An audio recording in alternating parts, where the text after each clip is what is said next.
Traversing an alternate world, one becomes a fallen noble lord, diligently accumulating experience through the aid of a proficiency panel, beginning with the ancestral knight's breathing technique. Step by step, I pursue the traces of sorcerers, embarking on a fantastical and mysterious journey. Chapter 1. 2.5 years of practice in archery mastery. In the year 1003 of the Holy Radiance calendar, during the month of the North Wind, November, within the Emerald Kingdom, in the Black Mountain Province, in Lake County, lies the Blackwater Valley. The river valley plains are cloaked in a silvery frost, with wisps of smoke rising from scattered, diminutive wooden dwellings.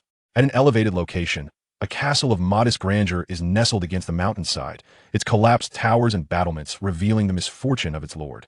On the hillside outside the castle, amidst the half-buried, icy tufts of dead grass, a charming snow rabbit forages while remaining vigilant against foes.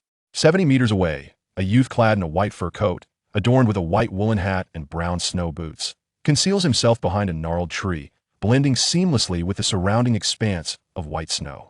Slowly, he extends his hand, knocking an arrow onto a military bow rather than an ordinary hunting bow. In the next instant, accompanied by the sharp sound of the arrow slicing through the air, the snow rabbit collapses, the iron arrowhead having pierced its skull. Archery Proficiency Jow 1. Archery. Level 1, 9999/10,000. Level 1 limit.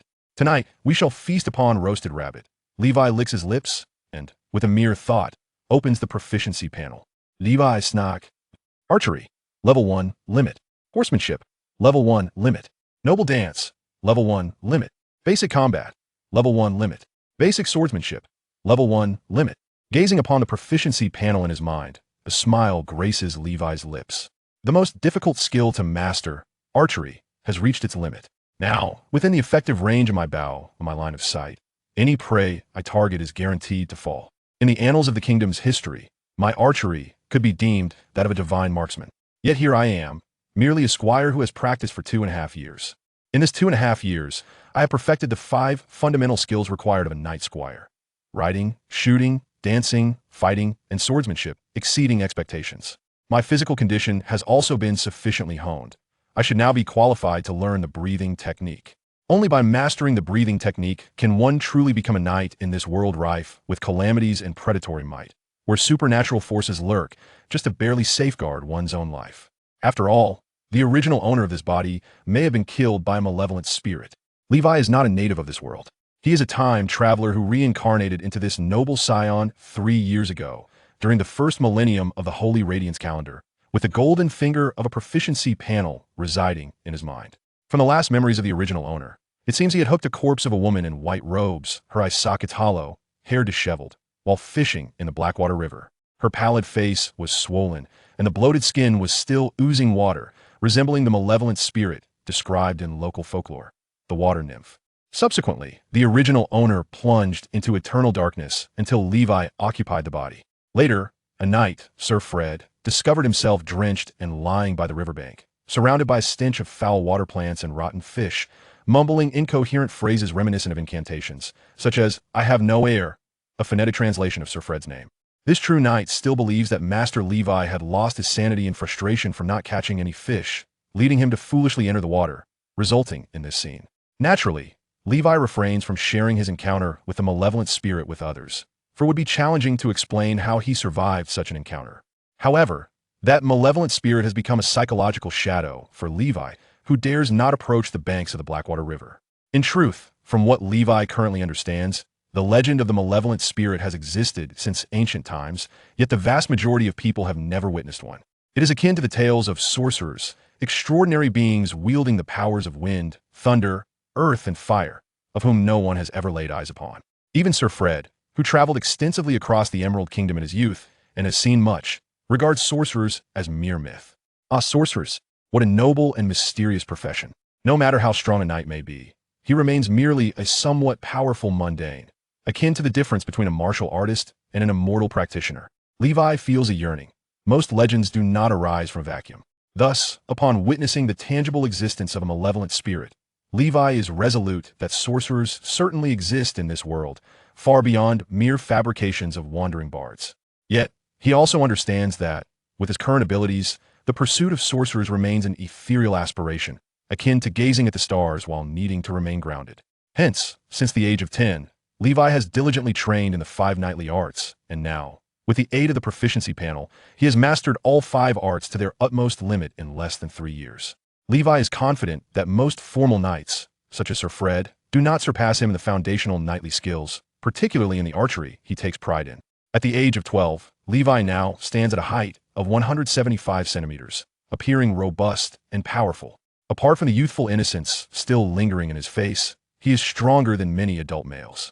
In this world, where productivity is exceedingly low, most malnourished common men raised on dark bread do not compare to Levi in strength. This is a regressive era ruled by cold weapons, where a robust physique combined with a suit of knightly plate armor weighing dozens of pounds provide the combat advantage that frail bodies cannot hope to rival. Now, with all preparations in place, only the breathing technique remains. The breathing technique is not better learned early. If one's physical condition is inadequate, forced learning may result in bodily harm or even madness. This is why, prior to becoming a knight squire, it is required for squires to learn basic swordsmanship and combat to strengthen their bodies. In high spirits, Levi picks up the snow rabbit from the ground and turns to return home. At the base of the hill, a middle-aged knight with silver hair gazes at Levi with a beaming smile, speaking in a tone filled with immense pride. If only the Lord were still here, he would be exceedingly pleased to witness your archery. This is Sir Fred, known as the Serpent Griffin Knight by his enemies and subordinates, a man whom the Baron entrusted Levi to with absolute confidence. Indeed, this is the case. In truth, Levi has spent far more time with Sir Fred than with the Baron. Thus, in some respects, the bond forged through daily interactions with Sir Fred resembles that of a teacher and student or a master and servant, surpassing the blood ties with the Baron. Your praise is unwarranted, Sir Fred. My efforts are still insufficient. I wish to learn the breathing technique as soon as possible and become a true knight. Winter has arrived, the long night is upon us, and wandering knights or bandits may invade our territory at any moment, threatening our safety. I cannot rely on your protection indefinitely. After the demise of my father, we have lost the enchanting tulip domain of the south, the mineral-rich storm domain of the east, and now the barren and remote Blackwater Valley remains our final refuge. I am the last scion of the family. For the honor of the snake lineage, I must grow stronger. Glory belongs to the black serpent, and I am prepared, Levi proclaimed with an expression of defiance, his fists clenched as he endeavored to act. The black serpent of the candle is the emblem of the snake family, hence they are also referred to as the Black Serpent clan. His father, Baron Sody Snake, was not merely one of the infamous 7 Knights of the North, known as the Black Serpent Knight, a true knight of valor, but also the Count of the Tulip Domain and the Lord of the Storm Domain. Compared to the Blackwater Valley, where agricultural development is nearly impossible for nearly half of the year due to its harsh winters, the Tulip and Storm Domains thrive abundantly. Levi was born in the City of Blossoms within the Tulip Domain, a place characterized by its humid climate, expansive plains, and fertile soil, making it exceptionally suitable for settlement and cultivation. Although the Storm Domain frequently contends with tempestuous weather, its wealth of minerals renders it a treasure trove. In Levi's early years, the Black Serpent Knight was at the zenith of his prowess, commanding an army of 5,000 soldiers, bolstered by 500 fully armed and formidable cavalrymen in this productive yet stagnant world, a configuration that even some lesser dukes might envy. However, all of this was built upon the personal might of the Baron, the Great Knight. If knights are akin to renowned masters in the martial world, dominating their localities, the stature of a great knight is comparable to the legendary figures of the Central Plains, whose influence reverberated throughout the entire realm of martial arts. Only the rare and legendary knights, such as Lionheart Knight Rhine, Golden Knight Grake, Blood Knight Brad, and Snowflake Knight Flare, could transcend the status of great knights. In this world, the standing of legendary knights is akin to that of revered ancestors such as Master Bodhidharma, Zhang Sanfeng, founding patriarchs of the Xinxia sects, or the mythic figure of Dugu Qiubai. More often than not, they are relegated to being mere tools of overwhelming power within stories. Thus, the pinnacle of the Black Serpent Knight represents the apex of visible power in this realm. Yet, this esteemed figure vanished 3 years ago after answering the call to the millennium-long holy war instigated by the Emerald Kingdom and the Holy Radiance Church against the coastal Tuva Empire. Ultimately, Levi received the inconceivable news that the Baron and all his warriors had perished on the battlefield. According to the laws of the kingdom, titles are hereditary, and the Baron's 3 domains should rightfully be inherited by his only son, Levi, but this requires notarization by a royal envoy. In the presence of the envoy designated by the Emerald King, Levi was officially recognized as the new lord of the Baron's 3 territories, at least in name. In reality, given the circumstances, Levi voluntarily returned to Baron Sody's place of origin, the remote and desolate Blackwater Valley, which had previously been overseen by Knight Fred. Meanwhile, the bloodthirsty Count and Countess of Silver Vale, who had long coveted his father's domains, effectively took control of the Tulip and Storm domains under the tacit approval of their overlord, Duke Blackmountain, while the kingdom turned a blind eye. Although legally the territories of each lord are sacred and inviolable, the feudal system of the Emerald Kingdom has drastically evolved over time. The overt and covert struggles among lords are commonplace. Levi detests this feeling of being coveted, thus he voluntarily relinquished the Tulip and Storm domains, hot potatoes in their own right, to Duke Blackmountain.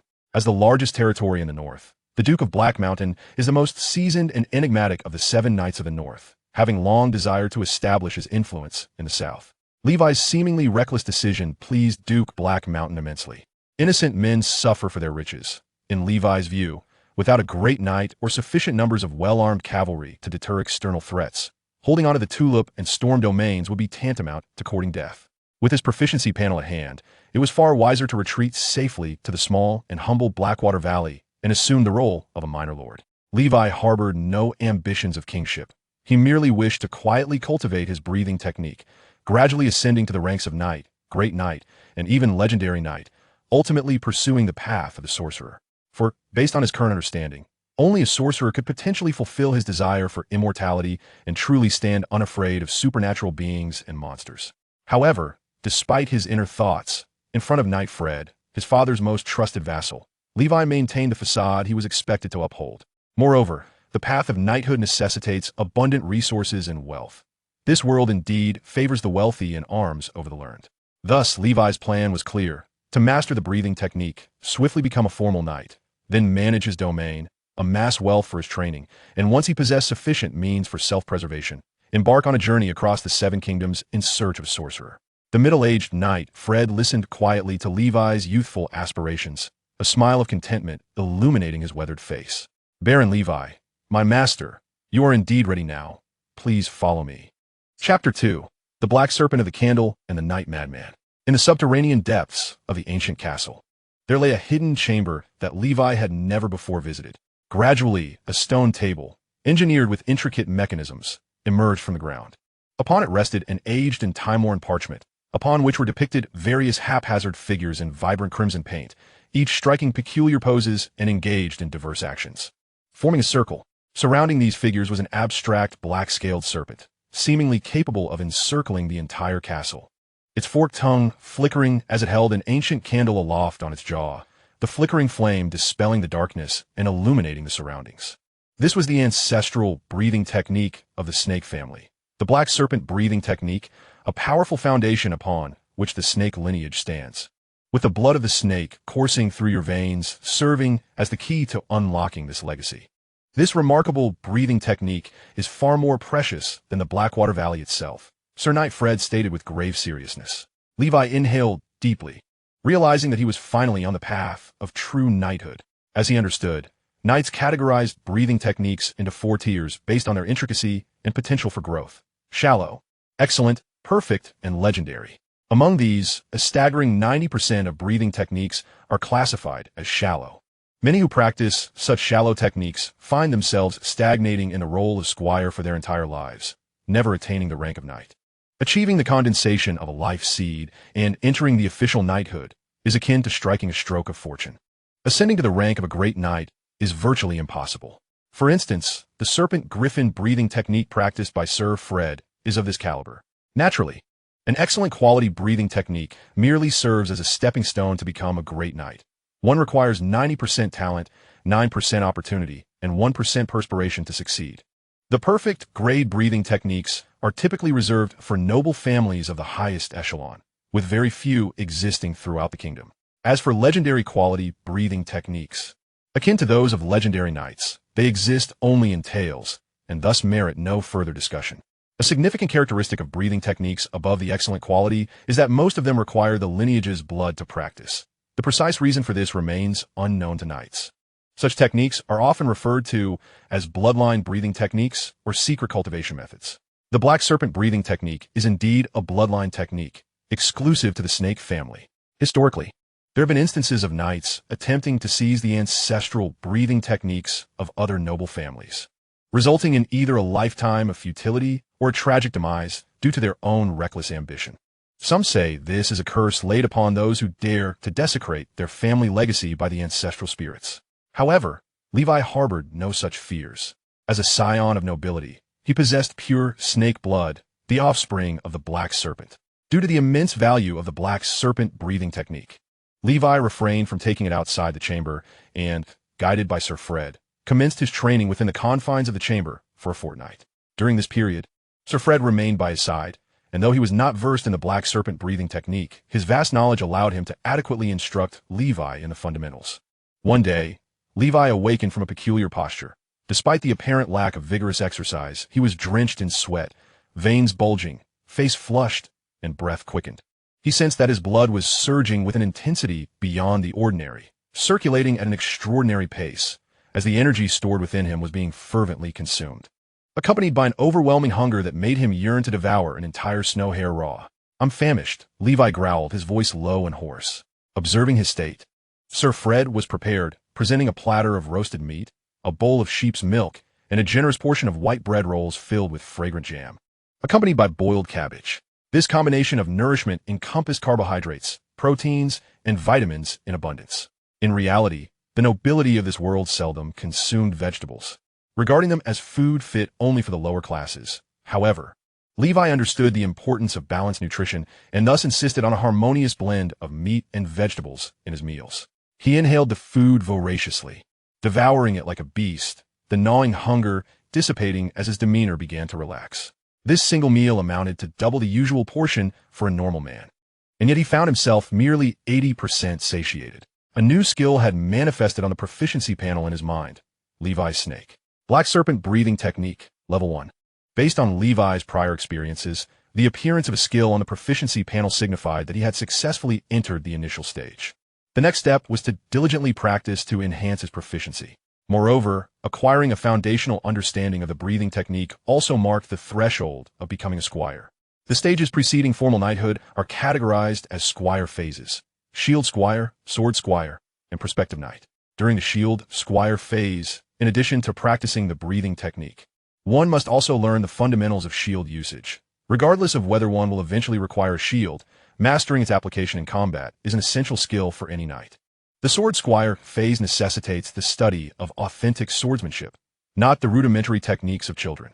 In this world, what can be deemed as skill is profoundly intricate combat expertise, demanding years or even decades of unwavering dedication to cultivate, and serves as the most vital means for knights to enhance their power beyond breathing techniques. In simple terms, the breathing technique is akin to the internal cultivation of martial arts, while swordsmanship and other advanced weapon techniques serve as the means to unleash the potency of the breathing technique, representing external martial arts.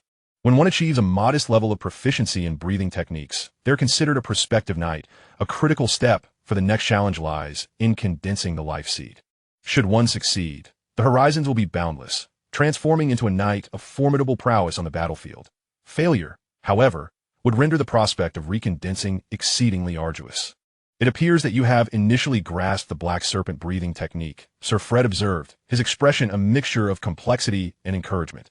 "Though your pace is slower compared to your father, who mastered it in 3 days, you have nonetheless achieved a standard above the historical average of the black serpent family. Moreover, you should also recognize that once you truly learn the breathing technique, daily practice will necessitate a substantial amount of food. Thus, it is imperative to prepare sufficient provisions in advance before training. Otherwise, the exaggerated hunger will dominate your mind like a ravenous demon, undermining your willpower. In the throes of primal hunger, one might succumb to acts of madness and depravity. Many of those infamous knight madmen, burned by the church, emerge from such despair." Sir Fred's expression turned grave. He, too, was a knight of common origins, well aware of that sensation. Thus, he felt immense gratitude towards Levi's father for rescuing him at a critical juncture. Chapter 3. Elixirs and Dark Miasma. The term knight madman was not unfamiliar to Levi, referring to those knights who had succumbed to madness in their pursuit of power. Now, having experienced firsthand the primal desire to transform into a fearsome beast, devouring flesh raw and indulging in gluttony, he felt a profound shock. He even questioned whether the path of knighthood was indeed the correct one. These breathing techniques seemed akin to the sinister arts from the martial novels of his past life. Should he persist in his training? Yet, contemplating the terrifying malevolence of dark spirits, the treachery of avaricious nobles, and the unrelenting wars waged across the kingdom, he swiftly reaffirmed his commitment to the path of knighthood. In this world, amidst all matters, the significance of life and death remains paramount. To live is to hold the possibility of everything. Knighthood is currently the only means available to him for safeguarding his path. I shall heed your advice, and I am grateful for the reminder, Sir Fred. Levi expressed with sincerity. One must perhaps devise a means to amass wealth, for if this continues, the barren Blackwater Valley cannot sustain 2 knights. We must avoid the dire fate of becoming 2 deranged knights, purged by the luminous champions of the church. Fred nodded and continued, henceforth, it is imperative that you don your armor daily and wield your shield for weighted training, increasing the difficulty. Only in this manner can you harness the true power of your breathing technique in battle, thus preventing the armor from encumbering you or hindering your adaptation to combat with such attire. Furthermore, within the legacy scrolls, there exists a formula for the black serpent elixir, which I trust you have committed to memory. Levi nodded, aware that to expedite the cultivation of an excellent breathing technique, it necessitates the accompaniment of the corresponding elixir.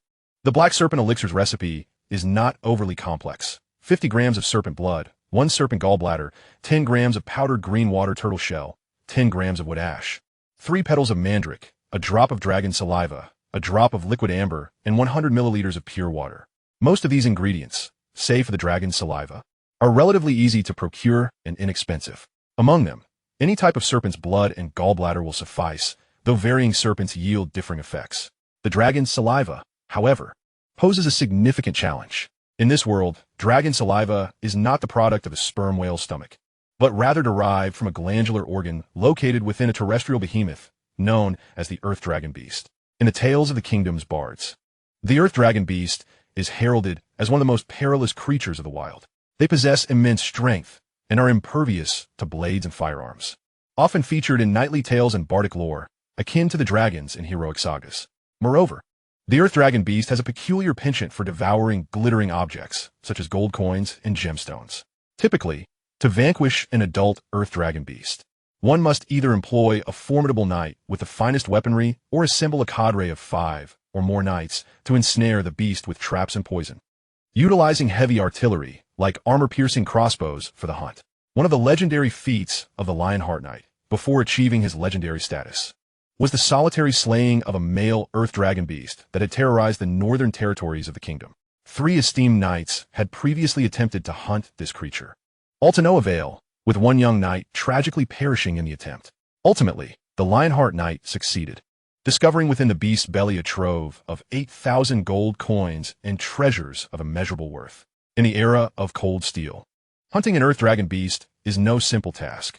Thus, dragon saliva is both exorbitantly priced and often scarce. A small vial of dragon saliva is valued at 100 gold coins, enough to procure 5 sets of finely crafted knightly armor, 20 robust young serfs, or 100 cattle. Given Levi's current financial predicament as a fallen lord, he could scarcely afford such a luxury, even if he were to sell everything he owned and exploit his serfs to the brink. I am just beginning. There is no need to rush the acquisition of elixirs. I shall take my time. In the ensuing days, Levi diligently pursued his training with unwavering commitment, finding no monotony in his routine. Amidst his rigorous practice, Sir Fred would impart foundational knowledge of knighthood, which greatly enriched Levi's understanding. The knightly breathing technique is a method designed to enhance the knight's physical prowess by adjusting the rhythm of breathing, executing varied postures, and awakening the latent potential within their bloodline. This technique fortifies the body, amplifying strength, endurance, and speed to an extraordinary degree, far surpassing conventional fitness regimens. Thus, it is essential to replenish calories through substantial nourishment post-training, for this world does not entertain the notion of spiritual energy. Though the enhancement is comprehensive, different breathing techniques emphasize distinct attributes. The black serpent breathing technique, for instance, primarily focuses on defense. Once one achieves a modest proficiency in this technique, they can commence the process of crystallizing their life seed, advancing to the status of a formal knight, which will substantially elevate their overall physical capabilities, endowing them with resistance to impact far beyond that of an ordinary individual. Additionally, a thin, dark fluid membrane will manifest upon the knight's arms, rendering the flesh as resilient as rubber. While not entirely impervious, it can absorb the brunt of most blunt force attacks. This membrane is colloquially referred to as black energy among knights, whereas the Church of the Holy Light refers to it as sacred relic power, claiming that this strength is a divine gift from the Heavenly Father. In this age of divine right, the true power behind the kingdoms is often attributed to the Church. Levi perceives this ecclesiastical assertion as mere self-aggrandizement, a tactic to manipulate knights, for religion excels in such machinations. If the deity of the Church is indeed so formidable, why do they not employ priests with divine magic to safeguard the Church, rather than relying on the Knights of the Order of Light? In sum, black energy can be cultivated through various breathing techniques, though the quality, quantity, and effects will differ. Should one pursue a speed-oriented technique, the black energy may manifest in the legs, endowing the knight with remarkable explosive speed and agility, surpassing that of athletes from previous lives. This illustrates the formidable nature of breathing techniques. They serve not only to enhance physical capabilities, but, upon advancing to the status of a formal knight and manifesting black energy, one has, to some extent, embarked upon the path of the extraordinary. Upon reaching the caliber of a great knight, the black energy birthed from the black serpent breathing technique will envelop the entire body and become increasingly resilient. With the exception of the eyes and a few rare areas, a great knight can attain a state of near invulnerability, with an impact resistance comparable to that of the earth dragon beast. In this era of cold steel, such a being is akin to a superhuman. Possessing such strength, coupled with armor, weaponry, and a steed, along with the formidable combat skills and awareness of a great knight, one could single-handedly alter the course of a minor battle. Thus, Levi has never subscribed to the notion that his father fell in battle. How could a man of such near-superhuman prowess perish on the battlefield? Even if he were unable to defeat an army, he would find it effortless to escape. Even a knight of equal rank would struggle to detain him. The possibility of a legendary knight's intervention exists, but it is slim. Such figures are elusive, existing almost beyond the realm of ordinary command, even for kingdoms and the Church. When a tree stands out in the forest, the wind is sure to topple it. Levi is resolute in his belief that his father's demise was orchestrated by the Church and the kingdom. Therefore, he must learn from this lesson. Until he possesses overwhelming strength, he must remain in the confines of Blackwater Valley, gather grain, build high walls, and bide your time. The principles of his forefather still resonate with Levi. However, he does not aspire to kingship. He merely desires to be a wealthy lord. The game of power is not one in which ordinary individuals have the privilege to partake. Levi is acutely aware of his political acumen. Chapter 4. Advancing the Breathing Technique. Proficiency in the Black Serpent Breathing Technique, Level 3. Proficiency in the Black Serpent Breathing Technique, Level 2. Black Serpent Breathing Technique, Tier 1, 233, 1000. With the reassurance of the proficiency panel as positive feedback, Levi diligently practiced the breathing technique day after day. Aside from the necessary hours allotted to eating and sleeping, he dedicated every moment to training, embodying the philosophy that as long as one does not perish from the practice, one should train relentlessly. Consequently, the other servants seldom glimpsed Levi within the castle. On the rare occasions they did, he was either awkwardly contorting his body or clad in heavy armor, steadfastly defending against the tempestuous onslaught of the serpent griffin knights. Our young lord is so industrious at such a tender age, it truly puts us to shame. The militia, witnessing Levi's dedication surpassing their own training efforts, felt a pang of guilt that dissuaded them from slacking off. After all, how could employees afford to be lax when their employer is so diligent? Such behavior would surely lead to dismissal. The militia was compelled to engage in a relentless cycle of competition. What? The Lord is still training? I cannot afford to rest. If the Lord sees me diligently training after his own session, perhaps I shall earn an extra piece of bread come morning. While the militia increasingly devoted themselves, the tireless dedication of Lord Levi, akin to that of a machine, rendered their efforts seemingly insignificant. Eventually, they came to accept this reality. Witnessing Levi's unwavering diligence brought Fred great satisfaction. While Levi practiced, Fred took it upon himself to manage the various affairs of the territory, ensuring that the Lord's training time remained undisturbed by mundane concerns.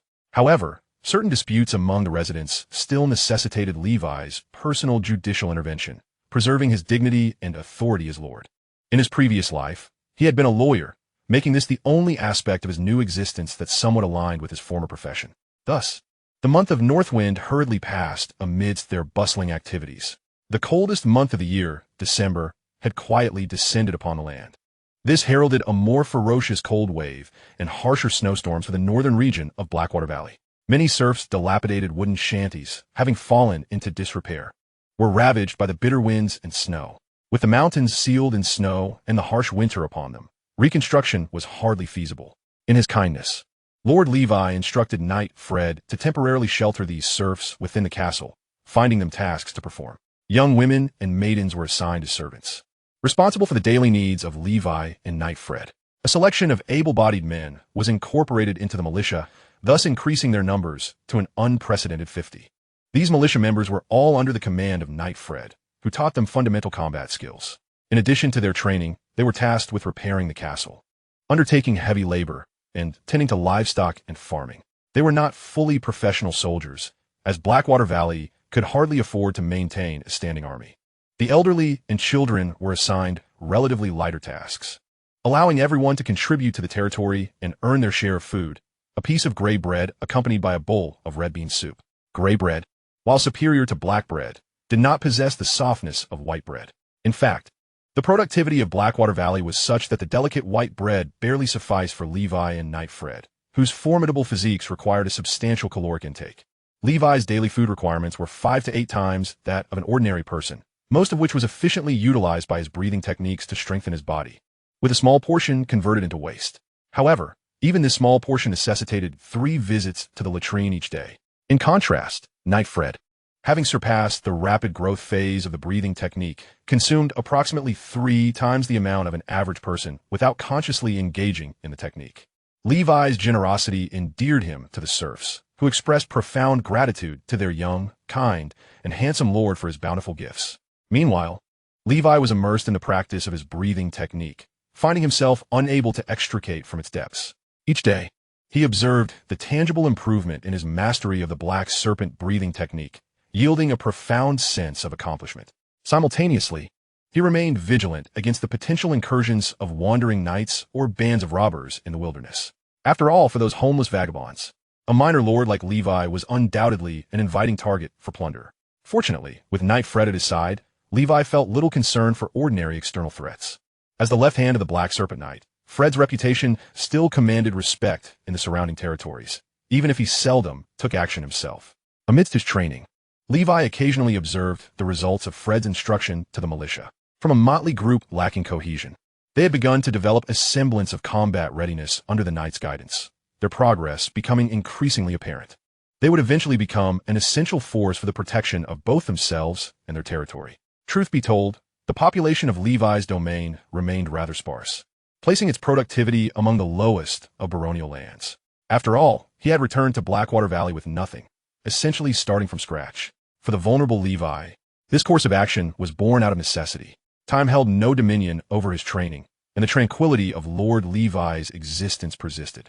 The harshest and coldest month of the Northern Kingdom, the month of frost, finally came to an end.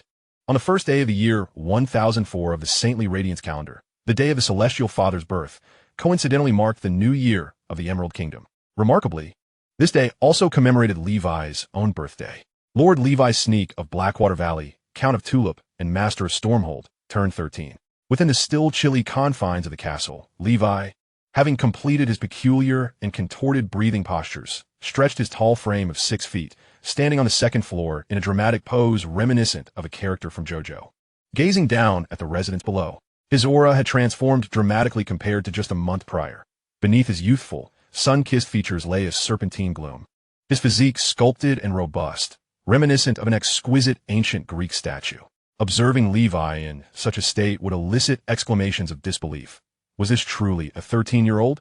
He gazed at the swirling snowflakes, his spirits lifted. With the new year came fresh beginnings. The castle was adorned with decorations, and a host of young, freckled maidens bustled about, their cheeks flushed from the cold, laughing and preparing for the Lord's new year and birthday banquets. The soldiers, too, indulged in rare draughts of strong liquor, toasting with Knight Fred in celebration of the bounties bestowed upon them over the past year, offering their new year and birthday wishes to their lord.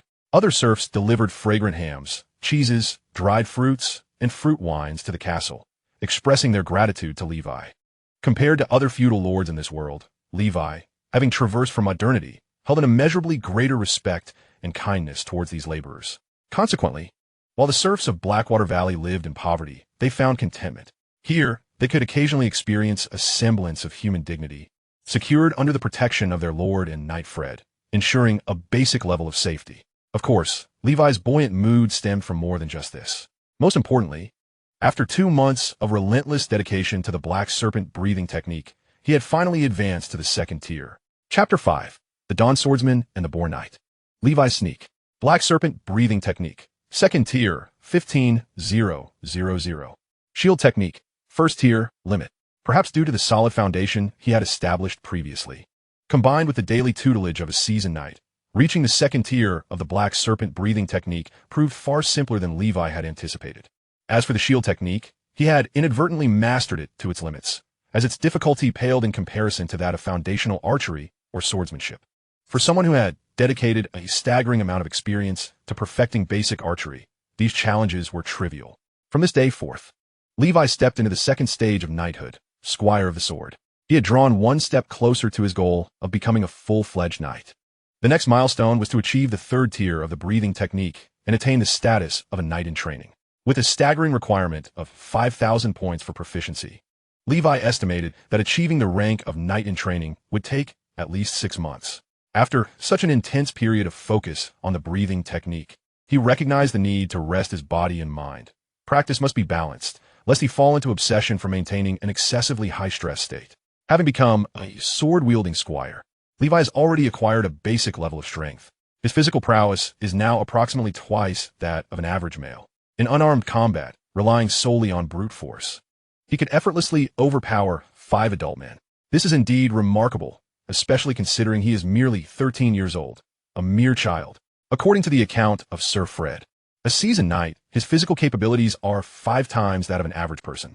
This indicates that the black serpent breathing technique is truly extraordinary. However, Levi lacks practical combat experience and advanced fighting techniques. Another crucial skill for a sword-wielding squire is proficiency in swordsmanship or other weaponry.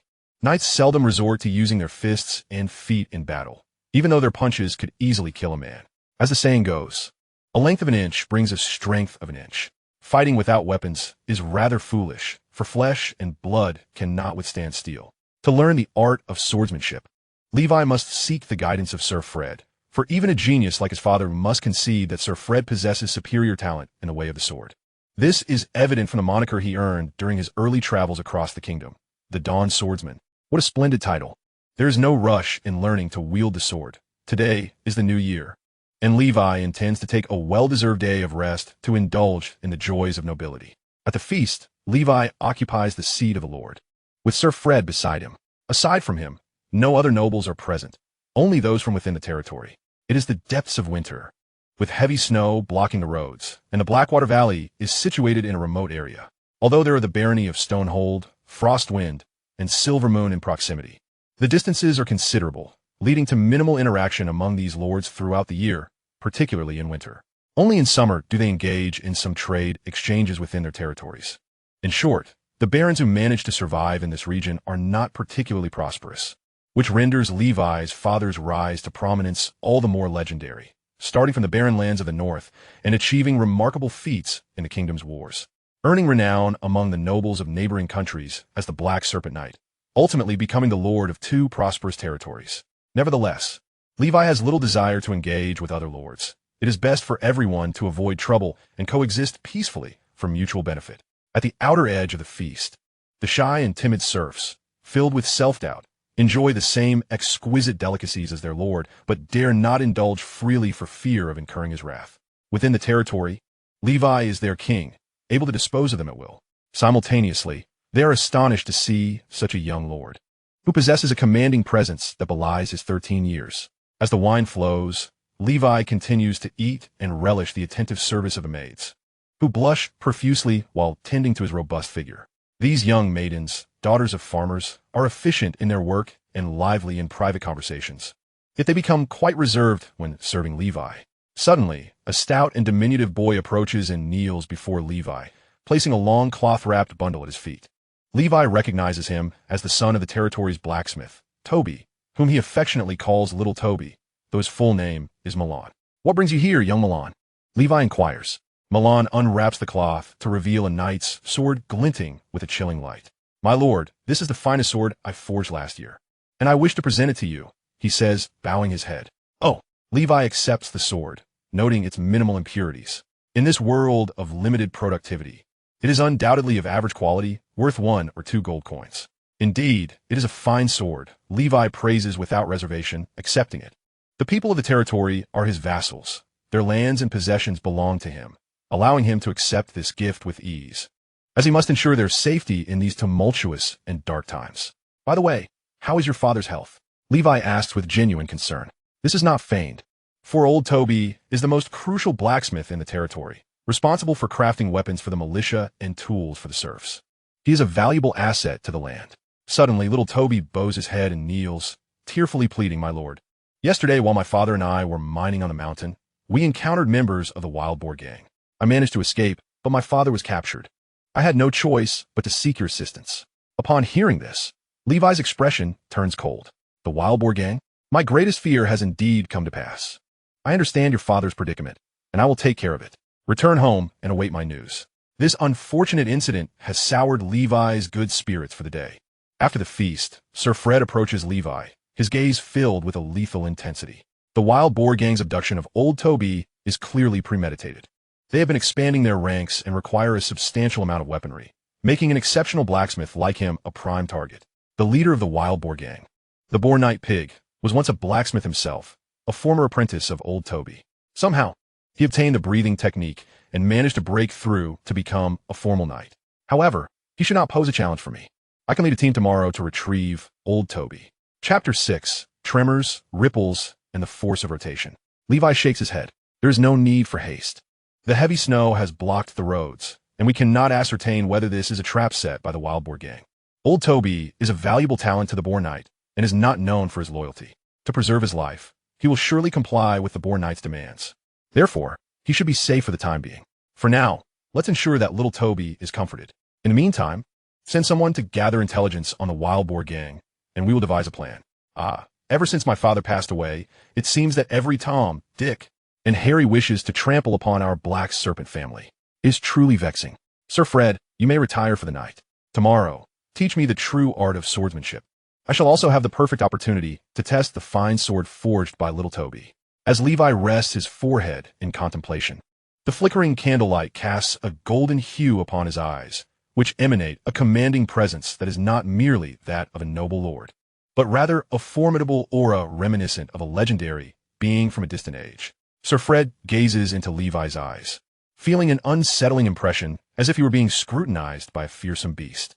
He looks at the oil painting hanging behind Levi, which depicts a black serpent coiling around the castle, clutching a lit candle, a mysterious and solemn image with a fierce gaze. It seems the young master possesses considerable talent. Such an aura suggests a breakthrough in the breathing technique.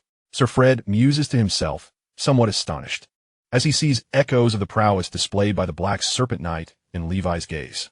He recalls that the Black Serpent Baron took 3 months to initially master the breathing technique, achieving squire status, then 1 year to reach the rank of a knight, 2 years to become a knight, and 8 years to attain the rank of a Grand Knight. The young master has only been practicing the breathing technique for 2 months, with the initial mastery taking half a month. Though his talent may not seem extraordinary, it is surprising how quickly he has progressed, exhibiting a potential for surpassing others. Sir Fred cannot fully grasp it, attributing it to the young master's diligent efforts. He has witnessed Levi's dedication over the past 2 months and genuinely admires him. Even among nobles, such determination is a rarity. Young master, the path of knighthood requires a balance of effort and relaxation. Do not burden yourself with excessive pressure. With that, he slowly withdraws, disappearing into the shadows. Levi caresses the sword, contemplating the proficiency panel in his mind, sighing inwardly. I yearn for a life of quietude, to be a self-sufficient little lord, leading a life of inner peace. Yet, devoid of strength, all of this remains but a distant dream. On the second day of a new year, at 4 in the morning, during the long night, the sky has yet to brighten. Within the territory of Blackwater Valley, both the residents and soldiers are immersed in slumber.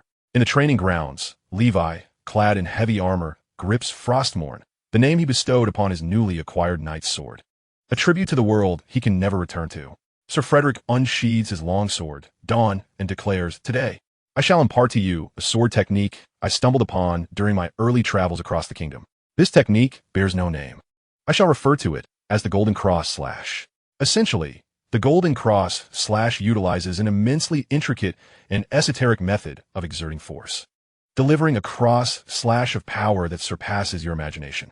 Not restricted to swords, even a heavy hammer, a knife, a spear, or even a pitchfork can be wielded with this technique, provided that your understanding reaches a sufficient level to integrate seamlessly.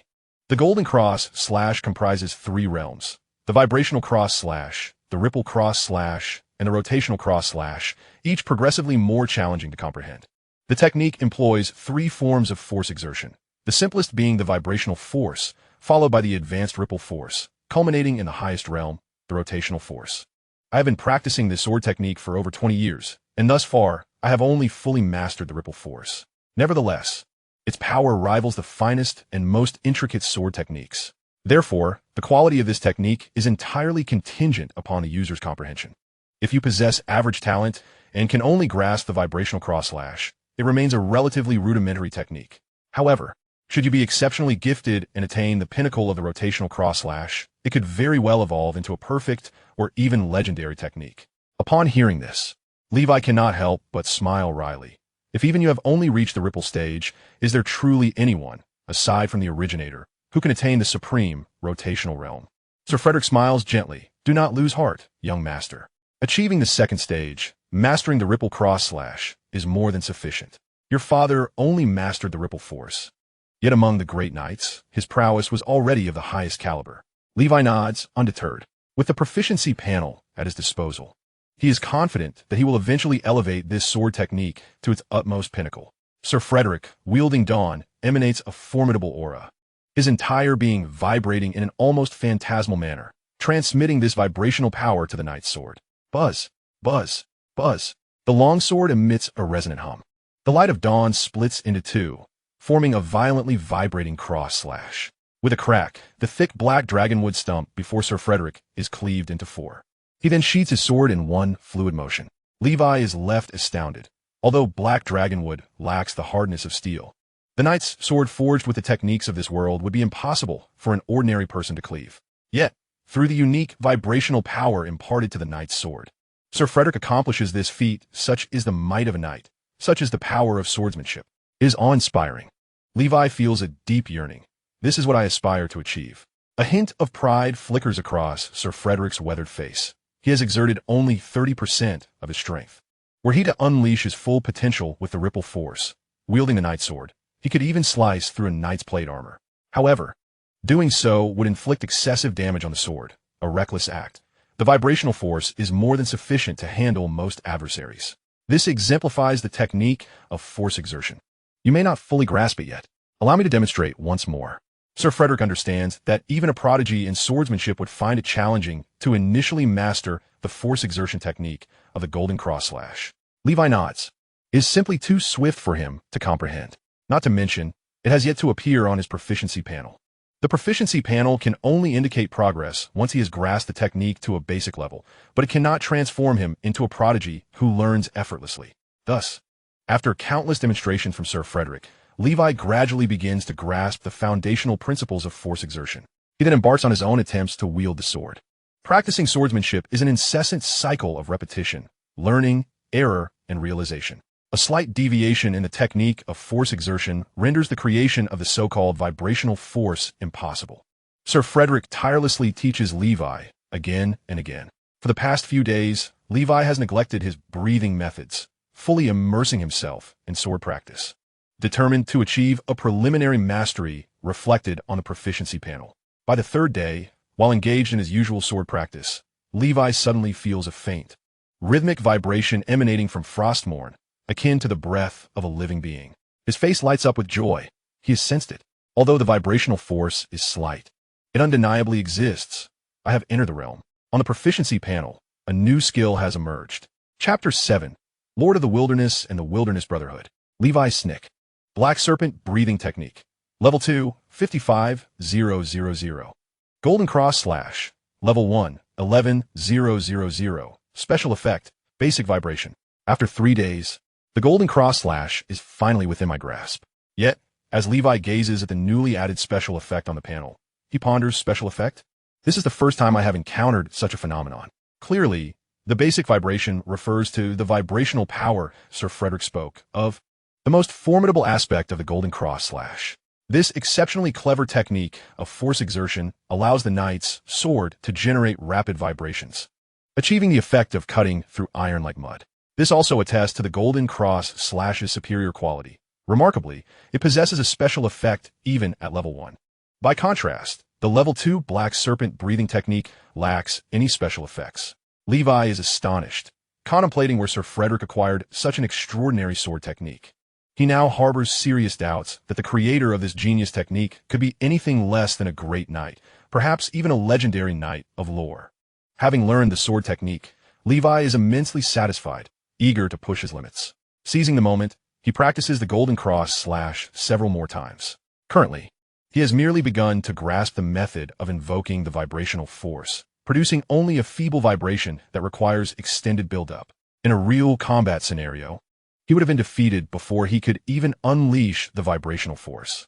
Thus, diligent practice remains essential. Golden cross slash proficiency level 3. Golden cross slash proficiency level 2. Perhaps due to his recent mastery, there is significant room for growth in the cross slash technique.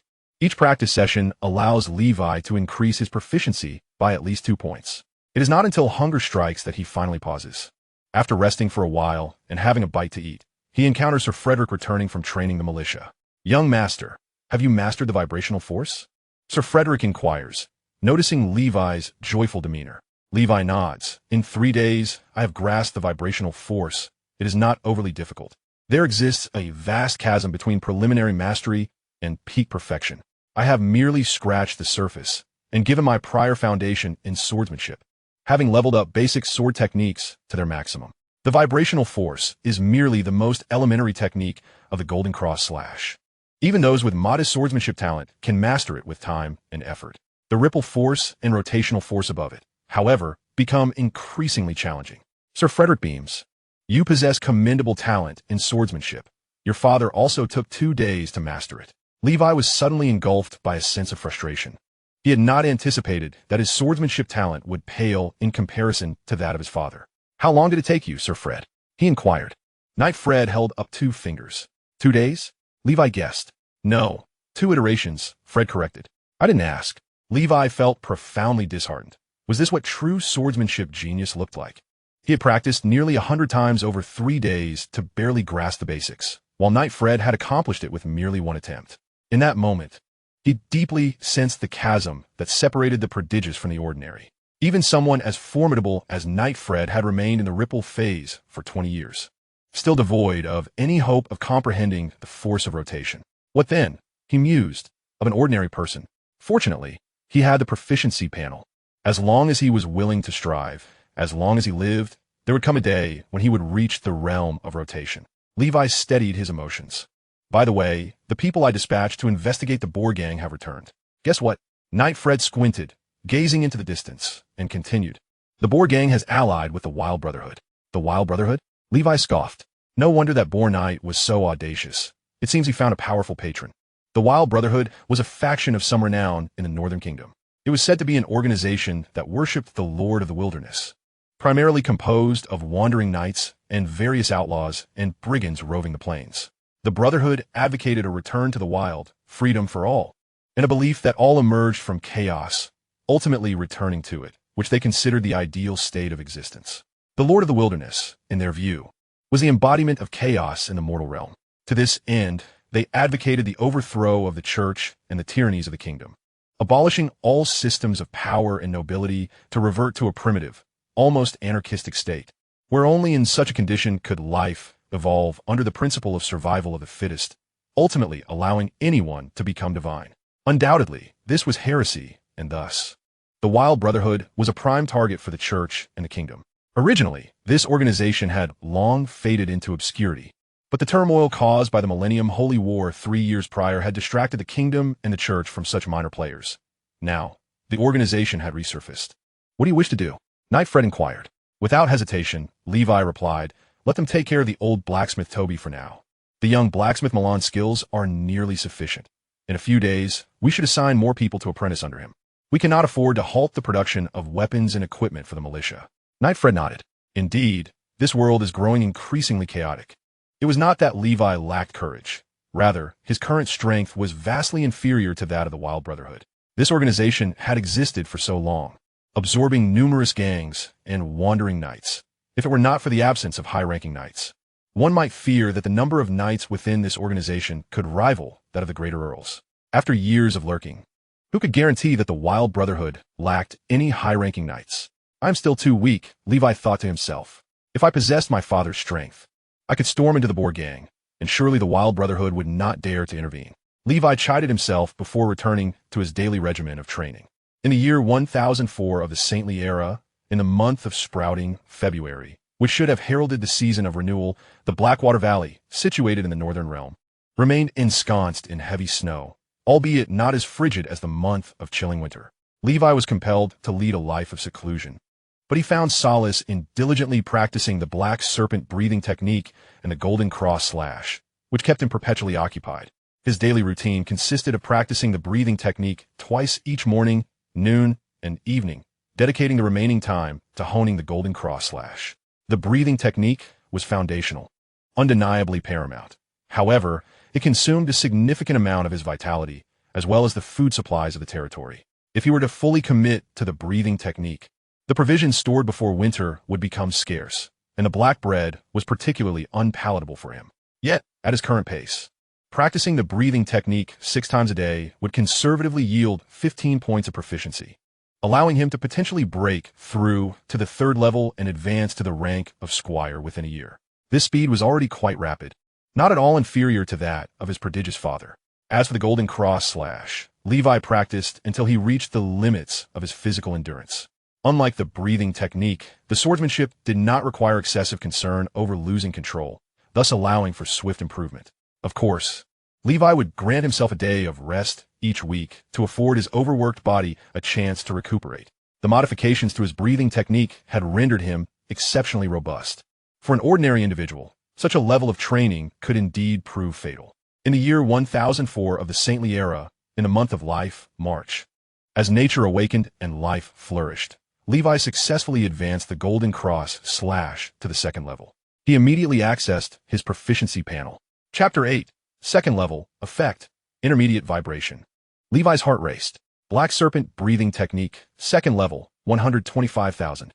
Golden cross slash, 2nd level, 35,000. Effect, intermediate vibration. The effect had advanced to intermediate vibration. Drawing Frostmourne, his body and arms quivered rapidly, unleashing a technique of muscle memory in an instant. Frostmourne sang its resonant note, slicing through the air. Clang, clang. A graceful cross of icy light emerged. A wooden stake, as thick as a bowl, was cleaved into 4 perfectly equal parts by Levi. With a proficiency of 1 in the golden cross slash, he then switched his target to a black dragon with stake. Employing the same force and technique, this time, the cross slash only penetrated the black dragon with stake by an inch before becoming immovable. Levi exerted force to withdraw it, sheathing his sword. The effects of the intermediate vibration power were now manifest. He could at least sever a common wooden stake with a single stroke, though the black dragon with stake still posed a significant challenge. It appeared that only after reaching the 3rd level and mastering the advanced vibration power could he achieve the same results as Nightfred. As for the ripple power, it seemed that he would need to toil until the 4th level to grasp it. The time consumed transitioning from the 1st to the 2nd level was relatively brief, requiring only 1,000 experience points. However, the leap from the 2nd to the 3rd level presented a formidable challenge. Both the breathing technique and the golden cross slash had temporarily reached a bottleneck. He anticipated that his next breakthrough would not occur for at least half a year. He remained unperturbed. After mastering the intermediate vibration power, he felt a substantial enhancement in his strength, yet he lacked practical combat experience. Thus, he resolved to engage in real combat training at intervals. Not the kind of practice that Nightfred would permit out of consideration for him, but actual battle. Levi decided to seek adversaries in the mountains behind his territory, having already conceived of the perfect training opponents. The Black Mountain province derived its name from the imposing Black Mountain range that spanned over 1,000 miles. This range was perpetually cloaked in dense black forests, home to a myriad of primitive coniferous trees, concealing untold ferocious beasts within its snowy woodlands. The Blackwater Valley lay at the foot of a spur of the Black Mountain Range.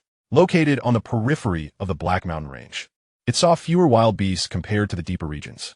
Among the most representative creatures within the ecology of the Black Mountains were the mountain wolves, which were widely distributed across the northern wilderness of the kingdom. Typically appearing in small packs of 3 to 5, they presented an excellent opportunity for Levi's practical training. Based on his experience with the foundational archery technique, he found that practical combat training often yielded greater proficiency gains. Mountain wolves were undoubtedly ideal adversaries. They were born hunters, with an average shoulder height exceeding 1 meter, significantly larger than the largest North American gray wolves of his past life, and even surpassing the now extinct dire wolves. They are more ferocious, their bones sturdier, for within the Black Mountain lurk numerous beasts more powerful than they. Among them are the formidable Northland giant bears, whose might rivals that of knights, and the apex predators of the Black Mountain Range, such as the silver saber-toothed lions and the armored mammoths. Naturally, as a squire to a knight, Levi would not dare to seek out such formidable entities, nor would he approach the larger packs of mountain wolves. His aim was to target smaller packs of 3 or so, or perhaps a lone mountain wolf. With Sir Frederick patrolling the area, even should a Northland giant bear appear, he would remain unharmed. As for those apex beasts, they only inhabit the core zones. Levi was merely hunting at the periphery, making an encounter highly improbable. Ahead, a plump snow deer grazed, a common herbivore on the Black Mountain. Levi, during his training in archery, would venture into the mountains every so often to hunt one. For a territory with low productivity, the venison provided an excellent food source, and most importantly, snow deer meat is truly delectable. Sir Frederick, an experienced hunter, stood watch, while Levi nocked an arrow, effortlessly drawing the bowstring to its full tension. This bow boasts an effective range of 120 meters, and Levi was positioned approximately 80 meters from a snow deer, concealed by thick underbrush. The deer remained oblivious to his presence, engrossed in its grazing. With a swift whoosh, Levi's expertly aimed shot struck true. The arrowhead penetrated deeply into the snow deer's skull, piercing through the cranium. In moments, the deer collapsed, using it as bait. The scent of blood would surely attract the mountain wolves. Sir Frederick, let us ascend the tree, Levi suggested. Perched among the branches, they waited patiently. Time trickled by. Soon, the haunting howl of wolves echoed from the nearby woods. A chorus of howls responded in kind, 4 in total. Shall I intervene? Sir Frederick inquired. Levi shook his head. I can manage. Only if I falter will you need to step in. With your armor, you should be fine. Before long, for mountain wolves, each as large as calves, emerged into the clearing, their senses keenly attuned to the surrounding scents. Fortunately, both Sir Frederick and Levi were seasoned hunters. Levi, a master archer, had taken special care to mask his scent. Ultimately, all 4 wolves congregated around the carcass of the snow deer. The strongest alpha wolf immediately began to gut the prey. Without the alpha's signal, the other wolves, despite their salivating mouths, dared not partake. At that moment, a rope descended from above. Levi, clad in armor, descended swiftly, landing heavily upon the snow, which seemed to tremble beneath him. Boom! The snow cushioned his landing, and his robust physique ensured he steadied himself. The alert mountain wolves quickly sensed something amiss.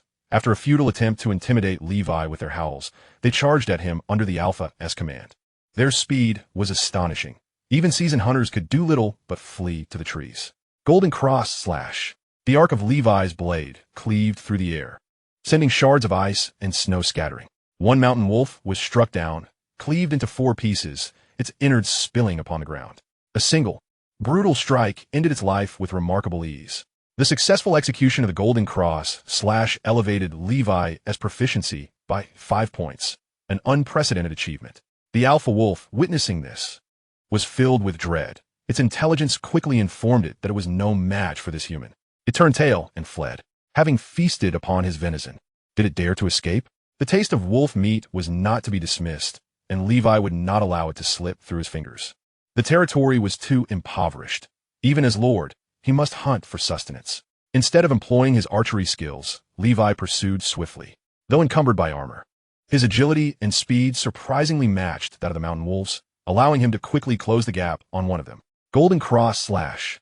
Another mountain wolf met its demise, its blood splattering across Levi's armor. Proficiency in the Golden Cross / increased by 4 points. Chapter 9. The Mountain Wolf King and the Invitation. After slaying 2 wolves, Levi realized the Alpha had vanished. Suddenly, a tremendous force struck him from behind. The Alpha, having circled around, launched a surprise attack. Levi stumbled, knocked off balance, as the Alpha lunged for his head. Drawing upon his perfected hand-to-hand combat skills, he executed an elbow strike, blocking the attack and delivering a punishing blow to the Alpha, then swiftly regained his footing. Leaning against a nearby tree, he gasped for breath, having underestimated the intelligence of these creatures. The Alpha wolf, undeterred, maintained its distance, seemingly recognizing Levi's waning strength. With a call, it summoned several other wolves. And soon Levi found himself surrounded by 5. Even a would-be knight could find himself in peril against such odds. 5 wolves. Sir Frederick felt a stir of concern, ready to intervene at any moment. In just 2 months, the mastery of the Golden Cross / had developed remarkably. The young lord's swordsmanship talent exceeded Frederick's expectations. Below, the battle raged on. Clad in armor, Levi did his utmost to evade the mountain wolves' attacks. However, the sheer number of foes rendered complete evasion impossible. Although some wolves managed to bite at his armor, they could not penetrate its defenses. This was the strength of humanity. It was not a matter of Levi cheating. A knight's combat inherently relied on armor, be it chainmail, plate, scale, or composite armor. Fundamentally, high-quality armor serves as a knight's second life. Thus, he had initially employed armor for weight training, ensuring that even without it, his agility and speed would be significantly enhanced. The black snake breathing technique surged within him, igniting a fierce energy. The frequent use of the Golden Cross / within such a short span was immensely taxing. Levi resolved to end the conflict swiftly. Frostmourne and his armor had become stained crimson, the ground beneath a pool of blood. Ultimately, one by one, the fearless mountain wolves fell by Levi's hand. The cunning Alpha commanded its subordinates to charge forth, only to escape itself, met with a fatal arrow to the head. He surveyed the field strewn with wolf carcasses, gaining a clear understanding of his own prowess. In direct confrontation, while clad in armor, he could contend with 5 or more mountain wolves. Without it, perhaps only 3 would be manageable. In this world, the strength of 3 mountain wolves surpassed that of a Siberian tiger from his previous life. This practical experience, compared to that of an aspiring knight, fell short. After all, when battling knights, his armor's advantage would diminish. It merely served to intimidate these beasts. Levi reflected on the outcome of this battle. Overall, he was quite satisfied with the practical training. His proficiency in the Golden Cross / had increased by a staggering 30 or 40 points, equivalent to a couple of days of rigorous training under normal conditions. In the heat of battle, his application of swordsmanship and breathing techniques operated at a heightened efficiency, contributing to the considerable increase in proficiency. Levi speculated. However, safety must always come first. Such real combat should only occur under secure conditions, lest it be wiser to train slowly and steadily.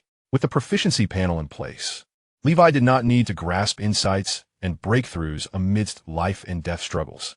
Having just expended significant energy through his breathing technique and swordplay, an intense hunger surged once more. Levi, well prepared, swiftly retrieved his provisions to alleviate his hunger.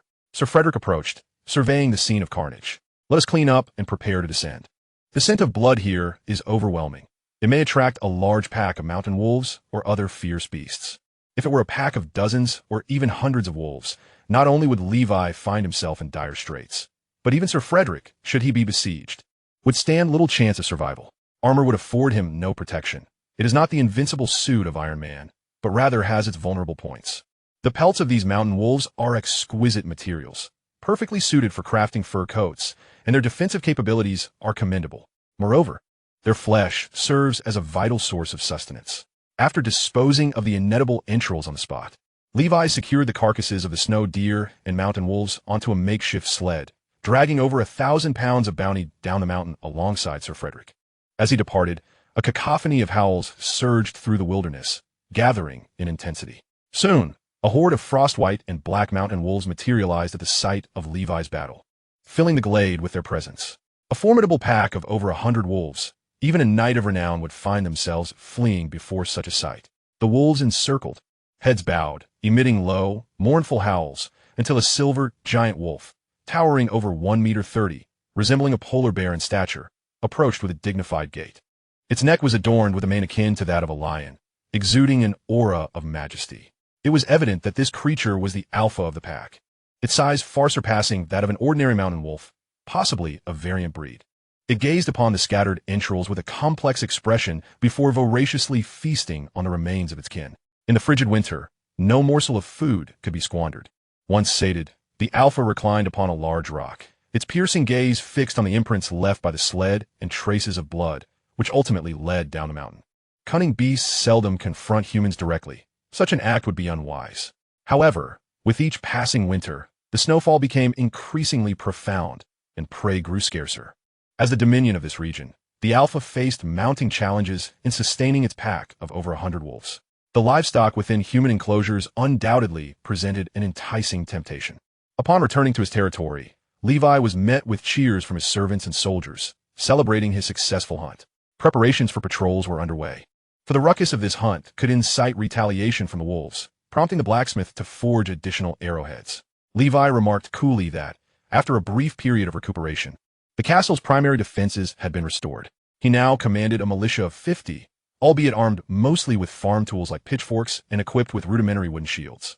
Yet, armed with the combat techniques imparted by Sir Frederick, they should be adequate to confront a single mountain wolf. Humans possess a commendable physical constitution, particularly an endurance that surpasses many, and when equipped with tools, even the most formidable beasts often prove less fearsome than anticipated. This hunt had significantly bolstered the castle's meat reserves, allowing Levi the freedom to diligently practice his breathing techniques for a time. As the month of vitality waned, the month of verdant grass, April, arrived. The chill gradually dissipated, temperatures began to warm, the snow blanketing the lowland plains melted away, and green grass sprouted vibrantly. The serfs of the Blackwater Valley commenced sowing spring wheat, while the militia, in between training sessions, joined the efforts of cultivation and planting. Should the weather prove favorable this year, a harvest could be anticipated by the month of wheat fields, September. With the arrival of spring, the territory flourished. The heavy snows receded, and pathways to the outside world reopened. One day, as Levi was practicing his breathing techniques within the castle, he opened his eyes to recall an unexpected invitation he had received 3 days prior. Chapter 10. The Legendary Figure, the White Horse Knight. Dear Baron Levi Sneak, the month of blossoms is upon us, and the silver frost flowers of the Silver Moon territory are about to bloom. I sincerely invite you to attend this year's noble ball hosted by me. The letter was from Baron Fox of the neighboring Silver Moon territory. Will you go? Sir Frederick inquired. No, le viri plight decisibly. Then I shall draft a letter to politely decline, Sir Frederick said as he turned to leave. I'm still too weak. If I were to attend the ball alone, I would likely find myself targeted and unable to escape. Yet if I were to bring Sir Frederick, who would safeguard the territory, this world has no high-speed rail, and with the roads being treacherous, the journey would take at least a day or two. I have no interest in the noble ball. It is merely a tiresome social activity for the nobility to flaunt their superiority. When I was a child, my father took me to a ball hosted by the Duke of Black Mountain, and I witnessed the hypocrisy of these nobles firsthand. I would rather focus on honing my skills. With that, Levi resumed his training. Remaining in his territory was both safe and comfortable. Time passed swiftly, and the month of blossoms, May, arrived. Traversing several mountains, approximately 200 miles to the south of Blackwater Valley lies the Silver Moon territory, ruled by Baron Fox. This day marked the occasion of Baron Fox's noble ball. On the hillside of the Silver Moon territory, awash in blooming silver frost flowers, young nobles donned vibrant attire. Indulging in the beauty of the flowers, sipping fine wines, feasting on roasted meats, dancing elegant dances, and engaging in trivial gossip. It was said that the eldest daughter of the Duke of Black Mountain had become betrothed to the illustrious White Horse Knight, Edward. Oh my, how splendid! The White Horse Knight Edward, a mere 25 years old, is hailed as the most promising candidate to achieve legendary status within the royal family of this era. Although the White Horse Knight is not yet a legendary knight, he has already become a legendary figure among the nobility. Having made a name for himself in the Millennium Holy War, single-handedly slaying 2 Storm Knights of the Storm Church, he is now the dream suitor of every noble girl in the Emerald Kingdom, a veritable Prince Charming. Heavens! I even dreamt of frolicking with the White Horse Knight on his unicorn last night, one noble maiden exclaimed. Speaking of which, a genius of equal caliber to the White Horse Knight once emerged from Blackwater Valley, and many believed he could achieve legendary status. But he tragically perished in the Millennium Holy War. He must mean the Black Serpent Knight. He was far too rigid. He could never move past the memory of his first love, his deceased wife, and failed to take more wives to ensure the continuation of the Sneak lineage, leaving only the wastrel Levi behind. Indeed, The current Levi of the Black Serpent family is a spineless individual, having squandered his father's legacy. Such a person could never amount to anything, and to think my father invited him to the noble ball and he refused to come, what a blatant display of disrespect. What Baron Fox's daughters huffed indignantly. Amidst laughter and banter, some inebriated youths, both male and female, ventured into the thicket behind the hillside, engaging in blush-inducing endeavors, seeking deeper connections. Though constrained by the church's doctrines, the nobility of this world often transformed what should be a conventional social gathering into a debauched affair. Meanwhile, in the council chamber of Silvermoon Castle, 3 armored noble knights were drinking and conversing. At the head was a slender-faced, gaunt middle-aged nobleman, Baron Fox, the lord of the Silvermoon territory, commonly referred to as the Silver Fox Knight. The other 2 were Baron Bill, the Stone Bear Knight of the Rock Bear territory, and Baron Wolf, the Frost Wolf Knight of the Frostwind territory. These 3 barons were Levi's neighbors, all of whom are formal knights. I am grateful to both of you for gracing my ball with your presence, Baron Fox said with a gracious smile. Old Fox, just get to the point. Who doesn't know that the Silver Fox family is notorious for their cunning schemes? We of the Stone Bear family prefer straightforwardness. The towering, brawny Rock Bear Knight spoke with a blunt demeanor. His years of rigorous training in the giant bear breathing technique of the Panyan family, endowing him with a physique that far surpassed that of ordinary men. Standing a remarkable 2 meters and 3 centimeters tall, resembling a diminutive giant. Within his robust, muscular frame lay a strength akin to that of a bear. Big guy, you truly remain unchanged, showing no respect to the Silver Fox Knight, chuckled the Frost Wolf Knight, glancing around before continuing. By the way, we're the members of the Black Snake family. The Silver Fox Knight cleared his throat and replied, Little Black Snake declined my cordial invitation. I wager it was the idea of that Serpent Griffin Knight. However, it matters little now. Without Sodi, the Black Snake family is nearly defunct. With merely a waning Serpent Griffin Knight, their demise is inevitable. I have summoned you all to discuss the future strategies of our 3 great families. For this, I have also invited a notable individual. Upon concluding his statement, the Silver Fox Knight clapped his hands. The doors of the council chamber creaked open, revealing a knight clad in plate armor, a flail hanging from his waist, striding in with a thunderous presence, his face obscured by his helmet. Who is this? The expressions of the Rock Bear Knight and Frost Wolf Knight shifted as they turned to the Silver Fox Knight. Do not be alarmed. This is the Boar Knight of the Wilderness Brotherhood. He is not here to engage in combat, but rather to discuss matters of importance. The Silver Fox Knight assured them with a smile. You are the Boar Knight. I have heard you practice the mountain boar breathing technique, possessing immense strength. Some even claim your power surpasses that of our Rock Bear family. The Rock Bear Knight scoffed, clearly unimpressed, believing that many elite breathing techniques could not rival their giant bear breathing technique. The Boar Knight cast a sidelong glance at the Rock Bear Knight, but remained silent. Silver Fox Knight, how could you invite someone from the Wilderness Brotherhood? If the kingdom and the church discover this, you know the consequences. The Frost Wolf Knight's expression darkened significantly. Only a select few are aware of this matter. As long as you do not speak of it, the church will remain oblivious. The Silver Fox Knight replied, his eyes narrowing with a meaningful smile. Upon hearing this, both the Rock Bear Knight and the Frost Wolf Knight's expressions shifted dramatically. The Boar Knight stood resolutely at the entrance of the castle's council chamber. I apologize, my friends, but this is for the sake of the Silver Fox family. The Silver Fox Knight said apologetically. You cannot possibly think you can detain us both, the Frost Wolf Knight declared, unsheathing his knightly sword, while the Rock Bear Knight swung his heavy hammer, weighing 100 pounds. The previously silent Boar Knight suddenly produced an ancient black snuff bottle from seemingly nowhere, chanting an eerie, almost incanatory verse. Spirit of Light, swiftly manifest. Chapter 11. The Black Snuff Bottle and the Spirit of Light. The lid of the black snuff bottle opened on its own, releasing a strange, swirling black smoke that quickly coalesced into a distorted humanoid form, reminiscent of a cry from an abstract painting. What sorcery is this? The Rock Bear Knight exclaimed in shock, swinging his hammer toward the twisted figure. The Boar Knight observed quietly, a gleam of satisfaction in his eyes. The hammer passed through the distorted black smoke, ultimately crashing into the ground, causing the earth to crack. The Frost Wolf Knight also struck with his sword, but it too passed through the smoky figure. Suddenly, he regained his senses and shouted, Big guy, this is an evil spirit. Damn it. Our attacks are ineffective against it. We must flee. This must be reported. Before the Frost Wolf Knight could finish his warning, 2 tendrils of black smoke emerged from the twisted form and entered the nostrils of both the Frost Wolf Knight and the Rock Bear Knight. In an instant, the 2 knights stood frozen in place, unable to move. The Rock Bear Knight's arm shimmered with a black light as he harnessed the power of the black mist. A terrifying, bizarre howl erupted from within his body, as though two forces were battling inside him. Yet ultimately, the vitality drained from his face, and the black mist around his arm began to dissipate. Evidently, while the black mist held some resistance against the invading black smoke, it was limited in efficacy. The Frost Wolf Knight found himself in a similar predicament, resisting briefly before succumbing. At last, both knights collapsed to the ground, their eyes wide and their expressions contorted, as if they had witnessed something unimaginably horrific. Their essence seemed to be instantly siphoned away, wisps of white vapor flowing into the body of the evil spirit, solidifying its form even further. Outwardly, the two knights appeared unchanged, yet they exuded no life force.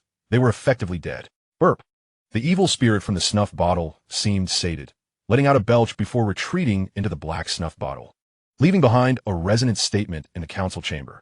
This transaction has pleased me greatly. According to the principle of equivalent exchange, as a gift, I shall extend my assistance to your wilderness brotherhood once. For the next transaction, you will need to offer 3 knights. The evil spirit had spoken. The Boar Knight quickly bowed his head, his demeanor respectful as he addressed the snuff bottle. Very well, Master Spirit. Having completed this transaction, they gazed at the lifeless forms on the ground. The Boar Knight spoke coldly, as we initially discussed. The 3 of you will encounter an attack from the legendary evil spirit during the Noble Ball, leading to the unfortunate demise of the Rock Bear Knight and Frost Wolf Knight. You, due to your pious display of the holy radiance of the Father of Heaven, will narrowly escape this fate. But will the kingdom and the church believe this? Murdering other nobles is a grave sin, the Silver Fox Knight inquired, clearly unsettled. Rest assured, whether they believe or not, no one will pursue you. In fact, it may provide an opportunity to exalt their Lord's omnipotence. Moreover, the millennium-long holy war has left the kingdom and church weary, and the vassals below are already restless. I doubt the king will care much about the deaths of these 2 barons. Rather, he may secretly breathe a sigh of relief, the Boar Knight smirked. Furthermore, the assault by the evil spirit is an undeniable fact. In this regard, you have not lied, as there is no other explanation for the sudden demise of these 2 individuals, who appeared physically unharmed and without signs of poisoning. Yet, they could never fathom that this evil spirit was controlled by human hands. You must believe that, in this world, only our wilderness brotherhood possesses the power to command such a legendary and terrifying evil spirit. May our cooperation be fruitful, and the matter concluded satisfactorily. It is regrettable that the Serpent Griffin Knight did not attend. This is 1,000 gold coins. May our future collaborations flourish, the Boar Knight declared, tossing a large bag of coins before turning to leave. Only the Silver Fox Knight remained, his expression fluctuating between contemplation and concern, before finally sighing and picking up the bag of coins from the ground. For a small fief like Silvermoon, 1,000 gold coins equated to nearly a decade's worth of fiscal revenue.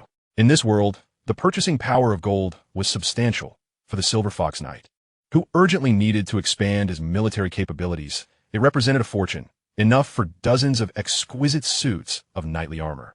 For the sake of this immense sum, he was willing to risk exposure to the church's scrutiny. The evil spirit was terrifying. 2 seasoned knights stood utterly powerless before it. Yet the black mist seemed to offer some resistance, albeit feebly. Perhaps the quality and quantity of the black mist wielded by the Rock Bear Knight and Frost Wolf Knight were inadequate. The Silver Fox Knight felt a lingering dread. Both the eerie, intangible attacks and the illusory forms that evaded assault positioned the evil spirit as invincible against knights. The Wilderness Brotherhood had harnessed the power of the evil spirit, leaving the kingdom and the church in a state of turmoil. The true winter was drawing near, and no one could remain unscathed. All the Silver Fox Knight could do was strive to grow stronger before the inevitable winter arrived. A few days later, through the whispers of various traveling merchants within the territory, Liwei learned of the tragic demise of the Rock Bear Knight and the Frost Wolf Knight, who had reportedly fallen victim to a legendary malevolent spirit. A chill ran down his spine. Thank goodness I did not venture there. Regardless of the veracity of these malevolent spirit rumors, the Silver Fox Knight who extended the invitation to me certainly harbored ulterior motives, Liwei mused. He remained somewhat skeptical regarding the tales of the spirit's assault. Having encountered such entities before, he recognized that they were not mere figments of folklore. However, the fact that the malevolent spirit had claimed the lives of both the Rock Bear Knight and the Frost Wolf Knight, while leaving the Silver Fox Knight unscathed, was indeed perplexing. Nonetheless, such matters were not for him to worry about. Knights were no match for these specters. And the true nature of these entities was a mystery that warranted the pursuit of a wizard's counsel. Magic must be employed to combat magic. As spring faded away, the scorching summer of the month of blazing fire arrived. After more than a month, the Holy Light Church finally released its investigation results regarding the deaths of the Rock Bear Knight and of the Frost Wolf Knight. The conclusion was that they had perished due to an attack by a malevolent spirit. Instantly, fear gripped the hearts of the populace nationwide. Until now, many had regarded malevolent spirits as nothing more than ancient myths, mere tales spun by adults to frighten restless children. Yet now, their existence had been validated by the most authoritative institution in the world, the Church. In response, the Pope of the Holy Light Church gently reminded both nobles and commoners alike that carrying the Church's Holy Light Medallion would afford them protection against malevolent spirits, a safeguard that had evidently spared the Silver Fox Knight from harm. Consequently, the commemorative medallion, originally issued to celebrate the Church's millennium and valued at 1 gold coin, skyrocketed to an outrageous price of 100 gold coins each. From the highest-ranking nobles to affluent merchants, none felt secure venturing out without the Holy Light Medallion.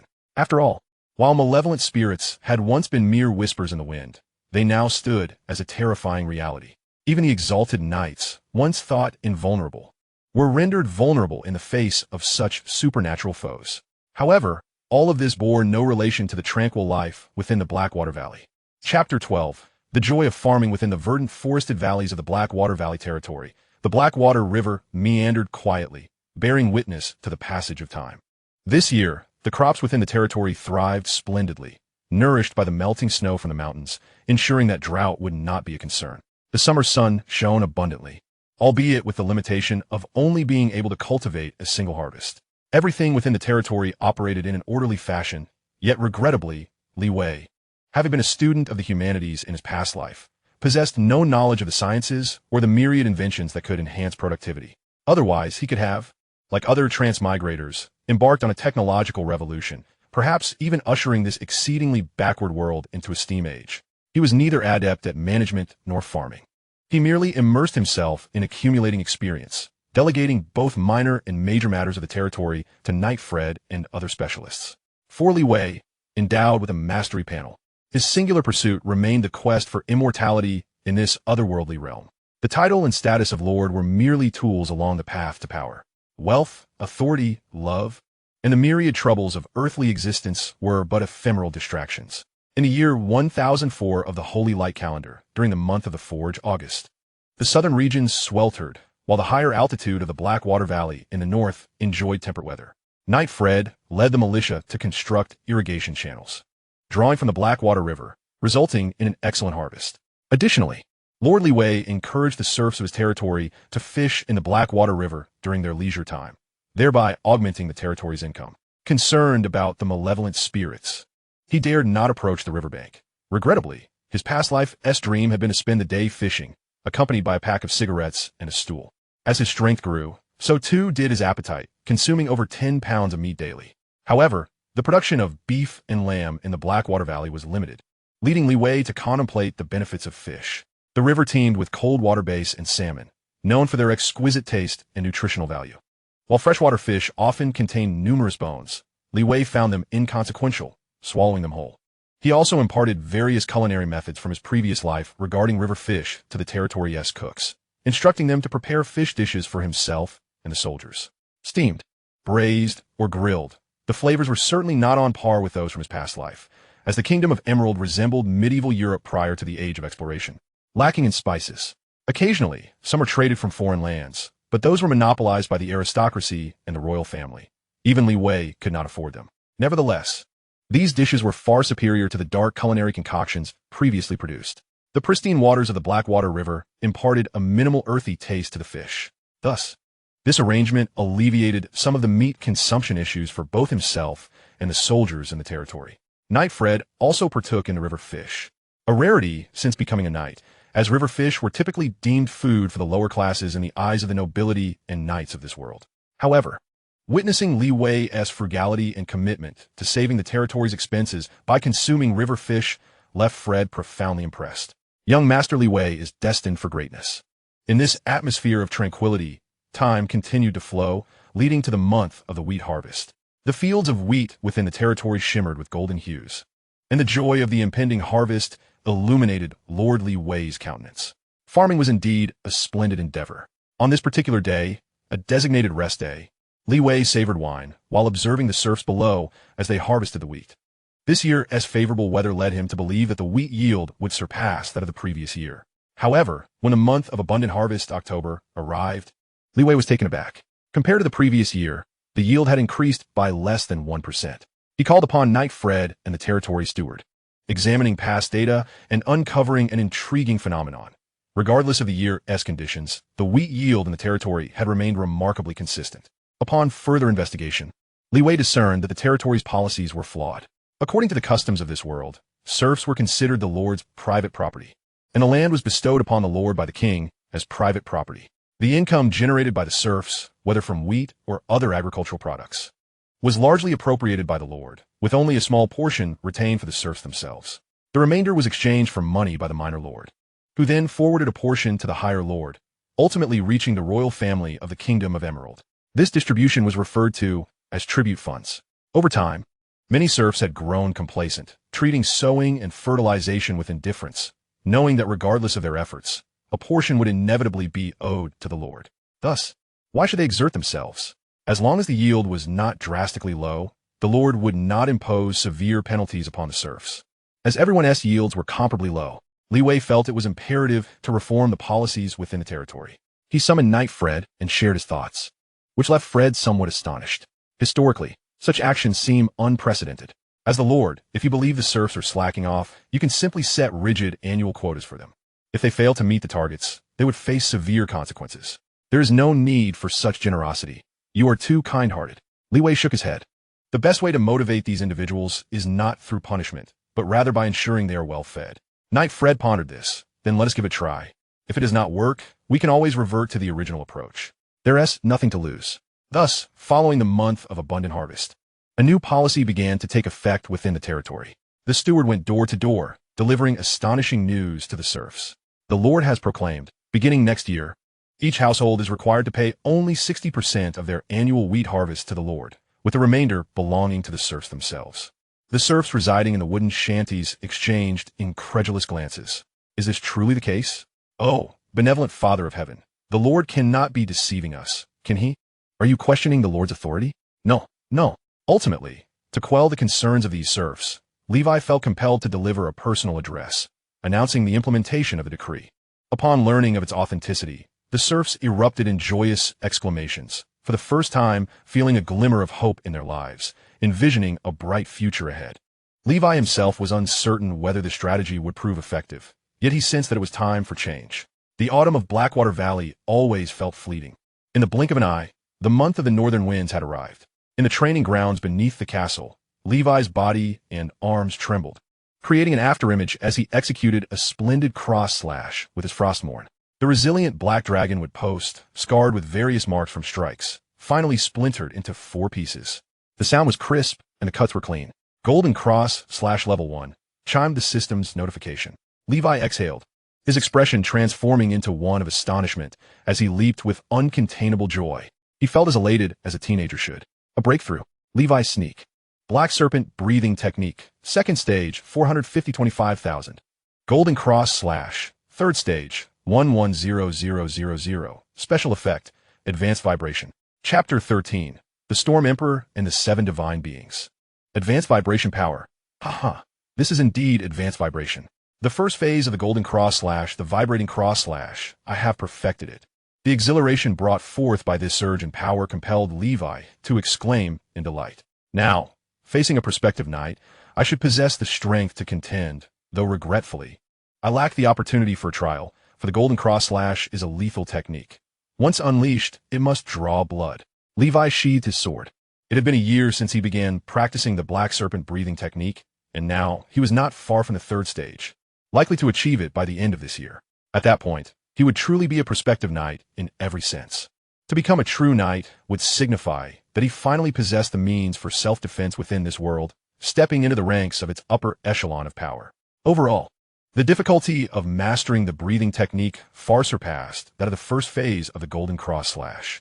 Of course, Levi speculated that this could also be attributed to his innate talent for swordsmanship. With a determined goal set, Levi plunged once more into his arduous training of the black serpent breathing technique, striving for an early breakthrough to the third stage. Having established his objective, he activated his intensive training mode anew.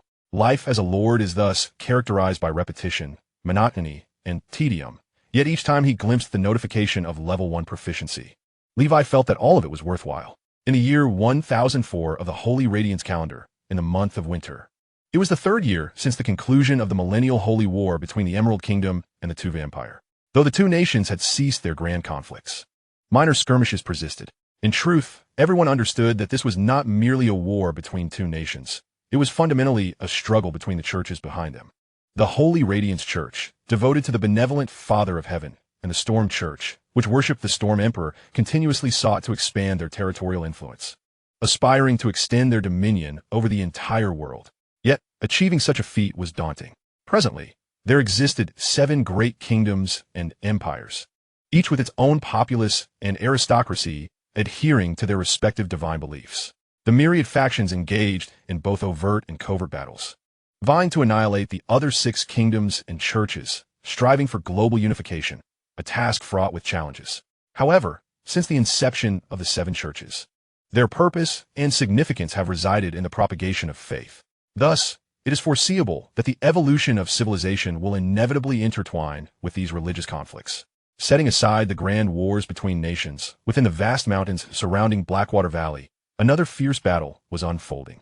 In the dense forest, 100 mountain wolves had encircled a massive silver bear, recently awakened from its winter slumber. This silver bear stood a formidable height of 6 feet and spanned over 12 feet in length. It was one of the most renowned beasts of the northern regions, the northern giant bear.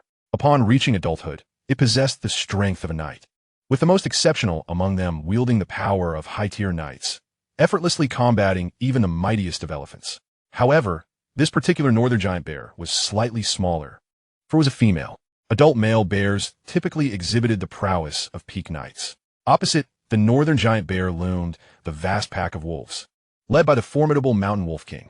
The mountain wolf, the most terrifying entity of the Black Forest, lacked the individual strength of the northern giant bear, but compensated with its overwhelming numbers and cooperative tactics. Generally, even 100 wolves would rarely initiate an attack on a northern giant bear.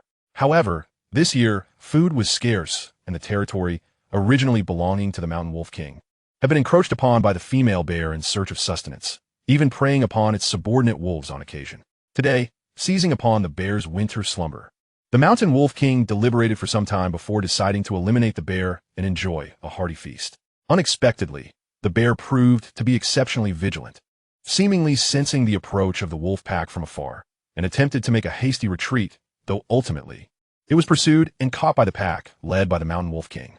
Now, cornered by the multitude of mountain wolves, the female bear ceased her flight. In terms of speed and endurance, she could not hope to outpace the mountain wolves. These were the most patient hunters, among the few capable of matching human hunters in endurance. The bear needed a swift resolution, with a resounding roar that echoed through the forest. She reared onto her hind legs, her colossal form towering like a demigod.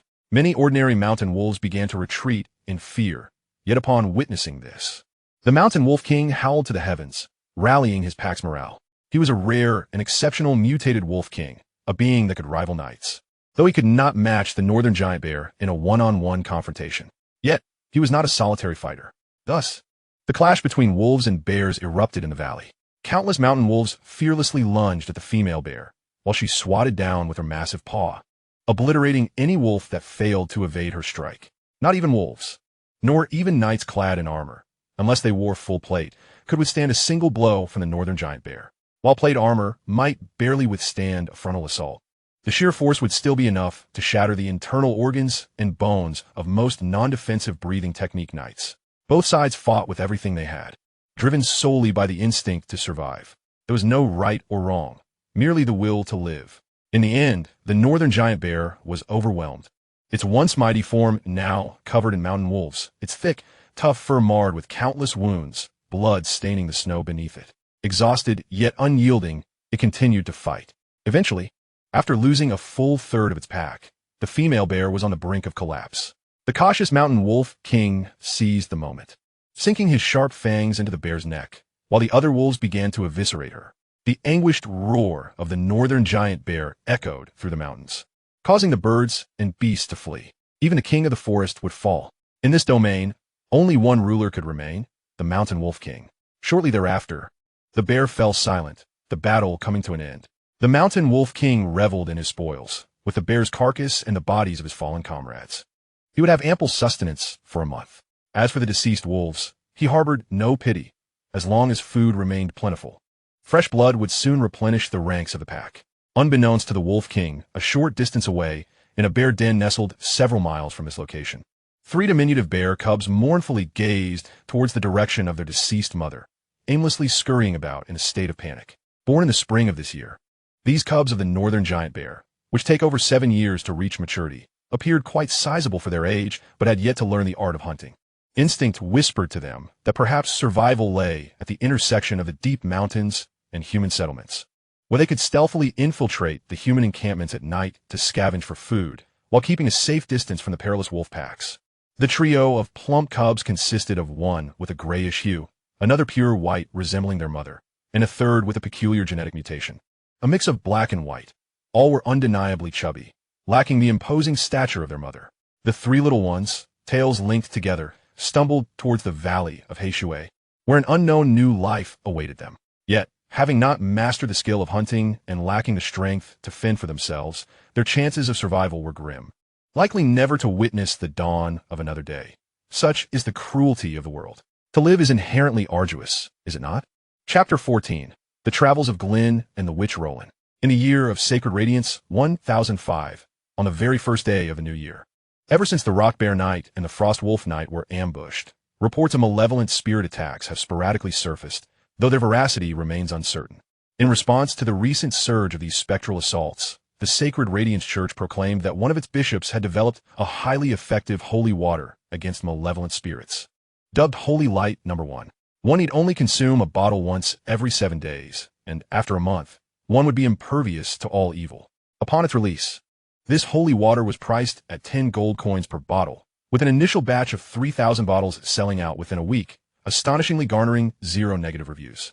Regarding this phenomenon, Levi remarked that the nobility of this world are indeed easily deceived. However, he could understand, being from a modern world, he was naturally unfamiliar with the fervent belief these people held towards the church. Since that incident, the occurrence of these malevolent spirits had only increased. Oh, how am I to trace your whereabouts? Levi rummaged through some parchment-bound tomes in his father's study.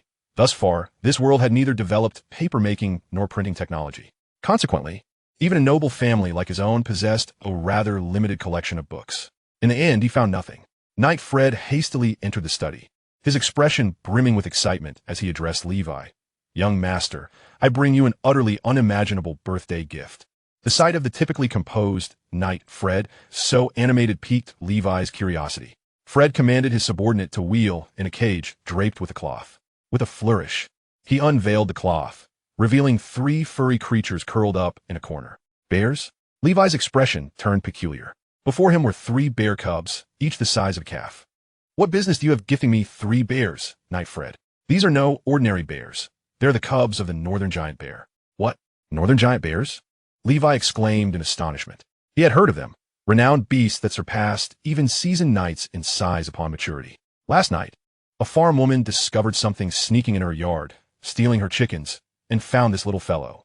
The cub tried to flee, but was captured by the patrolling militiamen. Despite its small size, it put up quite a struggle. Fred produced one of the black and white cubs, gripping it by the nape of its neck. The cub swiped at Fred in a futile attempt to attack, its mouth still flecked with remnants of chicken feathers, making it hard to imagine this tiny creature would grow into the fearsome northern giant bear. The other 2 cubs whined, seemingly worried for their sibling. All 3 were underweight, almost emaciated by bear standards. It was evident they had been starving for quite some time. Had Knight Fred not discovered them, they would likely have perished within days. What of their mother? Surely she won't come seeking us out by following their scent. Levi fretted, acutely aware that he was no match for a northern giant bear. Fear not. It seems their mother has likely perished or abandoned them. Typically, this time of year marks the hibernation period for bears. Their absence from the den suggests something has befallen her. The cubs of the northern giant bear, if placed on the black market, could fetch over 100 gold coins each. Many nobles desire to rear such fierce creatures from a young age, ultimately possessing what would be akin to a knightly companion. However, I suggest we raise them ourselves. Cubs of a northern giant bear are a rare find, albeit costly to nurture.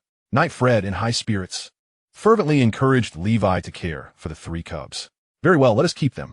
For now, they shall reside in the castle, and we must assign some caretakers to tend to them. Approaching the trio of cubs, Levi scrutinized them closely, declaring, "This gray one shall be named Little Gray. The white one will be called Little White, and the mixed one shall be dubbed Chubby, for he is indeed the roliest." Levi instructed his servants to ensure the cubs were comfortably settled. These little ones would require at least 7 years before they could be of any use, and given their wild nature, it was uncertain whether they could even survive. Thus, he could not place his hopes upon these creatures. Strengthening his own prowess remained paramount. As the wailing cubs were taken away, Levi turned to Knight Fred and inquired, "My dear Fred, how fare your searches for tomes regarding witches?" Fred chuckled. "You are quite invested in this witch matter, are you? Fear not. I have dispatched individuals to seek out information. Most of what they have found consists of tales of wandering rangers or fantastical stories, hardly credible. However, I have procured a book from a wandering merchant, which recounts a legend about a witch. You may find it intriguing." Knight Fred handed over an ancient, weathered scroll of parchment titled The Travels of Glenn. The author, a man who referred to himself as Glenn, evidently used a pseudonym, for his true identity remained a mystery.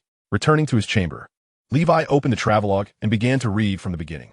Glenn described himself as a traveling merchant, and the content of the memoir was sparse, primarily chronicling the strange tales he had encountered during his journeys, one of which pertained to a witch. In the year 847 of Sacred Radiance, upon the eastern sea of the Emerald Kingdom, my merchant vessel met with disaster during a tempest. Clinging to a piece of driftwood, I prayed to the Heavenly Father, beseeching survival amidst the calamity. Perhaps my devout faith moved the Heavenly Father. I survived, washed ashore on an unnamed isle. I knew not where I was, and in my desperate search for sustenance, I encountered many wondrous creatures that defied my imagination. There were 3-legged toads adorned with the visage of a beautiful woman upon their backs, swans with 6 pairs of wings, pure and magnificent, akin to the 12-winged angels said to reside beside the Heavenly Father, and even a talking red mushroom that scampered about, which astonishingly tore off a piece of its own flesh to offer me. After consuming the mushroom, I drifted into a hazy slumber, vaguely recalling a beautiful lady seated beside me. The subsequent events elude my memory. When I awakened, I found myself aboard a fishing vessel. The fishermen claimed to have discovered me adrift on a piece of wood and rescued me. I surmise I must have encountered the legendary witch, for only a witch could conjure such bizarre beings. Moreover, I discovered that after consuming the flesh and blood of that mushroom, the affliction that had plagued me for years had vanished. I felt rejuvenated and invigorated, undoubtedly a testament to the power of magic. It was the enchantress who had saved me. Subsequently, I prospered in commerce, amassing a considerable fortune. Yet my heart yearned to return to that island in search of the beautiful witch. Alas, it seemed as if the island had vanished in a thin air. I ventured to sea 7 times, each attempt ending in futility, until now my hair has turned gray. In pursuit of the sea, I found myself destitute. Friends and family distanced themselves from me, claiming I had lost my sanity. Yet, I knew I had not. I had truly encountered the sorceress. With renewed determination, I sold my estate in the royal city, resolved to set sail for the 8th time. Before embarking, I chronicled my experiences and self-published 100 copies, hoping that those who read this book might continue the search for the legendary sorceress if I failed to find her. Oh, and I vaguely recall that during the conversation between the red mushroom and the enchanting witch, the mushroom referred to her as Lady Roland. Chapter 15. The Knight in Training, Levi. Stormwind City. Was this not the city of my father, the Lord of Stormwind? Levi murmured to himself, as the descriptions provided by Green perfectly aligned with his imagination of a sorcerer, eerie, powerful, and enigmatic. However, one could not entirely dismiss the possibility that Green had indeed lost his mind. Regardless, the water surrounding Stormwind City might provide me with a lead.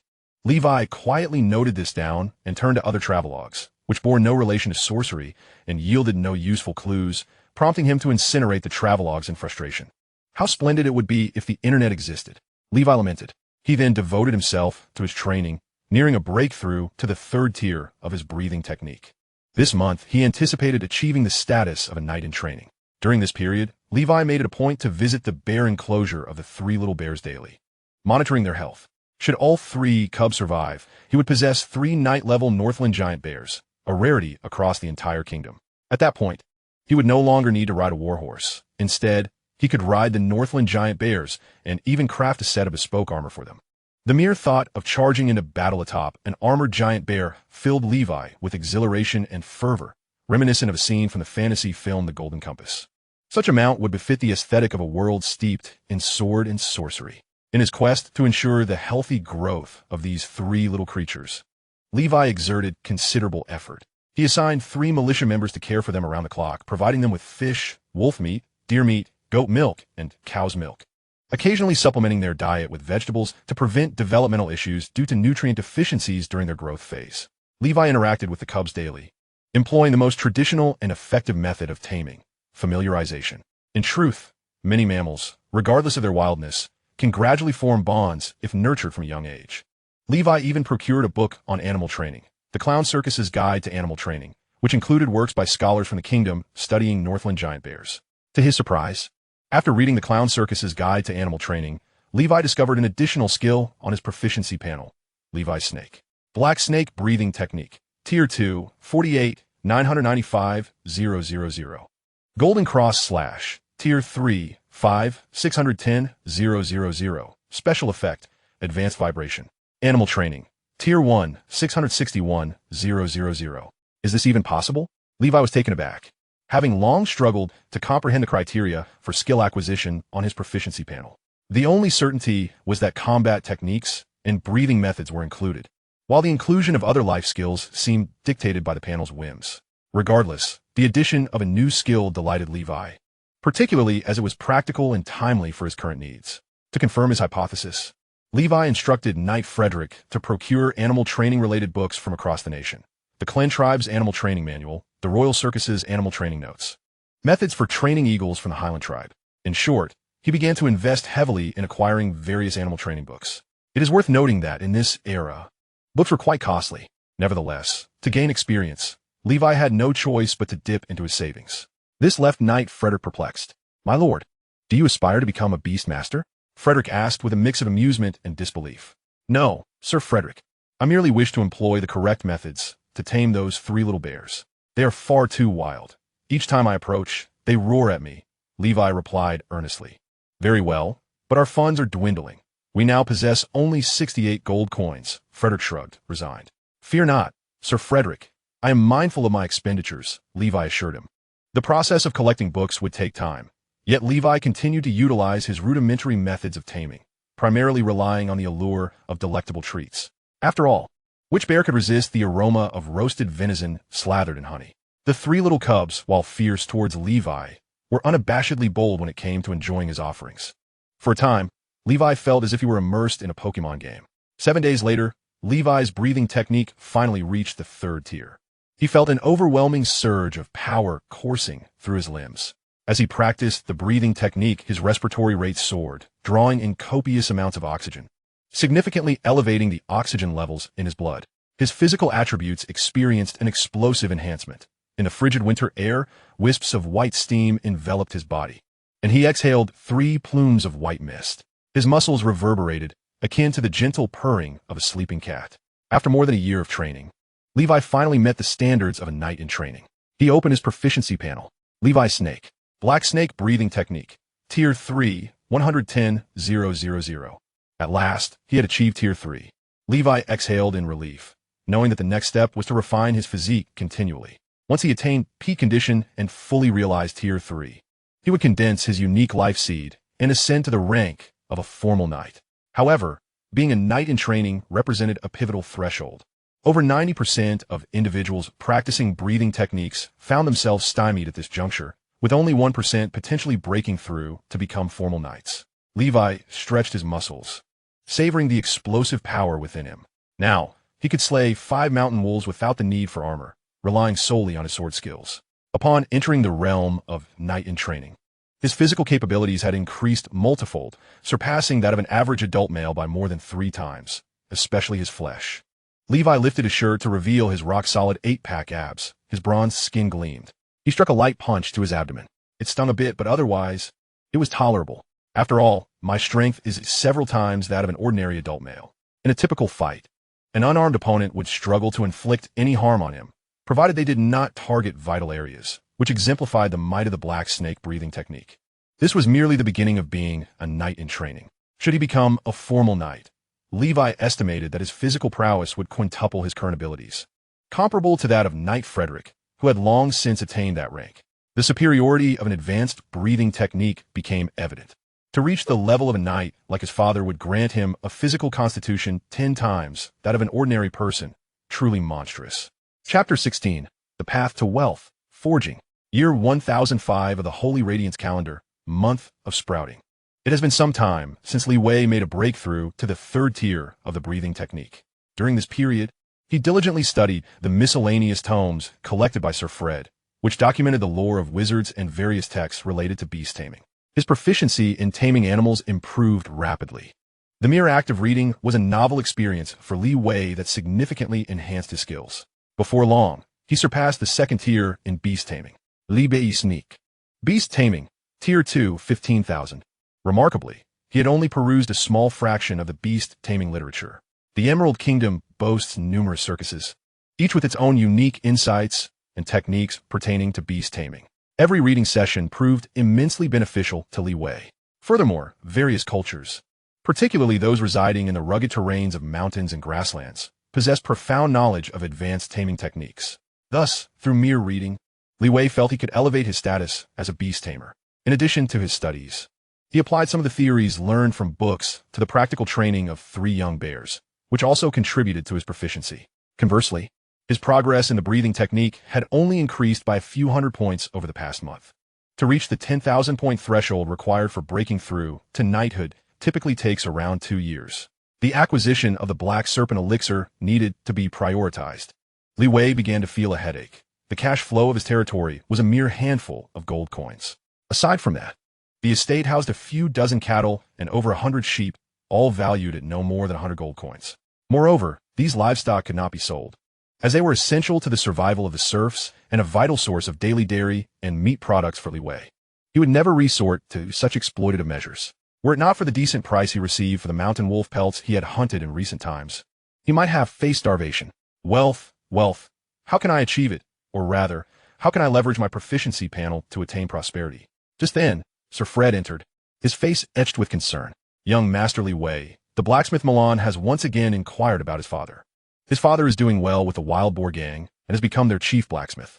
I assured him that I would find a way to rescue his father. But the current situation is complicated. Suddenly, Li Wei remembered something.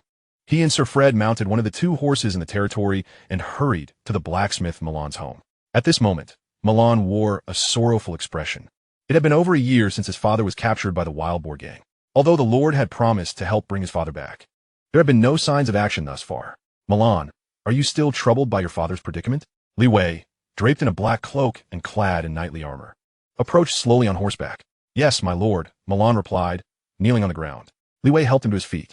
I understand your feelings, but rest assured, your father is safe with the Wild Boar gang. Our territory is currently in a challenging period. We cannot engage in conflict with them just yet. If we had 50 sets of knight armor, I could lead Sir Fred to storm the Wild Boar gang and rescue your father immediately. Melon lowered his head, his voice trembling. 50 sets? For this world, 50 sets of armor are beyond the means of a minor baron like myself. Even some small earldoms may struggle to furnish such a number. Moreover, with Melon's skill level, he is not yet capable of forging armor, which requires advanced blacksmithing expertise only a master smith can provide. In Blackwater Valley, the only official master blacksmith is his father, Old Toby, who can only produce 2 sets of armor a year. 50 sets are an astronomical figure, demanding immense manpower, resources, and finances. Do not worry. I will assist you to the best of my abilities. Starting tomorrow, you shall move to the castle and teach me the art of forging and smelting, declared Li Wei. My lord, must you trouble yourself with such menial labor? Minon exclaimed, astonished. That's settled then. After concluding their discussion, Li Wei toured the blacksmith shop, observing the forging process in detail. He also took the only introductory book on forging from the shop and departed with Sir Fred. Are you truly planning to learn the craft of forging? Sir Fred asked, a mix of amusement and disbelief in his tone. Indeed, Li Wei responded. In this world, where turmoil reigns and productivity is exceedingly low, most territories rely on a self-sufficient agricultural economy. Li Wei contemplated that if he were to develop other agricultural products, they would lack competitiveness, especially considering that Blackwater Valley is not particularly suited for agriculture. However, If he could establish a forging industry, producing everything from basic farming tools to weapons and even armor, there would be tremendous potential. As a lord, he understood the immense value of weapons and armor. If he could cultivate the forging industry within his territory, it would alleviate his financial burdens as he pursued his own training. His confidence stemmed from the proficiency panel he possessed. With that thought, Li Wei opened his proficiency panel, discovering a new skill added to it. Li Wei, Forging, Tier 1, 11,000. Until now, Li Wei had been constrained by the aristocratic perceptions of this world, which regarded manual labor as the domain of the lower classes. Thus, he had never considered utilizing his proficiency panel to practice forging skills. Yet, his present financial desperation left him no choice. The territory lacked both talent and resources. Therefore, he resolved to take matters into his own hands, utilizing the strength and energy gained from his breathing technique. After observing the entire forging process at Milan's workshop, it was no surprise that a new skill, forging, manifested on his proficiency panel. As long as it appeared on the panel, it would be straightforward. He could simply grind away at it. In the following days, Li Wei arranged for the relocation of the blacksmith shop, allowing Milan and other apprentices to move the forging equipment to the vicinity of his castle. He also constructed a makeshift smelting furnace to facilitate his learning of the craft. Milan was both surprised and delighted, never expecting that the lord would willingly become his apprentice. It was an incredibly approachable gesture. Thus, Li Wei found himself accumulating more skills to master. However, he was mindful of the order of priority. The breathing technique would always take precedence, followed by the golden cross slash, then forging, and finally beast taming. In just a month, Li Wei had advanced to Tier 2 in forging, much quicker than he had anticipated. The acquisition of such life skills yielded experience at an astonishing rate, far easier than combat skills. In his previous life, Li Wei had heard that if a person devoted 1,000 hours to a single endeavor, they could easily master many tasks that seemed daunting to the mind. Time is the greatest teacher, and humanity's potential is vastly greater than we often realize. Continuous practice is the key to mastering all these skills. Coupled with the principle of you reap what you sow, the constantly affirming proficiency panel served as an invaluable aid. For Li Wei, learning these ordinary skills was a piece of cake. 3 months later, he successfully forged a high-quality knight's sword, rivaling the one given to him by Milan. Of course, in the standards of this world, such a high-quality sword would be considered subpar in the eyes of his previous life, given the backward smelting techniques that prevented the production of superior iron. Furthermore, Li Wei lacked the knowledge to improve these methods, and the proficiency panel could not conjure advanced smelting techniques from thin air. Nevertheless, this flawless casting directly awarded him a boost of 100 proficiency points, making Milan, who had taken 4 years as an apprentice blacksmith to forge a high-quality knight's sword, acutely aware of the disparities in their respective journeys. Chapter 17, Beast Taming. Special Effect, Heart of the Wild. Time flies swiftly, days and months passing in the blink of an eye. Practicing the art of breathing, honing sword techniques, forging iron, and engaging in leisurely reading formed a continuous cycle of experience gathering days that seemed to pass with remarkable swiftness. Seasons shifted from spring to autumn, and as the biting winter approached, the month of the north wind in the year of Holy Radiance 1005 arrived. In the training grounds, Levi and Sir Frederick maneuvered with agility, competing in their swordsmanship. Sir Frederick, wielding his weapon with just one hand, unleashed a tempest of strikes that left Levi struggling to defend himself. Ultimately, Levi succumbed to defeat, prompting Sir Frederick to chuckle. Not bad. This time last year, you could only endure a minute under my onslaught, but now you've managed 5. Levi laughed heartily, aware that Sir Frederick had yet to exert even a third of his strength. With Sir Frederick's prodigious talent in swordsmanship, even if he were to restrain himself to the level of a squire, Levi would still find himself outmatched. After their training session, while Sir Frederick proceeded to instruct the militia, Levi settled down to examine his proficiency panel. Levi Snack, Black Serpent Breathing Technique. Level 3, 366, 610, 000. Golden Cross Slash. Level 3, 439, 910, 000. Special Effect, Advanced Vibration. Beast Taming. Level 3, Limit, Special Effect, Heart of the Wild. Forging. Level 3, 131, 410, 000. Special Effect, Guaranteed Masterpiece. Over the past year, the 4 skills he had diligently cultivated had made significant strides. Undoubtedly, the slowest and most arduous to master was the Black Serpent Breathing Technique, which had only accumulated over 3,000 proficiency points in a year. Without the aid of secret elixirs, Achieving level 4 would require at least another 2 years.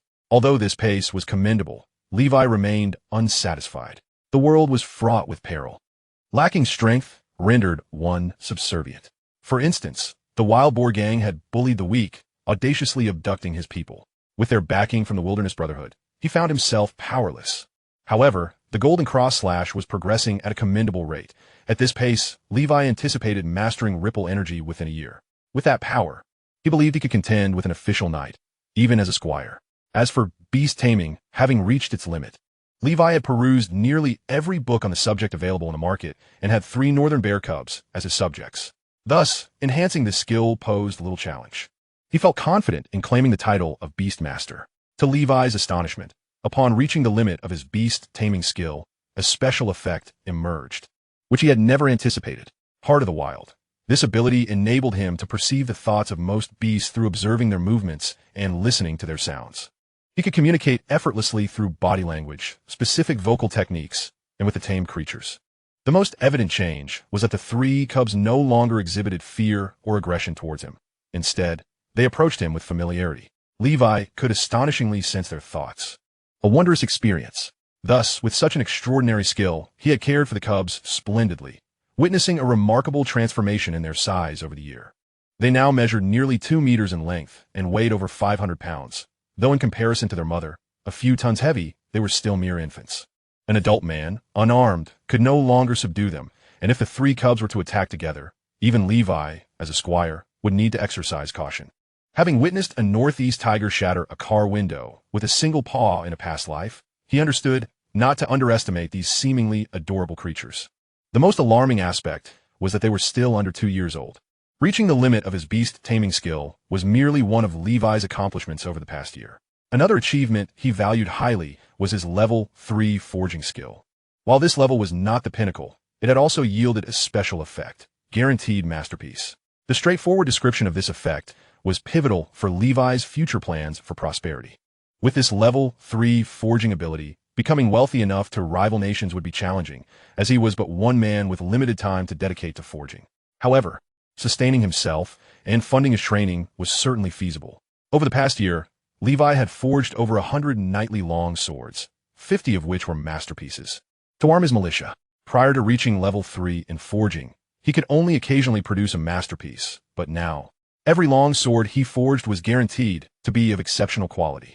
Even the seasoned forger, Old Toby, would find it difficult to match Levi's masterpiece rate and forging efficiency. Considering Levi was a squire, with physical prowess and control over hammering far exceeding an ordinary man like Toby.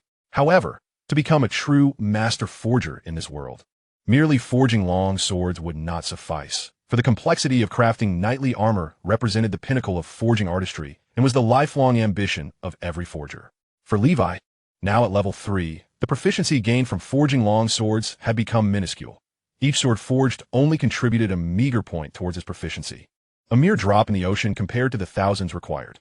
Hence, Levi contemplated embarking on forging knightly armor. Yet, his high efficiency in forging had led to a scarcity of iron within his territory. Previously, the iron used for smelting in his domain was primarily imported from neighboring territories.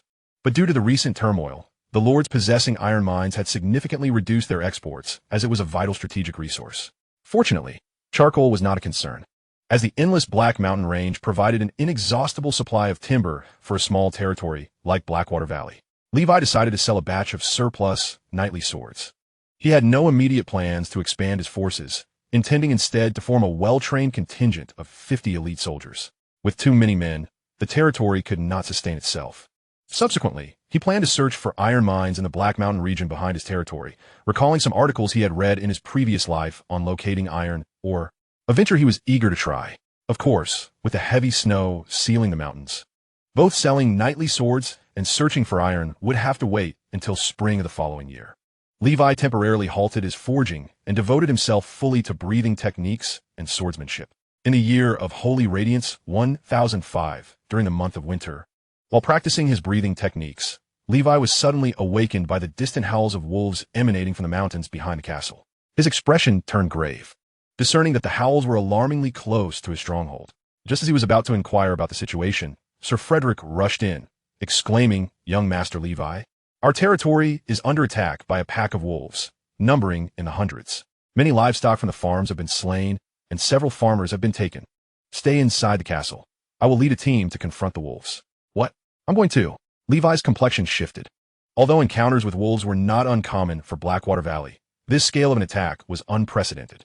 Seeing Levi's resolute stance, Sir Frederick did not attempt to dissuade him, but sternly stated, "Then please stay close to me." Donning armor and mounting their steeds, Levi and Sir Frederick hurried towards the site of the incident. Now a squire with advanced vibration power, and with his militia armed with knightly long swords. Bolstered by Sir Frederick's presence, he was confident they could subdue these beasts. Chapter 18. The wolves have come. The wolves are coming. The wolves are coming. Run. The wolves are coming. Help. Echoes of desperate cries reverberated through the vale of Blackwater. Emaciated mountain wolves scurried across the fields and dashed behind the livestock pens, where the cattle and sheep were helpless against these ferocious predators. Curse be it. Let them perish. Armed with long swords, militia members donned rudimentary armor woven from willow branches and wielded wooden shields as they battled the wolf pack. However, many of them were paralyzed by fear, unable to muster the courage to confront the terrifying beasts. Young Sam, a recent recruit to the militia, trembled as he clutched his knight's sword, his limbs shaking uncontrollably. Despite having mastered basic combat techniques and ranking among the top in training, the overwhelming sense of dread and the stench of blood paralyzed him when faced with the fearsome mountain wolf. "Sam, what are you doing? Fight!" shouted a militia squad leader from afar. "My legs won't obey me," the youth cried, tears streaming down his face, his trousers dampening in the frigid winter air, a true manifestation of terror. Much like a bird that, having narrowly escaped the talons of a raptor, lies paralyzed on the ground from sheer shock, humanity too can succumb to a blank state of mind when confronted with sudden fright and horror. This primal fear of bloodthirsty beasts, etched deep within our very bones, harkens back to a time before civilization. A mountain wolf, its eyes glowing with a sinister green light, lunged menacingly toward Sam. Famished for a month without sustenance, it had long abandoned its fear of the iron and fire wrought by humanity. It simply craved flesh, be it animal or human. "Mother, I too shall embrace the merciful arms of the Father in heaven," Sam thought, shutting his eyes, his mind a chaotic tangle. Just then, a piercing sound filled the air. An arrow sliced through the atmosphere, striking the charging wolf squarely in the head with blinding speed. The wolf let out a whimper, staggered, and fell, its cries fading into silence. Sam remained in a daze, uncertain if he was still alive, until a broad, powerful hand clapped on his shoulder. The Father in heaven does not embrace cowards who relinquish their struggle. Stand up, grip your sword, and fight alongside your Lord. Levi approached from behind, rousing the dazed soldier. He could not help but sigh inwardly. How could such a soldier ever face the battlefield?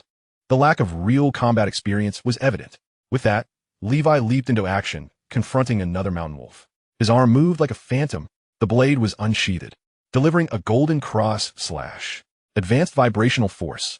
Crack! The wolf's head was cleaved clean off. Blood gushed forth, splattering Levi's face. Proficiency in golden cross slash. Level 3. He licked the blood from the corner of his mouth and knocked another arrow, shooting down a famished wolf that was gutting a cow 50 meters away. "Sam, fear not. No matter how sharp the wolf's fangs, they're no match for the sword in your hand. Continue to fight." Sir Frederick came over, patting Sam's shoulder in encouragement. Wiping his tears, Sam gazed at the young lord who had just decapitated a mountain wolf with a single strike. At merely 14 years of age, 5 years his junior, he was still a child. Yet the bravery and fearlessness exhibited by the young lord made Sam feel utterly inadequate. "What kind of man are you, Sam? What kind of man? Fight!" Trembling, Sam charged toward the wolves that were besieging his companions. Meanwhile, Sir Frederick, witnessing Levi's frenzied slaughter, hurried to keep pace.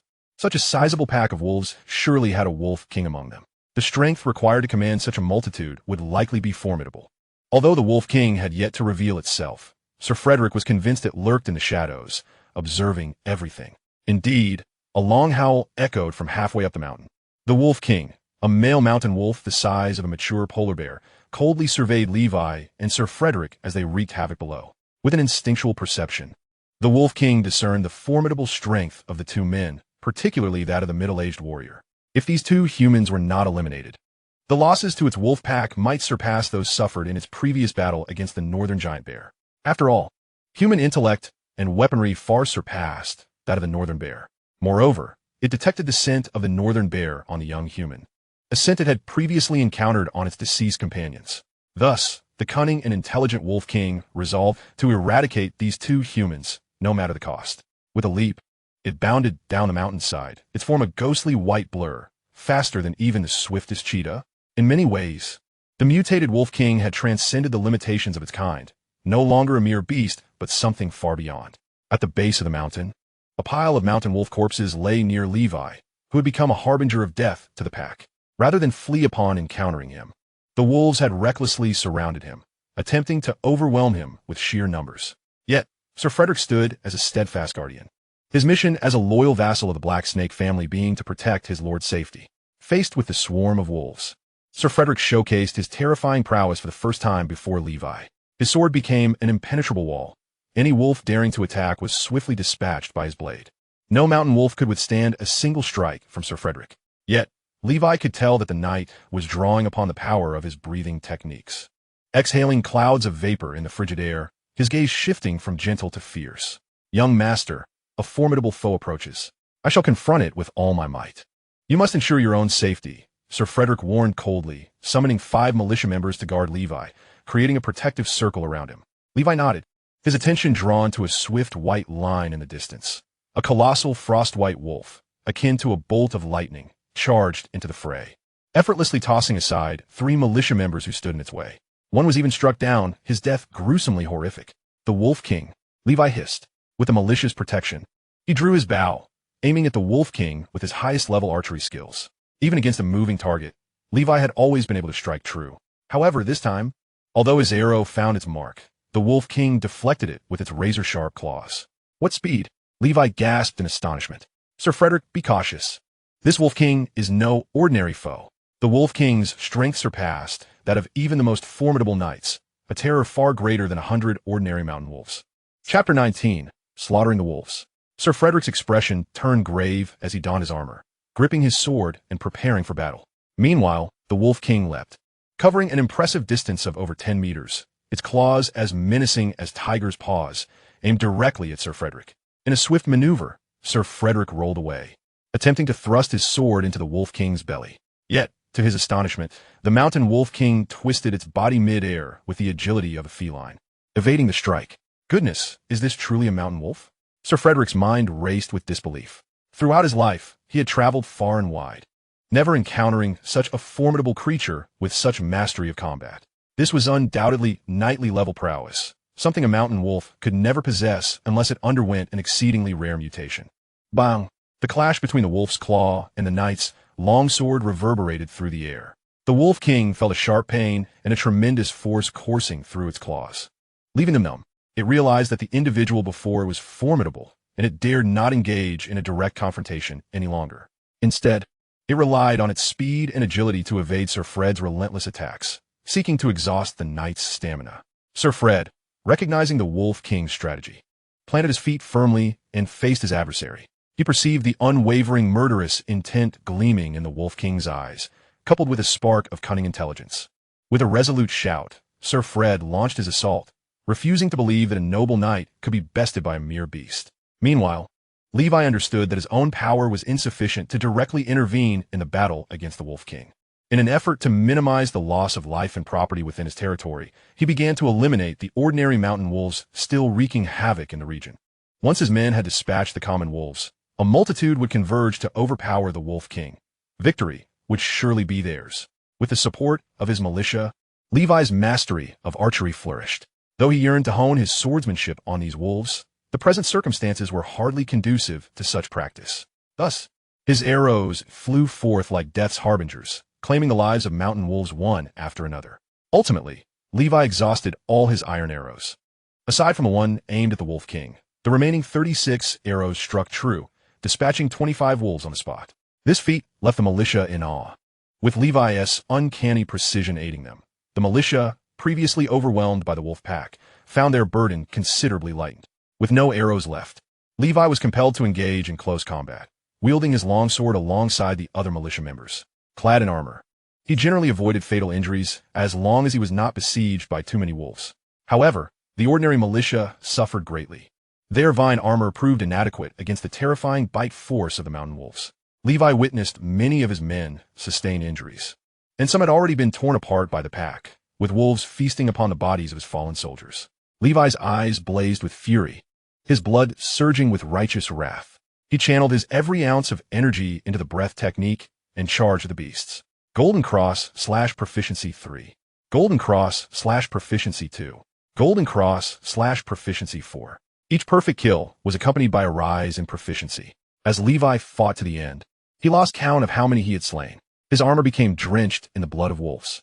Although these soldiers were his serfs, mere commodities in this era, they were also sons and fathers, living souls. The sheer number of lives lost to the wolves made Levi acutely aware for the first time of how cheap human life was in this brutal world. Malevolent spirits. And even these beasts could snuff out existence with impunity. I must grow stronger. This is insufficient. Levi's inner voice roared, hunger gnawing at his insides. He realized that in his current state, he could not sustain the full exertion of the breath technique for long. Such intense energy expenditure required adequate replenishment. Is there anything to eat? The terrifying pangs of hunger surged within him, and he whispered, resembling a ravenous wolf. The militia, startled by the sight of Levi's bloodshot eyes and bloodlust, trembled as they stammered, "No, my lord. I will fetch you something to eat." "That won't be necessary." Levi promptly tore off the hind leg of a mountain wolf, disregarding any potential parasites or pathogens, and began to gnaw on it. With the breath technique at his disposal, he believed parasites posed little threat. Most importantly, he feared that without sustenance, he might succumb to madness. Once or twice might be bearable, but repeated instances would surely lead him to a point of no return. Thus, he had to prevent such a scenario from occurring. This incident had unfolded too hastily. He hadn't had time to prepare sufficient provisions, serving as a valuable lesson learned. After consuming half a wolf's leg, Levi felt significantly better. He suddenly recognized that he had become no different from those desperate, starving wolves. A self-deprecating thought crossed his mind. In my previous life, I would likely be the kind of monstrous figure who would consume raw flesh and blood in pursuit of power. Ultimately, under Levi's fervent leadership, the militia slaughtered the majority of the mountain wolves, an estimated 60 or more, while dozens fled into the depths of the forest, abandoning the Wolf King. On Levi's side, they suffered the loss of 7 militia members, 12 serfs, as well as 20 cattle and 30 sheep. Such losses were a grievous blow to the already impoverished Blackwater Valley. It is worth noting that the entire territory contained merely over 300 households, amounting to fewer than 1,000 souls. Once I advanced to knighthood, I must clear the surrounding wilderness of beasts. In this primitive era, these creatures pose a significant threat to our domain. Regrettably, lacking firearms, Levi lamented that if he had them, he could practice until he attained mastery, slaying as many mountain wolves as came his way. Even the Wolf King would fall to a single shot. Meanwhile, the Wolf King, engaged in a fierce battle with Sir Fred, since the tide had turned. It had not anticipated the youth's archery skills to be so precise, resulting in the loss of half its minions in such a short span. The remaining subordinates were paralyzed with fear, abandoning their leader to flee for their lives. Remaining behind would mean certain death.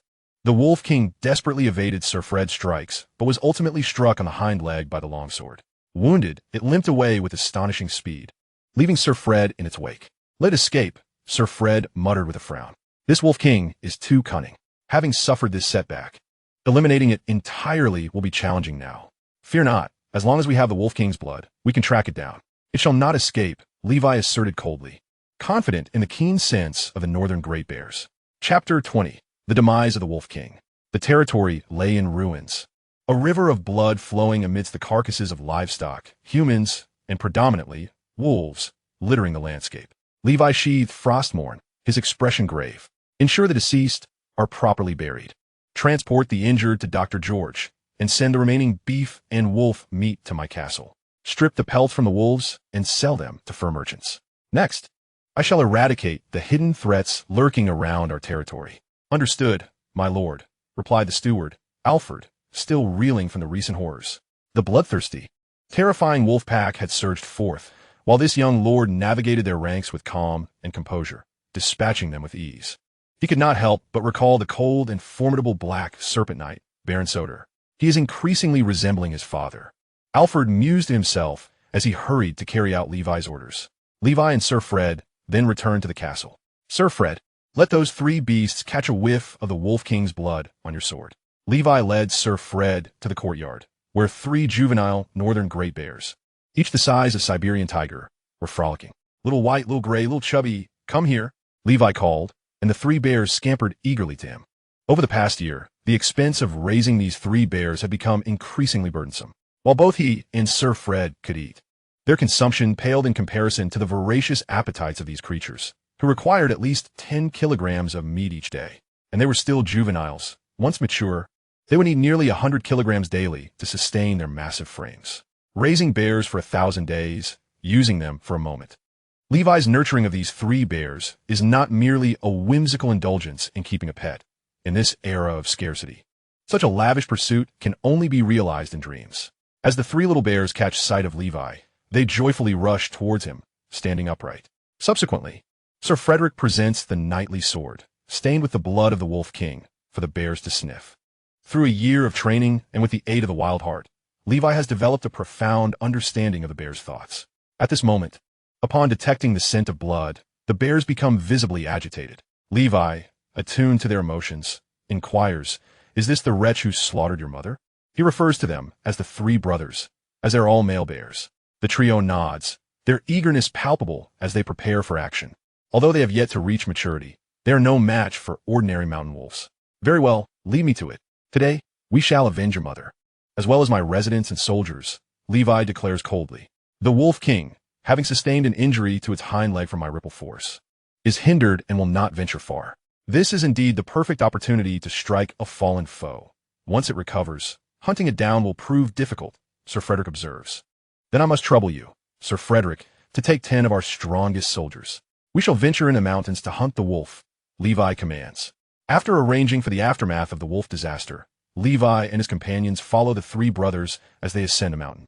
The Wolf King, bleeding from its injured leg, unwittingly aids the bears in tracking its scent.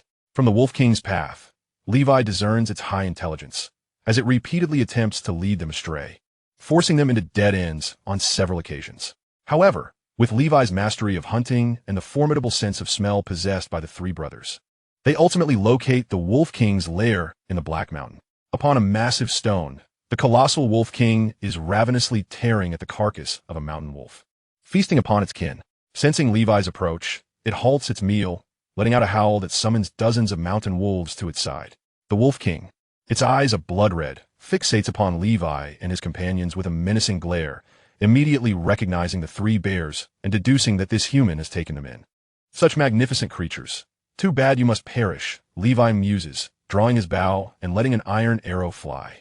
Thwack! A mountain wolf leaps in front of the injured Wolf King, only to be struck down by the arrow, meeting its end. The Wolf King's chilling gaze remains locked on Levi, evoking the sensation that he is not facing a mere beast, but a sentient being. With a command, the Wolf King directs its already battered pack to charge at Levi and his group once more. Sir Frederick, you engage the Wolf King. I will handle the others. Levi instructs. Without hesitation, Sir Frederick charges forth, while the Wolf King rises unsteadily, clearly hindered by its injury. Had it been an ordinary night, even a single strike may not have inflicted such severe damage upon the Wolf King, but Sir Frederick's ripple force has shattered the very bones of its leg from within. This battle of vengeance unfolds with remarkable ease. Before long, Levi has dispatched all the mountain wolves, suffering only 4 injured soldiers. He had come prepared, armed with a plentiful supply of iron arrows, and as long as the soldiers create opportunities for him to strike, he can secure victory. The 3 brothers also showcase their terrifying prowess as northern giant bears for the first time, successfully hunting mountain wolves at merely 2 years of age. Meanwhile, the battle with Sir Frederick reaches its conclusion, as the wounded Wolf King proves no match for him, coupled with Levi's relentless ambushes and arrows. Sir Frederick ultimately delivers a devastating ripple cross slash. In a moment of dazed clarity, Levi perceives the air ripple beneath the force of the strike. Soon after, the Wolf King's massive head falls, its cold gaze fixed on Levi until its last breath, sending a chill down his spine. "What are you staring at?" Levi quips, stepping upon the Wolf King's head. This creature was too formidable. Levi promptly incinerates it, fearing any potential resurrection. It is a pity about the exquisite wolf pelt, which could have fetched at least 5 gold coins from the noble houses. Levi sighs, feeling a pang of regret, yet acknowledging that the Wolf King's gaze was too unsettling. In a world imbued with supernatural forces, purifying everything with fire seems the safest course. At last, These wretched beasts, responsible for the deaths of several of our comrades, have been avenged. Bind their bodies to the sled and bring them down the mountain, Levi commands, knowing that the wolf pelts and meat can help mitigate their losses. In that moment, the stout little brother rushes to Levi's side, nuzzling against him and emitting a low growl. Levi understands. The little brother has discovered a cave while exploring the Wolf King's lair, within which lies a peculiar human skeleton. Chapter 21. Exceptional Qualities, the Breathing Technique of Giants. Levi pays little mind, considering it merely the remains of hunters who had ventured into the mountains and fallen prey to the Wolf King. He approaches the cave, which is not particularly deep, finding numerous skeletal remains, the majority belonging to ordinary people, including several children. This vile beast has devoured many, which explains the frequent disappearances of individuals in his territory every few years. The three brothers are now gathered around one skeleton, curiously inspecting it. Upon reaching the remains, Levi notices their unusual height, measuring over 3 meters. Most strikingly, compared to the other dismembered remains scattered about, this skeleton is remarkably intact, its bones still in place.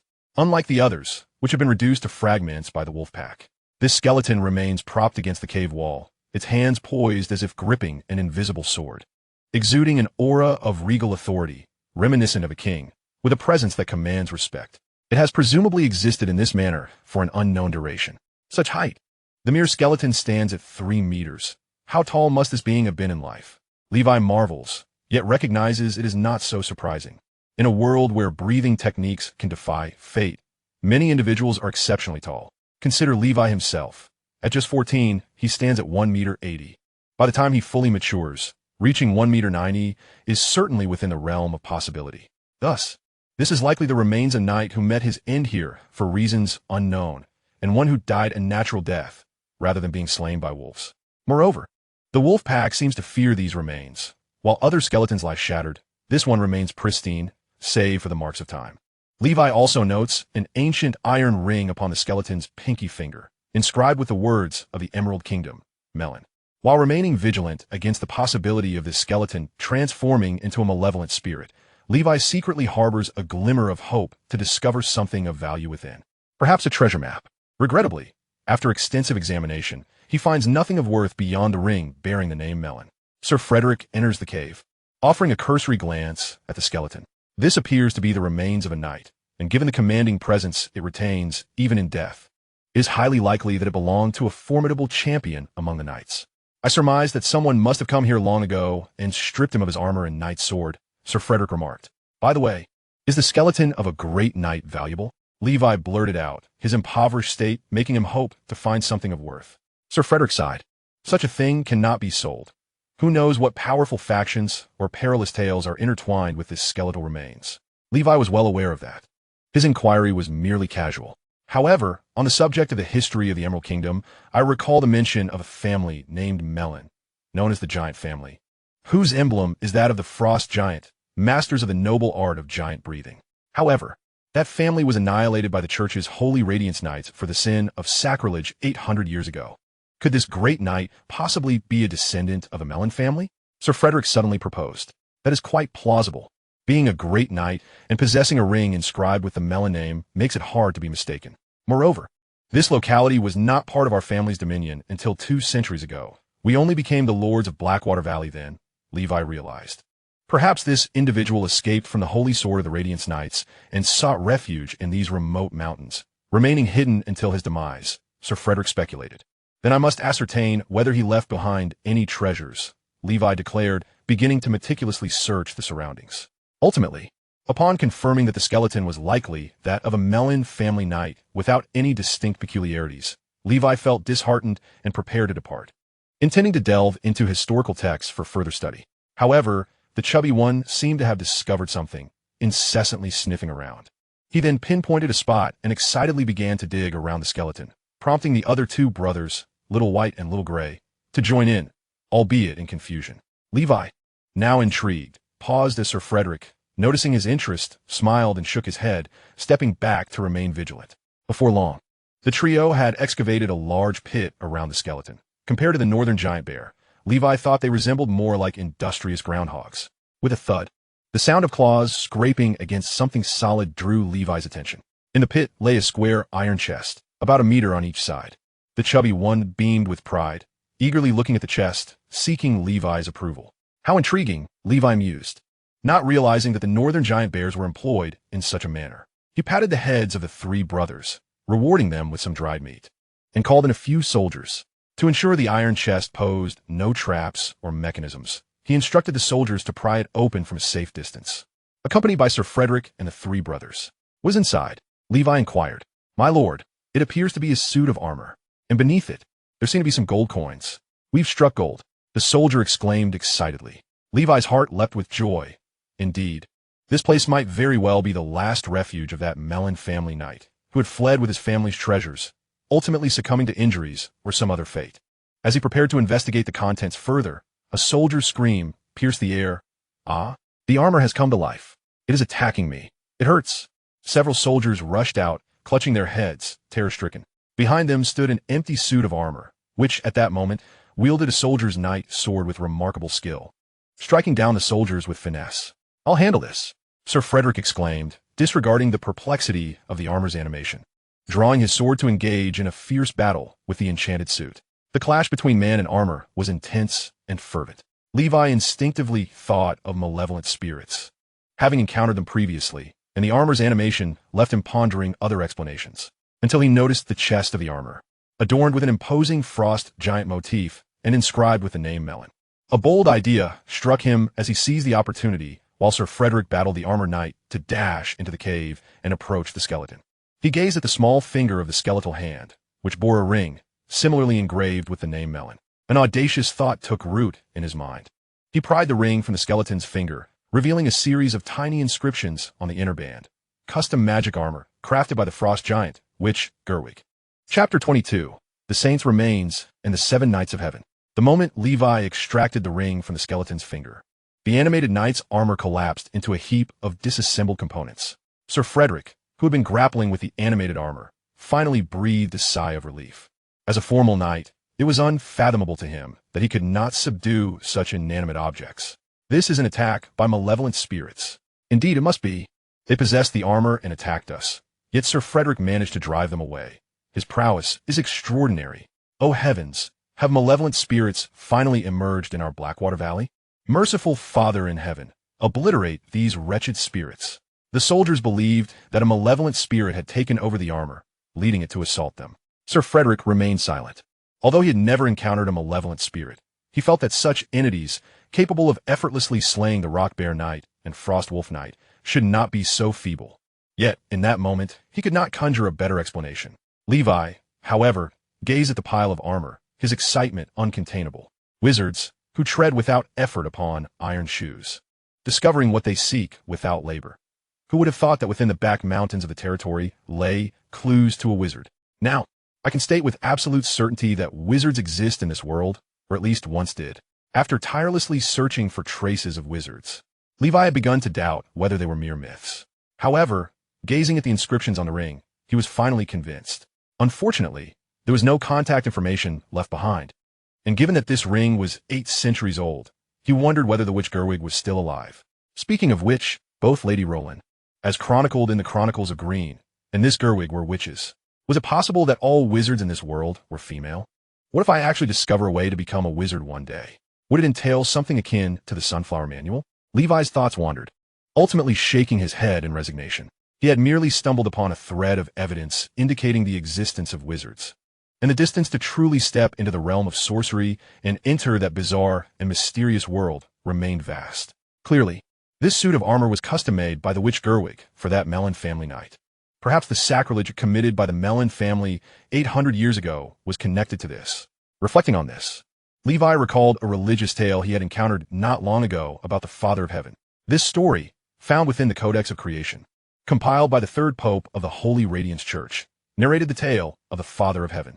The Father of Heaven selflessly distributed his sanctified remains to his 7 most loyal followers, who consumed them. The one who consumed the legs acquired divine speed. The one who consumed the ribs gained divine endurance. The one who consumed the blood obtained divine spirit. The one who consumed the heart received divine mental fortitude. The one who consumed the arms attained divine strength. The one who consumed the bones acquired divine defense. And the one who consumed the brain inherited divine wisdom. These 7 followers were known as the 7 Knights of Heaven, each inheriting divine attributes. Thus, the dark energy birthed by the Knights should essentially belong to the divine power of the saints' remains, aptly termed as the sacred remnant power. God loves humanity more than himself, and humanity ought to love God as one with their own parents. The divine nurtures the Knights with the sacred blood and flesh of saints, and thus, the Knights must embody this spirit, demonstrating unwavering loyalty to God, executing his will, and spreading the brilliance of the Heavenly Father. This is the introduction to the origins of the Knights as delineated in the Codex of Creation, and it elucidates why the official nomenclature refers to the dark energy as the sacred legacy. The veracity of these claims remains uncertain. However, a scholar of folk religion, in a collection of notes, recounts an intriguing myth not documented in the Codex of Creation concerning the origins of the Knights. Among the 7 celestial knights mentioned in the Codex, one knight, endowed with divine wisdom, harbored grand ambitions.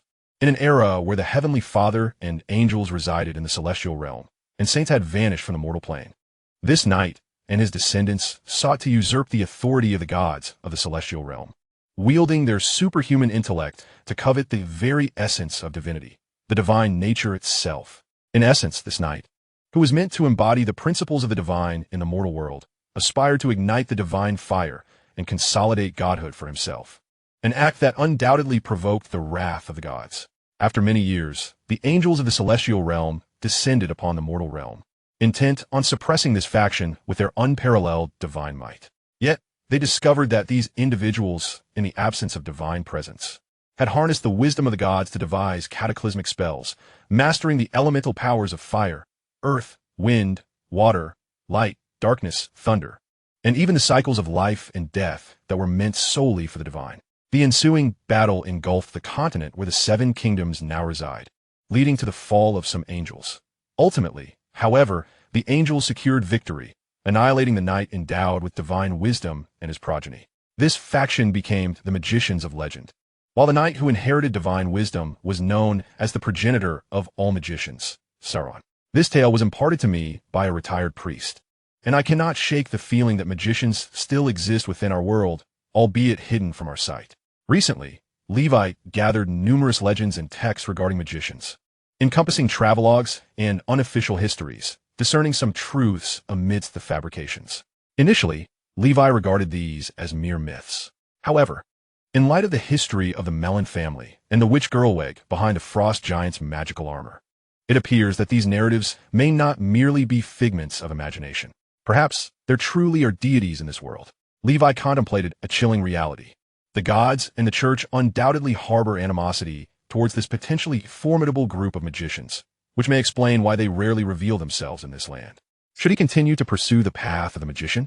Levi asked himself, sighing deeply. He realized he could not provide an answer at that moment. Time would reveal the truth. Once he determined there was nothing of further value in the vicinity, Levi instructed the soldiers to box up the armor. He remained uncertain about the connection between the armor and the ring, as well as how to utilize it, so he resolved to study it further upon his return. He also ordered the cave to be sealed. Inside, the towering remains silently bore witness to the passage of 8 centuries, the ebb and flow of history.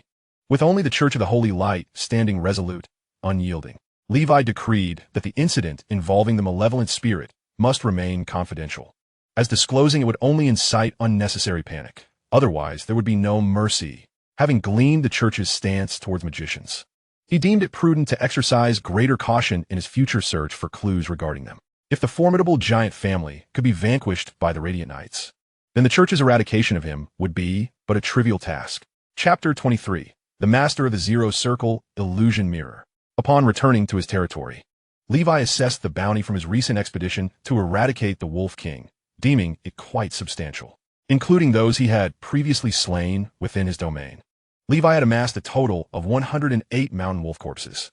The pelts of these wolves were highly coveted by the northern aristocracy, typically valued at around 10 silver coins each, given that 1 gold coin is worth 100 silver coins. The sale of these pelts alone would yield him 10 gold coins, equivalent to 2 months' worth of the territory's financial revenue. As for the wolf meat, Levi allocated a portion to comfort the families of the deceased, while the remainder was stored within the castle. For the Blackwater Valley in winter served as a natural refrigeration unit, ensuring preservation. Should the weather warm and any meat remain uneaten, He planned to transform it into cured meats. The three brothers had voracious appetites, and sustaining 3 northern giant bears was a burden beyond that of an ordinary baron, making the wolf meat a timely solution. It is worth noting that these creatures often roamed territories spanning thousands of square kilometers. Nevertheless, the intrinsic value of the mountain wolves paled in comparison to the treasures contained within the iron chest. Inside that chest, he discovered a layer of gold coins. Upon counting, he found a staggering 327 coins. Moreover, as these coins were minted 8 centuries ago, they possessed greater weight than contemporary coins, should they be remelted. Levi estimated he could forge about 500 standard gold coins, representing 7 to 8 years of his territory's income. In this era, many prominent lords held the right to mint currency. However, for the sake of convenience in trade, the kingdom and nobility established a unified standard for coinage, ensuring the coins circulating in the market were generally comparable in weight. Yet, compared to the Melon family, this sum of gold was negligible, merely a drop in the ocean. What he had acquired was likely only a fraction of the whole. Levi harbored no greed. With this considerable sum of gold, he could procure 5 vials of dragon saliva, sufficient to facilitate his ascension to knighthood. Nevertheless, despite this unexpected windfall, his ambition to amass wealth through forging remained unchanged. For he required a stable income source to support his long-term cultivation. He could not rely on fortuitous windfalls alone. However, Levi's primary interest lay in the suit of armor concealed within the iron chest. Dubbed the magical armor, it was likely crafted by a witch employing arcane arts. Through diligent study over the past few days, Levi had finally begun to grasp certain principles. Within the inner surfaces of the armor plates, he discovered peculiar patterns, which he surmised to be magical sigils employed by the witches. He even found inscribed instructions for the armor's use, meticulously etched by the witch Girlweg for the benefit of its owner, the great knight of the Melon family. Fortunately, the script used by the witch bore a striking resemblance to contemporary writing. Or perhaps the witch had deliberately chosen to employ language accessible to the great knight for ease of understanding. In essence, Levi had discerned the method of utilizing this armor. It is important to note that the Frost Giant armor was a bespoke creation by Lady Girlweg, requiring a user of melon blood or someone proficient in the giant breathing technique to activate it. The Frost Giant armor, forged entirely from mithril, is imbued with the following spells. 1. Zero Circle Illusion Automatic Assembly. Upon the owner's command, the armor can automatically assemble around the owner's body, adapting to their size. This spell does not consume ether stones, but requires ambient ether for charging, with a recharge time of 1 day. 2. Zero Circle Illusion Master of Mirrors. Upon the owner's command, when donned and after executing combat technique, the armor will automatically record the owner's combat routines, solidifying them within the armor's memory sigil to assist the owner in times of incapacitation. However, this combat routine is rudimentary and will yield inferior real-world effectiveness compared to the owner, and thus excessive reliance is cautioned against. The recharge time for this ability is 7 days. Chapter 3. The Sigh of the Frost Giants spell. This spell, meticulously crafted by the esteemed lady from Mr. Melon, can only be wielded by those of the Melon lineage or practitioners of the Frost Giant's breath technique. Upon invocation, it rapidly lowers the ambient temperature within a 10-meter radius, effectively freezing adversaries. The charging period is 30 days. However, should one utilize the ether stone, this limitation is rendered moot. Furthermore, the bespoke magical armor, once sold, is non-refundable. Crafted by the illustrious Gerweg, it is undoubtedly a masterpiece. Upon perusing the contents of this manual, Levi experienced a swirl of emotions. On one hand, it unveiled a glimpse into the fascinating and authentic realm of sorcery. On the other, he was disheartened to realize that such extraordinary and formidable armor, akin to cutting-edge technology, was beyond his reach. The ring served merely as a switch. The true key lay within the bloodline of the Melon family. It appeared highly probable that the great knight had engaged in some transaction with the sorceress, beseeching her to forge this unparalleled armor for himself or his kin. Regrettably, in the end, he could do nothing to avert his fate.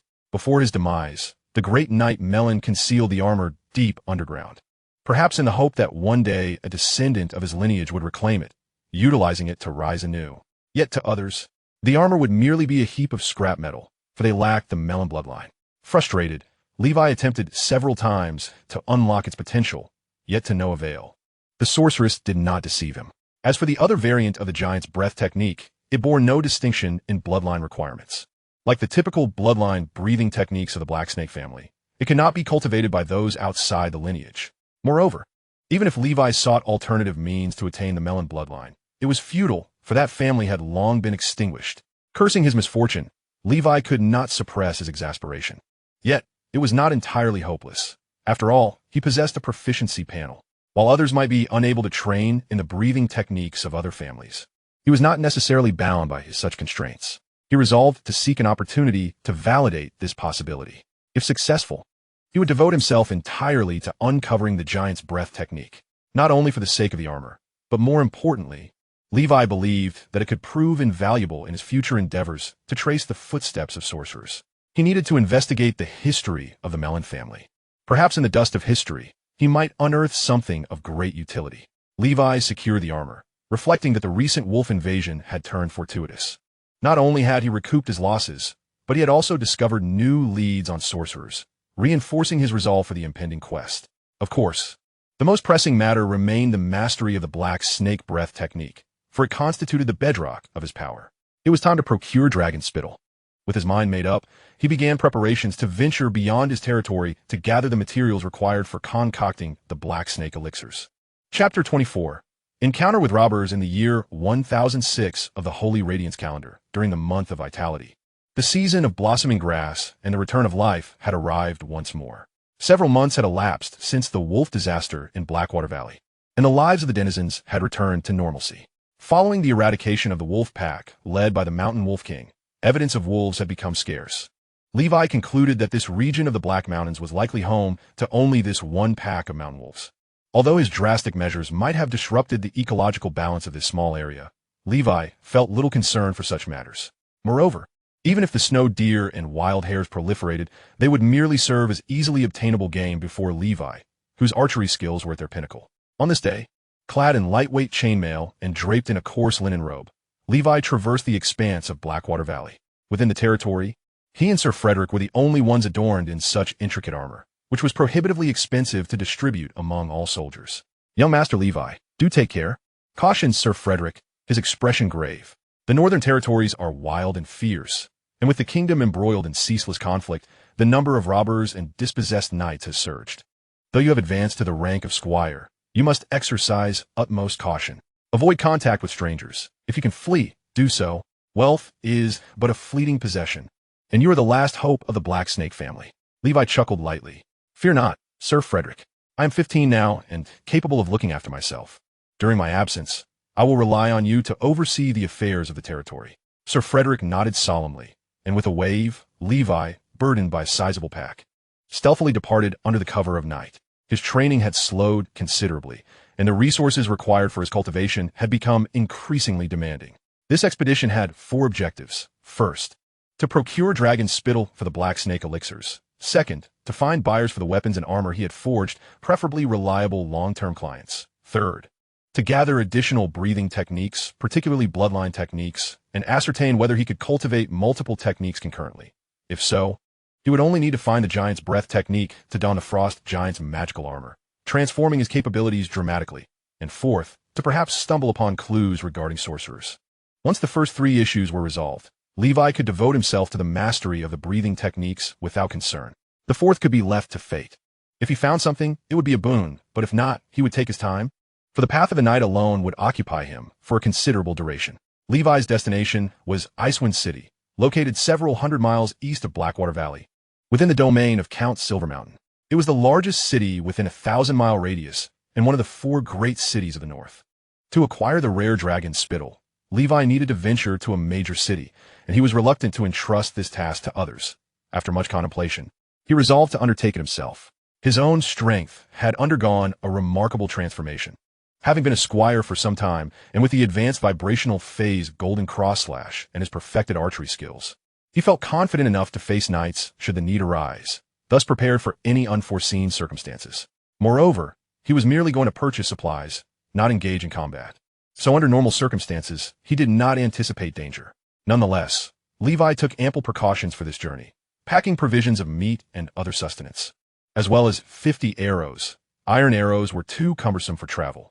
Additionally, he carried several finely crafted knightly swords he had forged, intending to establish his market presence in the north. Naturally, he reserved the finest quality for his soldiers. As long as he had iron, he was not lacking in weapons. He had no ambition to conquer the world. He would be content with a well-armed force of several hundred in Blackwater Valley, ensuring protection against nefarious entities like the Boar gang. The focus must remain on cultivation. Everything else was secondary. Levi opted not to ride a horse. For with his current squire-level physique, a horse would not significantly hasten his pace and would instead draw unwanted attention, as those who could ride were not of ordinary stock in this era. Following the treacherous, snow-laden path, he walked for a day and a night, relieved that the specter of malevolent spirits, which had troubled him, did not materialize. However, trouble found him the next day at a crucial pass into the Icewind territory. A band of gaunt, menacing mountain bandits obstructed his path, led by a robust man clad in cloth armor, wielding a broadblade. Listen well, young one. If you wish to avoid meeting your maker, then relinquish whatever you hold in your hands, lay your weapons upon the ground, and raise your hands in surrender, commanded the burly leader. Indeed, we of the Wild Grass Gang are known for our ruthlessness, capable of slaying without a moment's hesitation, chuckled one of the bandits beside him. Levi surveyed his surroundings and discerned a total of 13 brigands within his line of sight. Their tattered attire and malnourished appearances suggested a lack of proficiency in their nefarious trade. The leader, however, exhibited a semblance of skill, likely at the level of an aspiring knight. Levi could sense the faint white mist emanating from his body, a telltale sign of the breathing technique in action. With a swift motion, Levi discarded his belongings onto the ground and drew his bow. The arrow soared through the air, aimed directly at the aspiring knight. But the man had clearly anticipated Levi's defiance and deftly dodged the shot. "Very well, it seems you are prepared to meet your end," he remarked, donning the iron helmet he had scavenged on his travels, the only piece of knightly equipment he possessed that could shield his vital head from harm. In a brief moment, Levi loosed 2 more arrows, this time not targeting the leader, for his mastery of archery required no precise aim. The arrows flew with an effortless grace, striking down 2 ordinary bandits who were ill-equipped for such a fate. They had never fathomed that someone could hone their archery skills to such a terrifying degree. Even the kingdom's finest marksmen would find themselves outmatched by Levi's prowess. The burly leader rushed towards him, brandishing a hefty blade. The other bandits closed in from all directions, realizing they needed to close the distance quickly, for if they did not, Levi alone could dispatch them all. Seeing this, Levi couldn't help but smile faintly as he unsheathed Frostmourne, wisps of white smoke curling from his body. Chapter 25, The Shimmering Tavern. With a firm stomp, Levi erupted into action, transforming into a bolt of lightning as his knightly sword pierced through the air. "Golden Cross slash," he declared, unleashing a wave of force. The leader felt his grip on the sword tremble violently, the shock reverberating through his hand, nearly causing him to drop his weapon. "You are an aspiring knight as well," he gasped, disbelief etched across his features. How could such a young knight exist in this remote area? Though the leader was robust, a glance at Levi's youthful face revealed he could not be more than 17 or 18. A knight of such tender years could only be a scion of a noble family with ample resources or an individual of extraordinary talent. "Aren't you afraid?" Levi smirked as he countered with a swift strike, shattering the leader's rusted and inferior blade with a single blow. The leader stared in shock at the broken remnants of his weapon. In that moment of distraction, Levi's sword pierced through the leader's rudimentary armor, plunging into his chest and obliterating his life. The entire sequence unfolded in the blink of an eye. The remaining bandits, witnessing the swift demise of their formidable leader, were paralyzed with shock. They had seen firsthand the leader's strength, having successfully executed several small-scale robberies under his command, primarily targeting impoverished peasants. The leader had left an indelible impression of invincibility in their minds.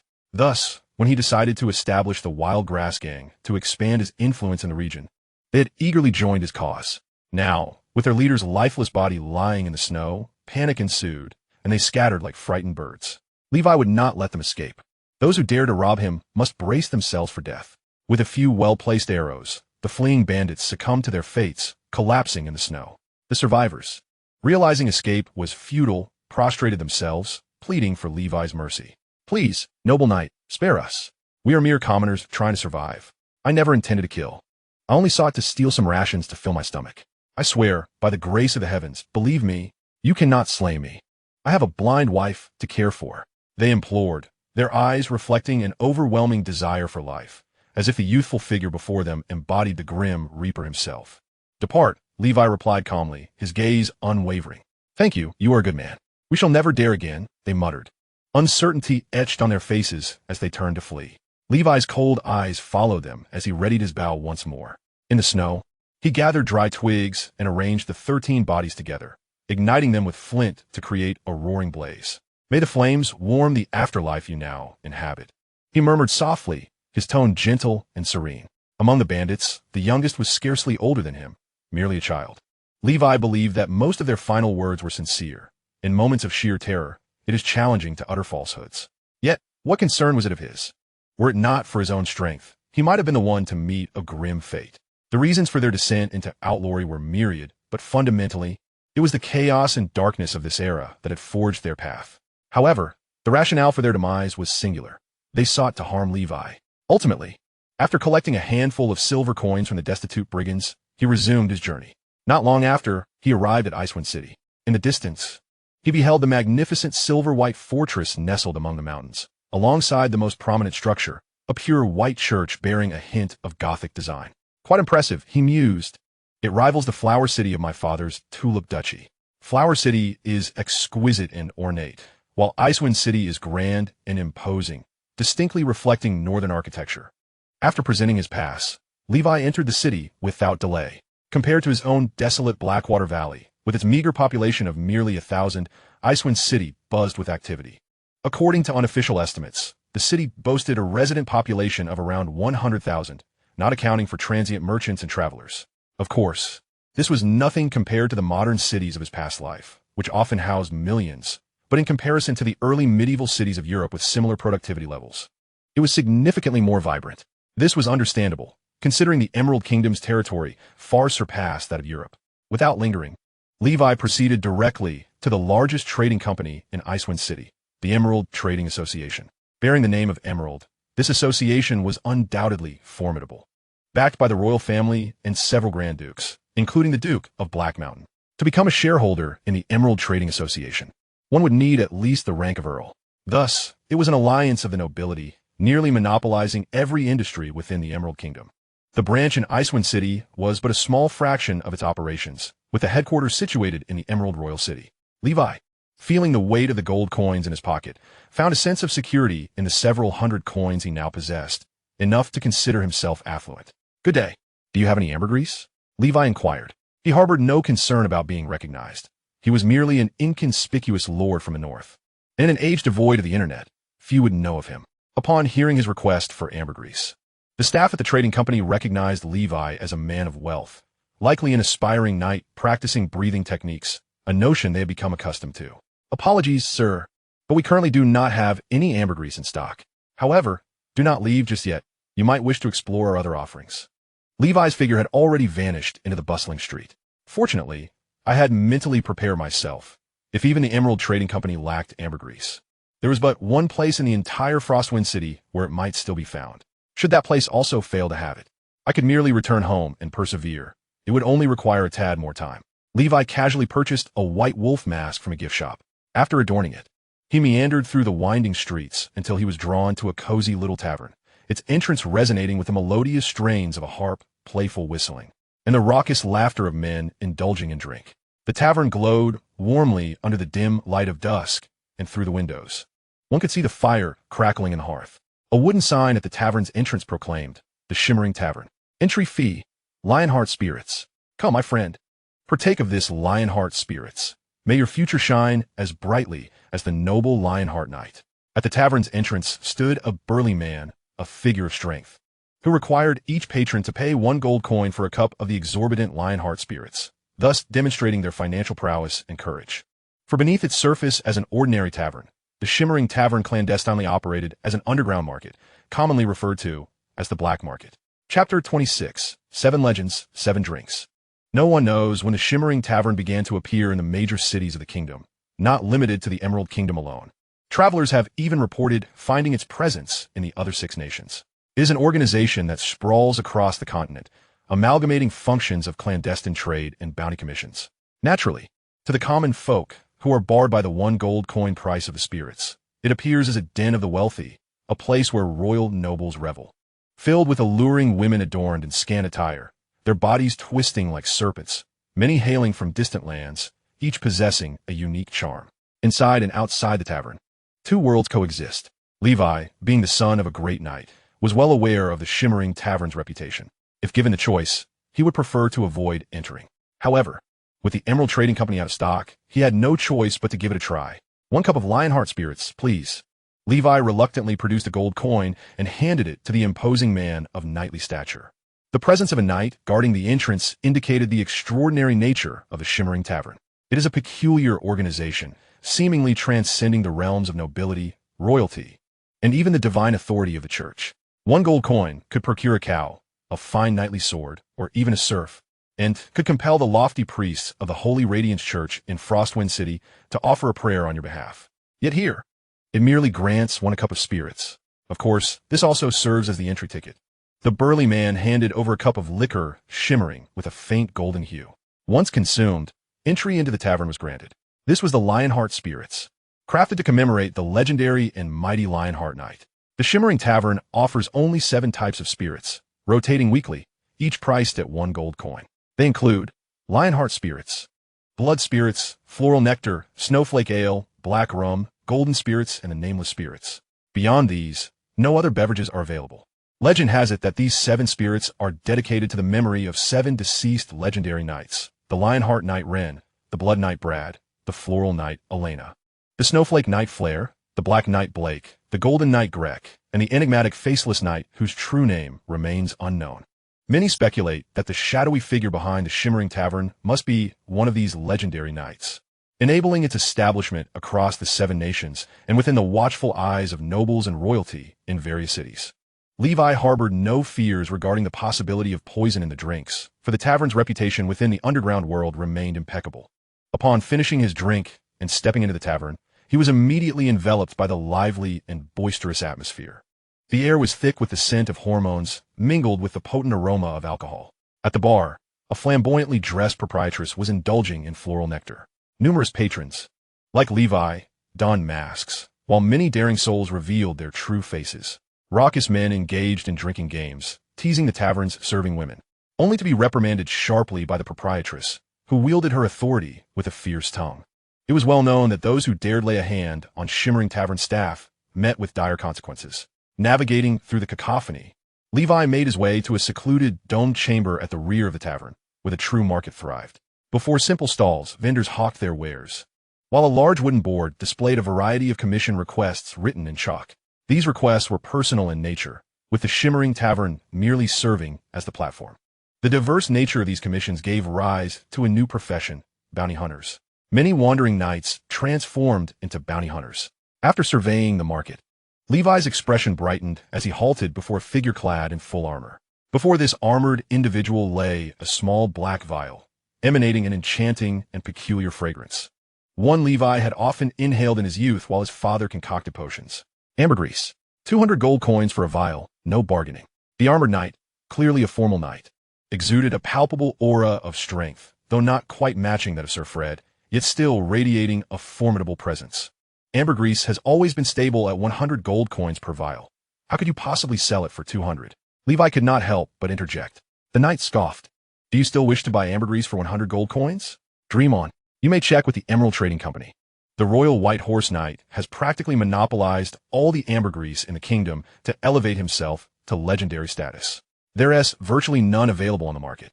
Do you wish to buy or stand in my way? The knight's temper was evidently not the best, and Levi mused that it was no wonder the Emerald Trading Company had no stock. It was all hoarded by the White Horse Knight.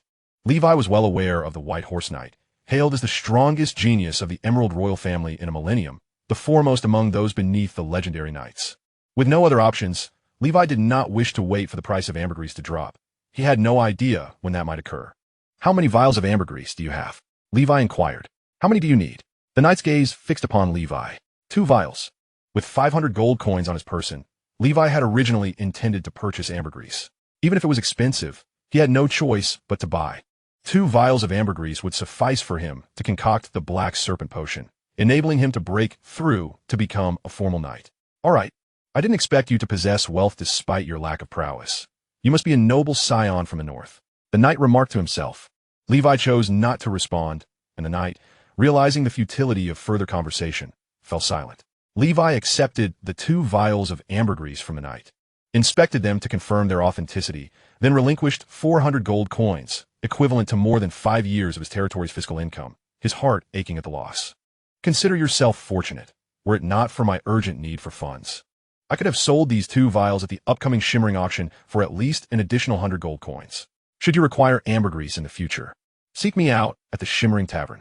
With that, the knight hastily departed with the gold coins. It was evident that he had a reliable source for acquiring ambergris.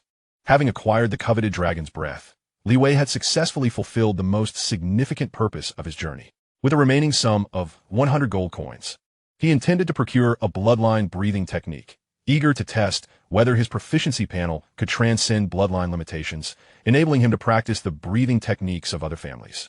After perusing the market, he found no sellers of such techniques, compelling him to await the upcoming Shining Auction in 2 days. This monthly event, held on the last day of each month at the Shining Tavern, showcased a variety of rare and precious items.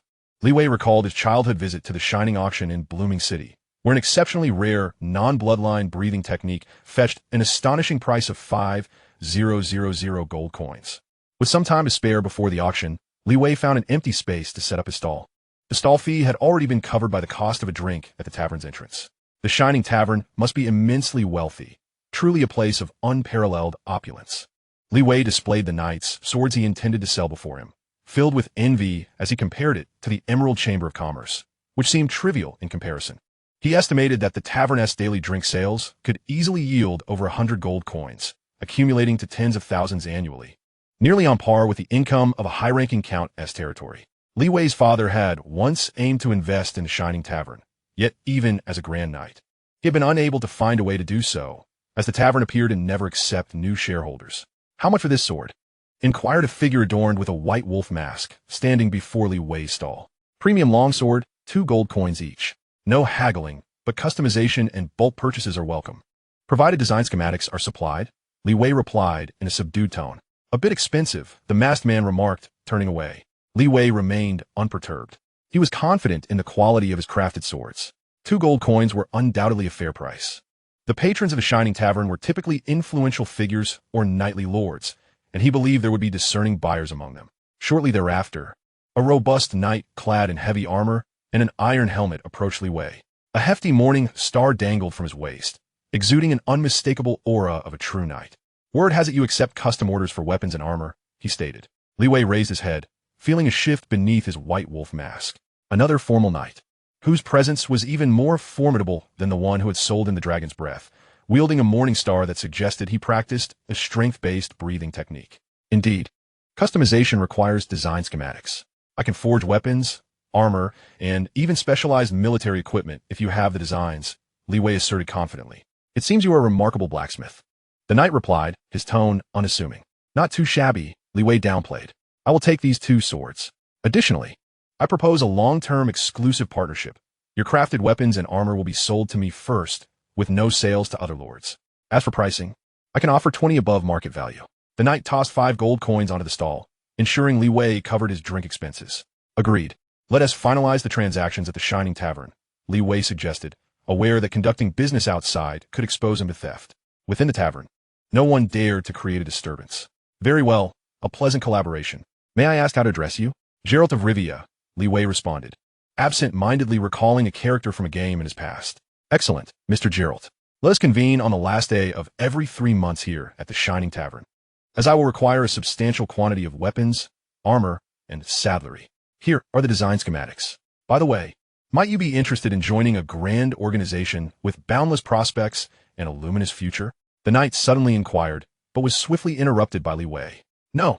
Li Wei's firm refusal led the knight to pause momentarily before he chuckled. "If you change your mind, feel free to inform me when we cross paths again." With that, the knight departed the Shining Tavern, leaving Li Wei exhilarated. This resolved his sales channel. He was certain of the quality of his craftsmanship, which would ensure a steady market for his goods. That knight was likely from a certain territory, and his ambitions seemed considerable. Seeking to acquire such a vast array of weapons and armor while attempting to recruit him, surely part of a larger scheme. But what did it matter to Li Wei?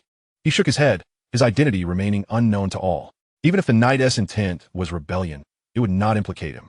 Meanwhile, in a mansion within Icewind City, the heavy-armored knight who had just transacted with Li Wei removed his iron helmet, revealing a face marred by scars. Kneeling before him was a muscular man, bare-chested and exhaling white vapor.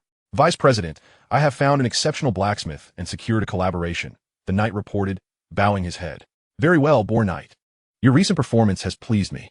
The Lord of the Wilderness surely observes your loyalty and endeavors. The man known as the Vice President donned his garments and stood, towering an imposing height of 2.5 meters, dwarfing even the Boar Knight. I have not visited the Brotherhood headquarters in some time. What is the current state of our equipment? The Vice President inquired. As of now, we possess 500 sets of weapons and armor, along with 1,000 Highland warhorses. Through years of effort, dozens of blacksmiths forge the equipment we require daily. We are continuously seeking new blacksmiths across the nation to acquire weaponry and accelerate our advancement. The Boar Knight explained, responsible for overseeing the production of weapons and armor. Besides being a formal knight, he was also a highly skilled blacksmith. Good, but far from sufficient.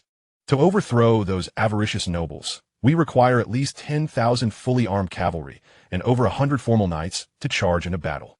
We need an absolute leader capable of confronting those noble Grand Knights. I am but a step away from becoming a Grand Knight myself. Once I ascend, our Wilderness Brotherhood will possess 2 Grand Knights, allowing our actions to be far less constrained. Congratulations, my lord, the Boar Knight exclaimed, visibly elated. By the way, the previous transaction with the Light Spirit proved fruitful. With its assistance, I successfully advanced from a high-tier knight to a peak knight. My breathing technique has also improved, and I estimate that I will require the Light Spirit's aid once more to reach the Grand Knight level. I must trouble you with this matter. The Vice President produced an ancient black snuff bottle from his attire. The shining auction commenced as scheduled on the last day of the month of Vitality in the year 1006 of the Holy Radiance. The auction was presided over by the alluring and seductive tavern owner, clad in revealing attire, captivating the gazes of many men as she took center stage. Libe, donning his white wolf mask, occupied a seat at the back. With his modest wealth of 100 gold coins, he could afford to purchase at most 1 item at this auction. After all, the patrons of the Shining Tavern were predominantly affluent individuals from the Northern Territories. In an era where nobility was commonplace and titles held little significance, at the monthly auction, 10 items are presented, typically commissioned by the tavern's esteemed members. As Levi is aware, one can become a distinguished member of the Shining Tavern by paying a sum of 100 gold coins, a status valid for 5 years. During this period, members enjoy the privilege of free admission and are exempt from auction fees. Levi knows that many of those insufferably wealthy nobles are members of the tavern. For instance, his father, in his lifetime, was a noble member, though regrettably, membership cannot be inherited. The first item for auction is a knight's sword, the craftsmanship of which, given Levi's current 3rd-tier forging level, is evidently exquisite, far surpassing his own abilities. It must have been crafted by a master artisan. Its design steeped in antiquity and reminiscent of bygone craftsmanship. This blade once belonged to a great knight of the Veject family a century ago, forged by the renowned blacksmith. The flame hammer, Hegemon, whether for practical use or as a collectible, it holds considerable value, starting at an opening bid of 10 gold coins, with increments no less than 5 coins. With the alluring voice of the tavern mistress igniting the atmosphere, the excitement in the room intensifies. My goodness! The first item is indeed sensational. The flame hammer, a celebrated blacksmith from the north a century prior, was once the royal smith. His creations are undoubtedly of the highest caliber. An informed blacksmith gasped in astonishment. Levi, too, is taken aback. Over the past year, while studying forging, he has gleaned insights into the kingdom's forging history from both Shyamalan and various forging texts, and he recognizes that the flame hammer is indeed an extraordinary craftsman. In essence, blacksmithing lacks the hierarchical distinctions seen in knighthood. However, craftsmen are still categorized into 3 tiers based on their renown and the quality of their work. Currently, Levi holds the status of an apprentice blacksmith, albeit a high-level one due to his 3rd-tier forging skills, with the goal of one day becoming a certified blacksmith, capable of crafting armor. Above the apprentice tier lies the certified blacksmith. Ziomalin's father, Old Toby, is such a craftsman, and the armor worn by Levi and Sir Fred was forged by him. Regrettably, Old Toby was robbed by the Wild Boar gang, but Levi is determined to reclaim it. Achieving peak mastery in blacksmithing, recognized as a master craftsman by the kingdom's nobles and knights, is the ultimate aspiration. Such individuals receive an overwhelming number of commissions, with countless noble knights beseeching them to forge legendary weapons, holding esteemed positions in any domain. The chasm between a certified blacksmith and a master craftsman is akin to that between a knight and a great knight. Ultimately, the knight's sword, crafted by the master, was sold for 100 gold coins to a wealthy noble. It is worth noting that even the finest sword, given the technological limitations of this era, cannot truly be valued at 100 gold coins. It merely reflects the inflated prestige associated with the master craftsman's name. Levi's resolve to diligently pursue his forging studies is reinforced. Once he attains the status of master craftsman, he believes financial independence will be within reach. The second item on offer is a knight's plate armor forged from the finest shadow iron source from the Rocky Mountains, reportedly infused with a thumb-sized amount of mithril. Compared to ordinary iron, shadow iron exhibits superior performance across the board, although its high melting point makes it challenging to forge. Mithril, on the other hand, is a legendary material, only found where celestial meteorites have fallen. According to the witch Girlwig, mithril is recognized by sorcerers as an extraordinary material, renowned for its cost-effectiveness as an ether-conducting substance. This knight's armor fetched 480 gold coins. This inferior plate armor pales in comparison to my frost giant magic armor, which could easily command several hundred gold coins. Mine is crafted entirely from mithril, its value transcending mortal currency, Levi mused. Finally, the moment arrives for the breathing techniques Levi has been waiting for. Ladies and gentlemen, the breathing techniques up for auction today are two bundled together.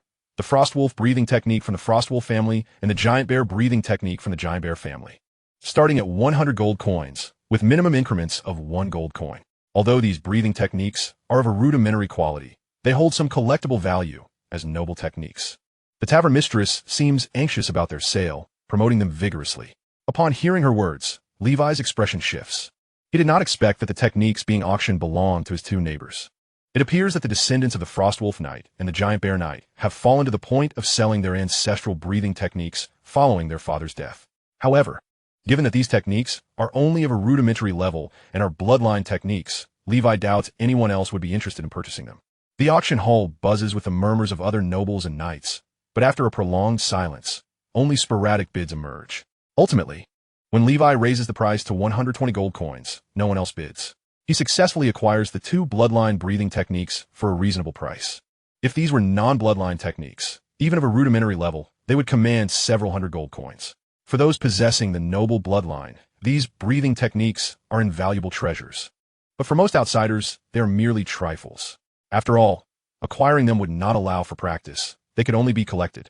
Even wealthy nobles are unlikely to squander their riches on such items, especially in these tumultuous times where funds should prioritize weaponry, armor, and essential supplies. Once the auction concludes, Levi hastily departs the venue with the breathing techniques in hand. He changes into a new set of clothing and heads to the Emerald Guild to gather the remaining materials for his secret potion.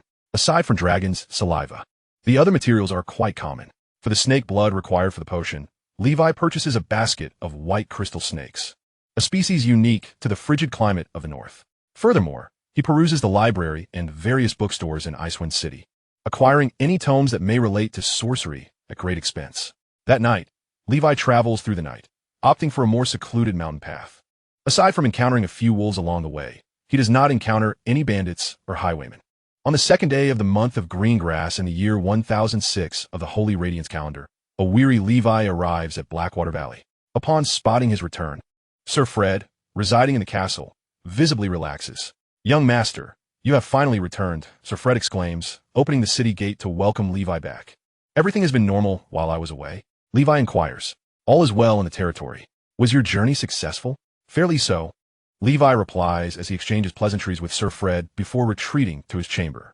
During this trip, he has depleted the entirety of the gold coins at the bottom of the iron chest, and in a single night, Levi finds himself once again destitute. However, the haul was significant. 2 vials of dragon saliva, 2 bloodline breathing techniques, a reliable sales channel for weapons and armor, and various miscellaneous books. The objectives of his journey have largely been achieved. Now, all that remains is the preparation of the secret potion. The following day, after a restful sleep, Levi awakens to daylight. The concoction of the Black Snake's secret potion is not a particularly technical endeavor.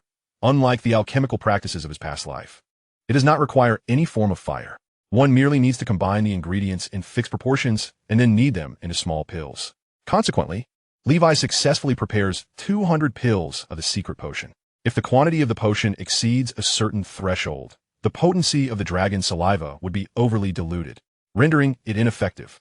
According to the formula, these 2 vials of dragon saliva should suffice for the creation of approximately 200 pills. According to the regimen of consuming 1 pill per day, it was sufficient for Levi's training over the next 6 months. After preparing the secret potion and readying his provisions, Levi eagerly commenced his practice of the black serpent breathing technique. His training had been delayed over the past 2 days due to external distractions. Approximately an hour later, Levi completed a full cycle of the breathing technique, achieving a proficiency level of 10. The effects of the secret potion were remarkable. Typically, a single cycle would only increase his proficiency by 12 points, but under the potion's influence, his improvement surged exponentially. Regrettably, during the quasi-night phase, he was limited to 1 pill per day. Excess can be detrimental. Upon consuming the black serpent potion, Levi distinctly felt a chilling current coursing through his body as he performed the breathing technique. This frigid flow seemed to be the potion's potency, and with its enhancement, Levi maintained an exceptionally concentrated state, entering a highly efficient training mode.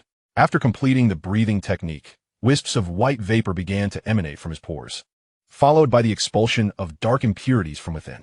This black serpent potion astonishingly had the effect of purging some of the toxins from his body, leaving him feeling rejuvenated and refreshed. Seizing the moment, Levi practiced the golden cross slash, achieving a proficiency level of 3. Quite impressive. The black serpent potion appeared to facilitate heightened focus, thus enhancing his efficiency, akin to a low-level epiphany state. Consequently, not only was his training in the breathing technique more fruitful, but his swordsmanship also improved significantly. Not only that, but Levi sensed that his physical attributes had subtly enhanced after consuming the black serpent breathing technique, which he surmised might be a special effect from his initial use of the potion.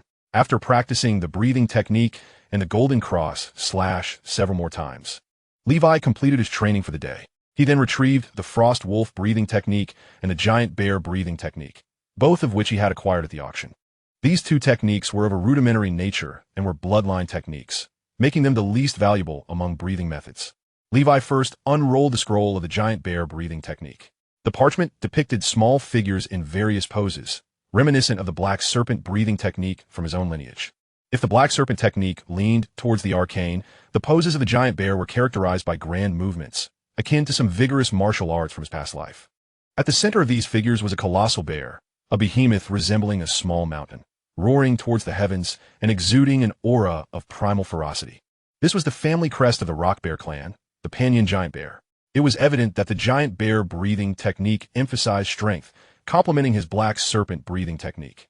Levi then examined the contents of the frost wolf breathing technique scroll, which was similar to the giant bear technique, featuring small figures in different postures, while a silver, majestic wolf, the emblem of the frost wolf clan, stood in the center. Levi noticed that the appearance of this wolf bore a resemblance to the mountain wolf king he had slain, not only in looks, but in demeanor and presence. Nevertheless, given that the mountain wolf king was now Ash, such a connection was inconsequential. The frost wolf breathing technique focused on reaction speed and agility. Excellent. If he could master these 2 techniques, with the black serpent emphasizing defense, the giant bear focusing on strength, and the frost wolf honing speed, he would indeed become a polymorphic warrior. Levi chuckled to himself. I'll begin with the frost wolf breathing technique. My strength is adequate, and with armor and the black serpent technique, I currently lack nothing in defense. What I need most now is speed and agility. In the realm of martial arts, nothing is impenetrable, and only speed is unbreakable. He resolved to see if he could integrate the frost wolf breathing technique into his proficiency panel. As long as it could be entered into the panel, he was confident that, given time, he could elevate it to mastery, even if it were a divine forbidden technique. The proficiency panel was Levi's greatest asset. Though it appeared unremarkable, merely reflecting proficiency, its true power lay in its ability to quantify and simplify extremely challenging concepts through data. Levi merely needed to grind his proficiency like a game to enhance his skills. Every effort would yield rewards and tangible feedback. Training was no longer a blind, experiential endeavor, but a process guided by clear reference points and incremental goals. Mastering a breathing technique was not something to be accomplished in a day or 2. Levi had spent half a month merely to grasp the fundamentals of the black serpent breathing technique. Although the frost wolf breathing technique was rudimentary, he knew that fully understanding its intricate patterns would require time. While practicing his breathing techniques, Levi remained industrious, channeling his boundless energy into blacksmithing. He began to study the blueprints given to him by the knight, preparing to forge armor, as he had a shipment due in 3 months. Days passed, and Levi's life was exceedingly fulfilling. In the castle courtyard, The three brothers thrived joyfully, their sizes visibly expanding with the copious amounts of food they consumed, growing larger each time they were seen. In the year 1006 of the Emerald Calendar, on the third day of the month of blossoms, Levi learned from Knight Fred that his two neighbors, the heirs of Frostwind and Rock, had successively sold their ancestral lands and moved to the Frozen City, becoming the lowest tier of landless nobility. The buyers of the territories were the Holy Radiance Church. It was said that the church intended to construct a new cathedral in the Silver Moon territory, allowing the holy light of the Heavenly Father to warm the people of this frigid land. Levi cursed inwardly. He had a foreboding sense that his tranquil life would be disrupted by the church's arrival. Chapter 30. Official Blacksmith, Visitors from the Holy Radiance Church. However, Levi considered himself a law-abiding individual. As long as he did not provoke the church, they should not trouble him. It was just that he could no longer evade the tithes and various church taxes as he had before due to the church's authoritative presence in this world.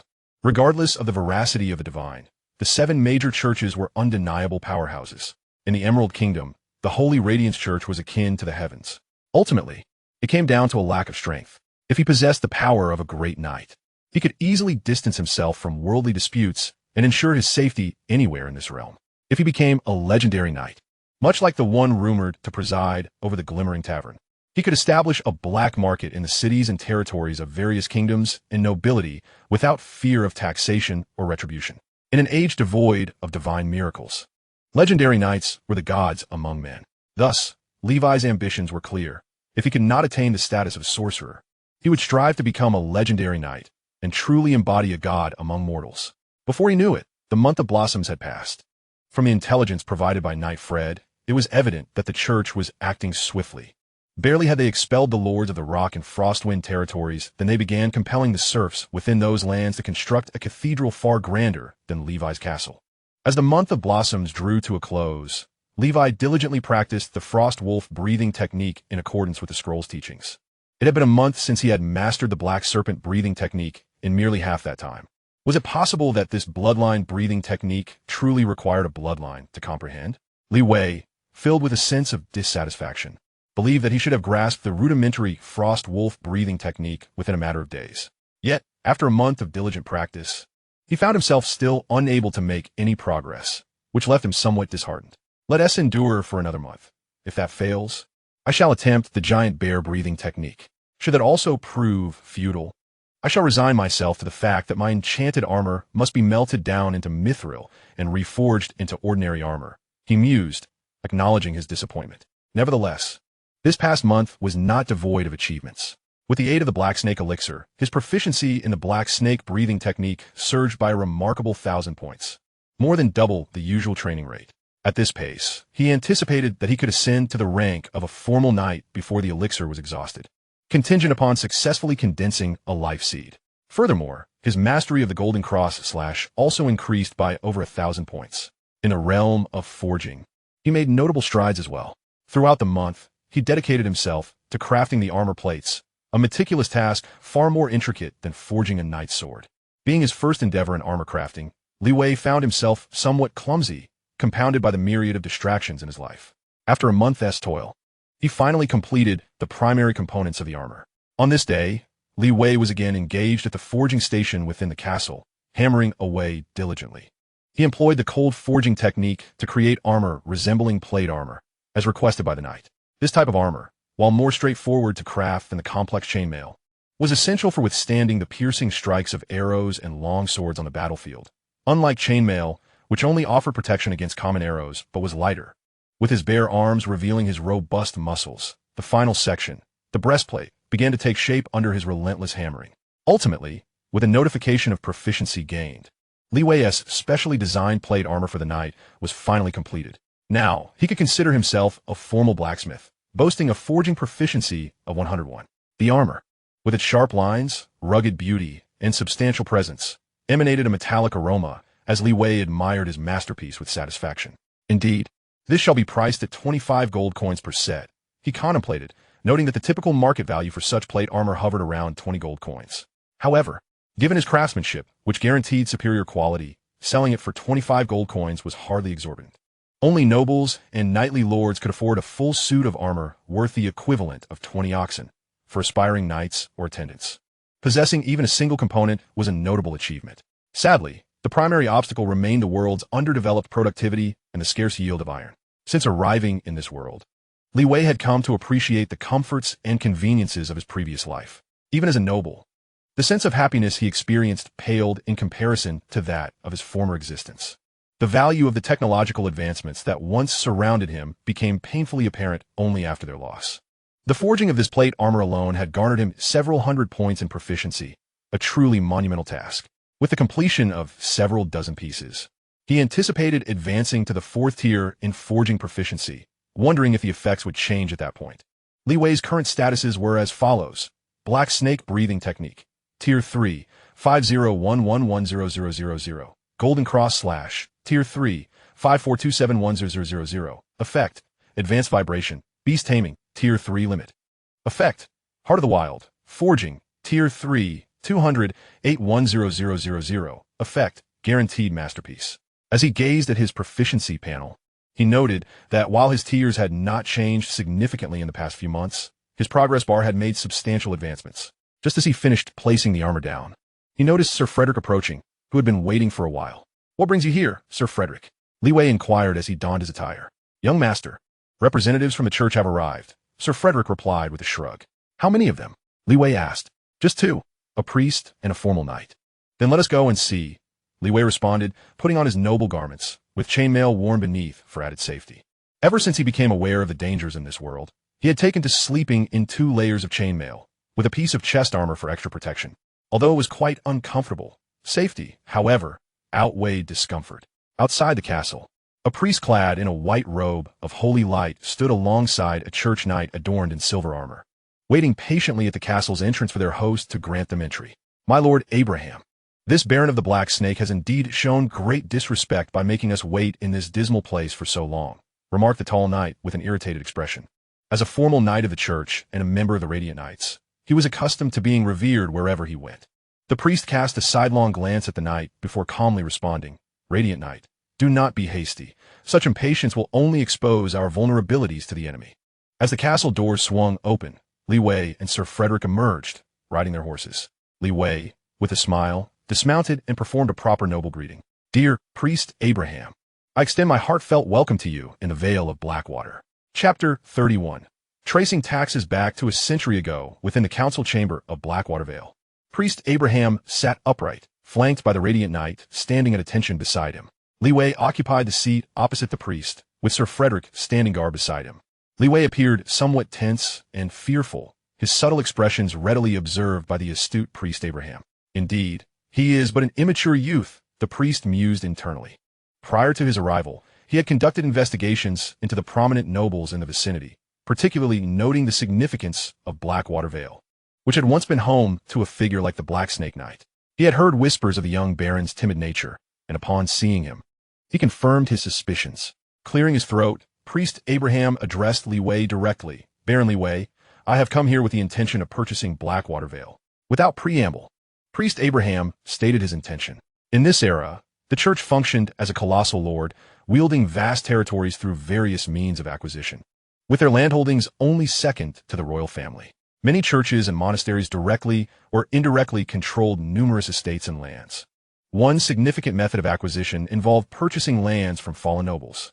Upon hearing this, Sir Frederick's expression shifted, and he turned to Li Wei. Li Wei, however, did not rush to refuse. If the offered price were favorable, selling could be a viable option. He simply lowered his head, remaining silent. Priest Abraham smiled slightly and continued. 2,000 gold coins. This offer is double the price I would give to the heirs of the Rock Bear and Frostwolf families, primarily out of respect for the Black Snake Knight. I am aware that Blackwater Vale's annual revenue has been less than 100 gold coins. This sum would suffice to ensure a lifetime of comfort for both you and Sir Frederick. I trust that you, Baron Li Wei, understand that such a remote and impoverished land as Blackwater Vale is unlikely to prosper. Its inherent natural conditions restrict its development. Rather than clinging to it, it would be prudent to sell to us, allowing the church to manage it. With this, Priest Abraham gazed at Li Wei with a confident smile. He was convinced that such a favorable offer would be impossible for the notorious coward and spendthrift to decline. Yet, the Li Wei of today was no longer the same as before. With 2,000 gold coins at stake and his burgeoning skills in forging, he knew he could earn that back in time. Why sell the land when it was so much easier to sell than to reclaim? In this world, nobles typically would not trade their lands unless they were utterly desperate, as was the case with the heirs of the Frostwolf and Rockbear barons. The land was the very foundation of their noble status, and relinquishing it was not a decision taken lightly. 2,000 gold coins for the Blackwater Valley, a price that seems rather modest. Although the valley is remote and underdeveloped, it boasts an expansive territory. Admittedly, the majority of its land is comprised of perilous mountains unsuitable for cultivation. Yet to think that it could be purchased for merely 2,000 coins feels rather excessive on the part of the church. More importantly, Levi has established an undeniable authority in this domain, a value that has been cultivated over years of dedication and cannot be easily quantified. Even if he were to seize a new territory with the church as funds, it would necessitate starting anew, re-establishing connections, and the cost of time would be exorbitant. I apologize, Pastor Abraham, but our Blacksnake family has thrived here for 2 centuries. Every brick and tile holds the essence of our lineage, and each of our subjects regards us as their rightful lords. As their sovereign, how could I forsake them? Levi shook his head in refusal, and Sir Frederick visibly relaxed. This was the grit that a scion of the Black Snake should possess.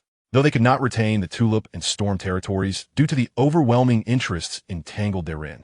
The Blackwater Valley, as the ancestral land and last stronghold of the Black Snake family, must not be surrendered. Moreover, even regarding the Tulip and Storm territories, Levi remains their nominal owner, albeit without actual power. However, should he one day regain strength, he could reclaim them rightfully, as his claim is still valid. Conversely, if he were to sell the land deed and transfer ownership to the church, it would irrevocably belong to them, and any attempt to reclaim it would necessitate either purchasing it back or waging war against the church. Both options are utterly infeasible. Baron Levi, are you not inclined to reconsider? Pastor Abraham inquired with a smile, yet his tone brooked no dissent. In truth, the audacity of a mere baron to refuse him stirred a sense of impatience within Abraham, though he adeptly concealed his emotions. I'm afraid if the purpose of your visit is to usurp our family's last territory, I cannot acquiesce. Even if I were to agree, my subjects would never consent, Levi replied, his expression tense yet his voice resolute. Though he was still weak, it did not mean he would concede indefinitely on matters pertaining to his core interests. The Wild Boar gang may have abducted old Toby, a mere blacksmith, and the territory could continue to function without him.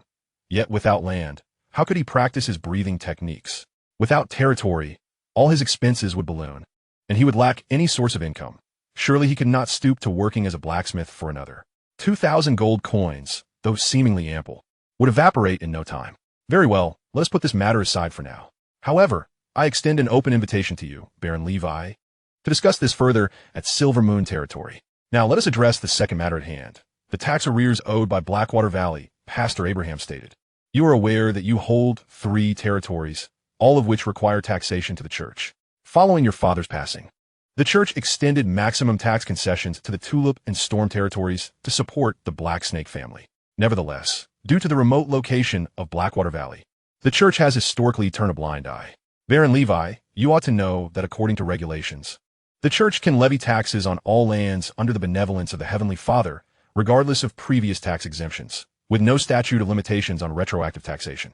This means that since your family took control of Blackwater Valley, the church retains the right to collect 200 years of back taxes, though it has not done so until now. How do you intend to address the outstanding tax owed by Blackwater Valley? Pastor Abraham inquired calmly, the implications of his words unmistakable. We shall pay the taxes due, Levi responded, suppressing a bitter laugh. The tax privileges that favored the Black Snake family were not extended to him. After all, the revenues from those 2 territories did not benefit him directly. To put it plainly, following the death of his father, a formidable figure, various factions in this chaotic and greedy era have sought to carve up the remnants of his legacy. At least the church is willing to purchase land, providing compensation. The situations regarding the Tulip and Storm territories were far more dire, with the minions of Duke Black Mountain threatening him both directly and indirectly. The sensation of weakness is truly disconcerting. Yet, when it comes to taxation, even nobles cannot refuse outright. To reject this would signify Levi's complete defiance of the church's authority. He holds no fear of Pastor Abraham alone, but rather of the vast power wielded by the Holy Radiance Church, a complex network of monasteries, churches, clergy, and intricate relationships, including the church's most formidable military force, the Radiant Knights. This elite force consists of hundreds of knights and 7 Grand Knights, serving as an unstoppable sword for the church, capable of crushing any entity within the kingdom that dares to defy their will. While there may be uncertainty in becoming a sorcerer, attaining the rank of Grand Knight or even Legendary Knight is assured as long as he survives. Thus, Levi understands that some matters must be endured. Pastor Abraham's transformation of land acquisition into tax obligations is, quite frankly, a generous concession among the church's officials, providing Levi a way out. Thank you for your cooperation, Baron Levi. Here is the total amount of back taxes owed by Blackwater Valley, calculated over the years. In light of the significant contributions of the Black Snake Knights to the church, we have waived the substantial late fees and will only require the principal amount. I kindly ask you to settle this. Pastor Abraham presented a tax bill, evidently prepared in advance. Engaging Levi in discussions about land acquisition first was strategic. If he agreed, all the better. If not, he would immediately demand payment for the back taxes. Levi glanced at the sum on the tax bill, his eyelid twitching involuntarily. 1,000 gold coins. The old man has truly traced the back taxes all the way back a century. Chapter 32. The Frost Wolf Breathing Technique. A surge of anger ignited within Levi. The church had not collected taxes while the Black Snake Knights were alive, yet now they sought recompense posthumously, cloaking their actions in the guise of honoring his father's contributions by waiving late fees. Nevertheless, reason prevailed, calming his tumultuous emotions. Disregarding whether these laws were just or unjust, after all, laws are birthed to safeguard the interests of the ruling class. One could only conclude that weakness is the greatest sin in this world. This sum is rather substantial. I can only make payments in installments, Levi stated. Very well, but that will incur additional late interest, together with the taxes Blackwater Valley is due over the next decade. Starting now, the territory shall remit 150 gold coins annually to the church, and once the 10 years are concluded, regular taxation will resume. The pastor replied nonchalantly, effectively transforming the church's demands into usury. In truth, usury was also a source of income for the church, as mere tithes and indulgences could not sustain its operations. Agreed, Levi conceded, knowing he could not afford to oppose the church at this juncture. While entailed a total of 1,500 gold coins in taxes to be paid over the next decade, he had no choice but to acquiesce. The old man had calculated everything meticulously, clearly intent on claiming his territory. For now, Levi had no recourse but to comply, though in the span of 10 years. One could only speculate what changes might unfold. After signing the contract, the pastor, accompanied by the Radiant Knight, strode away with an air of confidence. Levi squinted, his inner fury simmering, yet he reined it in with rationality. Sir Frederick sighed. Shall we find an opportunity in the coming days to eliminate Abraham? With our combined efforts, taking down the Radiant Knight would not prove difficult. Useless. The death of one Abraham will not deter the church from dispatching other priests. Unless we can annihilate the knights of the church entirely. Otherwise, it is all in vain, Levi remarked. Money is not an issue. 150 gold coins a year is trivial. However, mark my words, I will reclaim every coin with interest one day. With that, Levi returned to his training, acutely aware of his own weakness. Aside from uttering threats, he felt utterly powerless against both the church and the Boar gang. Especially considering that Knight Fred had nearly reached 50, his physical prowess wavering, while Levi, in his youth, had yet to fully mature. Levi's strategy was to endure. Anger alone would yield no results. The rules of this world dictated such. How could an egg contend against a stone? Even an ordinary person, in a fit of rage, would struggle against a tiger. How could one who was not even a formal knight hope to confront a behemoth like the church? I possess a proficiency panel. My future is bright. I cannot afford to lose my life due to a moment of impulse. The pressing matter was to become a formal knight. Following the incident with the church, Levi intensified his training. In this life, he had never exerted himself as he was now, practicing the black snake breathing technique, contemplating the frost wolf breathing technique, forging iron, managing his territory. Countless obligations weighed heavily upon him, leaving him no respite. In the year 1006 of the Holy Radiance calendar, during the month of warmth, it was the most pleasant season in Blackwater Valley, neither cold nor hot. 2 months had passed since Levi began practicing the frost wolf breathing technique. Just as he was on the verge of abandoning it, a familiar sensation washed over him, reminiscent of his initial encounter with the black snake breathing technique. Overjoyed, he opened his proficiency panel. Levi, black snake breathing technique. Level 3, 646710000. Frost wolf breathing technique. Level 1, 11,000. Golden cross slash. Level 3, 700, 10000. Special effect, advanced vibration. Beast taming. Level 3, limit, special effect, wild heart. Forging. Level 3, 412310000. Special effect, guaranteed quality. I have finally grasped it, Levi exclaimed, leaping with joy. Once recorded on the proficiency panel, the subsequent steps will be far more manageable. He had not felt such excitement in a long time, for this meant he could learn other bloodline breathing techniques without the need for noble lineage.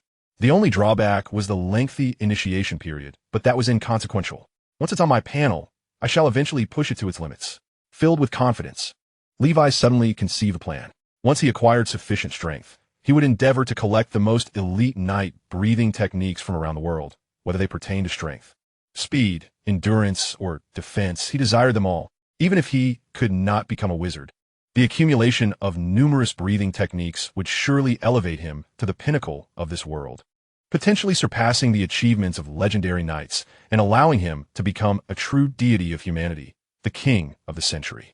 In an instant, the shadows cast by the church's plundering evaporated. Abraham, old dog, just you wait.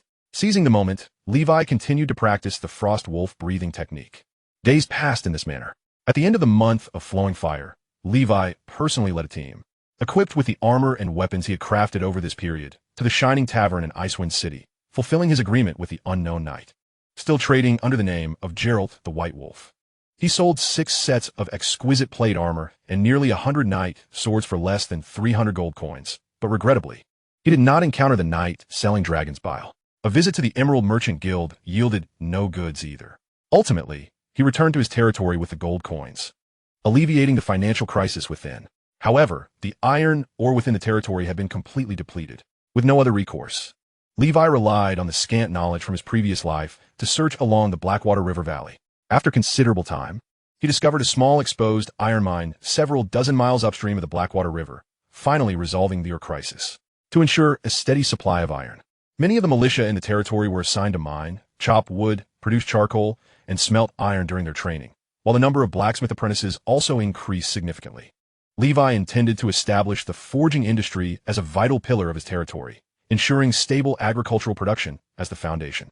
The common knight's swords and shields will be forged by Melon and other blacksmith apprentices, while the most crucial armor will be crafted by Levi himself. Once Melon became a formal blacksmith, he would reclaim the old blacksmith Toby, allowing Levi to ease his burdens.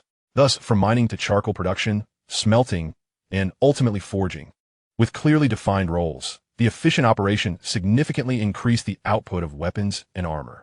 Naturally, Levi would not neglect his subjects. The most outstanding blacksmith apprentices earned a salary of 1 gold coin a year, bringing joy to those who had never seen gold coins and invigorating their spirits. In the month of the furnace, the territory produced 4 sets of armor and 50 knight swords within a month. When the month of the wheat fields arrived, it was time for the wheat harvest. Upon completing this year's wheat harvest, Levi was pleasantly surprised to find that, in just the first year of implementing new policies, wheat production had increased by 5%, an unprecedented rise. Indeed, in this era, the best way to stimulate productivity was to provide laborers with the motivation to eat well. Furthermore, Levi's progress with the frost wolf breathing technique was also remarkably swift. The frost wolf breathing technique had its own secret medicine. Though it was much simpler than the black snake's, the primary ingredient was wolf meat. Levi had an abundance of wolf meat in his castle, consuming it daily. With ample supplies of wolf meat, the frost wolf breathing technique advanced from level 1 to level 3 in just 4 months. In a delightful turn of events, Levi's black snake breathing technique also made substantial progress. Chapter 33. A surge in power, advancing to formal knight. Levi, black snake breathing technique. Level 3, limit. Potential to break limits. Frost wolf breathing technique. Level 3, 2341000. Golden cross slash. Level 3, 95271000. Special effect, advanced vibration. Beast taming. Level 3, limit, special effect, wild heart. Forging. Level 3, 66661000. Special effect, guaranteed quality. As Levi gazed at his proficiency panel, a profound sense of accomplishment filled his heart. Firstly, the black snake breathing technique had reached its limit in 2/3 of the expected time, thanks to the daily intake of the black snake's secret medicine. However, this was not the ultimate limit of the technique. To progress from level 3 to level 4, he must undergo a vital and unavoidable phase, condensing the seed of life. Once successfully condensed, Levi would officially become a knight, soaring to great heights. As for the frost wolf breathing technique, its inherently lower quality meant that the training process was relatively straightforward. Coupled with Levi's quasi-knight status, the practice felt familiar and unchallenging. This bloodline breathing technique was initially difficult to master, but once inscribed on the proficiency panel, it became much easier to cultivate. The effects of training in the frost wolf breathing technique were particularly remarkable. Levi's agility and nimbleness far surpassed his previous capabilities. Recently, he ventured deep into the Black Mountain, seeking out a pack of over a dozen mountain wolves to test his strength. As a result, without donning any armor, Levi effortlessly dispatched 10 mountain wolves utilizing the perfected third-tier techniques of the black serpent breathing method and the frost wolf breathing method, in conjunction with the third-tier golden cross slash. This performance far exceeded the standards of a squire. A typical formal knight, unarmored, would struggle to contend with even a dozen mountain wolves. Therefore, Levi estimated that his prowess surpassed that of a squire and was comparable to a common formal knight, albeit without a true opponent to validate his strength in battle. In his sparring sessions with Sir Fred, he found that Fred often unconsciously held back, making it challenging to gauge Levi's true capabilities. Furthermore, his sword technique, the golden cross slash, was on the verge of a breakthrough, barring any unforeseen circumstances. He anticipated achieving the fourth tier and mastering the long-awaited ripple force during the upcoming month of the North Wind. On this particular day, Levi stood atop the castle walls, gazing as Sir Fred departed with a convoy and cart, heading into the distance. It was once again the day to deliver goods to the Knight of Icewind City. During this period, Levi had prepared a total of 12 sets of armor. He retained 5 for himself and distributed the strongest 5 to his militia, while the remaining 7 were entrusted to Sir Fred for delivery to the Frozen City, along with a request for Dragon's Bile. Originally, these tasks were undertaken by Levi himself, but he felt that this was a crucial time for condensing the seed of life and did not wish to delay. Thus, he could only rely on Sir Fred's dependable nature, confident that no mishaps would occur. Currently, there were over 300 gold coins in the treasury. Selling this batch of goods should yield another 300, bringing the total to 600 gold coins. Ample resources for his cultivation for a time, Levi murmured to himself. After watching Sir Fred's convoy fade beyond the horizon, he turned and returned to the castle, securing the great doors behind him. Now, the moment of utmost significance had arrived. Having practiced the breathing method for more than 2 years, transitioning from a squire to a squire knight, he had finally reached this critical juncture. Should he succeed, he would no longer need to live in trepidation as he had before. Although a formal knight may not be invincible, he would be sufficiently equipped to confront most adversaries in this world. In his chamber, having restored himself to peak condition, Levi prepared sustenance and water, fixing his gaze upon the mural of the candle-bearing black serpent adorning the wall.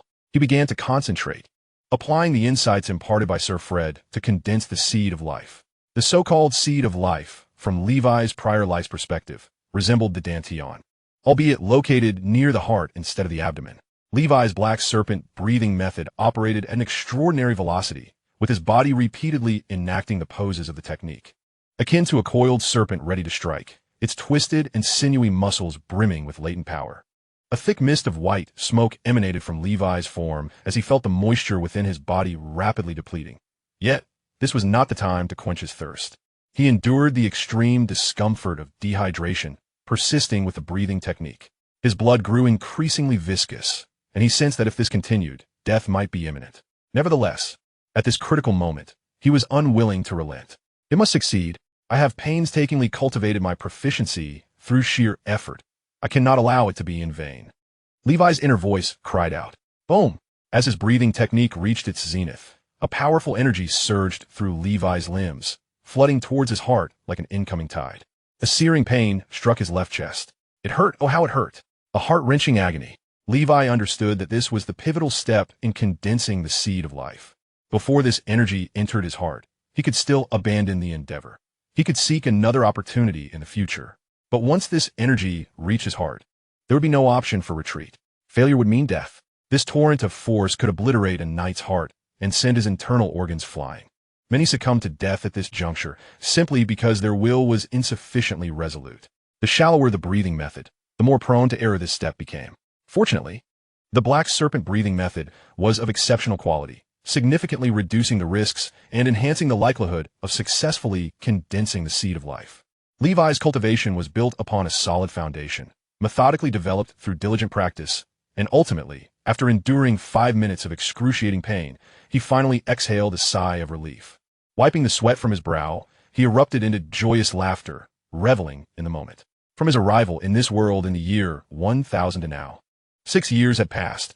He had journeyed from a squire to a squire knight, and now I, Levi, am a formal knight, though Levi lacked the gift of sight beyond sight.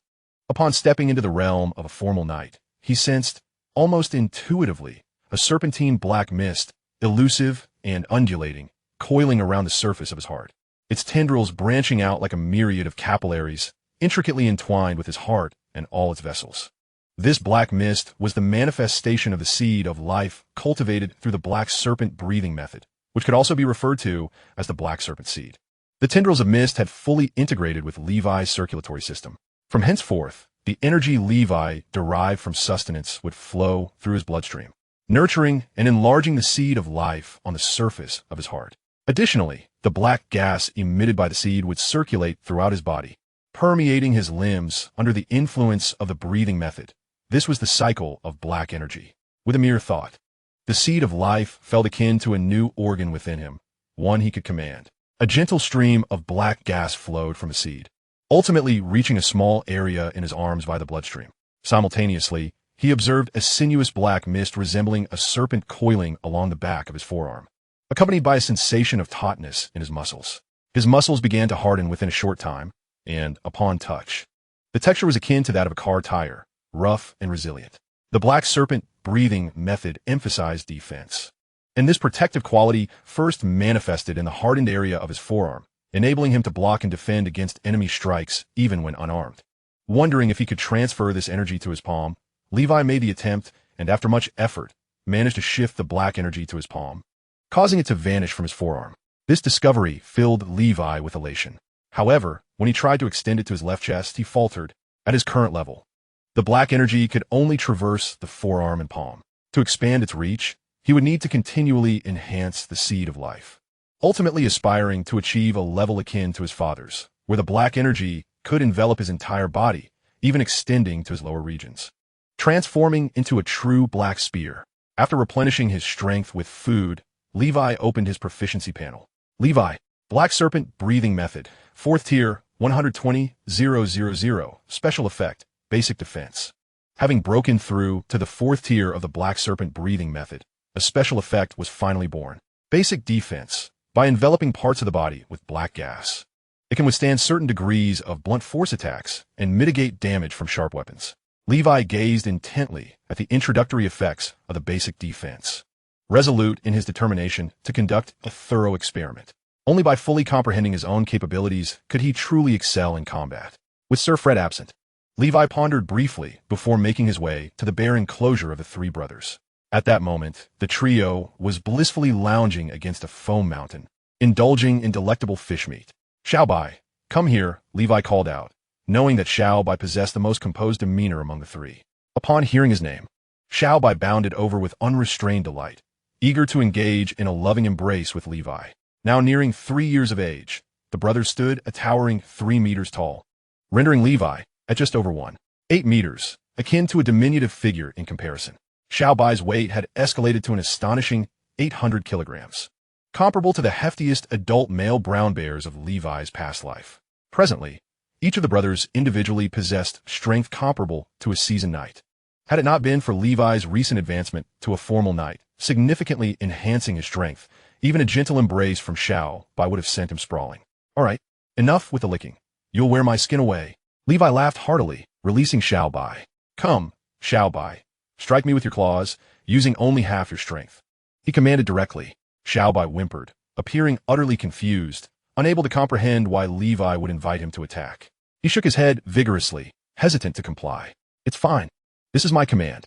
Come on," Levi reassured him, patting Xiaobai's head as Xiao Hui and Xiao Peng gathered around, eager to observe. Xiao Peng, in particular, appeared ready to leap into action.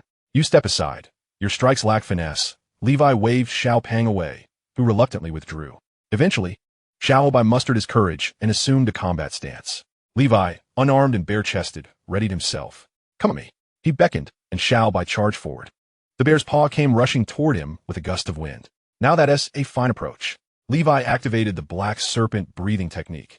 The life seed within his heart swiftly channeling dark energy through an extraordinary circulatory system to his palms.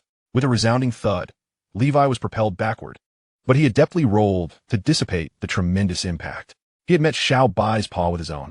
Despite being a great knight, his strength, while several times that of an ordinary adult, could not match the might of an 800-kilogram northern giant bear, even if it was merely a cub using half its power. Stretching his limbs, he examined his palms, now marked with scratches resembling those made by black rubber, the protective layer torn, yet his flesh unscathed. "Haha, bring on!" Levi exclaimed joyfully, re-engaging in combat with Bai. The two, one man and one bear, battled fiercely in a primal display of physical prowess, while Xiao Hui and Xiao Pang cheered on their brother.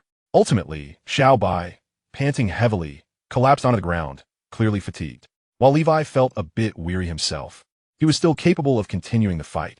The scratches on his palms could be mended with dark energy, allowing for infinite recovery as long as the dark energy within the life seed remained. Through his testing, he discovered that during a full-scale battle, his dark energy could persist for approximately 5 minutes. Though this duration was brief, it was sufficient for many endeavors on the battlefield. However, overall, the enhancement provided by the dark energy was not as significant as he had anticipated, especially since his armor restricted its utilization. With my current strength, coupled with the imminent acquisition of the 4th-tier Golden Cross Slash, I am far beyond the capabilities of an ordinary formal knight. Levi mused to himself as he donned his attire and bid farewell to the 3 brothers before returning to his chamber. Advancing to the 5th tier in the black serpent breathing technique would require a staggering 20,000 points of proficiency. Although formal knights were formidable, they merely represented the beginning of the knightly path. The disparity between formal knights and great knights was even greater than that between knight squires and formal knights.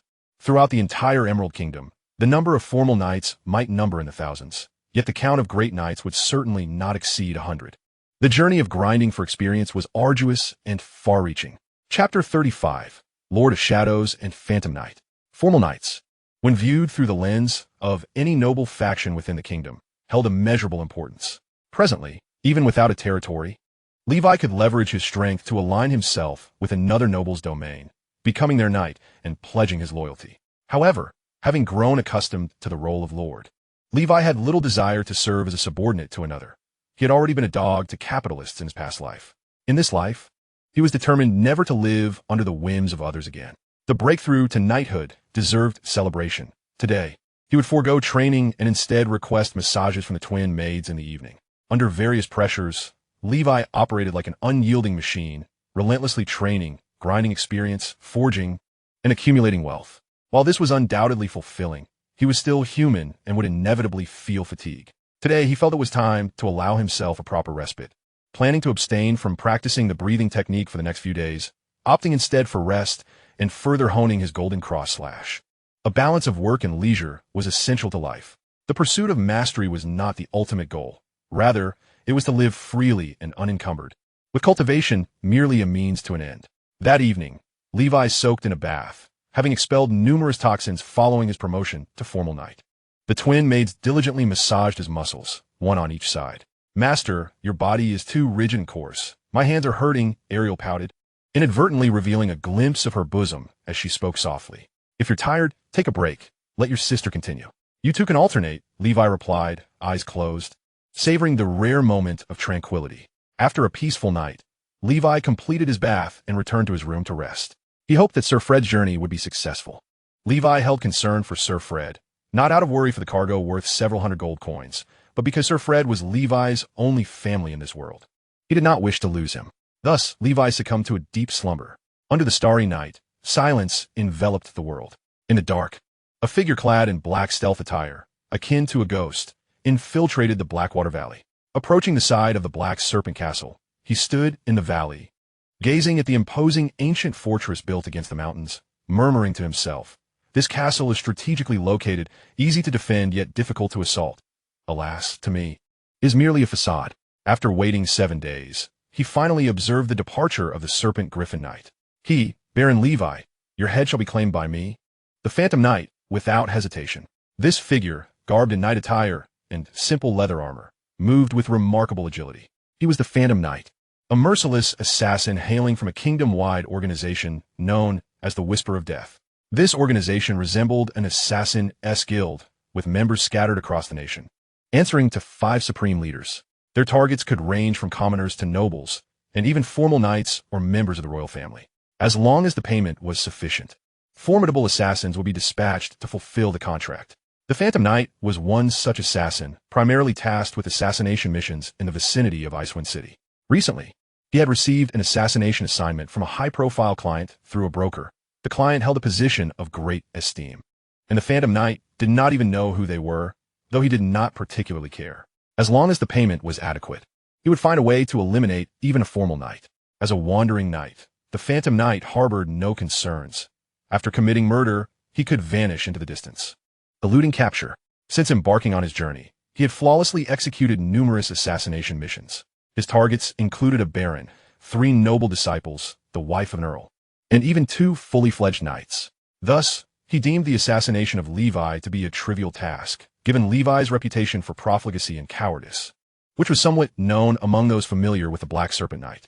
However, a truly dedicated assassin, even when tasked with the death of a 100-year-old woman, would exert every effort. Therefore, the Phantom Knight donned his full arsenal, grappling hook, dagger, poison, and quicklime, all at his disposal.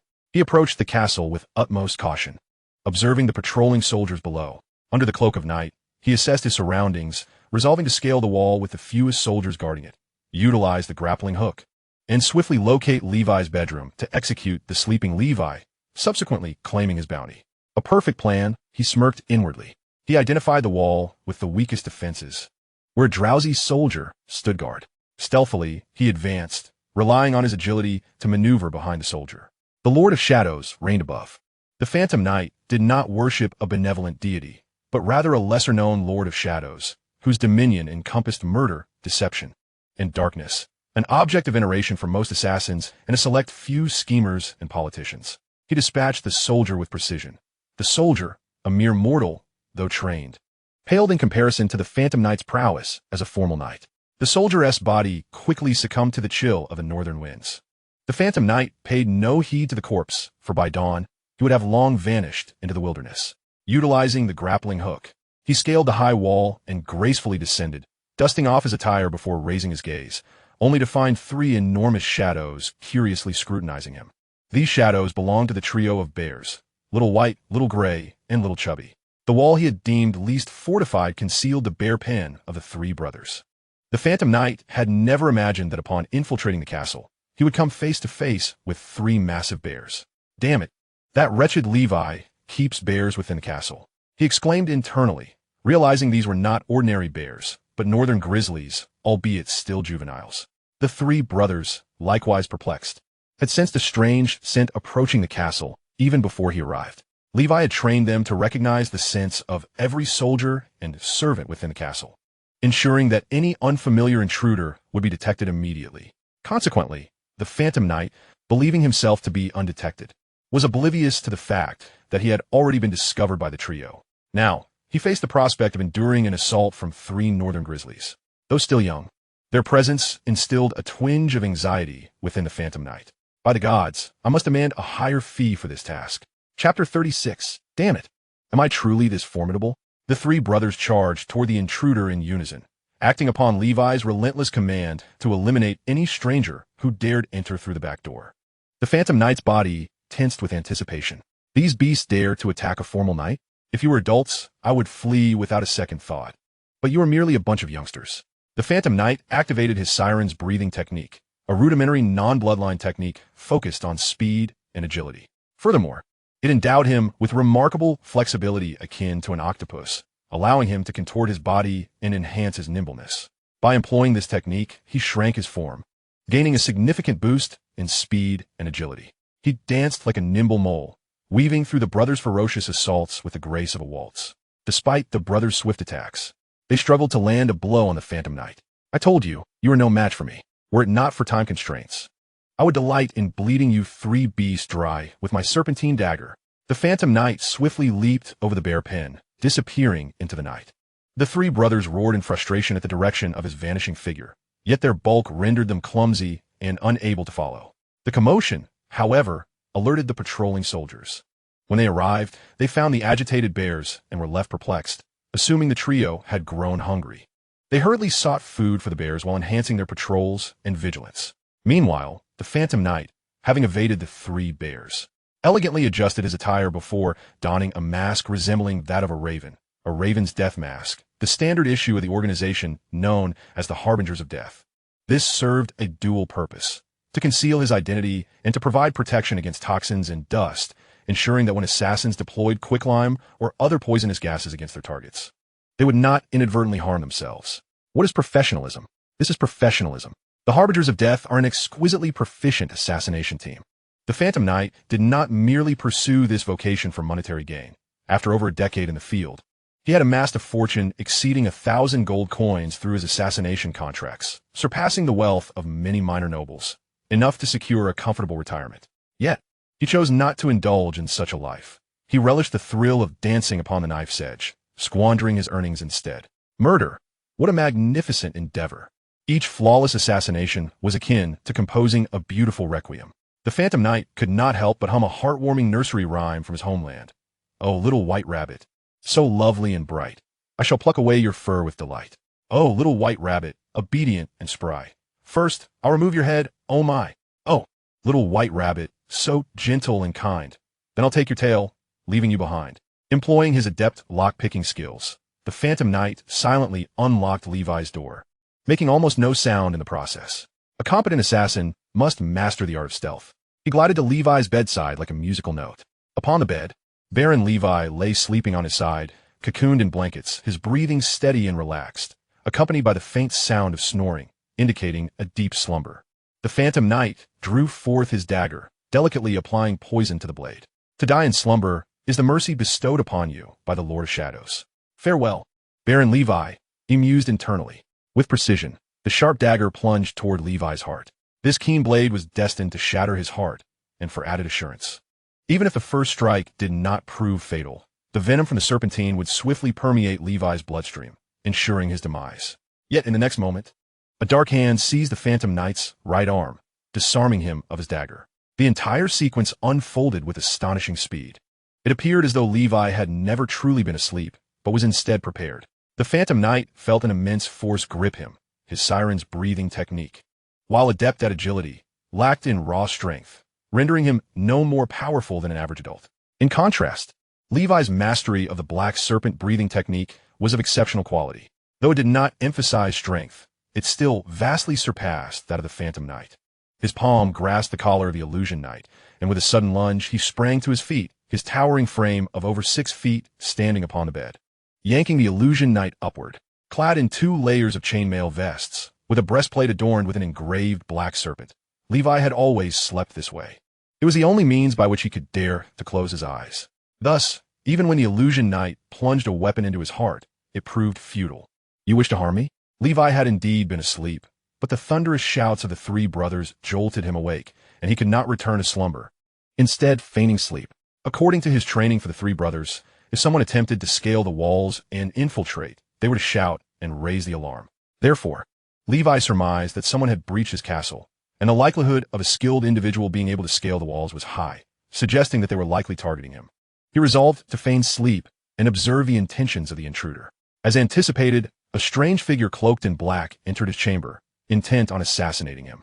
Though he appeared to be asleep, he was, in reality, fully prepared for confrontation.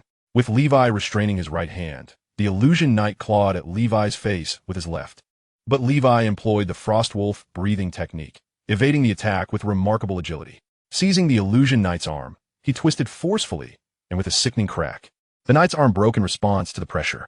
The Knight cried out in excruciating pain, but did not end there. Levi grasped his other arm and snapped it as well. Then, Levi leaped from the bed, hurling the Illusion Knight onto the hard floor, which cracked under the impact. The Knight's knightly physique crumpled as all his ribs shattered, resulting in a spout of blood. His mind was a whirlwind. This Baron Levi's speed and strength were undeniably those of a formal knight, and it seemed he had long since stepped into that rank. Wasn't Levi merely 15 years of age? With that imposing stature, his physique rivaling that of a demon, explosive strength. And those claw-like black hands. How could this be the form of a mere 15-year-old? He had prepared numerous contingencies, but in this unforeseen encounter, he found himself rendered nearly incapacitated by Levi's overwhelming might. Concerned that this mysterious assailant, who had appeared in his bedroom with intent to kill, might possess further means to harm him, Levi resolved to incapacitate him first, then fully subdue him to inquire who had sent him to assassinate him. Instinctively, he unleashed a powerful punch to the illusion knight's head. In the next moment, a crack echoed through the room as the knight's skull fractured. Levi stood frozen, realizing the gravity of his actions. Disaster. He had just advanced to the rank of formal knight and had not mastered his strength. Had he just killed the assassin? How could it be? Was he truly this formidable? Chapter 37. The Lady of Silence. Although this was not Levi's first experience with taking a life, it was indeed his first time committing murder within his own quarters. Gazing down at the corpse on the floor, he removed the crow-shaped mask forged from black metal. The shattered head rendered the identity of the deceased unrecognizable. What ill fortune! Tomorrow, he would need to change rooms. However, he truly did not know this individual. He must have been a hired assassin sent by one of his enemies. The question lingered. As a mere teenager, who would have a motive to send someone to kill him? In a moment of reflection, Levi pondered the benevolence he had shown throughout his life. Ultimately, he could only think of two individuals who might harbor ill intentions toward him. The first was Pastor Abraham, for he had recently rebuffed the church and had not treated the lofty pastor with respect. He indeed had the potential to wish him harm. The second possibility lay with Duke Black Mountain and the two earls closest to him, Earl Silvervale and Earl Bloodshed. After all, these individuals occupied his territory, and although he might appear indifferent, they were aware that should he ever ascend to become a knight like the Black Serpent, he might reclaim his land, prompting them to take drastic measures to extinguish his lineage altogether. Yet, if that were the case, why had they allowed him to leave initially? The logic seemed flawed. Levi mused. Or perhaps it was that old dog Abraham's doing. In any case, aside from these two, he believed he had no other entanglements of interest or vendetta. Could it be the Boar gang, the very ones who had previously robbed him, now seeking to eliminate him? Yet, the Boar gang, as a faction of the underworld, would likely not resort to hiring assassins. They did not fear the damage to their reputation. Levi paced restlessly within his chamber, vexed. Why, despite his low profile and restraint, must he still be driven to such extremes? No, he must find a way to ascertain who wished him harm. Once he identified the perpetrator, if he was capable of overcoming them, he would have to eliminate that threat. Otherwise, he would be unable to find peace in his own mind. His castle, surrounded by high walls and guarded by patrolling soldiers, had been infiltrated so effortlessly by this assassin, indicating a formidable skill in stealth. With this thought, Levi drew a dagger and sliced open the assassin's chest. There, upon the heart, lay a swirling mass of dark, tentacle-like essence, resembling an octopus, with countless tendrils entwined around the heart. Ah, the seed of life, Levi mused. Indeed, this individual was a formal knight. Sending a formal knight to deal with him revealed the influence of the mastermind behind this plot. Levi's expression flickered between uncertainty and resolution. As the assassin breathed his last, the octopus-shaped seed of life began to dissipate slowly. Observing intently, Levi noted that this was his first time dissecting a formal knight. Just as he had suspected, within the knight's heart lay a similar seed of life, though his own took the form of a serpent, while this one resembled an octopus. Levi stripped the assassin of his garments in search of clues. Ultimately, he discovered a small booklet within the lining of the assassin's clothing. The booklet contained only a few pages. Its cover depicted a shadowy figure, the artwork dark and foreboding. Praise of shadows, Levi murmured to himself as he opened the booklet. The contents were akin to religious texts, detailing a deity known as the Lord of Shadows. The Lord of Shadows? Levi shook his head. He had never heard of such a being. While the world was not devoid of deities, the multitude of beliefs was not overwhelming.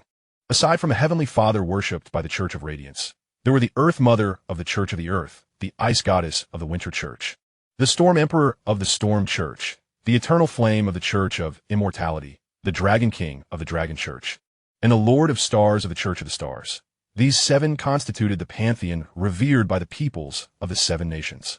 The reason these seven were termed true gods stemmed from the immense influence wielded by their respective churches across the seven nations, thus declaring themselves as such. Beyond these seven true gods, Levi knew of other beliefs, including the Wilderness Lord of the Wilderness Brotherhood, the Lady of Silence of the Silent Monastery, and various deities worshipped by fervent war enthusiasts among others. Thus, it was entirely understandable that Levi had no knowledge of the Lord of Shadows. In essence, this cawing of the dead bird represented a minuscule organization, with few adherents to the Lord of Shadows, lacking widespread dissemination. Previously, Levi had been indifferent to the myriad beliefs surrounding deities, but upon confirming the existence of witches, he began to suspect that certain myths and legends might not be as simplistic as he once thought. If this world could harbor wizards wielding supernatural powers, then why could it not possess even more formidable deities? Levi held a deep respect for the divine, though he did not subscribe to such beliefs. He honored the faith of others as long as it did not infringe upon his own existence. After finishing Ode to Shadows, Leeway discovered a lineage diagram of a breathing technique inscribed on the final page of the small booklet. This diagram bore a striking resemblance to the one he had previously acquired. However, at its center lay a tumultuous sea, from which emerged a colossal sea monster reminiscent of an octopus, akin to the legendary sea creature known as the Kraken that circulated in parts of Europe in his past life. How amusing that there exists a person who carries this breathing technique with them. Little did he know, the sea demon breathing technique was the most common practice among the members of the organization known as the Harbingers of Death. This organization distributed manuals emblazoned with the sea demon breathing technique to promising children of commoners who lacked ancestral breathing methods, training them in the arts of assassination from a young age and providing resources for their cultivation, thus ensuring a constant influx of fresh blood into the organization. The sea demon breathing technique was inherently suited for assassination, emphasizing agility and flexibility. Upon reaching the official knight level, one could even alter their physique through principles akin to bone contraction techniques, allowing for a complete transformation with the aid of certain makeup skills. In truth, had not the Phantom Knight underestimated him and approached too closely, catching him off guard, even as an official knight.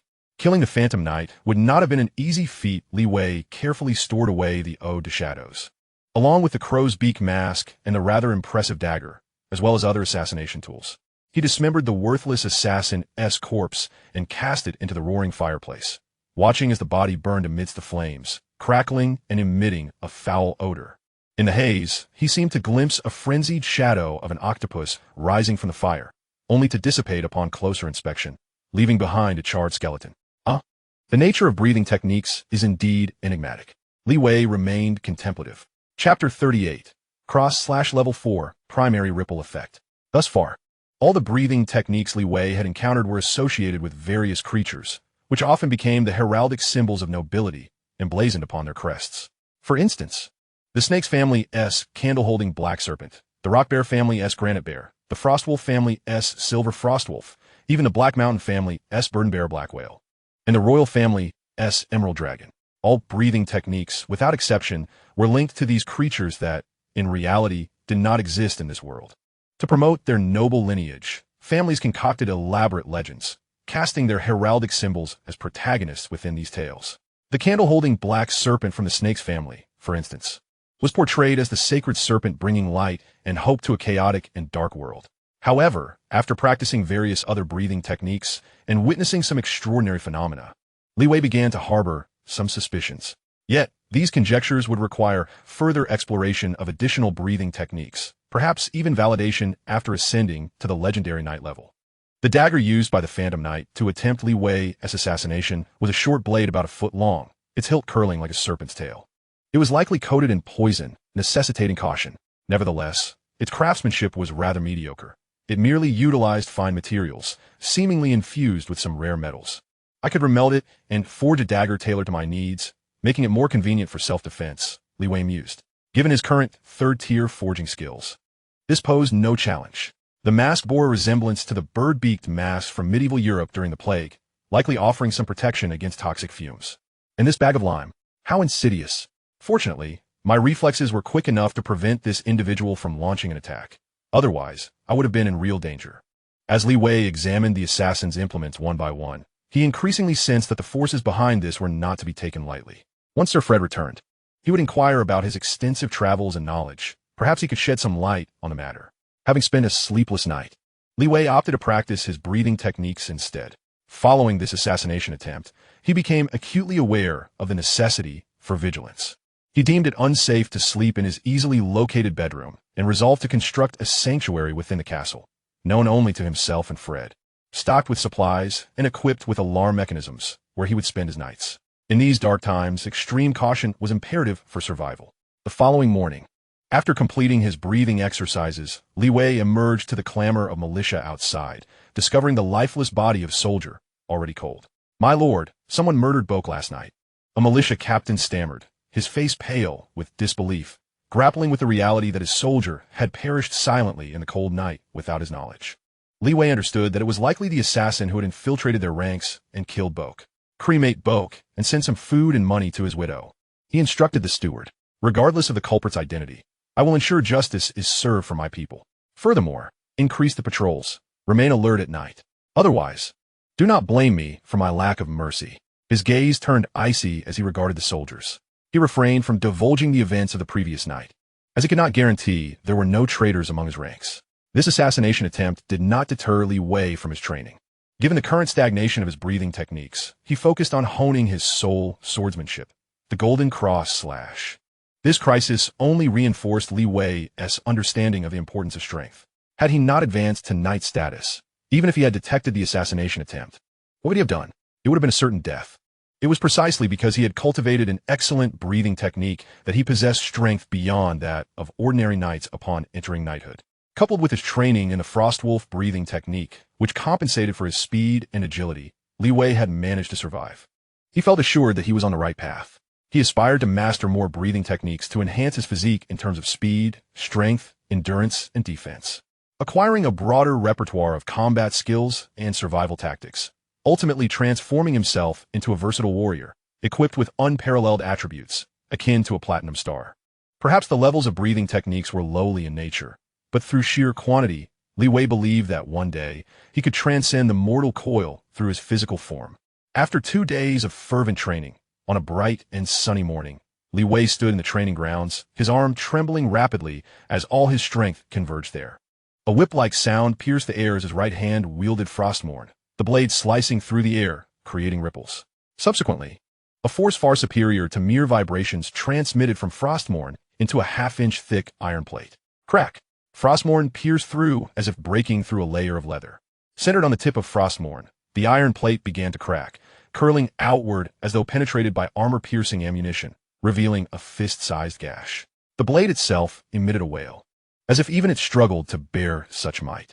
Golden Cross / proficiency reached level 4. The Golden Cross / advanced to the 4th tier, giving birth to the effect, primary ripple. In that instant, Li Wei's heart soared with joy. The power of ripples. Ha ha ha, this is my ripple power. The exhilaration within him was beyond words.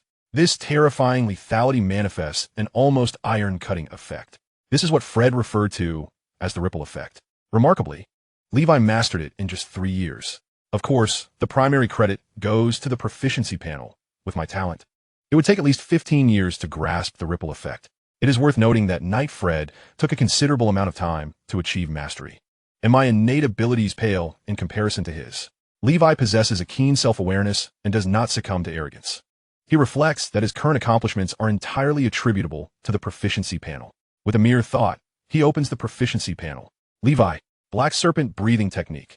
Level 4, 5, 620,000. Special effect, basic defense. Frost Wolf breathing technique. Level 3, 32, 110,000. Golden Cross / Level 4, 120,000. Special effect, advanced vibration, basic ripple. Chapter 39. The Death Bird on the Shoulder of the Grim Reaper. The Ripple Effect. The second realm of the Golden Cross / a technique of force application that surpasses the vibration technique. It was only upon mastering this power that Levi realized how magnificent the world of swordsmanship truly is. Knight Fred once stated that mastering the ripple effect equates to acquiring at least an exceptional level of swordsmanship. With my exceptional level Black Serpent breathing technique, combined with the exceptional level Golden Cross / and the assistance of the level 3 Frost Wolf breathing technique, I can only wonder what level my strength has reached. Fred should be returning soon. I must engage him in a sparring session. However, I have only grasped the rudimentary ripple effect. While Fred has immersed himself in it for over a decade, it is likely that he has attained a higher level of ripple. I must remain humble. Levi feels a sense of relief. as the oppressive emotions that had burdened him for far too long have been thoroughly released over these past 2 days through the breakthroughs in his breathing techniques and the Golden Cross slash. The nightly phase can be divided into 4 tiers: low-tier nights, mid-tier nights, high-tier nights, and peak nights. Upon entering the Grand Night stage, such classifications cease to exist. I have just broken through. I should only be a low-tier knight, though my true strength likely reaches mid-tier levels. Levi desires to test his strength, yet he finds no worthy opponent within his territory. Moreover, executing the Golden Cross slash, a lethal technique, on his comrades proves difficult. Perhaps it is best to forge some weapons to solidify my realm. Currently, Levi has come to regard forging as a means of cultivating his spirit and stabilizing his mindset. Forging is both a technical craft and a profound test of patience and concentration. In Levi's view, the practice of breathing techniques and forging complement each other, fostering mutual advancement, making them particularly suitable for simultaneous training. As the furnace blazes and the bellows roar, the dagger forged from the unknown assassin's blade is remade by Levi. The rhythmic sounds of clanging fill the air. Beneath the high furnace, Levi sweats profusely. Time slowly passes, and a pitch-black short dagger gradually takes shape under Levi's hammering. After a series of tempering processes, his forging proficiency reaches level 2. In his hand, a new dagger emerges.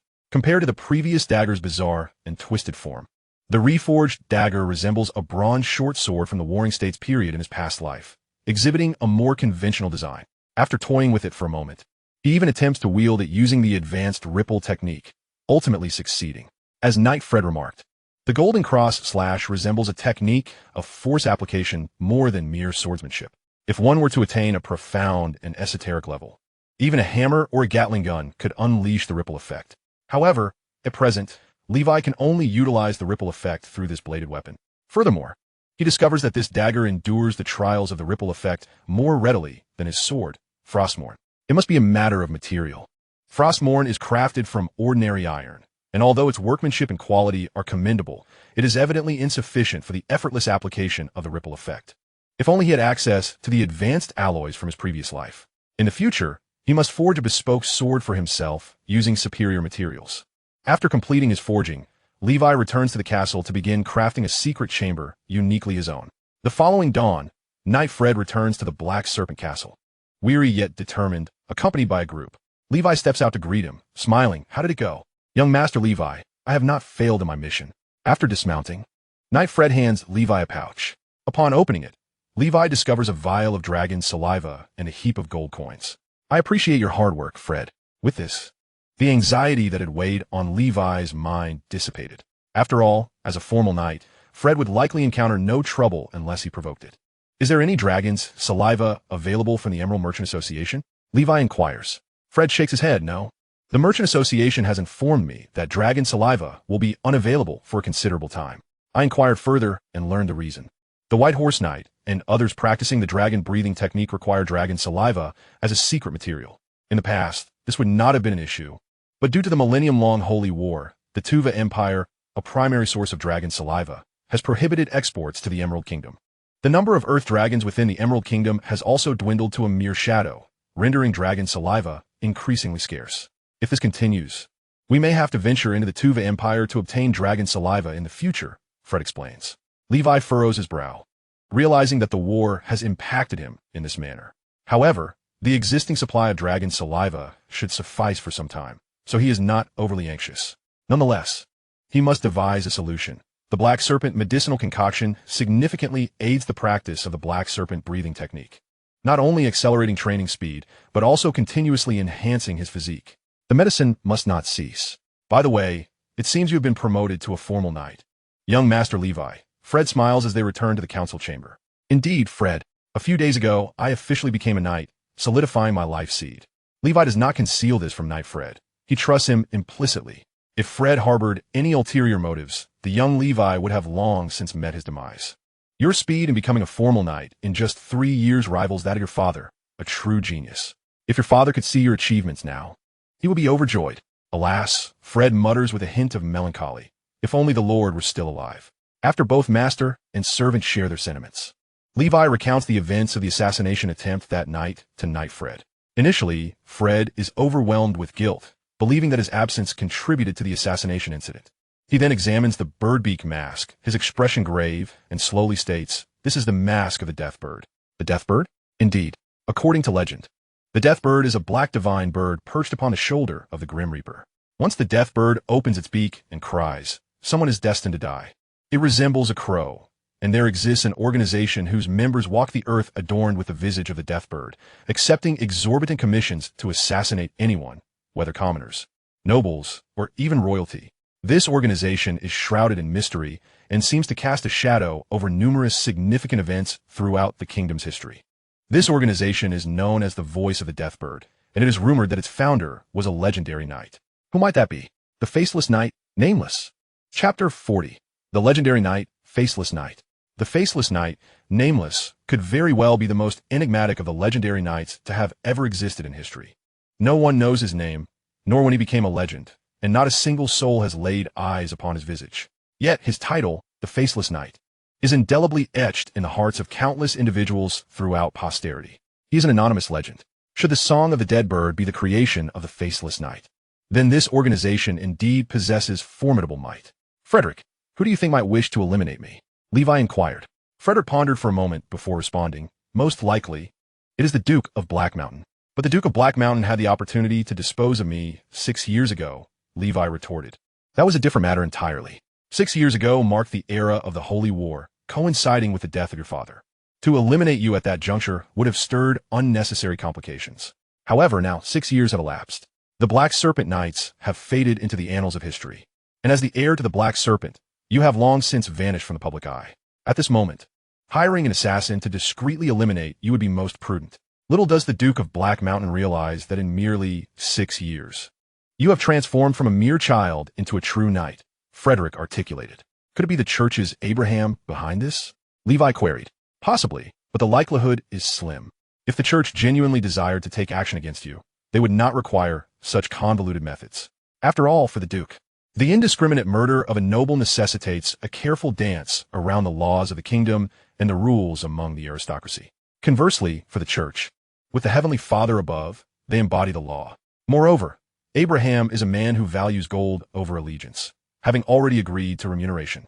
He should not resort to such treachery, Frederick analyzed, to which Levi found some merit. At present, the probability of the Duke of Black Mountain being behind this is indeed substantial. Ultimately, this band of individuals has occupied the Tulip and Storm territories for an extended period. Yet there remains a lingering grudge that occasionally stirs their apprehensions. That grudge is none other than Levi, the son of the Black Serpent. Although he may appear to be a squanderer, feeble and ineffectual, one cannot dismiss the potential for a resurgence akin to the tales of old, where a fallen noble rises again to exact revenge. As long as there exists even the slightest chance, he could pose a future threat to the Duke of Black Mountain. Now, 6 years have passed since the Holy War, and no one remembers the Black Serpent Knights. No one pays heed to such a distant baronial lord. Thus, at this juncture, it would be quite convenient to discreetly hire an assassin to resolve the issue without drawing attention. The life of nobility is far from simple. Despite my earnest efforts to project disinterest and power, to remain as unobtrusive as possible, and to dwell within my own sphere, eschewing worldly disputes, there are always those grand figures who view me through the prism of power, perceiving me as a hypothetical adversary, akin to a bothersome weed by the roadside that must be uprooted. These eminent individuals wield their power with capriciousness, weaving intricate plots and engaging in cunning rivalries, all while maintaining a lofty detachment, oblivious to the common folk. For someone like Levi, unskilled in the art of political maneuvering, there remains but one course of action: to diligently hone his skills, awaiting the day when his strength will be sufficient to shatter their heads and trample upon their dignity. Master Levi, although you have advanced to the rank of a formal knight, you are still far from being able to contend with the Duke of Black Mountain.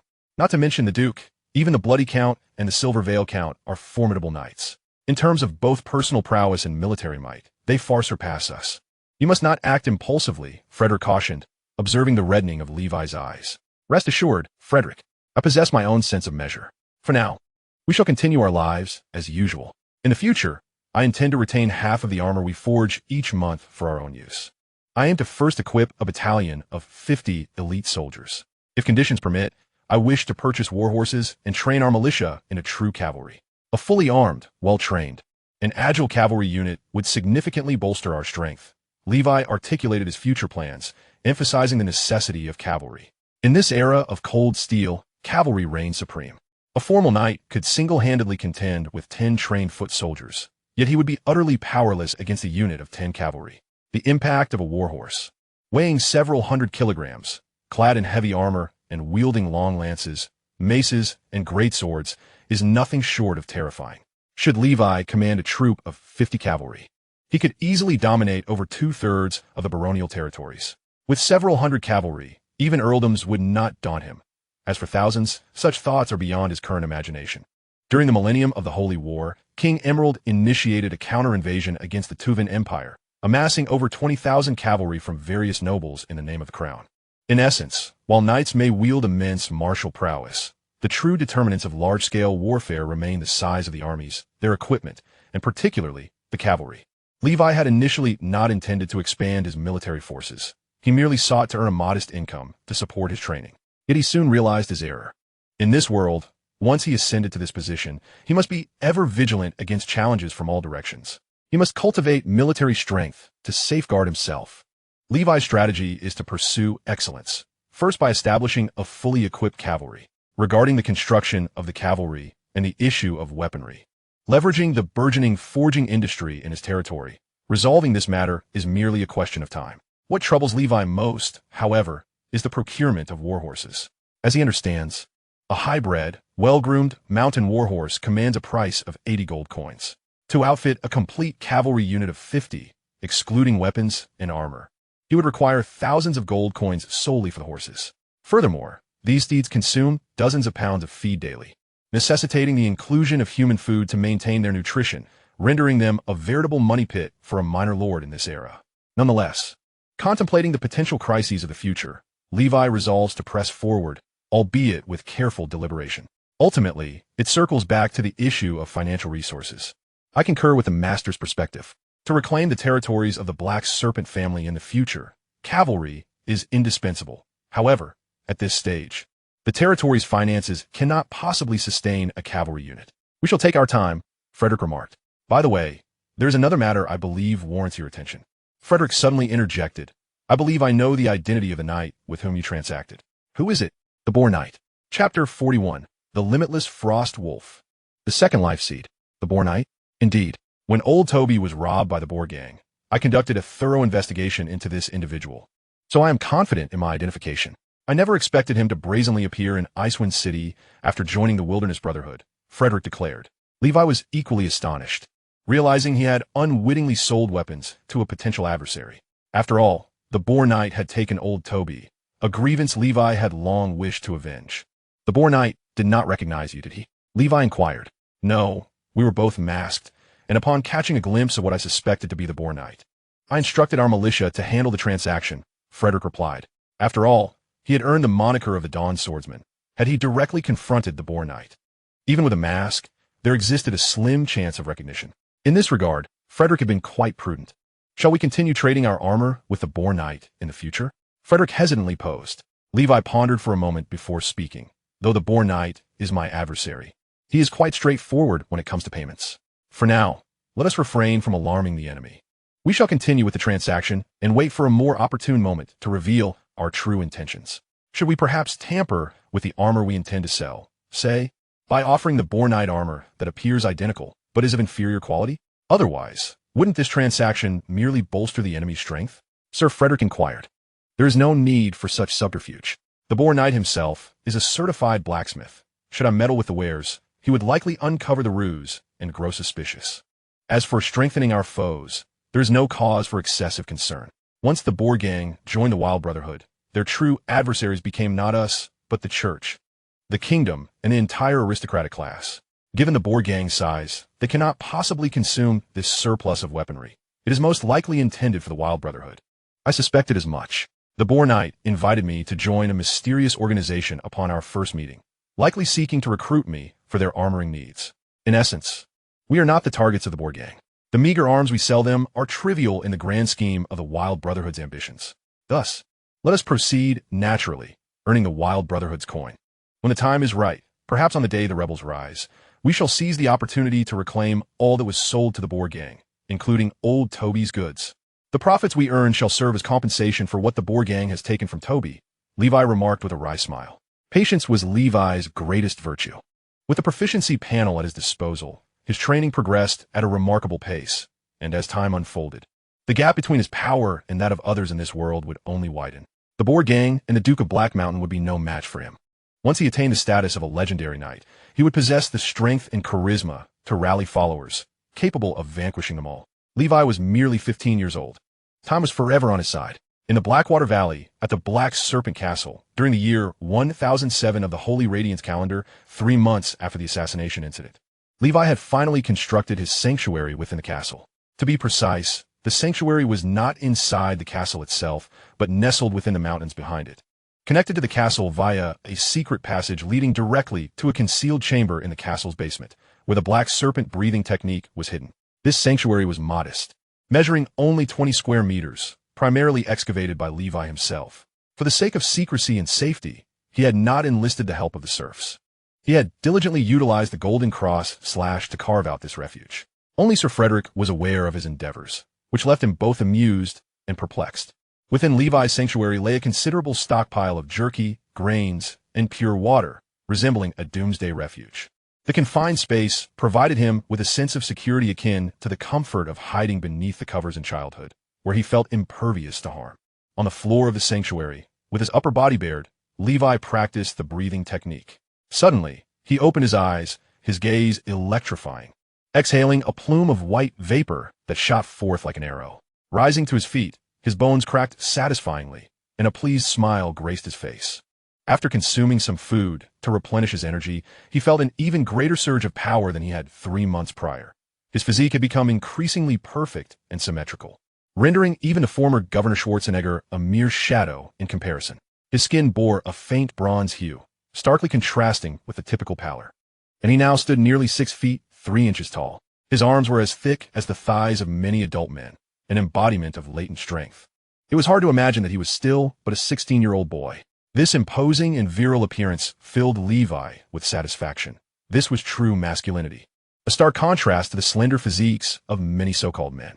Aside from excavating the tunnel and constructing the sanctuary, Levi had diligently continued his training over the past 3 months, particularly honing the golden cross slash skill, which had seen a staggering increase in proficiency, 4,000 points in just 3 months. With a total progress bar of 20,000, he had achieved 1/5 of the way in a mere 3 months. The Black Serpent breathing technique, bolstered by the Black Serpent Elixir, had also seen an increase of 5,000 proficiency points. At this rate, assuming the continued availability of the elixir, Levi could elevate the Black Serpent breathing technique to the 5th tier by the end of the year, thereby becoming a mid-tier knight. However, he had exhausted his supply of the Black Serpent Elixir, and to facilitate a rapid ascension, he needed to procure some dragon's breath. Thus, he resolved to conclude his seclusion and venture forth once more, seeking to acquire a substantial quantity of dragon's breath. In addition to the Black Serpent breathing technique, the Frost Wolf breathing technique had also advanced remarkably. Levi's formidable presence was largely due to his recent breakthrough to the 4th tier in this technique. With the foundation laid by the Black Serpent breathing technique and an ample supply of elixirs, condensing the life seed was a trivial task for Levi. Furthermore, given that the Frost Wolf breathing technique was of a more rudimentary nature, its training difficulty paled in comparison to that of the Black Serpent breathing technique. All these factors combined had allowed Levi to progress from novice to 4th tier in just 6 months.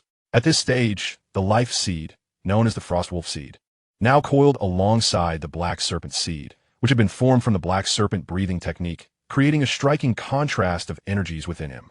Chapter 42, Basic Speed.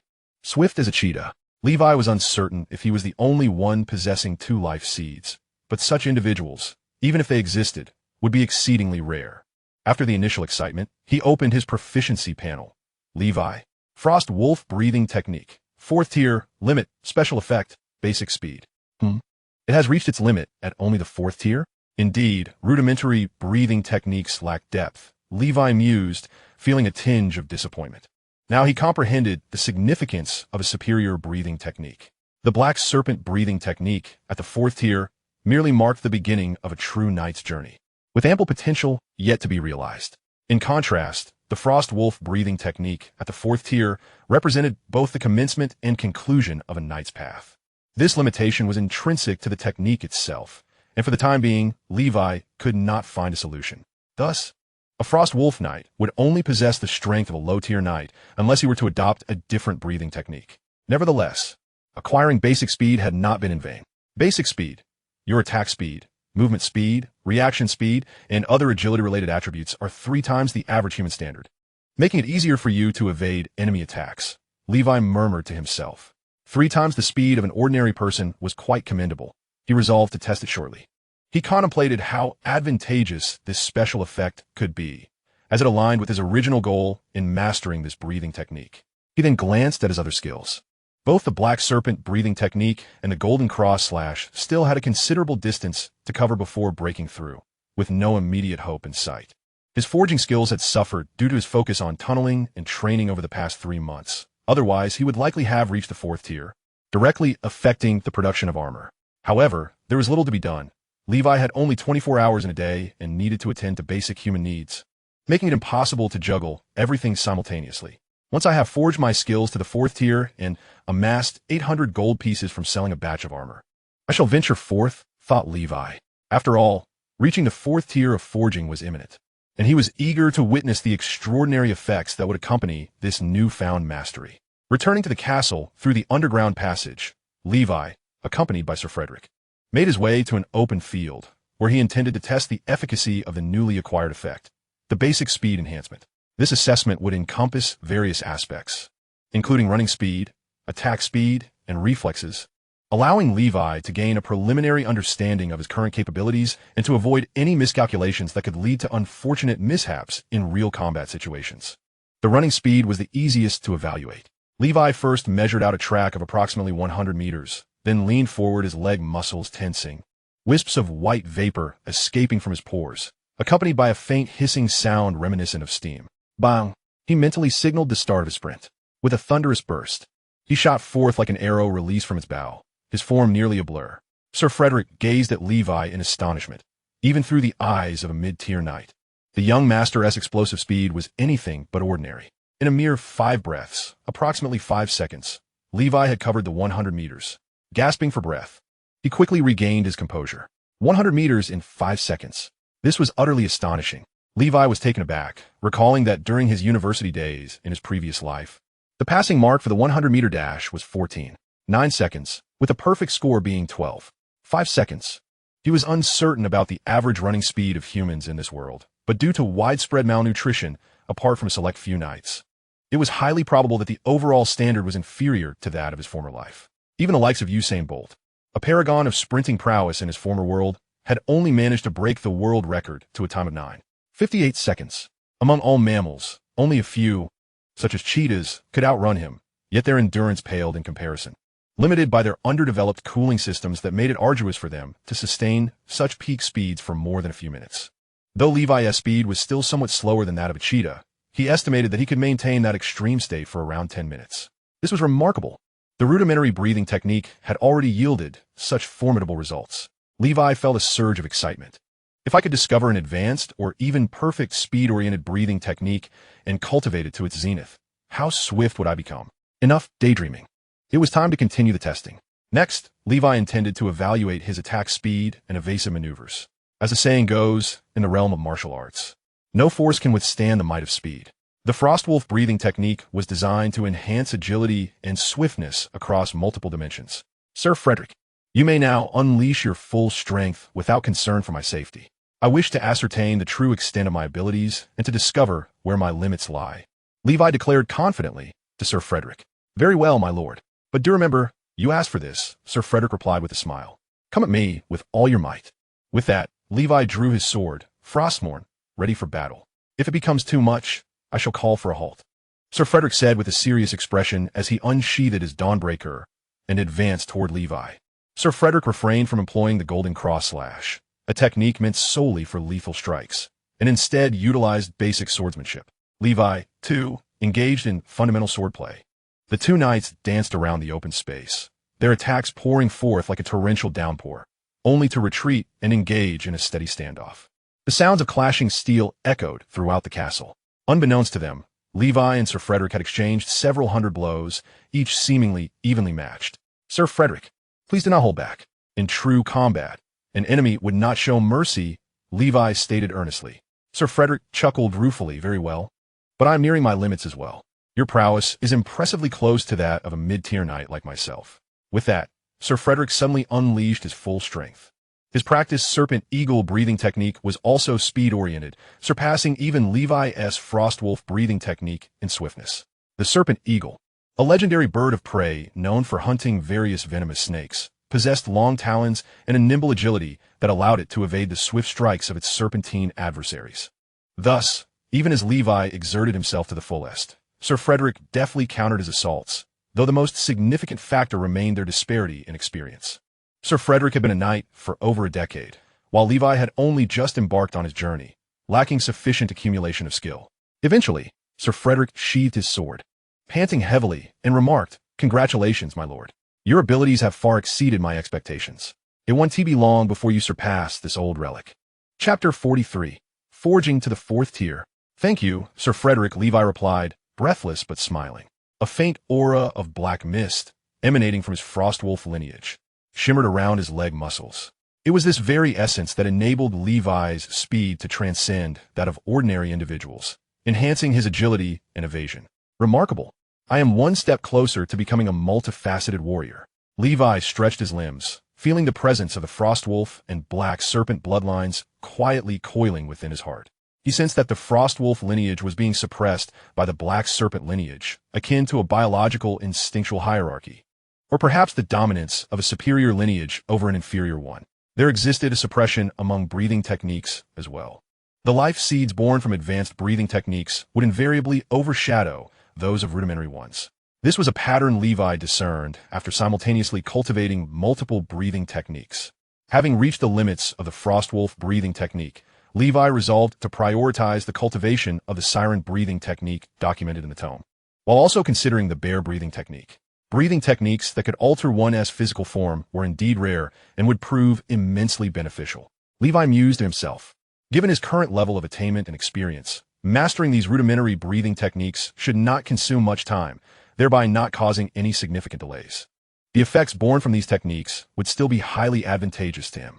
Upon returning to the castle, Levi made his way to the forging area. "My lord Levi, here is the steel helmet I have forged. Please take a look," said Milana, presenting her recent creations to him. "Ah, quite impressive. You have matured into a skilled blacksmith. I am quite busy with affairs at hand, so I would appreciate your continued diligence in overseeing the forging industry within the territory. Should we exceed this year's targets, I will instruct the steward to provide additional bonuses at year-end. I will also ensure your father is rescued at the appropriate time," Levi said kindly. "Thank you, my lord," Milana replied, her surprise evident as she returned to her work. Levi then found a spot to continue forging armor, determined to elevate his forging skills to the 4th tier in one continuous effort. Approximately a week later, after dedicating considerable time and effort to his forging, Levi's forging skills finally reached the 4th tier. Forging, 4th tier, 22, 220,000. Effect, guaranteed masterpiece, effortless technique. Effortless technique. Mastery of technique and high-level skills have rendered your forging efficiency unparalleled. Is this the effect of reaching the 4th tier? Quite commendable. This will undoubtedly enhance the production of weapons and armor, bringing me closer to my goal of equipping a cavalry unit. Levi contemplated the effect with satisfaction. Having attained the 4th tier in forging, he realized he was still not at his limits. This indicates that the depths of this craft are profound. Levi couldn't help but recall the legendary blacksmith known as the master artisan, Hygimen, the flame hammer. One wonders what his forging level would equate to in terms of Levi's own proficiency. Alas, the legend has passed, and the kingdom now lacks any blacksmiths recognized as true masters of the craft. Levi sighed in regret. After reaching the 4th tier of forging, Levi spent the remaining time of the primordial moon not only practicing his breathing technique, but also forging armor. With the special effect born from this 4th tier forging, his efficiency doubled compared to before. It is worth noting that his original forging efficiency had already far surpassed that of an ordinary blacksmith. Essentially, while Melon would take the time to forge a single piece of armor, Levi could produce 6, making the disparity self-evident. Thus, 2 months slipped by unnoticed as Levi hammered away day after day, diligently practicing. He had successfully grasped the basics of the siren's breathing technique, and now it was merely a matter of steadily accumulating experience. With the arrival of the sprouting moon, winter snow began to melt, the chill gradually receding. Green shoots emerged from the frozen earth, heralding the arrival of spring in the valley. On one such day, along a muddy path, Levi led a small contingent of soldiers, with Old Bull pulling a cart laden with weapons and armor covered in hay. Over the past winter, the Blackwater Valley had produced a total of 30 suits of armor, half of which Levi kept for equipping his own troops. The remainder was intended for sale in Icewind City, to exchange for gold coins and to procure more Dragon's Breath incense on his return. Currently, the soldier contingent in Blackwater Valley still numbered 50, but unlike before, these 50 had transformed from part-time militia into full-time soldiers. With forging now a lucrative endeavor, Levi anticipated that this year's financial revenue for Blackwater Valley could multiply significantly, comfortably reaching 400 to 500 gold coins, with his advancement to the 4th tier of forging and a further increase in efficiency. Levi was confident that the territory's financial income could surpass the milestone of 1,000 gold coins, a feat unattainable by many baronial lands in the north. In Icewind City, within a luxurious and imposing noble residence, a middle-aged nobleman clad in opulent attire was enjoying dinner. He conducted himself with elegance, deftly cutting a piece of beef with his knife and fork, savoring the meal. Unbeknownst to him, a figure cloaked in black robes and hood materialized from the shadows cast by the candlelight behind him. He was a broker from the organization known as the Whispering Death, tasked with conveying messages and intelligence. The Illusion Knight, who had previously attempted to assassinate Baron Levi, had been missing for nearly half a year. However, according to intelligence relayed by spies embedded in Blackwater Valley, Baron Levi had not perished, suggesting that the Illusion Knight was likely dead or had abandoned the assassination for some reason and vanished. Now, the principal patron harbored doubts regarding the organizational capabilities, prompting Lord Pale Shadow to decree that you were to continue the failed mission of the Illusion Knight, restoring the organization's reputation. Considering the necessity of employing you, a seasoned silver tier assassin, the patron raised the commission amount to 300 gold coins. This bag contains a 100 gold coin deposit. Lord Pale Shadow holds high expectations for you. Exercise utmost caution in this operation to ensure success. The nobleman, indulging in his meal, took the bag of 100 gold coins from the broker and gently shook it, relishing the delightful sound of metal clinking. Where is Baron Levi now? He inquired softly. He is in Icewind City. According to our spies, he wears a white wolf mask, which should make him relatively easy to locate, the broker replied. Understood, await my news. The middle-aged nobleman waved his hand, and the broker vanished into the darkness. The nobleman carefully stowed the 100 gold coins in a locked iron chest within his home, which contained over 3,000 gold coins, his savings accumulated over decades. He adjusted his attire before the copper mirror, picked up his sword, and extinguished the room's candle. The Shadow Hunter was ready. Chapter 44, The Whispering Five Shadows. The middle-aged nobleman was named Bernard. His father had once been a baron in the north. When he was very young, his gambling father sold off their baronial estate, and the family relocated to Icewind City. This instilled in him a deep-seated resentment toward his father, blaming him for denying Bernard the chance to become a noble lord of a fiefdom, forcing him to live among the lowly commoners in the crowded Icewind City. Thus, he dedicated himself to rigorous training throughout his life, ultimately becoming a knight and mastering his ancestral breathing technique to its pinnacle, even killing his gambling father. In his youth, Bernard inadvertently encountered the faith of the Lord of Shadows and swiftly became a follower, leveraging his mid-tier knightly strength to join the Whispering Death, gradually ascending to the rank of silver-tier assassin. The assassin hierarchy within the Whispering Death is divided into bronze, silver, gold, and the transcendent shadow-tier assassins. Bronze, silver, and gold assassins require assessment and evaluation akin to professional titles, typically possessing the strength of a low-tier knight, and completing 5 successful assassination missions qualifies one for bronze status, while silver status necessitates mid-tier knight strength and 15 successful assassinations. Gold status demands high or even peak knight strength alongside over 30 successful kills. As for shadow-tier assassins, there are only 5 within the Whispering Death, dubbed the Whispering Five Shadows. They're the closest entities to the Lord of Shadows, acting as his agents in the mortal realm. Simultaneously, they are 5 veritable great knights. No one knows the true identities of the 5 shadows, as members of the Whispering Death maintain a singular line of communication with them. Their outward personas might be those of immensely wealthy merchants, or perhaps noblemen, even dukes. In any case, they remain shrouded in mystery. The Illusion Knight has held the rank of bronze assassin for quite some time and has inexplicably faltered. Baron Levi possesses some strength and should not be underestimated. As night fell and stars emerged, Bernard donned his night attire, blending seamlessly into the darkness. Following the intelligence provided by the broker, he stealthily made his way to Levi's location. Bernard's title within the organization was the Shadow Hunter, a moniker related to his practiced breathing technique, which was not the siren's breathing, but rather the ancestral bloodline breathing of his family. The Shadow Leopard breathing technique, an art form focused on agility and stealth. In Bernard's eyes, the Illusion Knight's failure was likely due to carelessness and underestimation. After all, how could a mere teenager like Baron Levi possibly rival a formally recognized assassin knight? Once this task was complete, he could retire, having amassed over 3,000 gold coins, which should suffice to reclaim his family's fief. Bernard murmured to himself, having awaited this moment for far too long. At the Shimmering Tavern, Levi ordered a cup of nameless wine in commemoration of the faceless knight. The tavern keeper, still languidly propping her chin, sipped on her drink. Knights, swordsmen, and masked nobles mingled in small clusters within the tavern, exchanging idle chatter.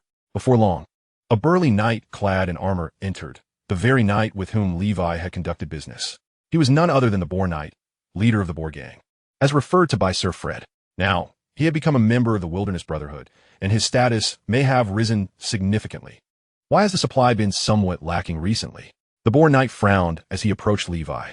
I've been rather busy lately, Levi replied. I can sense that you seem to have grown stronger than before, the Boar Knight remarked, eyeing the White Wolf Gerald. Levi remained silent, instead inquiring, have you brought the money? Upon noticing that Gerald of Rivia, the White Wolf, showed no inclination to engage in conversation, the Boar Knight did not take offense. Instead, he produced a pouch filled with coins, allowing Levi to witness the golden coins clink melodiously within. Levi escorted the Boar Knight to a designated delivery point located outside the city for the exchange of goods. Given the substantial quantity of armor and weaponry involved, entering the city proved inconvenient. Consequently, Levi arranged for future transactions to occur at a location of his choosing outside the city, merely meeting at the Shining Tavern. With his current prowess, he had no cause to fear robbery from the Boar Knight. The Boar Knight instructed his men to load the goods onto a cart, then remarked, your armor is of commendable quality. It is evident that you are a remarkably talented smith. Should you choose to join my organization, we could provide you with additional support and a stage to showcase your talents, perhaps even enabling you to become a legendary craftsman like the Hammer of Flame. Levi shook his head. There is no need. Realizing that further invitations would be futile, the Boar Knight departed in disappointment. You may return to your territory. I have matters to attend to, Levi directed his soldiers. Understood, my lord. Returning to the Shining Tavern, Levi reflected on his recent transaction with the Boar Knight. He could distinctly sense that the once intimidating figure now seemed trivial in comparison, and he harbored confidence that, should a confrontation arise, he could vanquish his adversary. However, such an action was unnecessary. Even though the Boar Knight was his foe, he currently served Levi's interests. There are no eternal friends, only enduring benefits. After lingering at the tavern for some time, Levi noted the absence of the knight who sold Dragon's Bile. He intended to remain in Icewind City for a few days. If the knight did not appear within that time frame, Levi would have to devise alternative means to procure the elusive substance. Unbeknownst to Levi, he had attracted the attention of a silver-masked assassin, marked by the omen of a death bird. Bored, Levi decided to peruse the bounty board, hoping to procure Dragon's Bile through the publication of a bounty task. Before long, he stumbled upon a task related to Dragon's Bile. A noble was seeking to acquire it, with the commission having been issued 3 months prior, yet remaining unclaimed. Levi's expression darkened upon this revelation. It seemed exceedingly unlikely that he could obtain Dragon's Bile through this bounty method. In these times, acquiring Dragon's Bile had become increasingly challenging, all thanks to that wretched White Horse Knight who monopolized the supply upon attaining legendary status. If a couple of days passed with no sign of the knight, he might find himself journeying to the Tuva Empire. Levi was reluctant to venture there, as unfamiliar territories were fraught with unknown dangers. In his moment of disappointment, Levi's gaze fell upon a captivating task on a corner of the bounty board. It required the recruitment of a formal knight with exceptional archery skills, offering a reward of a vial of Dragon's Bile, convertible to an equivalent value in gold coins. How fortuitous! This bounty request seemed tailor-made for him, leading Levi to ponder whether it was a mere bait to lure him in. The request had been posted 7 days prior, and logically, given the rarity of Dragon's Bile, it should have been claimed long ago. The persistence of the task indicated that the requester had indeed set a high standard for archery skills. While Levi was uncertain of the task specifics, he resolved to accept the commission, knowing that if it proved too challenging, he could simply forfeit and incur a minor penalty. Before long, the task's issuer approached Levi. To his delight, it was none other than the knight who had previously sold him dragon's bile. Fate has a curious way of intertwining paths, Levi mused. However, it also indicated that this knight possessed a reliable source for obtaining dragon's bile.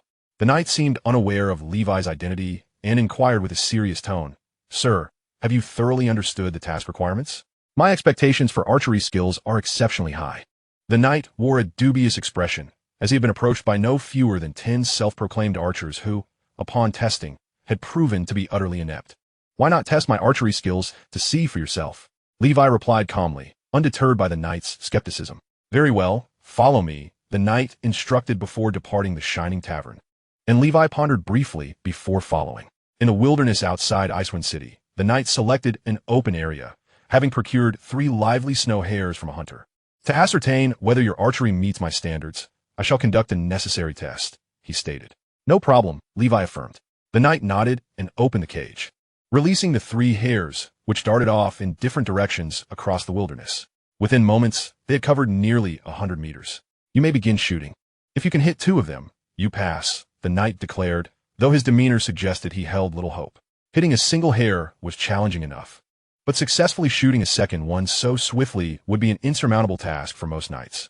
The hares were exceedingly quick, without mastery of rapid shooting techniques. The second hare would have vanished long before the first was downed.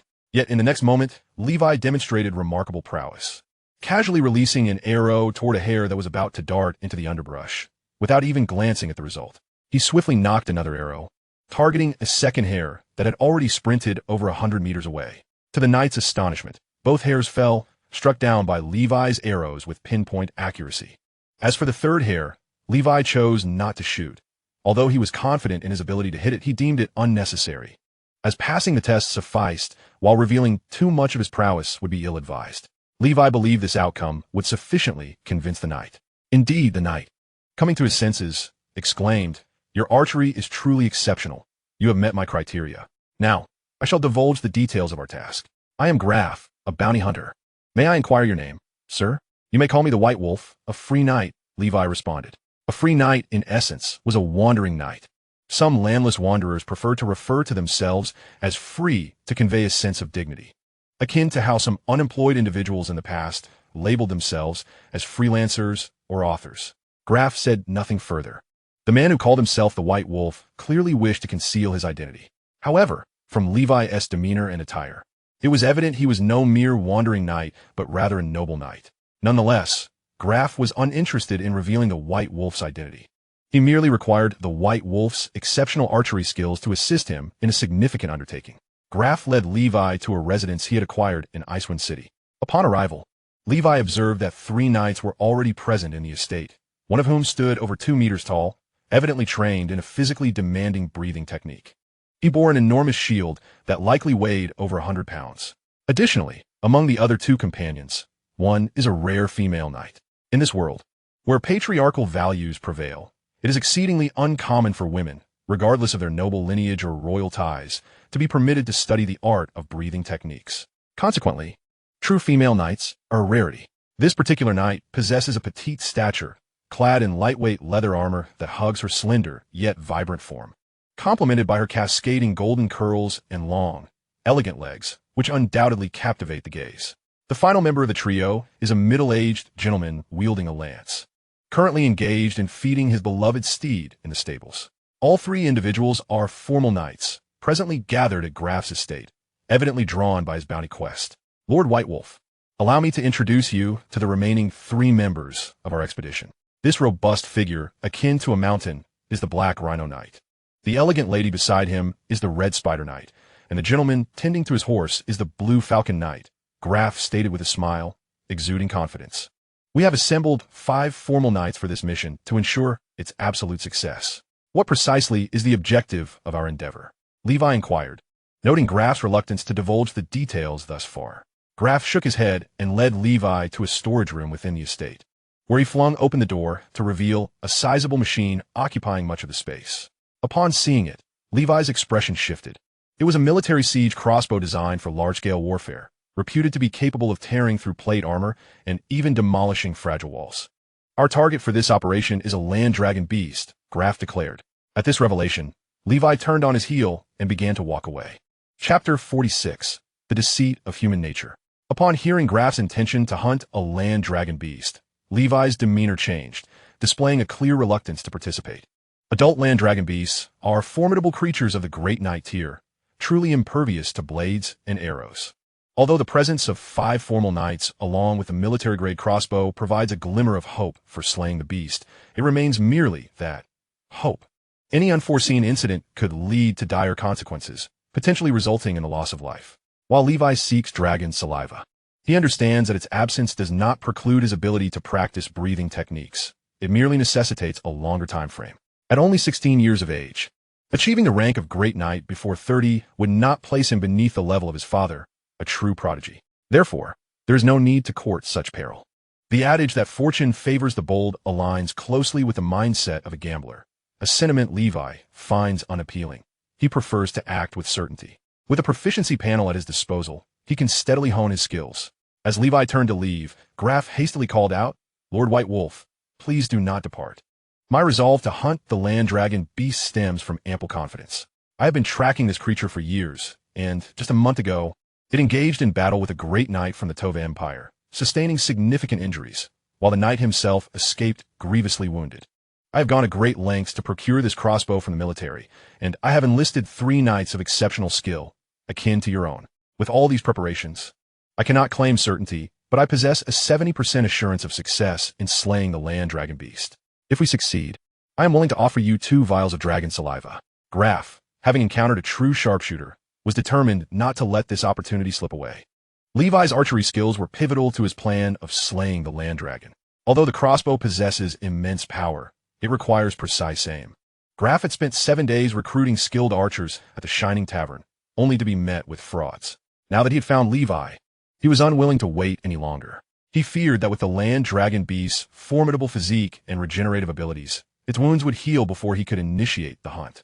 While the crossbow is distinct from a standard bow, if one could master a regular bow to Levi's level, their accuracy with the crossbow would undoubtedly surpass that of others. Provided the crossbow can strike the land dragon beast's vital points, paired with the strength of the 5 knights, the prospect of hunting the creature remains promising.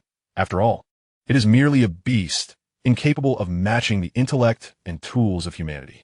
Levi hesitated, his steps faltering as he pondered. "By the heavens, you assure me you speak the truth? The land dragon beast is genuinely wounded?" He wore an expression of skepticism. "By the heavens, I, Graf, swear no falsehood," Graf vowed. In this world, due to the church's indoctrination, people generally believe in the presence of divine beings hovering just above their heads. Thus, an oath sworn by divine authority carries a degree of credibility, distinct from the superstitions of the past. Levi felt a stir within him. In truth, he had not been entirely resolved to leave. Upon witnessing the crossbow, he recognized that his role in this hunt would primarily involve ranged archery. Comparatively, this posed less danger. He merely sought to exploit the opportunity for personal gain. Should Graf refuse to comply, he could simply walk away. Now, it appeared that Levi's goal had been achieved. "Very well, I shall agree, but I will only commit to my designated role. Should danger arise, I shall flee," he declared, preemptively setting conditions. "That is acceptable. You need only focus on striking the land dragon beast's vital points with the crossbow. Your involvement in other matters is unnecessary. As for the dragon's saliva, it will be allocated to you after our success. I currently do not possess any," Graf replied without hesitation. "Agreed. When shall we commence our operation?" Levi inquired. "Tomorrow afternoon. The Red Spider Knight requires time to concoct a potent poison to apply to the arrowheads, ensuring our utmost safety," Graf explained. "Understood," Levi said, turning to depart. "Lord White Wolf, we shall convene at the western exit of Icewind City tomorrow and proceed together to the land dragon beast location," Graf concluded, watching as Levi's figure vanished down the street. "Ah, he seems to be a young, noble scion out for some training, quite cautious of his own life," remarked the Black Rhino Knight, polishing his massive shield and sword with a disdainful smirk. "I can sense the vibrant vitality of Lord White Wolf. Though masked, he appears youthful, likely having recently ascended to the rank of formal knight. However, to achieve such a rank at his age suggests he is no ordinary minor noble. He must be the offspring of a count at the very least. If he is the firstborn, Marrying him could lead to becoming a countess in the future. The Red Spider Knight mused, stretching languidly. Graf, are you truly prepared to give him 2 vials of dragon saliva? Understand that a mature land dragon beast glands yield only about 20 vials at most. This fellow merely shoots arrows, without facing significant risks. Yet he stands to gain 2 vials. I demand 4. I will be confronting the beast head-on while he is injured. The Black Rhino Knight expressed his dissatisfaction. By that logic, if I am to lure the land dragon beast, my risks are considerable as well. I too demand 4 vials, the Blue Falcon Knight added. And what am my role in preparing the poison? Can you succeed in hunting the land dragon beast without me? I request 5 vials. The Red Spider Knight retorted with a scoff, crossing her arms. Graf scoffed in response.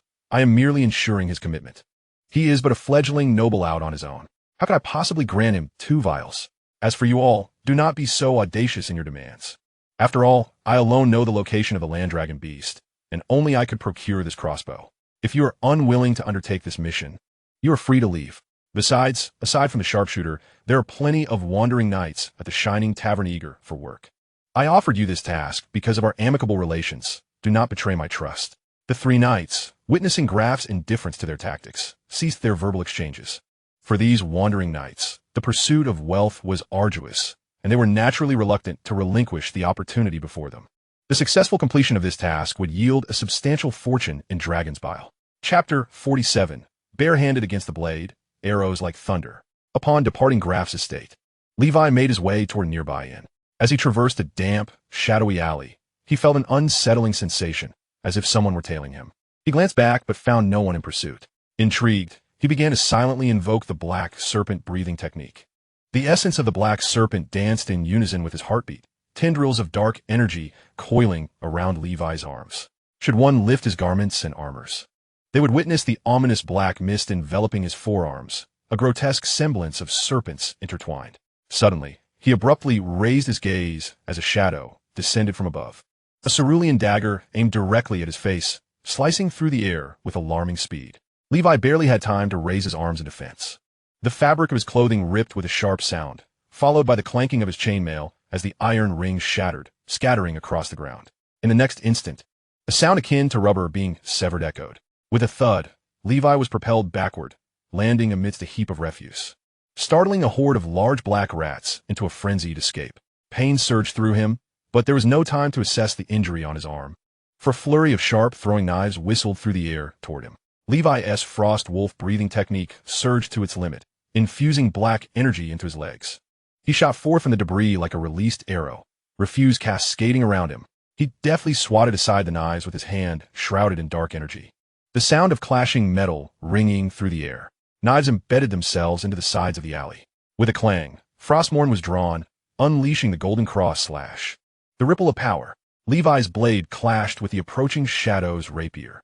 The figure emitted a soft grunt, pain coursing through his hands as an inexplicable force transmitted from their sword to Levi's, causing his blade to tremble violently, nearly wrenching it from his grip. In an instant, he altered his strategy, thrusting his rapier at Levi's chest from an unexpected angle.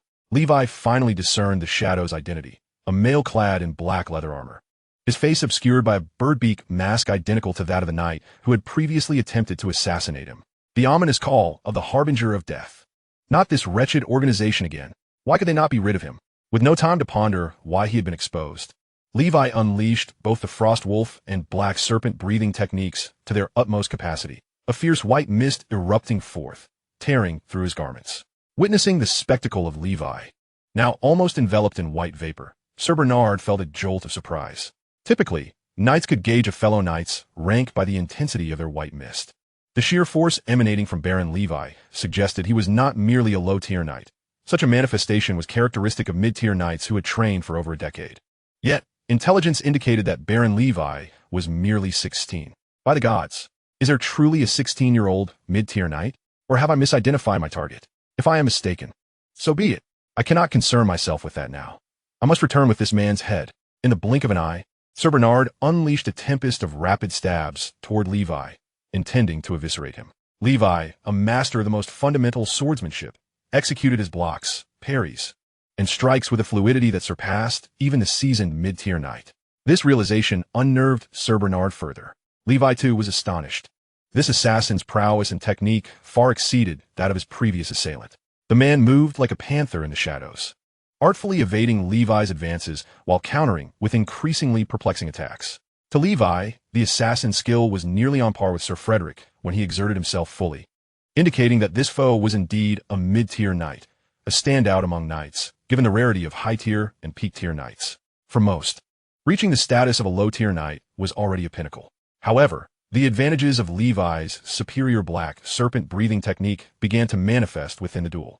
Though he was merely a low-tier knight, his physical capabilities rivaled, if not surpassed, those of the mid-tier assassin, coupled with the fourth-tier frost wolf breathing technique. His speed and agility were nearly equivalent to that of the swift assassin. Moreover, Levi's golden cross slash rendered the assassin unable to unleash his full potential. With each strike, the ripple of power made the mid-tier knight feel as though he were being struck from afar, the force threatening to shatter his hands and tendons. Levi sneered. He unleashed the full force of the black serpent seed. The viscous black energy enveloped his hand, allowing him to grasp the incoming blade of the mid-tier knight barehanded. "How dare you?" Sir Bernard gasped, astonished that Levi would dare to intercept a blade with his bare hands. Was he courting death? Prepare to perish. My blade is coated with the venom of the ringed sea serpent. Even with your dark energy defenses, you cannot withstand its razor edge. Sir Bernard chuckled coldly, observing the blood beginning to seep from Levi's palm. This fool was doomed. Even a knight's constitution could not withstand the venom of the ringed sea serpent. Potent enough to fell a bull, Levi, undeterred by the impending threat, was consumed by fury. He needed to uncover who was orchestrating this assassination against him. He gripped the assassin's rapier tightly, exerting force. The assassin had no choice but to relinquish his grip to avoid being skewered by Levi's sword. "You've gone mad, overloading your breathing technique." The assassin cursed, realizing that despite employing every tactic at his disposal, he was no match for the man before him. With his weapon now seized, his chances of victory evaporated.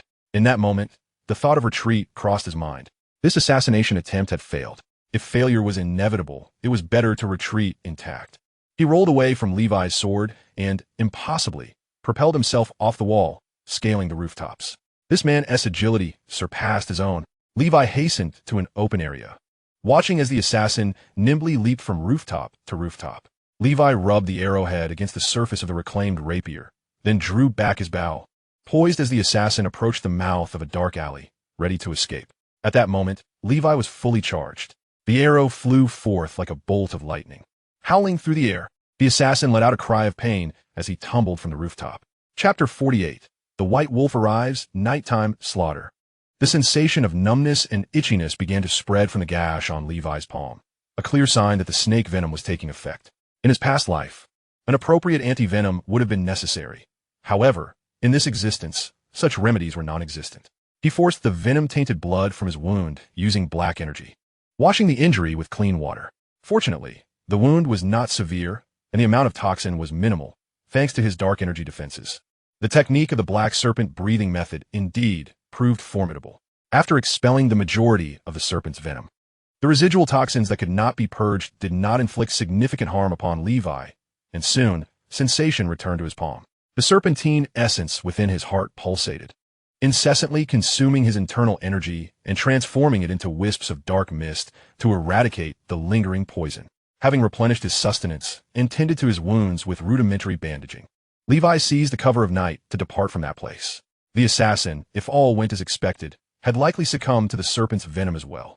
Levi was uncertain whether an antidote resided within him, yet given his mid-tier knight status, such venom would undoubtedly be insufficient to prove fatal.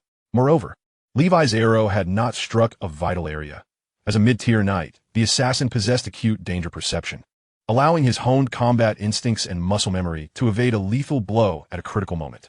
However, it was indisputable that he had sustained considerable injury, and now presented itself the opportune moment to eliminate this foe. Within the desolate confines of the mansion, Sir Bernard staggered as he pushed open the door, securing it with a lock. An arrow protruded from his back, nearly piercing his heart. Such marksmanship from Baron Levi, a true master archer, was unexpected. The intelligence reports had failed to mention this detail. Bernard had not anticipated that despite his utmost caution and vigilance, he would still fall victim to an assassination attempt, one that not only failed but left him grievously wounded. It was not due to his negligence. Rather, The enemy's prowess vastly exceeded that which had been reported. Fortunately, Levi had suffered from the venom, and it should have begun to take effect by now. It was likely he would soon meet his demise. Even if he were to survive, he would surely be incapacitated. Once Bernard extracted the arrow and dressed his wound, he would return to finish him off. Enduring intense pain, Bernard pressed down on the fletching of the arrow, causing the tip to protrude from his other side. The agony nearly caused him to lose consciousness. This was the only way to extract the arrow. Pulling out directly would tear through his innards due to the barbed tip. Damn it, you wretch. Once I've bandaged myself, you shall receive no mercy. Bernard cursed. As a mid-tier knight, even one specializing in speed, his constitution was far superior to that of ordinary folk. This injury could still heal, provided he managed it promptly and followed up with the necessary remedies and nourishment. Suddenly, he sensed a peculiar sensation creeping towards his heart. The life seed hovering above it beginning to tremble violently. Trouble. The serpent's venom. Bernard was alarmed and furious. He forced himself to maintain composure, knowing that agitation would only accelerate his blood circulation and hasten the poison's arrival at his heart. Even a trace of toxin, once it reached the heart, would yield dire consequences. O Lord of Shadows above, please protect your most loyal servant, Bernard murmured in prayer. A surge of dark energy emanated from the master of the life seed, directing the toxin away from his heart. Bernard navigated his plight with utmost caution, a stark contrast to Levi's injury from blade. Time passed without his awareness, and with a sudden spurt of poisoned blood erupting from his wound, Bernard turned ashen. He began to bandage his bleeding injury and consumed a potion meant for healing. As an assassin, he naturally carried life-saving elixirs for moments of failure. Phew, I've narrowly escaped disaster. The Lord of Shadows still favors me, Bernard muttered to himself. Just then, the front door crashed open, and a towering figure emanating white mist appeared before him, adjusting the white wolf mask upon his face. Damn it, how is this possible? Bernard gasped in shock. In response, Levi unleashed a flurry of swift arrows. Thwack, thwack, thwack, thwack. For arrows flew in seamless succession. Bernard's anguished screams echoed as arrows struck his arms and legs, rendering him unable to support himself, lying sprawled on the ground in disbelief. The white wolf mask loomed above him, imbued with an air of cold indifference. Levi's Frostmourne descended with brutal precision. Snap! Snap! Bernard's limbs were severed, blood gushing forth. Only then did Levi dare to interrogate him. What do you want? Just kill me. Bernard surprisingly did not faint, but endured the excruciating pain and shouted. Levi stood over him. Tell me who hired you to assassinate me, and I shall grant you a swifter death. You wouldn't want to witness your own manhood crushed beneath my foot, would you? Levi sneered. You pervert. Bernard spat, defiance flickering in his eyes. Snap! In the next moment, chaos ensued. No, please. I don't know. I truly don't know who wants you dead. I'm merely a broker for the organization, tasked with this mission. Our organization maintains strict confidentiality. The assassins have no knowledge of the employer's identity. However, the broker I communicate with will visit me at dawn tomorrow. You may inquire with him. By the Lord of Shadows, every word I speak is true. I beg you. Grant me a merciful end. Bernard's heart sank, surrendering to despair. Without his limbs, he was rendered useless, and without his manhood, he was no longer a man. Even surviving would be worse than death. Levi severed Bernard's head, dismembering the knight's body and piling the dismembered remains together, discarding them into the mansion's fireplace as fuel. He then began to rummage through the premises. Soon, Levi discovered a locked iron chest within a hidden chamber of the assassin's abode. He effortlessly severed the chains with his wave-like power and opened the chest.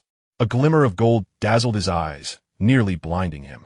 The chest brimmed with layers of gleaming gold coins. The sight of such wealth made Levi's eyes sparkle, and he struggled to contain his breath. Striking it rich. Chapter 49. Too weak. Levi was genuinely astonished at the wealth possessed by the assassin who had sought his life. He poured all the coins he had collected into a small pouch, estimating their weight to be around 3,000 pieces. Was the profession of assassination this lucrative? Perhaps he should abandon his aspirations of being a mere lord and instead pursue a career as a killer. Levi was taken aback.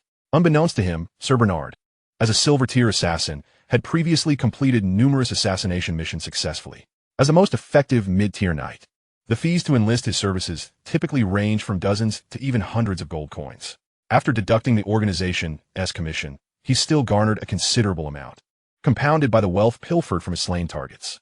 Thus, 3,000 gold coins was quite reasonable. Moreover, Bernard, resolute in his quest to redeem his territory. Refrain from spending a single coin beyond essential expenses. It was not that earning money was difficult. Rather, the methods were straightforwardly outlined in the law. If one could cast aside morals, legality, and even their own life, acquiring wealth was not as daunting as it seemed. The real challenge lay in whether one had the life to spend it. 3,000 gold coins weighed over 30 pounds, now all falling into Levi's possession. Were it not for Levi's strength, a typical person would struggle to carry such a sum, their hands aching from the weight. Levi continued his search in the assassin's home, hoping to find the breathing technique's legacy scroll. Thus far, this assassin's speed had surpassed all enemies Levi had encountered.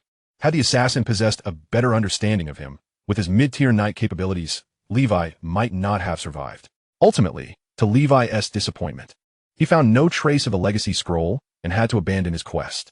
As the deep of night enveloped the world, a chilling wind howled, and the cawing of night crows echoed through the air.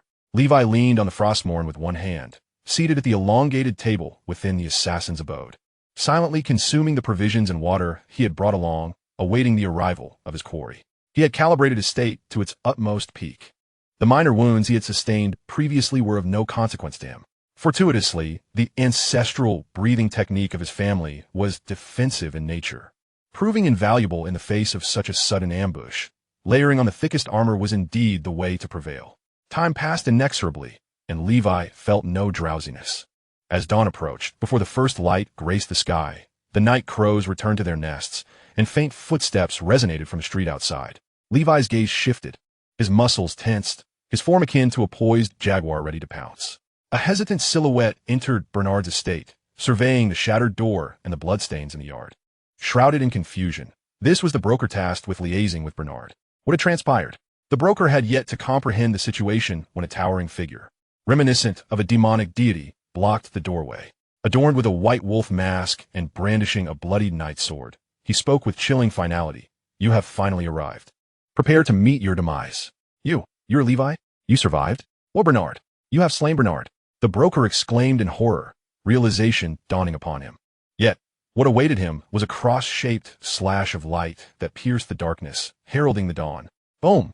A sword imbued with ripple force surged towards the broker. The term broker does not refer to a singular individual. Any intermediary providing services for the Harbinger of Death's Call is deemed a broker. They may be considered members of the Harbinger's cadre, but are not tasked with assassination, thus lacking in combat prowess. Nevertheless, he was a bona fide knight. With a swift motion, he drew his sword, striking at Levi. Crack! In a mere exchange, under the influence of the ripple force, the broker's sword flew from his grasp, and he was swept away by the overwhelming power, lacking the strength of Knight Bernard, who had already met with misfortune. He comprehended that he was no match for Baron Levi. Flee! I must escape. The might of Baron Levi is too terrifying. I must inform the organization. There is no need to squander the lives of our members on this matter, unless that esteemed patron is willing to pay more. Enlisting the scarce golden tier assassins, or even the 5 leaders, to act personally, silver tier and bronze tier assassins would only meet their demise. The Phantom Knight must have also been slain by him. Yet, Levi would not allow the soul lead to escape. He leaped forward, akin to a ravenous tiger pouncing on its prey. The explosive speed granted by his 4th-tier Frostwolf breathing technique was not to be underestimated. Though it could not rival that of the assassin, it was more than sufficient against this broker. Levi seized the broker's shoulder with one hand, pressing down with immense force. Boom! The broker was forcefully slammed to the ground, his head striking the earth, blood gushing forth. The disparity between him and Levi, both formal knights, was insurmountable. Too weak. Too weak. Too weak. Levi roared, driving his sword through the broker's shoulder blade, pinning him to the ground. Now, tell me, who sent you to assassinate me? Levi's eyes narrowed, exuding an aura of danger. Apologies, but I cannot disclose that, the broker replied, surprisingly defiant even in his dire straits. He was a death warrior cultivated by the organization, utterly loyal, with fervent faith in the Lord of Shadows. Only such individuals could serve in the crucial role of broker. Levi drew Frostmourne across the broker's chest, creating a gaping wound through which entrails and flesh churned, blood flowing freely. The broker's complexion turned pale as he uttered his final breath. Kill me. The Lord of Shadows will bring me back, becoming your eternal curse, a shadow that never fades. With a swift motion, Frostmourne cleaved the broker in two. If you won't speak, then silence is preferable. Levi coldly remarked, scouring the broker's body for any useful clues. Only to find nothing of worth, just as he had anticipated. Ah, you choose not to speak? Do come again, I dare you. One day, I shall unearth you. Levi's eyes burned crimson as he hacked mercilessly, not knowing how many strikes he delivered. The broker was reduced to mere pulp, which he cast into the fireplace. A sizzling sound emanating as it burned. Inhaling the scent of roasted flesh, Levi stepped outside, taking a deep breath of the cold, crisp air. He consumed some rations to restore his composure and rationality. By the time he had regained his wits, the dawn was breaking. The first rays of sunlight illuminating his bloodied and sweat-drenched visage. He cleansed himself in the washroom, gazing into the copper mirror, lost in silence. Subsequently, he confirmed that there were no valuables left within the estate. He gathered the resin-rich pine wood stored for warmth from the warehouse, piling it high within the estate. He then procured a flame from the ashes and charcoal of the fireplace, a roaring inferno consuming all, his figure vanishing from the scene of the bloodbath. Chapter 50. The Golden Belt of Murder and Arson. Indeed, the ancient adage rings true for Levi. A windfall of 3,000 gold coins left him feeling exhilarated. A standard gold coin weighs approximately 6 grams, and with the coins he already possessed, he bore a considerable weight on his person. He dare not walk too unsteadily, fearful of revealing the treasure hidden in his satchel. Regrettably, he lamented the absence of a storage ring. While wealth was abundant, he still needed to procure Dragon's Balm. However, carrying such a fortune was perilous. He needed to find a secure hiding place, complete his business here, and then return home. Resolute, Levi departed from Icewind City, ensuring he was not followed before making his way into the wilderness. After walking approximately 10,000 steps, he reached a ridge cloaked in dense coniferous forest. Spotting a large tree he could easily remember, he began to dig. Once he had securely hidden the gold coins, he brushed off the dirt from his clothes, covering the site with loose stones to obscure any signs of excavation. He then turned to leave, quietly keeping watch from atop a distant tree for an hour, but no one appeared. Only then did he set off downhill. The time for the meeting that Graf had mentioned was drawing near. It was only when Levi heard from passers-by about the fire at Knight Bernard's residence that he learned the assassin's name was Bernard. Bernard's home was quite secluded, and with no one present at the time and the fire erasing all traces, the likelihood of tracing the incident in this era's forensic landscape was slim, so he paid it little mind. By morning, near the western gate of Icewind City, a caravan laden with goods set forth slowly, surrounded by 5 knights of varied statures, some mounted, others on foot. It was Levi and his companions, having reunited with Graf and prepared thoroughly for their expedition to the territory of the Earth Dragon Beast. Before we commence this operation, let me reiterate our roles.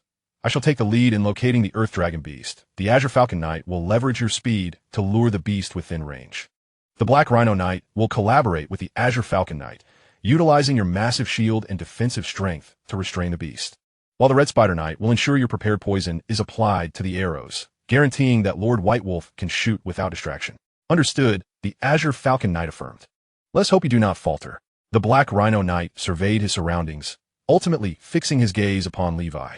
He regarded himself as the strongest among the 5, believing his contributions to be the most significant.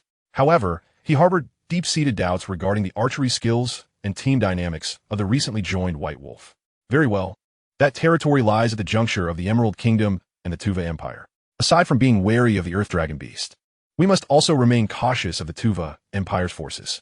I fear they may have caught wind of the Earth Dragon Beast's presence and could send scouts, especially since the fate of the knight gravely wounded by the creature remains uncertain. Graf, overwhelmed by the improvised team's formation, reiterated precautions time and again. Meanwhile, Levi walked with vigilance, ever on guard against the potential resurgence of the insidious assassins, whose treacherous whispers had already attempted to claim him twice. Though he had successfully retaliated both times, he now found himself infinitely more cautious. For this expedition, he had invested a small fortune in a brand new suit of high-quality chainmail. Had it not been for the impracticality of marching long distances in plate armor, he would have donned it instead. Furthermore, his quiver brimmed with arrows, a black snake dagger sheathed at his left hip, and Frostmourne gripped firmly in his right hand. His pockets contained quicklime looted from the fallen assassins, always ready to blind an enemy, a testament to his thorough preparedness. After 3 days and nights of arduous travel, Levi and his companions finally arrived at the domain of the Earth Dragon Beast, as indicated by Graf.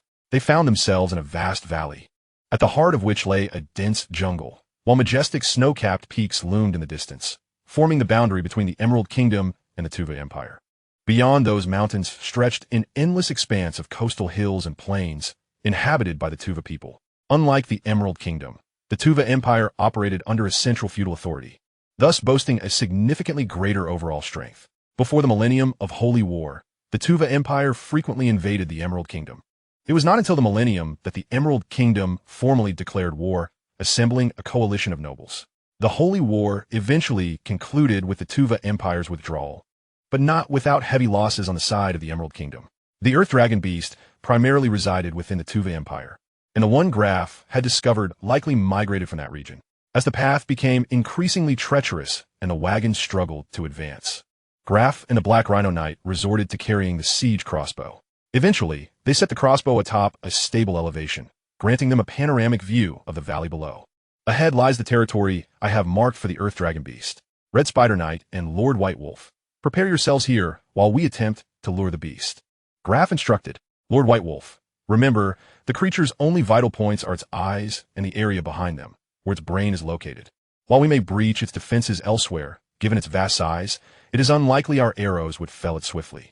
Moreover, the potent toxins provided by Lady Red Spider may not incapacitate it instantaneously, so please be at your utmost readiness. Otherwise, even a wounded Earth Dragon beast could turn this valley into our grave. Graf's expression was grave. Undoubtedly, the success of this battle hinged upon Levi's precision. Any misstep or distraction on Levi's part could lead to disaster. Not merely failure, but the loss of their very lives. Thus, he emphasized the importance of unity within their group. Should they falter, Levi too would face the wrath of the Earth Dragon beast. Just focus on your tasks. I will ensure nothing goes awry, Levi replied calmly, brimming with confidence.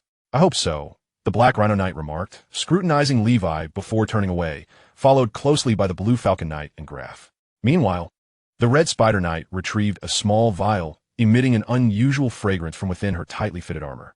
This is the most potent poison, crafted from 6 rare, toxic substances. And this is the only batch. Lord White Wolf, you must be precise with your shot, she said with a smile, commencing to coat the arrowheads with the precious concoction. To avoid premature evaporation of the toxin, the application was executed at the last moment. Trust me, with a beautiful lady like you by my side, my aim will surely exceed your expectations, Levi stated, surveying the surroundings with calm assurance. Chapter 51. The King of Beasts, the Earth Dragon Beast. The Red Spider Knight chuckled. Levi steadied his focus, prepared to shoot at a moment's notice. With the arrows poisoned, the duo nestled quietly beside the siege crossbow, their figures concealed by the surrounding underbrush. Levi could hear the rapid heartbeat of the Red Spider Knight, suggesting she was not as indifferent as she appeared. Just then, a thunderous roar echoed through the valley, reminiscent of a Tyrannosaurus Rex, instantly alerting both Levi and the Red Spider Knight. In the distance, within the dense thicket, trees swayed violently, and startled birds took flight as all manner of creatures, from gentle herbivores to fierce carnivores, fled in a frenzy. Under this resounding roar, it felt as though the very earth trembled in fear. Even Levi, as seasoned knight, felt a twinge of unease. This was the formidable might of the Earth Dragon beast, the king of all beasts upon this continent. In the distance, Graf and the others were now in a frantic dash, pursued by an enraged behemoth that charged forward, toppling trees and boulders in its wake. This creature rivaled the size of a Tyrannosaurus Rex, standing over 3 meters tall and measuring more than 10 meters in length. Its body was enshrouded in layers of scales resembling those of a crocodile, each movement of its muscles causing the scales to emit a metallic clang. Its limbs were robust and powerful, draped in a thick, wrinkled hide akin to the heavy armor of a knight. At this moment, the Blue Falcon Knight had abandoned his horse, realizing that even though the Earth Dragon beast was not particularly swift, its short bursts of speed far surpassed that of his steed. Fortunately, his training in the Blue Falcon breathing technique, a rudimentary form of breathing discipline, served him well. The Blue Falcon, a legendary bird said to soar through the heavens, could traverse vast distances with a single flap of its wings. Now, the Blue Falcon Knight resembled a diving falcon, arms extended behind him, adopting a posture reminiscent of a ninja as he sprinted forward, surprisingly outrunning the furious Earth Dragon beast. Seeing this, the enraged beast redirected its charge toward the slower Graf. Black Rhino, move! Graf shouted in desperation. The Black Rhino Knight, still dashing forward, turned his head, swallowing hard as he gazed upon the mountainous creature. Even with his mastery of the powerful giant rhino breathing technique, clad in plate armor and wielding a great shield, He instinctively felt dread when confronted with the reality of this colossal beast. Had the bard's tales of the earth dragon beasts might been too conservative? Heavens above, this creature could challenge even a great knight in direct combat.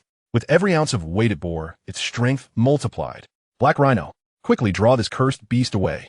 Lure it within 400 meters of the siege crossbow. That is its effective range. Graf scrambled up a tree as thick as a barrel, attempting to evade the beast's onslaught. In the next moment, the earth dragon beast collided with the tree, sending it crashing down, while Graf leapt to another tree just in time. The Black Rhino Knight gritted his teeth and charged forth like a raging bull. His massive sword aimed directly at the creature's rear. Clang! The sound of metal clashing reverberated through the valley. The colossal sword wielded by the Black Rhinoceros Knight struck the armored beast with a force that proved utterly futile in breaching its defenses. Do not waste your efforts. The only means to penetrate the Earth Dragon Beast's armor lies in the specially crafted armor-piercing crossbow, or through the dark energy manipulation that only a Grand Knight could master. Graf declared. The dark energy manipulation was a technique reserved for the most formidable knights. In the next instant, the Earth Dragon Beast pivoted, revealing a gruesome wound on its flank, as if pierced by a lance. The injury was deep, reaching the very marrow, yet seemed to be healing. A profusion of fleshy granulations sprouting from the gash. Azure Falcon Knight, come to my aid. The Black Rhinoceros Knight bellowed. With a thunderous leap, the Earth Dragon Beast pursued him. The Azure Falcon Knight turned, witnessing the monstrous creature in hot pursuit of the Black Rhinoceros Knight. Blast it, he exclaimed, his form a blur of blue as he hurled his lance with great ferocity at the Earth Dragon Beast. Of course, the lance failed to breach its defenses, clattering to the ground. The beast, beset by 3 knights, was momentarily disoriented. Despite their relative weakness, they swarmed around it like incessant flies. Moreover, it had recently engaged in a fierce battle with a formidable human warrior, sustaining considerable injuries in the process. Nevertheless, it managed to catch up with the slowest of the knights, the Black Rhinoceros Knight, and opened its massive jaws to bite down on him. The knight raised a shield in defense, but was swiftly seized, shield and all. The sound of metal being crushed echoed as the shield began to warp under the beast's tremendous bite force. The Black Rhinoceros Knight, desperately swinging his colossal sword to escape, found his efforts in vain. The shield was eventually wrenched from his grasp. At that moment, despair washed over him. With a sickening crack, he was severed in two. The plate armor offered little resistance as the connections were crushed apart, and his legs fell to the ground while he screamed in agony, ultimately silenced by the Earth Dragon Beast's merciless jaws. Humans are tasteless, it spat him out.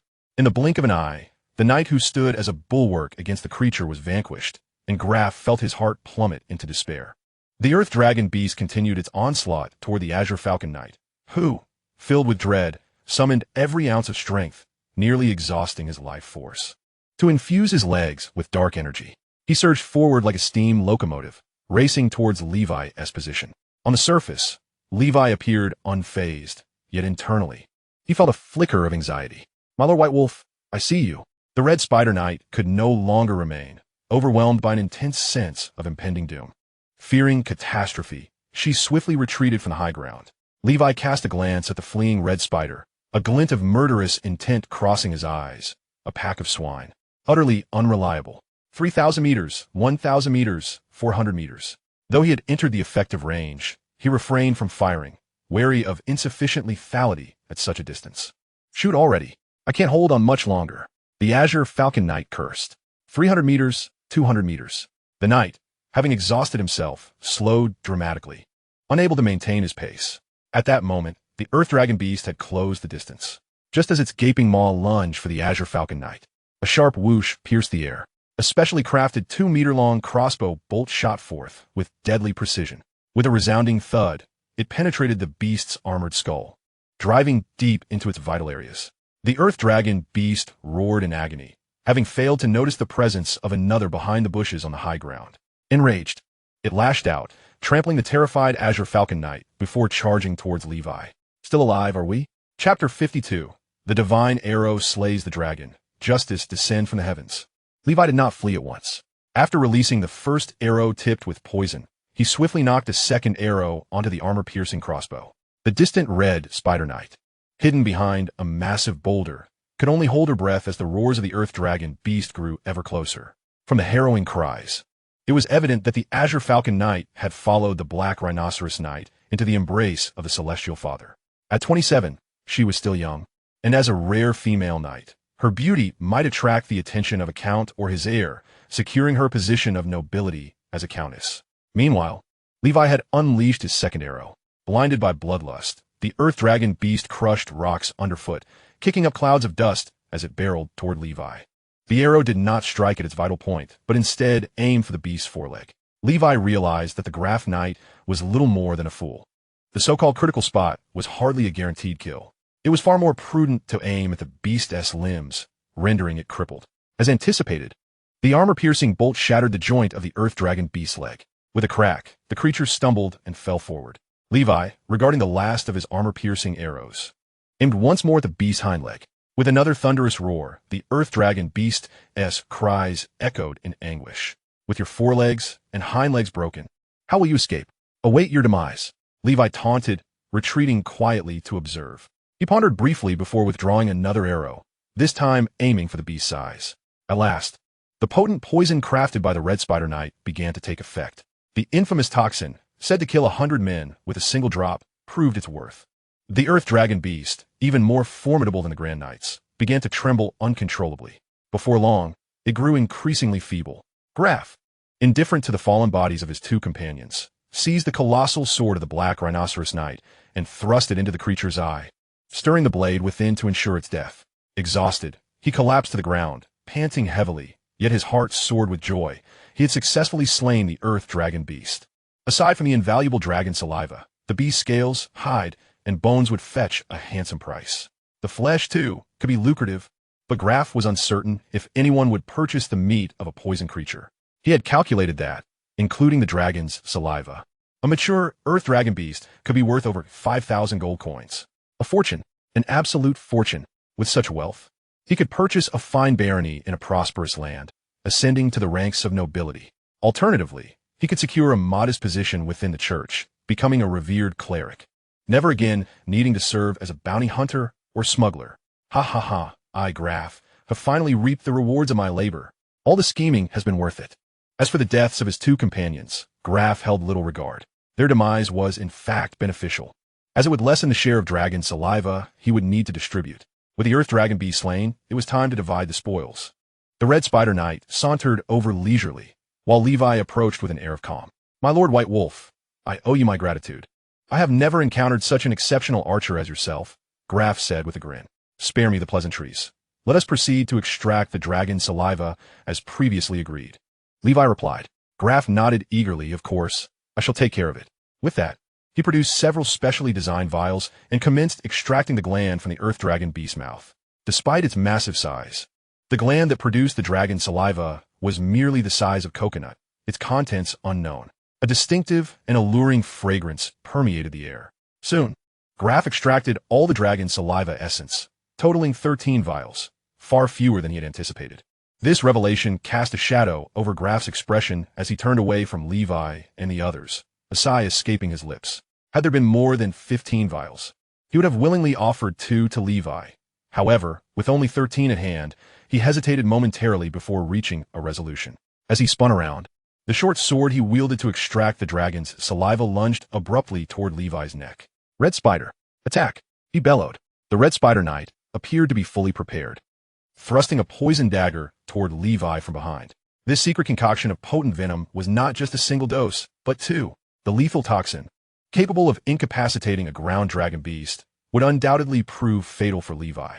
Faced with such significant stakes, Graf and the Red Spider Knight suddenly betrayed their allegiance, a turn of events that Levi had foreseen.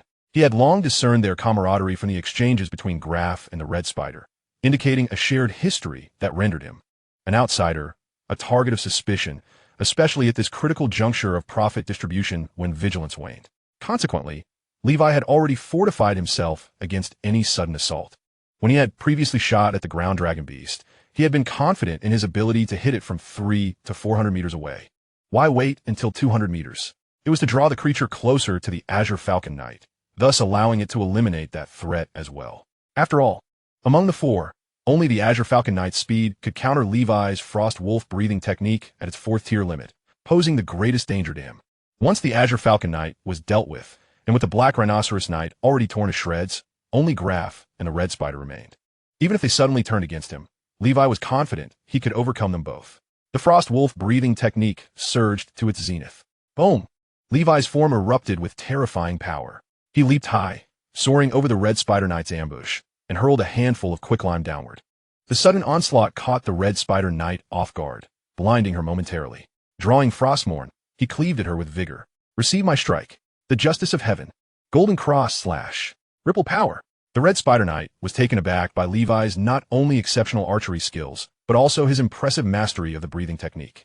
Mistaking his imposing stature for a focus on strength, she did not anticipate his speed, which rivaled that of the Azure Falcon Knight, and far surpassed her own. She attempted to block Levi's attack with her dagger, only to have it shattered by the golden cross slash. Her complexion paled as the blade's radiance cleaved her into four. Meanwhile, Graf's attack was effortlessly caught in Levi's palm, which emanated a dark aura. Gazing at Graf, Levi revealed a mocking grin, exposing his silver teeth. Too weak, too weak, too weak. Levi seized Graf's short sword and delivered a powerful kick that sent the shocked knight flying. Who is this man? How many breathing techniques has he mastered? How can he grip my sword with his bare hands? As Graf hit the ground, a multitude of questions flashed through his mind. Enduring the excruciating pain, he executed a swift maneuver to rise, clutching the dragon's saliva essence, intent on fleeing. Bang, bang, bang. The arrows struck like thunder, pursuing him relentlessly. Graf turned, attempting to utter a word, but it caught in his throat as an arrow pierced his neck. With a look of bitter resignation, he collapsed. Had he known Levi's prowess in close combat was so formidable, he might have refrained from gambling his life over a few vials of dragon's essence. Yet in this world, there are no what-ifs. Fear had caused him to overlook the most crucial truth. Never attempt to flee with your back turned to a master archer. Levi approached Graf's fallen form and severed his head. Chapter 53. The Human Face Spider Breathing Technique, a Bountiful Return. The tendencies of luck and greed are ingrained in many. The role Levi played in this endeavor was undoubtedly worth 2 vials of dragon's essence. Even if Graf had bestowed 2 vials upon Levi, he would still have profited immensely. Yet his arrogance led him to pursue a more avaricious path. He got what he deserved. One must always be wary of others. Fortunately, Levi had anticipated the treachery of this small collective and was strong enough to overcome it. Since becoming a formal knight, and through his encounters with other knights, Levi had discovered that his strength exceeded his expectations. Apart from sustaining injuries from a mid-tier knight's ambush, he had emerged unscathed in battles against others. The disparities among formal knights were vast, which served as a sobering reminder to Levi not to succumb to pride. There are always greater mountains and more formidable opponents beyond the horizon. Having escaped danger, Levi began to survey the battlefield. First, he gathered the 13 vials of dragon's essence. Calculating that, with his current dosage as a formal knight, 1 vial would suffice for a month's worth of secret medicine, effectively ensuring he would not lack dragon's essence for over a year. By the year's end, he anticipated reaching the mid-tier knight level and advancing his black serpent breathing technique to the 5th tier. At that point, he expected to further enhance his abilities and rise to new heights. After securing the dragon's essence, Levi rummaged through Graf's belongings, suspecting that he might have had access to channels for acquiring dragon's essence. Levi speculated that Graf could have been a smuggler dealing in dragon's essence between the Tuva Empire and the Emerald Kingdom. Ultimately, aside from finding a little over 100 gold coins, he discovered nothing of value. Damn this miser. Typically, no one would carry large sums of money for the sake of convenience. Next, Levi approached the dismembered form of the Red Spider Knight, curious about her poison-making techniques and hoping to uncover any secrets that could enhance his own experience. To his surprise, he indeed found something of interest. The Red Spider Knight was quite resourceful. She had hidden valuable items beneath her garments. Levi gazed at a collection of small vials stained with blood. These were the materials for her poisons. Additionally, he discovered several coins and a piece of parchment. The parchment contained a diagram of a breathing technique. This breathing technique was called the Human Face Spider Breathing Technique. It depicted various figures engaged in distinct postures surrounding a bizarre, house-sized red spider with 8 human faces in the center, an existence steeped in legend and terror. Levi examined it closely. This technique was rather unique. Unlike the conventional attributes he was accustomed to, strength, physique, defense, speed, it emphasized a rather extraordinary aspect, perception. This perception was profoundly intricate, enabling one to detect the faint vibrations of gases, liquids, and solids from all directions through the body's fine hairs and skin. Any movement within the perception range could be sensed without reliance on sight or hearing. In simpler terms, this was an essential skill for a blind monk. However, correspondingly, the technique's combat capabilities were rather lacking, arguably the weakest among all the rudimentary breathing techniques. This explained the Red Spider Knight's frailty. In Levi's view, it was purely auxiliary. A highly specialized breathing technique that required pairing with a combat-oriented technique to be effective. Otherwise, even the strongest perception would be futile. Intriguing, worth practicing, Levi remarked as he tucked away the diagram of the breathing technique. The human-faced spider breathing technique also possessed a secret medicine, albeit of a peculiar nature, not for aiding cultivation, but for administering poison. Thus, the Red Spider Knight had mastered numerous cunning and dangerous venom recipes. Continuing on, Levi approached the remains of the Azure Falcon Knight and the Black Rhinoceros Knight, gingerly touching their lifeless forms. Regrettably, aside from a meager sum of gold coins, he found no scrolls pertaining to the art of breathing techniques. Levi had harbored a deep desire to acquire the breathing method practiced by the Azure Falcon Knight, but it appeared that hope was now forlorn. Typically, an ordinary individual would not carry such scrolls, while the Red Spider Knight had deemed it necessary to keep hers close, as it contained various toxic concoctions essential for her. Nonetheless, the armor, long shield, and colossal sword of the Black Rhinoceros Knight were commendable, and Levi claimed them without hesitation. After examining the corpses, Levi humanely performed a cremation to prevent them from becoming prey for wild beasts. His gaze ultimately settled on the massive carcass of the Earth Dragon beast, which posed a significant dilemma: how to transport this treasure, worth at least 1,000 gold coins, back to his territory. The Earth Dragon beast was of a size unprecedented among any terrestrial mammals Levi had encountered in his past life, making it exceedingly challenging to bring it back. However, he could not bear the thought of abandoning the creature's remains. That would be a gross misallocation of resources. The Earth Dragon beast was a veritable treasure trove, and Levi had already envisioned its myriad uses. With no urgency to return to his territory, Levi set about processing the Earth Dragon beast after dealing with the 4 corpses. The beast's scales were remarkably tough, and it took considerable effort for Levi to pry them off, eviscerate the creature, and meticulously remove the scales, stacking them together. These scales represented the most valuable aspect of the Earth Dragon beast, aside from its dragon saliva. Once polished, they could be fashioned into armor. While their hardness might slightly pale in comparison to iron of equivalent thickness, their lightness made them ideal for crafting fine-scale armor. Levi intended to forge a set of scale armor from the hardest dorsal scales for himself, while the remainder would be crafted into sets for Sir Frederick and the 3 brothers. However, as the brothers were still growing and their sizes fluctuated yearly, Levi decided to wait until they reached full maturity, ensuring that he would possess 3 fully armored battle bears, each with the prowess of high-ranking knights, an unstoppable force for protection and combat. In the wilderness, Levi patiently processed the Earth Dragon beast's remains. The scent of blood attracted various wild beasts, all of which he hunted for sustenance. Thus, 3 days swiftly passed. It took Levi the entirety of this duration to remove all the scales, and the giant sword of the Black Rhinoceros Knight, used for this task, had begun to warp from the strain. Yet, gazing at the mountain of scales amassed on the ground, Levi felt a sense of fulfillment. As for the flesh and blood of the Earth Dragon beast, although it had not spoiled after such time, it had become tainted by the venom of the Red Spider Knight, forcing Levi to reluctantly abandon it. He had indeed wished to sample the taste of Earth Dragon beast meat. Notably, he discovered several gold coins within the creature's stomach, which reminded him of the legend that Earth Dragon beasts favored shiny objects. He promptly ventured to the nearby forest, seeking the beast's lair, but was left disappointed, finding nothing but a few skeletons and ultimately departing in discontent.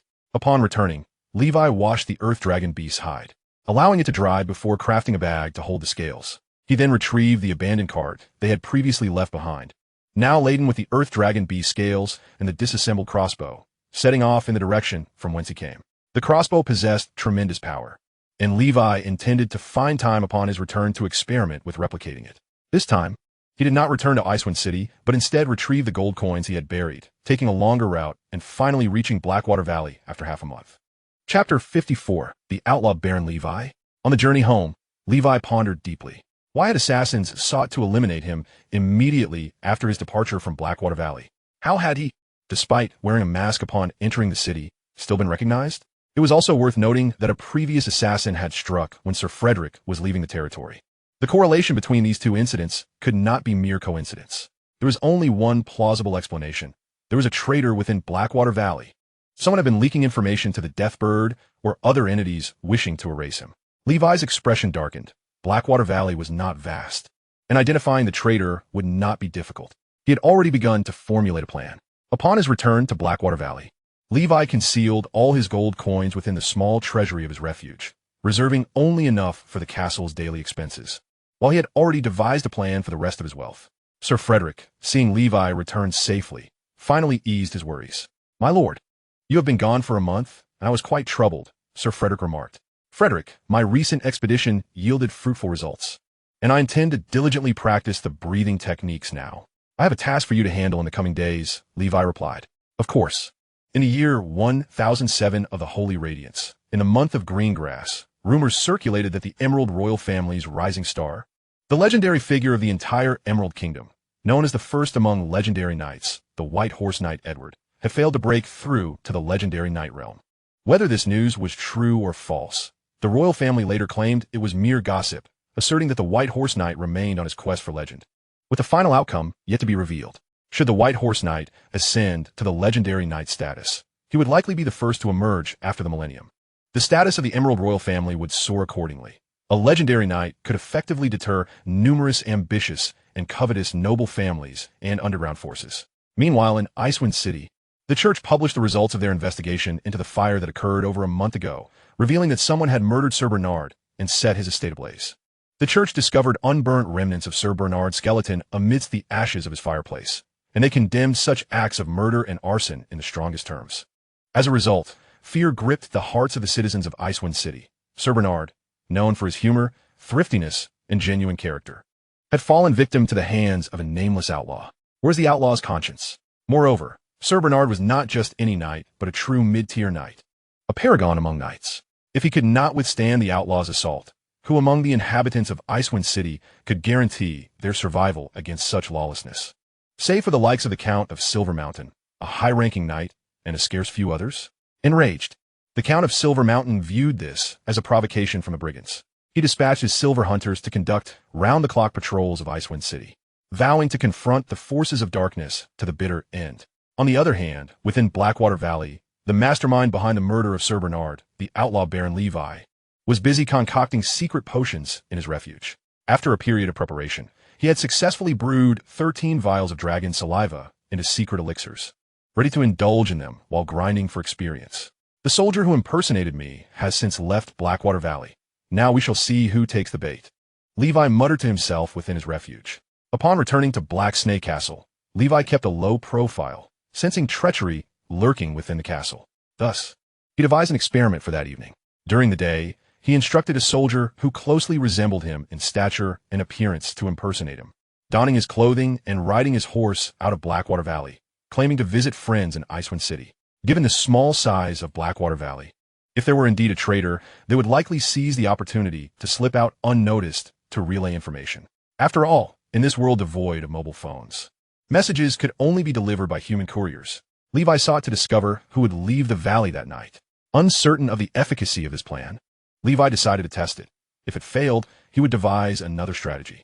Inside the refuge, he practiced while awaiting news. Due to being away for the past month, my practice of the breathing techniques had encountered some delays. However, with the acquisition of a secret elixir, I shall swiftly make up for lost time. After consuming the elixir and diligently practicing the black serpent breathing technique, my proficiency surged by an impressive 20 points. As my realm ascended, the efficiency of my training noticeably improved, and my appetite grew increasingly voracious. Unlike Sir Fred, whose breathing techniques are on a decline due to his advanced age, I, Levi, find myself in a phase of rapid growth. My vitality is expanding, and with my advancement to a proper knight, my ability to digest and utilize food has multiplied several times over that of the squire stage. Even though I eat considerably more than during my squire days, I only need to relieve myself once or twice a day. The vast majority of nutrients for my sustenance are efficiently absorbed by the seed of life, fueling the catalysis of the dark energy and enhancing my physical prowess. Though I have yet to ascend to the intermediate knight stage, I can sense that as my proficiency increases, so too does the quantity of dark energy within me, marking a gradual process of quantitative change that will reach critical qualitative thresholds at each stage of advancement. After completing the black serpent breathing technique, I commenced my practice of the siren breathing technique, which requires no elixirs, just sheer willpower. Within a few months of dedication, I have already reached the second tier of this technique, with my proficiency bar nearly filled. I estimate that I shall attain the third tier next month. The more I practice these breathing techniques, the more I perceive that, despite their distinctive advantages in speed or strength, they share a fundamental similarity. At times, I even ponder the possibility that all breathing techniques may stem from a common origin. In summary, I suspect that as my realm continues to rise, my mastery of these ultimate breathing techniques will accelerate, allowing me to refine a technique from novice to its pinnacle within the span of a month. Shortly after finishing the siren breathing technique, I discerned a cacophony emanating from the castle, accompanied by the shouts of the three brothers. A sense of urgency stirred within me. It seemed Sir Fred and his companions had taken action. I rose to investigate. On a narrow path outside the castle, the three brothers had encircled a man, baring their teeth menacingly. Before long, I and Sir Fred arrived at the scene, where the soldier caught in the fray appeared anxious and flustered. "My lord, you've returned?" Chapter 55. The Pale Shadow and Iron Mountain. Adhering to the principle of erring on the side of caution, I subjected the midnight intruder to rigorous interrogation. Ultimately, it was revealed that this soldier was indeed an insider, a mole planted by the Whispering Death to facilitate assassination attempts. He had infiltrated our ranks for some time, having relayed information to the Whispering Death's broker during Sir Fred's absence from the castle. Consequently, the assassin had seized the opportunity to infiltrate my castle and attempt my assassination. However, the mole had failed to inform the broker that I had recently advanced to knight status, a fact known only to Sir Fred and me, which led to the assassin's downfall. Yet, this infiltrator was oblivious to the identity of his true employer. The Whispering Death, being a professional organization, excelled in maintaining client confidentiality. Nonetheless, the fact that they had engaged assassins on multiple occasions, including a mid-tier knight, strongly suggested that the mastermind behind these plots was likely aligned with our suspicions regarding the Duke of Black Mountain. With narrowed eyes and a chilling resolve, I contemplated my strategy.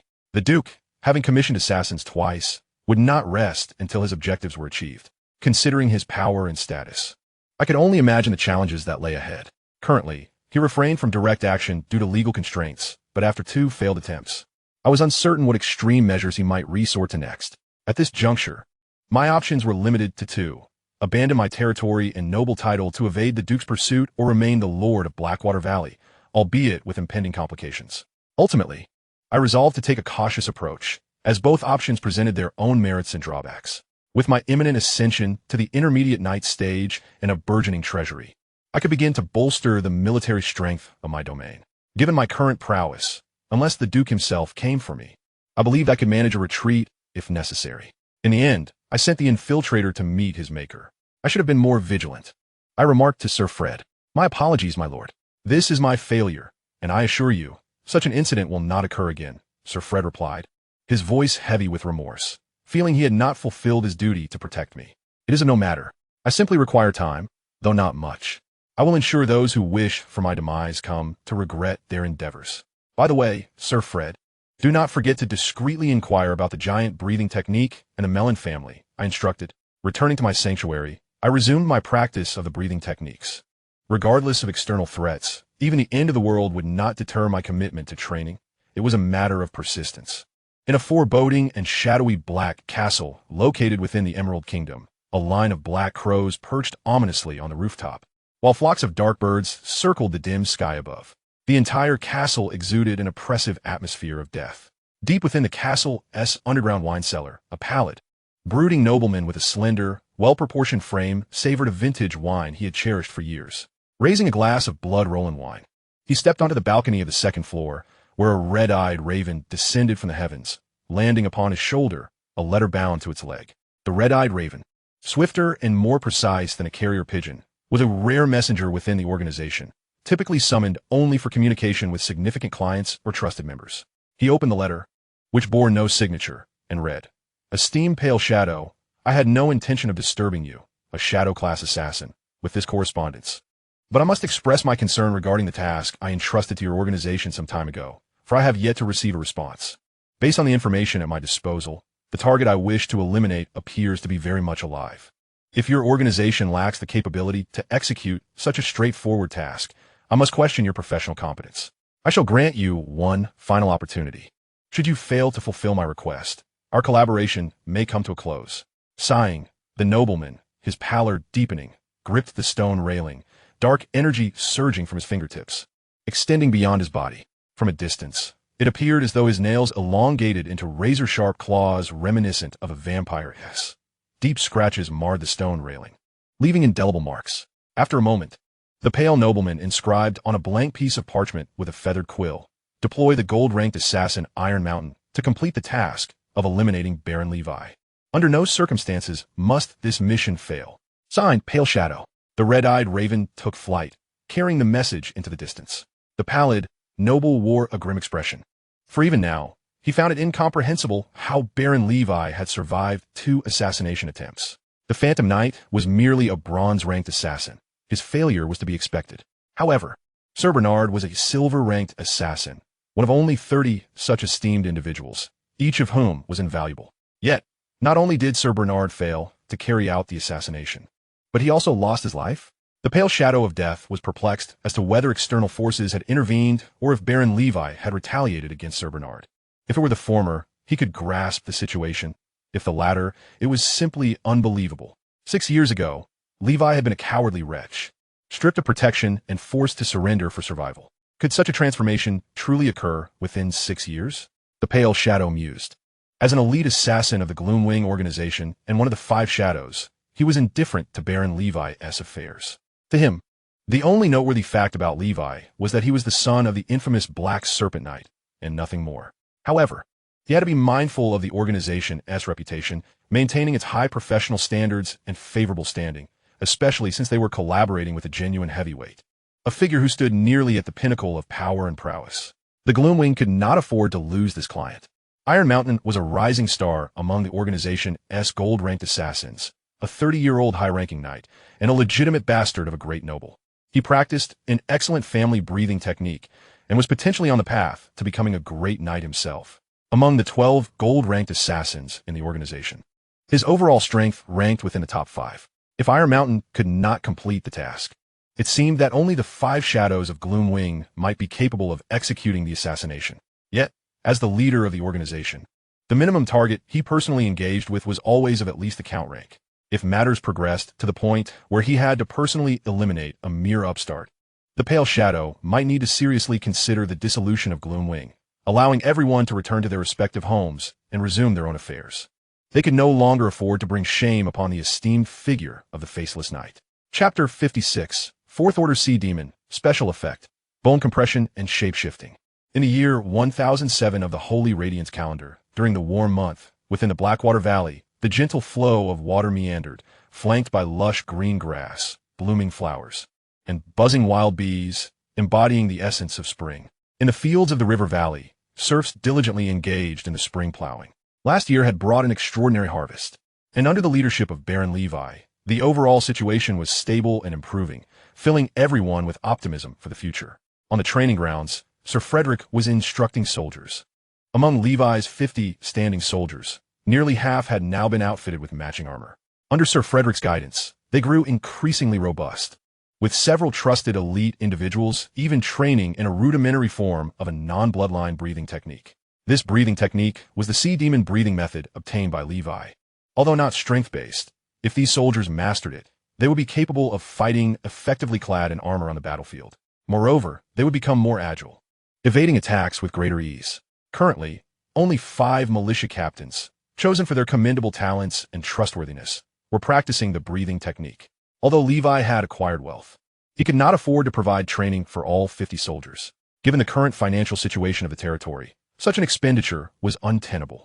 He could only cultivate these 5 as a trial. If the results were remarkable, he would gradually equip his army with war horses, armor, and the sea demon breathing method. Even if only one among these 50 ultimately advanced to a formal knight, it would be a significant boon for Levi, despite Levi's apparent ease in slaying formal knights. This ability was predicated upon his mastery of multiple breathing techniques and formidable archery skills. In fact, most minor baronies possess only one formal knight. Overall, Blackwater Valley's financial and military strength ranks in the upper middle tier among all the baronies in the kingdom. During this period, Levi's own training had not faltered. Just today, he successfully advanced the sea demon breathing method to the 4th Order. although all breathing techniques are rudimentary, unlike the Frostwolf breathing method. The fourth order of the Sea Demon breathing method is not the limit. It can be further refined. Levi's Sea Demon breathing method, fourth order, 120,000. Special effects, basic speed, bone compression, and shape shifting, not upgradable. Even within the realm of rudimentary breathing techniques, there exists a distinction in quality. It was evident that the Sea Demon breathing method, sourced from Gloomwing, was of superior quality compared to the Frostwolf family's technique. Levi had mastered the Sea Demon breathing method from novice to its peak in less than 4 months. While this rapid progress may seem remarkable, it stemmed from Levi's status as a formal knight and his prior mastery of both the Black Serpent and Frostwolf breathing methods of the fourth order, further aided by his proficiency panel and ample nutritional support. The benefits of this breathing method were considerable. Upon reaching the fourth order, it yielded not one, but 2 special effects, astonishing Levi as he viewed his proficiency panel. Notably, the Black Serpent breathing method, being an exceptional technique, produced only 1 special effect. The Sea Demon breathing method was indeed extraordinary, ranking among the finest in rudimentary breathing techniques, which explained its status as the standard method of a powerful organization like Gloomwing. The basic speed enhancement was self-evident. It overlapped with the Frostwolf breathing method's basic speed, providing Levi with a marginal increase in speed, though not as significant as he had envisioned. Essentially, the effects of these breathing techniques are not merely additive. The Frostwolf breathing method had already optimized Levi's speed to the limits achievable by a fourth-order rudimentary technique. Therefore, unless the Sea Demon breathing method advanced to the fifth order, it would be challenging to elicit substantial changes in Levi's speed. Nevertheless, Levi was not overly concerned with this. His focus lay on the other special effect of the Sea Demon breathing method, bone compression and shape shifting. This effect allows for a reasonable alteration of bone positioning, enabling the body to shrink within its limits, thereby increasing agility. Although this special effect cannot be upgraded, if utilized effectively, this could serve as a means of survival and counterattack, Levi mused. This technique resembles the bone-compressing skills found in martial arts novels, allowing for a change in body size. In fact, body size was a matter of concern for Levi. He had observed that certain breathing techniques, particularly those emphasizing strength, invariably lead to an increase in body size. For instance, a knight from the Melon family who practiced the giant breathing method towered at an astonishing 3 meters. On one hand, a larger physique indeed implies greater strength and resilience, yet it also results in a more conspicuous target and a slight decrease in agility. Having the bone compression effect could, at critical moments, provide a miraculous escape. For instance, if an enemy intended to strike a vital point, Levi might evade a fatal blow through this technique. Furthermore, with a change in physique, he could subtly alter his appearance, employing makeup and disguise techniques to achieve a complete transformation, which would prove advantageous for any clandestine endeavors. Aside from the Sea Demon breathing method, Levi's other skills had also seen significant advancements during this period. The progress of the Black Serpent breathing technique has surpassed the remarkable threshold of 10,000. Levi's accumulation of dark energy has significantly increased compared to before. 2 months ago, the dark energy enveloping his arm could barely cover the palm of his hand. Now, as he extends both arms, the Black Serpent breathing technique in full operation, the dark serpentine essence that dominates the Frost Wolf lineage and the Sea Demon lineage dances at the core of his being, resembling a second heart. The dark energy surges relentlessly into Levi's veins, ultimately coursing through his arms and palms with the rhythm of his blood circulation. His veins transform into dark sinews, reminiscent of serpentine tattoos entwined around his arms, as the textured, dark energy flows gently, exuding a metallic sheen, accompanied by wisps of white smoke. What a splendid physique! Levi couldn't help but admire himself. Gazing at his arms imbued with a metallic quality, he sighed in awe. He unleashed a powerful punch against the walls of the sanctuary, producing a thunderous roar. The entire wall seemed to tremble, scattering fragments of stone. Surely, even an official knight would struggle to withstand the force of my punch. As the quantity and quality of my dark energy continue to rise and my physical strength increases, could there come a day when I no longer require any mundane weaponry, relying solely on my hands and legs to unleash the ripple force? At that moment, with a single strike, I could shatter stone and rend armor. A bold idea suddenly surged within Levi's mind, though he dared not attempt it just yet. The ripple force is far too domineering, and without a weapon to channel it, he risked shattering his own arms. Perhaps after advancing to a Grand Knight, he might consider the endeavor. Chapter 57. The Kiss of the Human Face Spider and New Skill Alchemy. apart from the black serpent breathing technique. Both the forging and golden cross slash have seen significant advancements, although a breakthrough still requires some time. In any case, Li Wei firmly believes that by the end of the year, stepping into the intermediate night realm will be a certainty, and at that point, his strength will experience a qualitative leap. After completing his breathing technique practice, Li Wei retrieved the human-face spider breathing technique. Since acquiring this technique, he had yet to practice it. Now that the sea demon breathing technique had reached the 4th tier and the special effect of morphing had been unlocked, the objective of mastering the sea demon breathing technique had been achieved. The next step is to gradually cultivate it to the 5th tier and enhance the special effect from basic speed to intermediate speed. With newfound time, Li Wei was ready to delve into the new breathing technique. Between the giant bear and human-face spider breathing techniques, he opted to prioritize the latter. Although he could train in both simultaneously, time was limited to expedite his progress with the human-face spider breathing technique to the 4th tier. Even if he dabbled in the giant bear breathing technique, he would lack the time to gain experience. After all, the black serpent, sea demon breathing techniques and golden cross slash already consumed a considerable amount of his time, not to mention forging. If he pursued too many breathing techniques at once, he risked diluting his focus. It would be wiser to concentrate on mastering one technique, swiftly elevating it to the 4th tier to unlock its special effect before moving on to the next. Li Wei was particularly intrigued by the human-face spider breathing technique, although the red spider knight appeared weak. This was primarily due to her lack of other primary combat breathing techniques aside from the human-face spider. However, Li Wei was different. He possessed the 4th tier black serpent breathing technique, frost wolf breathing technique, sea demon breathing technique, and a formidable golden cross slash. He was not lacking in combat prowess. He counted the 35 small figures adorning the human-face spider breathing technique, each depicting various actions and postures encircling the central figure of the human-face spider. During this period of training with multiple breathing techniques, Li Wei also discerned a pattern. The higher the quality of the breathing technique, the more figures appeared in its inheritance diagram. The black serpent breathing technique boasted a staggering 71 figures. The sea demon breathing technique featured 26. While the frost wolf breathing technique, the lowest in quality, had only 16 figures. The yet-to-be-practiced giant bear breathing technique had 19 figures. Li Wei speculated that if there existed perfect or even legendary breathing techniques, the number of figures would only increase. Concurrently, this would imply that the time and difficulty required for mastery would escalate dramatically. Li Wei immersed himself in the training of the human-face spider breathing technique, which required time to master due to its lineage-based nature. He continued until exhaustion rendered him incapable of further practice. He then turned his attention to the secret poison formulas inscribed on the reverse side of the human-face spider inheritance diagram. This diagram recorded 3 poison recipes along with their corresponding antidotes. Previously, he hadn't had the opportunity to study them, but upon examination, he found these 3 poison recipes to be particularly useful. The first, Tears of the Human-Face Spider, is the potent toxin employed by the red spider knight to incapacitate the earth dragon beast, necessitating 6 exceedingly rare and lethal ingredients: the venom of the ringed sea snake, the tail of the holy scorpion, the fang of the red widow spider, the tongue of the crimson-spotted poison lizard, the skin of the poison dart frog, and the throat-sealing fruit. These 6 precious materials are rather challenging to procure.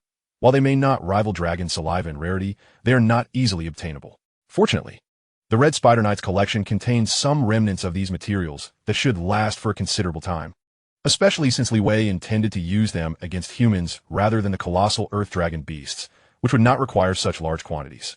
The second poison, known as Breath of the Human-Face Spider, possesses a significantly lower toxicity than the Tears of the Human-Face Spider, yet it is a volatile, gaseous toxin, colorless and odorless, striking lethally without warning. With prior consumption of its antidote, one can attain permanent immunity to this poison. In Li Wei's view, it is highly valuable and essential for close-quarters combat. The third poison, Kiss of the Human-Face Spider, is particularly formidable. Once afflicted, it lies dormant within the body for a lifetime. Anyone poisoned must consume the antidote annually, or they will endure the torment of 1,000 spider bites before succumbing. However, with yearly antidote consumption, there are no adverse effects. Li Wei perceives the value of this third poison to be the highest, as it allows him to manipulate others through their fear of death. The art of poison crafting differs significantly from Li Wei's Black Serpent Elixir. Simply put, the Black Serpent Elixir involves merely mixing the raw materials together. In contrast, the 3 poisons documented on the Human-Face Spider require genuine alchemical expertise. Fortunately, detailed crafting methods are provided, and the Red Spider Knight also included numerous notes that would greatly benefit Li Wei. Over the course of several days, Li Wei prepared the necessary apparatus and various raw materials for potion making, transforming his sanctuary into something akin to a chemistry laboratory, reminiscent of the layers of wicked witches portrayed in cinematic works. Thus commenced Li Wei's inaugural journey into the realm of alchemy. Naturally, the poisons he intended to craft were not the tears of the human-faced spider or the kiss of the human-faced spider, as the materials for these poisons were exceedingly rare and not easily acquired. As a novice in alchemy, he would inevitably face numerous failures and waste. In comparison, the ingredients for the breath of the human-faced spider were relatively easy to find, consisting of more commonly available materials, with a crafting cost of about 1 silver coin, which Li Wei could afford. With the mask of the death bird in place, he ignited the alcohol lamp, and blue flames flickered to life. He began to heat the alchemical vessels, meticulously adding materials step by step according to the secret recipe, controlling the temperature, stirring, and adding water. Suddenly, with a loud bang, dust erupted and hot liquid splattered. Fortunately, the mask protected Li Wei's face from the toxic concoction. It exploded. I anticipated as much. Undeterred, Li Wei tidied up the mess and pressed on, having prepared ample equipment. Thus, after enduring a total of 7 failures, Levi has finally succeeded in concocting his first poison. At the bottom of the vessel, a cluster of powdery crystals resembling coarse salt has solidified. This is the breath of the faceless spider, which, when ignited, produces a colorless and odorless toxic gas. It can also be directly scattered like quicklime to infiltrate the respiratory system of foes. Simultaneously, immersed in the art of alchemy, Levi was astonished to discover a new skill prominently displayed on his proficiency panel. Alchemy. First level, 701,000. Chapter 58, the fourth breathing technique. As anticipated, a new skill has indeed emerged. Although he had long suspected this outcome, Levi's heart swelled with excitement. The path ahead was clear. He must toil.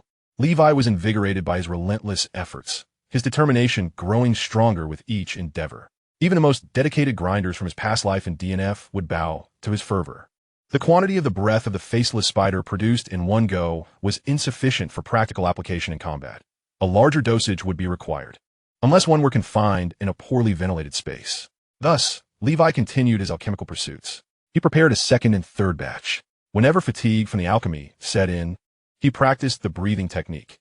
After mastering the breathing, he would train with the sword, then forge weapons, and finally enjoy a refreshing cool bath before retiring for the night. This cycle continued day in and day out. After 7 days, Levi had successfully concocted a full 100 portions of the breath of the faceless spider. While it may sound substantial, it amounted to merely a bag of powder the size of a fist. He stored this bag carefully, knowing it could replace quicklime in the future. Quicklime was effective only against ordinary folk, but insufficient against knights. This single bag should suffice for Levi's needs for a considerable time. Concurrently, his alchemy skill had ascended to the second level. Alchemy, second level, 15,000. He pondered the limits of this skill, uncertain of how far it could develop. Having secluded himself for so long, it was time for Levi to breathe in some fresh air. Rising from his seat, he felt close to mastering the breath of the faceless spider, with just a final push required. Unfortunately, bloodline breathing techniques inherently demanded a slower initiation compared to their non-bloodline counterparts. Arriving at the training ground, he found Fred diligently instructing soldiers, personally guiding a young squad leader in sword techniques. This squad leader was none other than Sam, who had been terrified by the mountain wolf previously. Though timid, under Fred's tutelage, Sam had become capable of handling himself. Notably, Sam's aptitude for the breathing technique was unexpectedly commendable. Among the 5 squad leaders training in the breathing method within the territory, he was the only one to have successfully entered the first stage, which earned him Fred's special attention. Fred, whose health was declining, hoped to cultivate a formal knight to assist Levi before he could no longer wield a sword. Sam was the chosen candidate. Now, he also served as a shield bearer. Noticing Levi stepping out for some fresh air, Fred instructed the militia to continue their training and approached Levi, inquiring about his recent progress in training. Levi nodded and asked, "Fred, have you found any leads on the giant S breathing technique?" With a wry smile, Fred shook his head. "As of now, no, my lord. I have investigated the Melon family S leads, but it seems most records concerning them have been deliberately obscured. I suspect the church has erased any trace of their existence." "Very well, continue your search. Be cautious. We must not let the church discover our intentions," Levi advised. The giant S breathing technique was crucial for his utilization of the frost giant armor. If he could don the frost giant armor, he would feel confident even against high-ranking knights. More importantly, the armor possessed a third ability that Levi believed would not disappoint him. Yet, he was not overly anxious. Patience was on his side. Now, with 3 breathing techniques at the 4th level, one of which was of exceptional quality, Levi was uncertain of the extent of his power. All he knew was that even with only half of his strength, he could match Fred, a mid-tier knight, and subdue a juvenile northern giant bear with his bare hands. Fred, it's time we prioritized our cavalry development. I have a premonition that the next few years may not be peaceful. We need an elite cavalry and to expand the population of our territory, Levi asserted. Previously, financial constraints had held him back, but now, with the immediate concern of dragon saliva alleviated and a modest treasury of 4,000 gold pieces, he felt ready to invest in the realm's construction. This investment would focus on both the forging industry and military enhancement. He did not aspire to conquer the world, but needed sufficient strength to protect himself and Fred. Securing warhorses is becoming increasingly difficult. As I understand it, the major nobles within the kingdom are amassing troops, and the primary stables are monopolized by them, leaving us unable to secure any, Fred remarked. That's of little concern. Simply keep an eye on the situation. Money is not an issue, Levi replied before heading to the forge. He aimed to elevate his forging experience to the 5th level swiftly, ensuring he could create a lightweight yet sturdy armor from the precious dragon bee scales without waste. This armor would become his most crucial protective gear until he could utilize the frost giant armor. In the year 1007 of the Holy Radiance calendar, during the month of flowing fire, Levi successfully entered the 3rd level of the breath of the faceless spider within a month. Levi, breath of the faceless spider, 3rd level, 110,000. Thus, he had mastered a total of 4 breathing techniques. While he would not claim to be unparalleled, he was certainly a rarity. After all, the bloodline requirement alone was enough to deter most individuals, and without a proficiency panel, others could not hope to achieve such rapid advancement as he had. After reaching the 3rd level of the breath of the faceless spider, there were no special effects manifested. However, Levi distinctly felt a significant enhancement in his sensory perception, allowing him to detect subtle changes in temperature and airflow with heightened acuity. He was now uncertain of the extent of his capabilities. As the days drew closer to reaching the 5th level of the black snake breathing technique, the quantity of his black energy steadily increased. Previously, it could only envelop his arms, but now it extended to his neck. He estimated that once he advanced to mid-tier knight status, the black energy would likely cover his entire head. As for Fred, there had been no news regarding the giant S breathing technique. If no information surfaced soon, he would consider posting a request at the Shining Tavern, where many skilled individuals congregated, hoping to uncover a lead, albeit with a degree of risk involved. At the tail end of the month of flowing fire, a towering figure, robust as an iron tower, appeared at the edge of the Blackwater Valley territory, clad in armor and mounted on a finely bred warhorse. He gazed at the serene landscape before him, where industrious folk tended to their fields and fished in the river. Everything appeared so idyllic. This place is indeed remote. I have searched for so long, and the pale shadow has led me all this way just to assassinate a mere child. The organization is truly regressing. He muttered to himself, taking a deep breath before concealing his steed nearby. Then, his imposing figure began to shrink, accompanied by a series of cracking sounds. He effortlessly dispatched a peasant and donned the peasant's attire, making his way toward the castle. He was Iron Mountain, one of the 12 gold-tier assassins, known as the Harbingers of Death. Chapter 59. Enough is enough. Black Snake Breathing Technique, Level 21. Levi emerged from his meditative state of breathing technique practice. After supplementing his provisions with food and water, Levi returned to the castle from the shelter. Sir Frederick, upon noticing Levi's arrival, approached and said, "My lord, I have re-established contact with an old acquaintance who claims to possess exceptional crimson blood warhorses." "Oh, how much for each?" Levi inquired. 40 gold coins, replied Frederick. "That seems reasonable, though I must confess I've never heard of such steeds. How do they compare to the famed Highland warhorses?" Levi asked. "Concerning that, my friend assured me there is no cause for concern. The Crimson Blood warhorses hail from the Red Earth Plateau, once the territory of the Blood Fury tribe. These fierce warriors excelled in battle, largely due to their unparalleled synergy with the Crimson Blood warhorses, making them equally formidable, if not superior, to the Highland breed in certain aspects. Following the tribe's annihilation by the kingdom, their bloodline was preserved, yet the inherent ferocity reminiscent of their ancestors remains, leading to instances where these horses have turned on their own masters in fury. Some say it is the curse of the innocently slain Blood Fury tribesmen. declaring that only the valiant and noble of their lineage can successfully tame the crimson blood war horses. Consequently, a noble who purchased a badge from my friend returned them, and he has instructed me to inform you that if you buy his horses, they are non-refundable, Sir Frederick said with a wry smile. I see. The price is indeed fair, and given our current options, we shall proceed with the purchase of 5. Should they prove satisfactory, we can acquire an additional 45. If not, we shall bear the loss of these 5 ourselves, Levi declared, confident in his beast-taming skills, enhanced by the special effect of the wild heart. Very well, Frederick affirmed, turning to depart, when suddenly, a commotion arose from below. Levi furrowed his brow and peered out the window. Outside the castle, 2 soldiers were escorting a serf into the keep. My lord, I shall investigate, Frederick declared as he descended the stairs. What is the situation? He demanded. My lord Frederick, this man was caught spying on the young daughter of the Grey family while she was bathing. We apprehended him in the act, and now present him for your lordship's judgment, one soldier replied, his face flushed with anger. The daughter of the Grey family was the object of his secret affection, and he had intended to save enough to propose to her. The thought of this lecherous serf taking advantage of her ignited his fury, prompting him to kick the serf in the side. The serf, head bowed in pain, cried out, My lord, it is not as it seems. I did not intend to spy. My black hen flew into the Grey's yard, and I was merely retrieving it. Trembling, the serf dared not meet their gaze, a display of guilt and shame to the soldier's eyes. Levi narrowed his eyes, sensing something familiar about the trembling figure.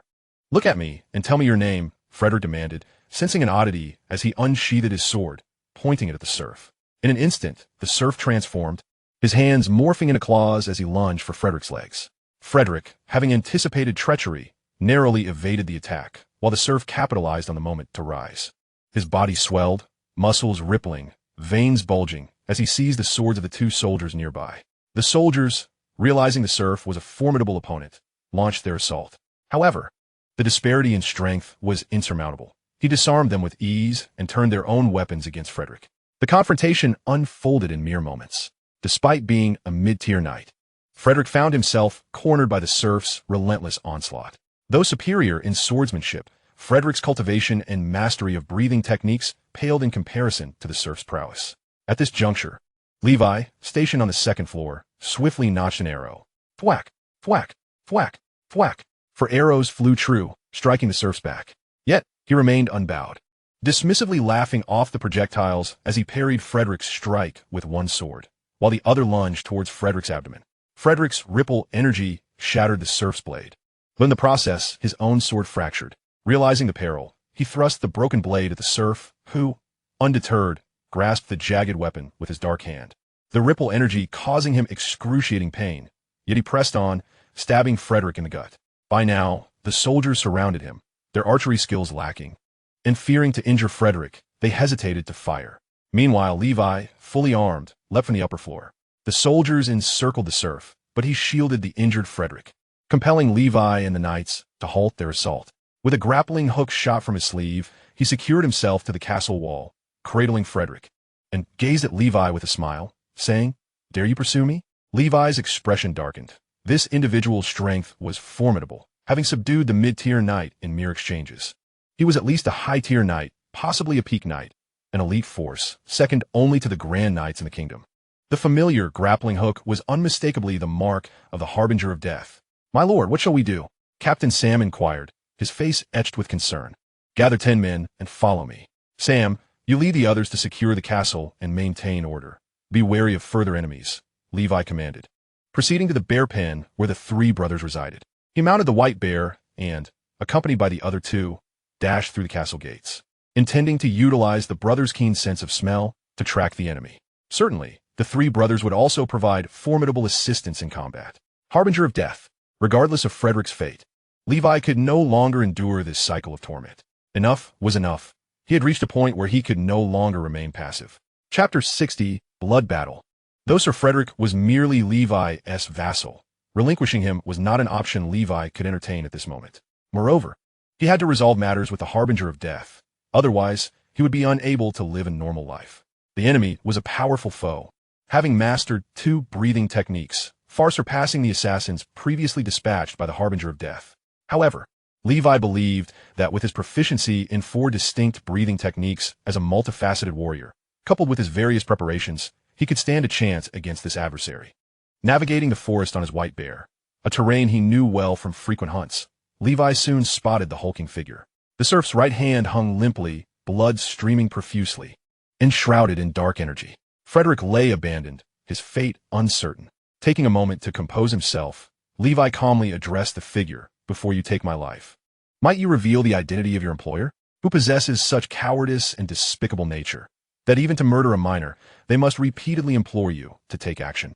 Taizhan shrugged and replied with a chilling smile, "I know not, but you are mistaken on one point. It is you who ought to perish."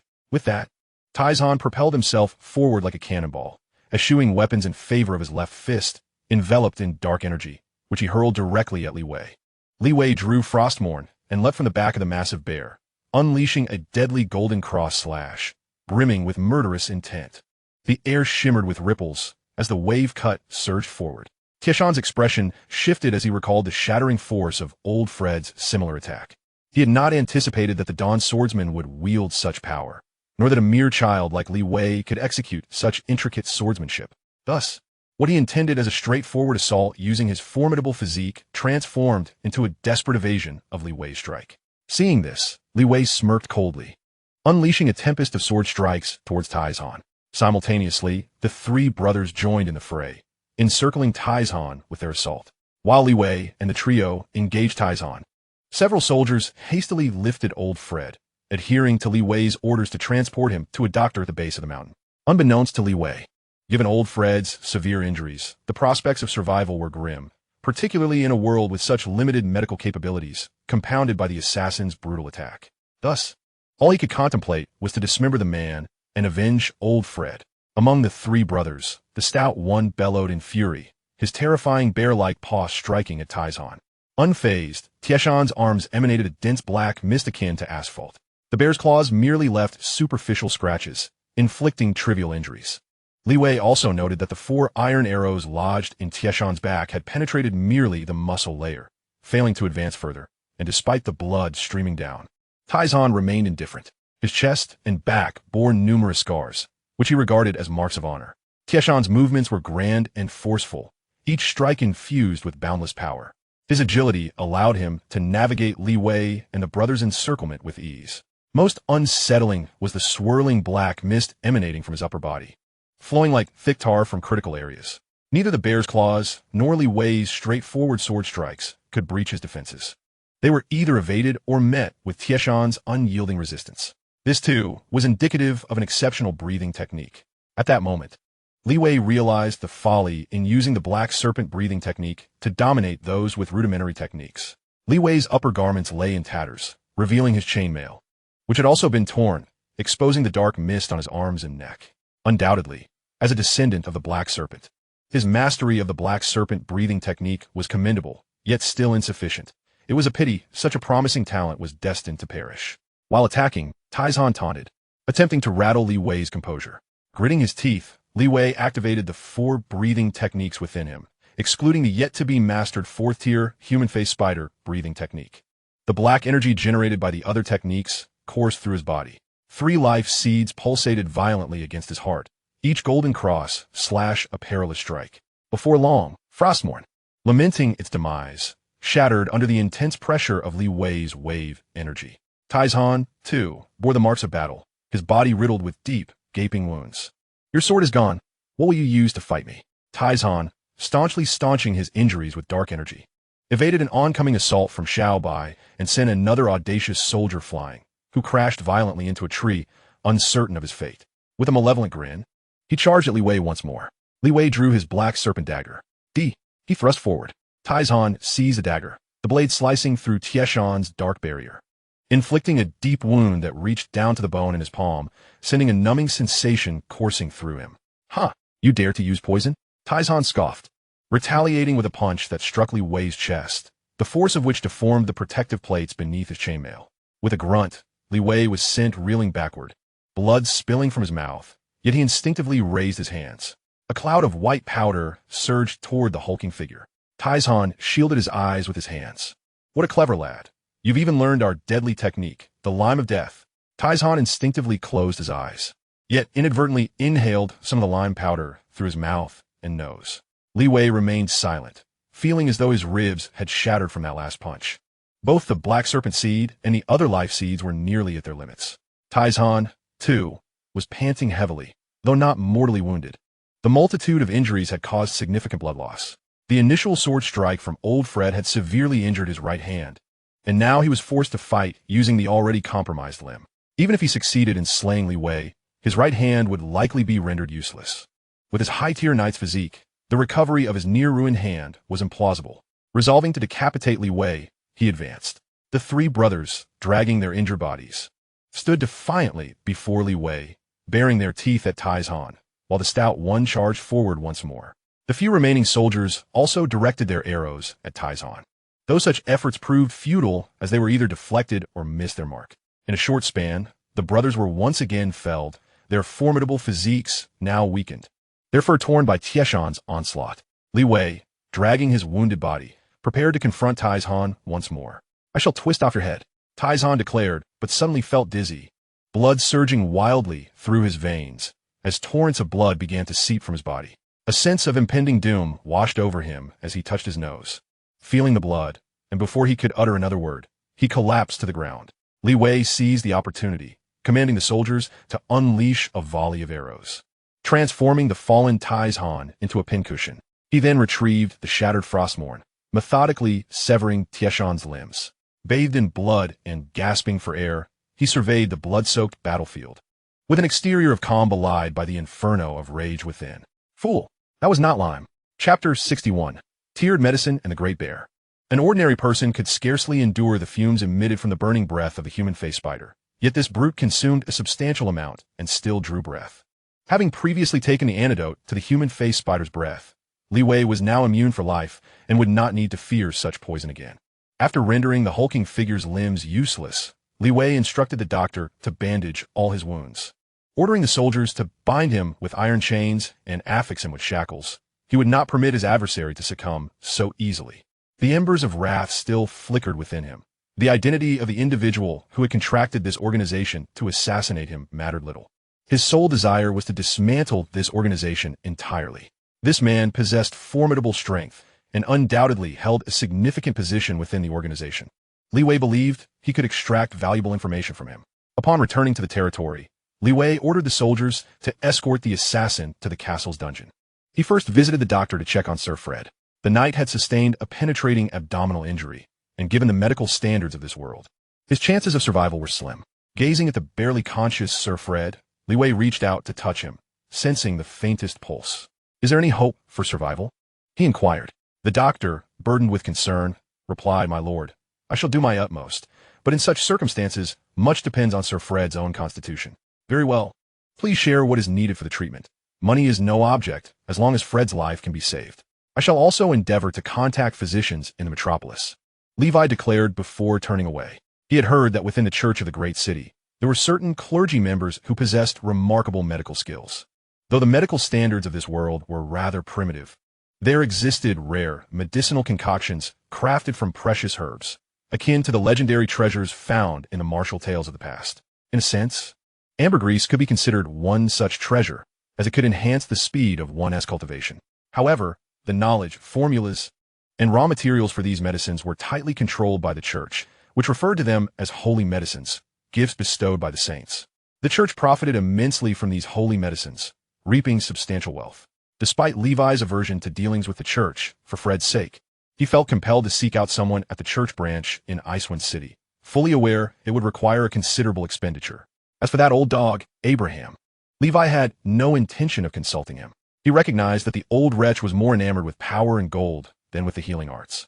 In the year 1007 of the Holy Radiance calendar, during the month of the Forge, after a month of recuperation, aided by Levi's robust constitution and various medicines, his body had nearly healed.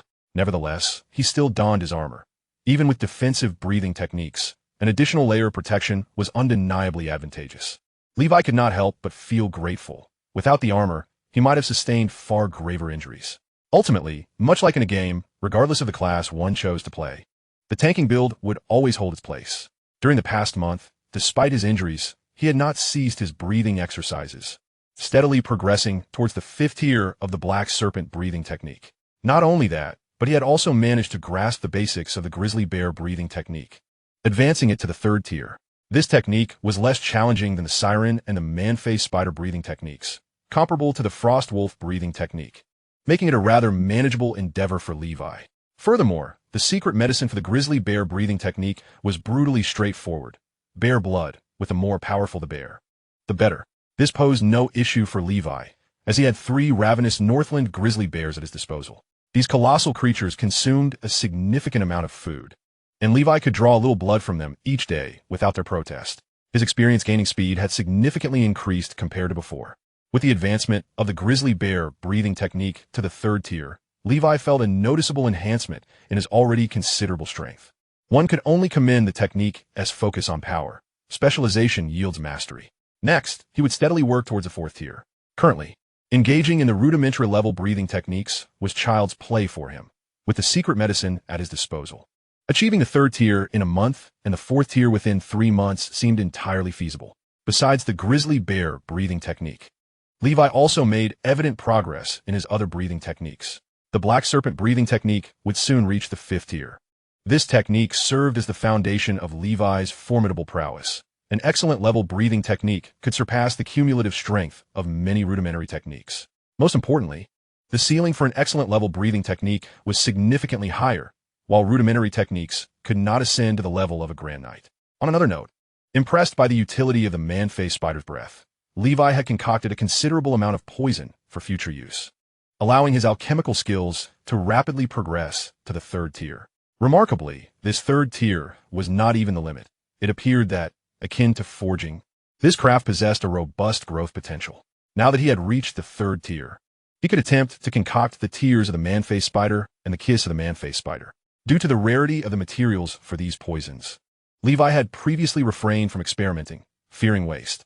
However, with his 3rd tier alchemical skills, he had achieved a modicum of success, establishing himself as a competent figure in the field of alchemy, not inferior to a red spider knight.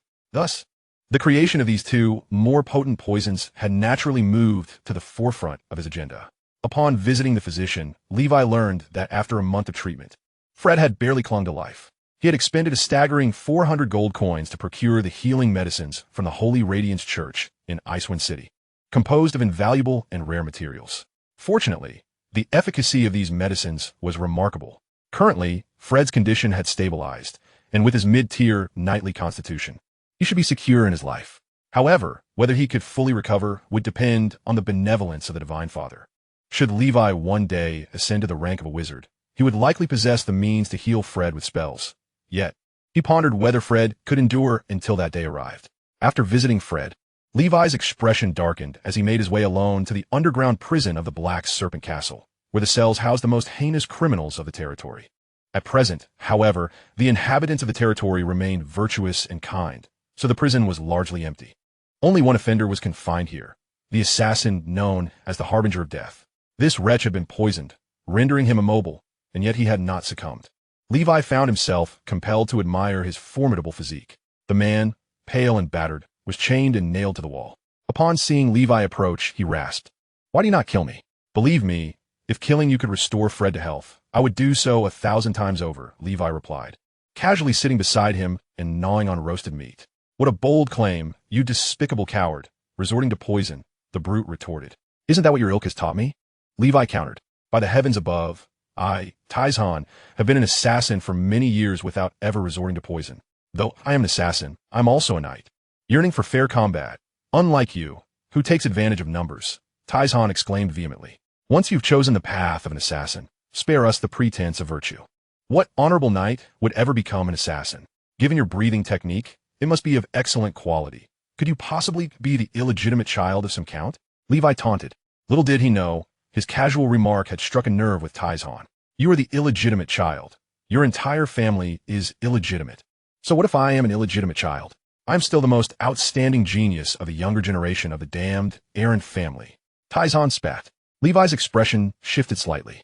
The Aaron family, a noble lineage, held dominion over the Rust Lake territory in the north, renowned for its bountiful iron mines, with their crest depicting the iron crocodile. According to legend, this iron crocodile was a terrifying beast from ancient times that dwelled in Rust Lake, clad in scales akin to forged steel. It was a powerful family, led by one of the 7 cavalry of the North, the Iron Knight, who, like Levi's father, was a Grand Knight. No wonder Taizhan was so formidable. He appeared to be no more than 30 years old and was already at least a high-tier knight, wielding such a potent breathing technique.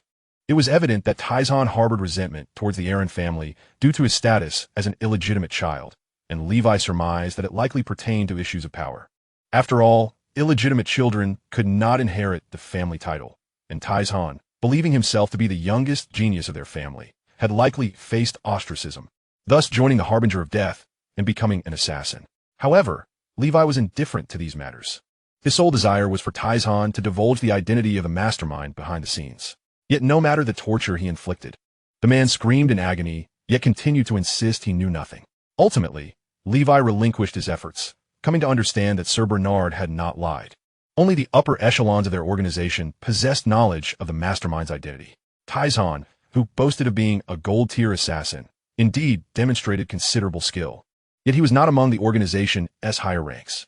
According to Tieshan's own claims, there were only 5 absolute leaders within the organization. Thus, he was the shadow-level assassin above the 5 golden medal assassins, known as the Death's Whisper to the 5 shadows. The one who commanded the Iron Mountain was the elusive figure known only by name, the Pale Shadow, also referred to as the Pale Knight, a mysterious and grand knight, whose true identity remained shrouded in secrecy. Furthermore, the Iron Mountain was completely oblivious to this. "Cursed be my weakness," lamented Levi inwardly. "If only I were stronger, I would eliminate all potential culprits, severing any danger that might loom." Within the confines of the prison, Iron Mountain gasped for breath, drenched in sweat, his countenance ashen. "Just kill me. Grant me a swift end," he murmured, his eyes devoid of spirit, driven to madness by Levi's relentless torment. Aware that he could extract no further information from this pitiful wretch, Levi decided to end Iron Mountain's wicked life, incinerating his corpse. Amidst the flames, Levi once again glimpsed the fleeting visage of a fearsome giant crocodile. His expression darkened until Iron Mountain was reduced to ashes.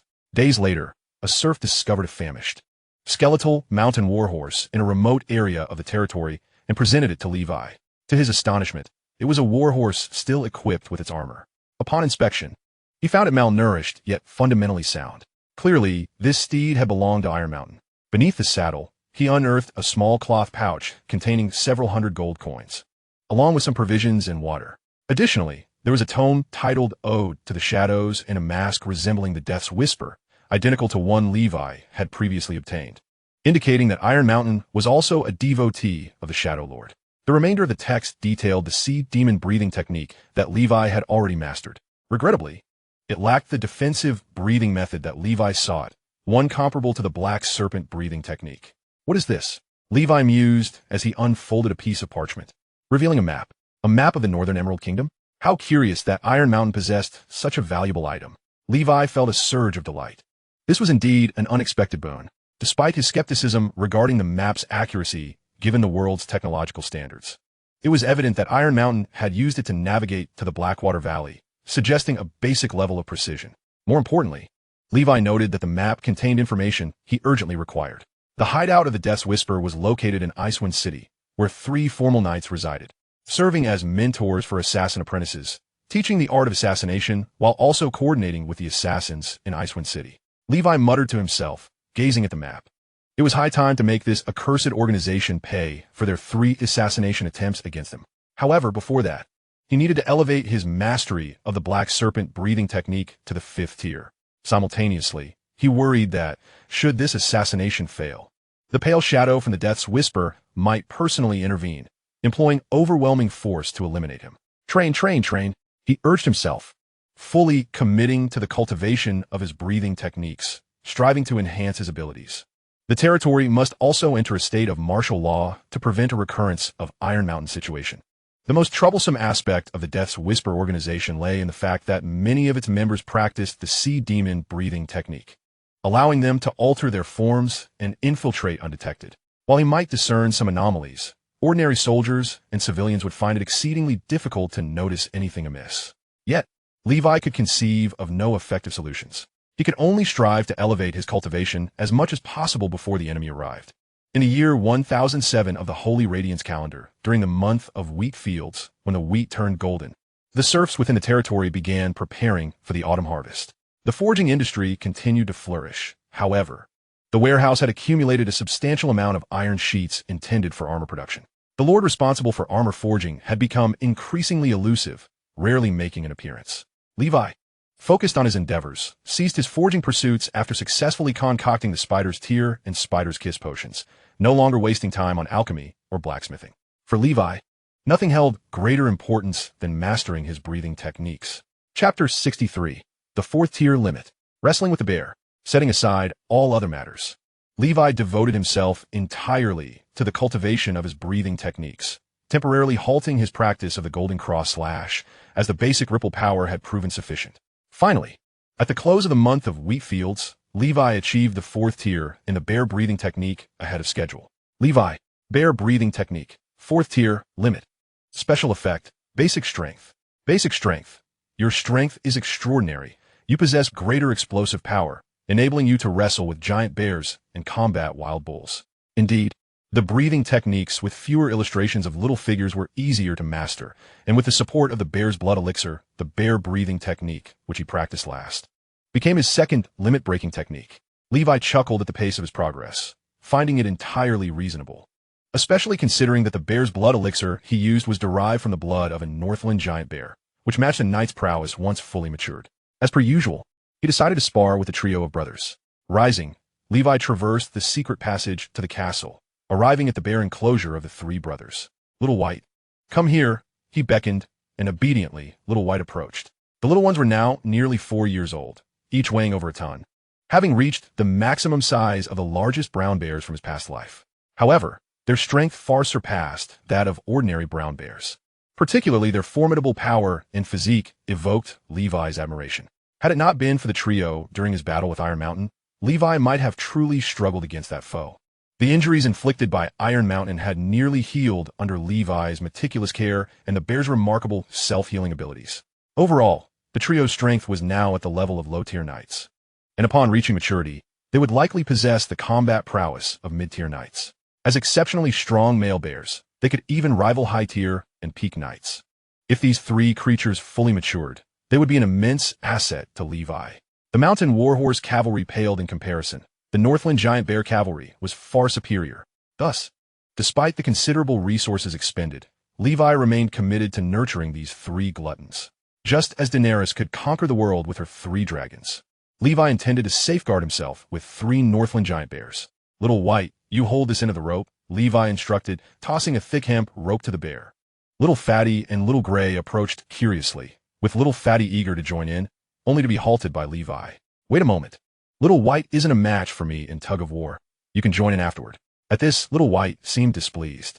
I am a dignified Northland giant bear. Though I'm still a cub, are you not still a child, Levi? Thus, Levi decided to employ a primitive method to test whether the introduction regarding basic strength and wrestling with bears held true. Let us begin, Little White, Levi declared, pulling forcefully on the hemp rope. Little White tugged back, gripping the rope firmly. Strictly speaking, this was an unfair contest. After all, Little White weighed a ton. Even without exerting effort, he would easily overpower Levi, standing at nearly 6 feet tall and weighing over 300 pounds due to the density gained from practicing breathing techniques. Levi was still dwarfed by Little White. However, as a low-tier knight nearing mid-tier, with the 4th tier of the Black Serpent breathing technique, the limit of the bear breathing technique, and the benefits of multiple breathing techniques, he was not without strength. The contest commenced. A solitary figure and a bear strained against each other, both panting heavily.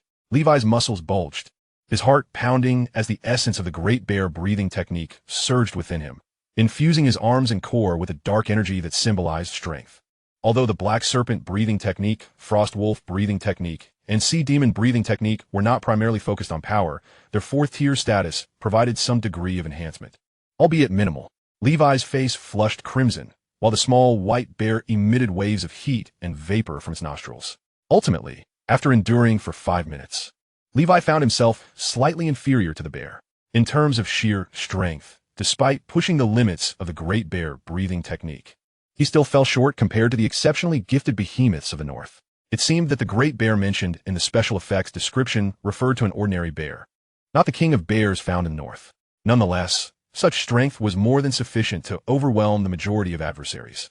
Satisfied with the results, Levi wasted no time and returned to his sanctuary. After a brief period of rest and adjustment, he resumed his practice of breathing techniques. The Great Bear breathing technique had reached its limits, so he examined the status of his other techniques. The human-face spider breathing technique was just over 1,000 proficiency points away from the 4th tier, and he decided to focus on that. Lacking secret potions and facing a higher difficulty compared to the Great Bear breathing technique, the progress of this breathing technique was somewhat slower. However, Levi had become exceedingly adept at breathing techniques, allowing for a smooth practice session.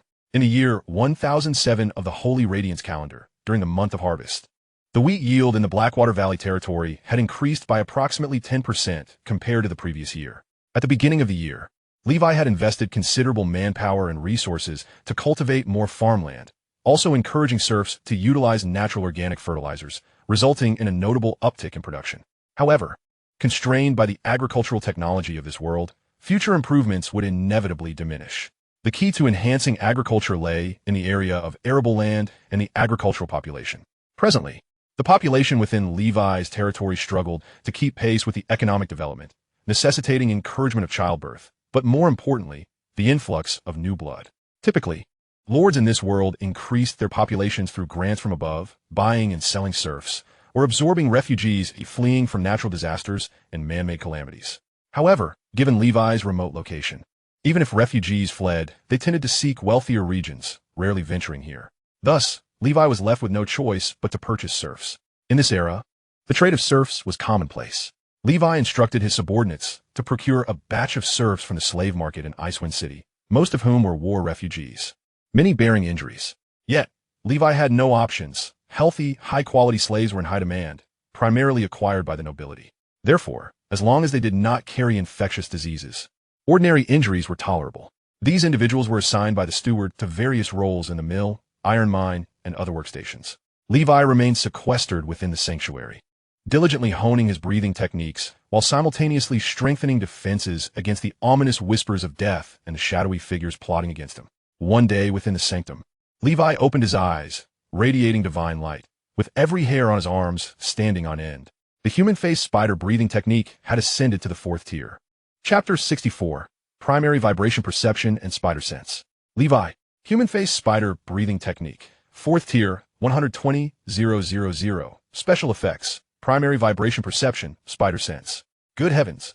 This human-faced spider breathing technique possesses 2 special effects? Levi could not help but marvel. He focused his thoughts on the proficiency panel's special effects section. Primary vibration perception. Every hair on your body, every inch of your skin, becomes your eyes, capable of detecting subtle vibrations from gases, liquids, and solids in all directions. Currently, the detection range for gases is a radius of 10 meters, with corresponding increases for liquids and solids. Such power, such extraordinary capability. This human-face spider breathing technique is the most unique breathing technique I have encountered thus far, Levi mused, astonished. This ability exceeded his wildest imaginings. He closed his eyes and gently placed the back of his hand against the sanctuary wall. The hairs on his back stood on end, brushing against the surface. In an instant, a cacophony of sounds flooded Levi's mind. The rustling of snow hares grazing in the underbrush, the sound of groundhogs burrowing, and the gentle whisper of the breeze through the grass, all resonating in his ears. Boom! The influx of information into Levi's mind allowed him to perceive movements above without the need for investigation. Incredible! This was true transcendence. Levi laughed heartily, realizing that this breathing technique was far more precious than all the others he had acquired, aside from the black serpent breathing technique. The special effects were simply unparalleled. The Red Spider Knight had been woefully inadequate, failing to fully utilize this special effect. However, now armed with this ability, should he encounter Iron Mountain again, he could easily predict and evade his attacks based on the air currents created by his movements. So powerful, so formidable. This breathing technique is rightfully mine. Levi could not help but thump his thigh in excitement. Wait, there's another special effect. Levi continued to examine the second special effect. Spider sense. You possess an instinctual, almost preternatural awareness of danger, allowing you to be vigilant, avoid harm, and turn misfortune into fortune. However, this awareness is not infallible, merely vague in general. The level of this effect cannot be enhanced, but its precision will improve as your own strength increases. Incredible. This is akin to a superpower. Levi regarded the panel's description of spider sense. Wasn't he this similar to Spider-Man's spider sense? Of course, it might be a lesser version. Yet even so, Levi was elated. The two special effects of a human-faced spider breathing technique were extraordinary, transcending the imagination of ordinary individuals. Bestowing this breathing technique upon the red spider knight was akin to placing flowers in cow dung. With these two extraordinary effects, Levi's power surged dramatically. Indeed, mastery should embrace diversity, integrating all techniques. Levi felt a surge of excitement. Now that he had exhausted his current breathing techniques, he could consider acquiring additional bloodline breathing techniques at the Shimmering Auction House. The quality need not be too high. Shallow-level techniques would suffice, as higher-tier breathing techniques often lacked cost-effectiveness. After all, Levi could maximize these shallow-level techniques within months, mastering several within a year. As for non-bloodline breathing techniques, he dismissed the idea. They were prohibitively expensive and unnecessary. Conversely, the bloodline breathing techniques, often deemed inferior by others, were the most suitable for him. After reaching the fourth tier of the human-faced spider breathing technique, Levi sought out the three brothers in the bear enclosure for a sparring session. He plugged his ears with earplugs and donned a mask to obscure his vision, rendering himself devoid of both sight and hearing. "Come on, you three brothers. Let us have at it, but please be gentle," Levi cautioned, concerned about being inadvertently harmed during his first attempt. Seeing this, the eager and spirited chubby brother let out a roar and charged at Levi, his bare paws raised. The other two brothers quickly joined the fray, surrounding Levi from different angles. Thus, Levi faced the onslaught of three Northland behemoths, akin to knights, while deprived of his senses. To the left, Levi murmured to himself, enveloped in darkness. Yet, through the sensation of the fine hairs on his face and the back of his hand, he detected an impending attack from the left. With the Frostwolf breathing technique and the Siren breathing technique pushed to their limits, he deftly evaded the assault from the rotund figure known as Xiaobang. Harnessing the dark energy that enveloped his palm, akin to the flow of Tai Chi, he propelled Xiaobang away. The latter, unable to halt his momentum, collided headlong into Xiaobai, who was charging from the opposite direction, sending both tumbling to the ground in a daze. Utterly incapable of fathoming how their master could so easily overpower them, even with his eyes shut. With a mighty leap, Levi evaded an attack from behind by Xiao Wei, then delivered a swift kick to the latter's plump rear. Thud! Xiao Wei landed gracelessly, sliding across the ground. Levi erupted into laughter, exclaiming, "What a thrill!"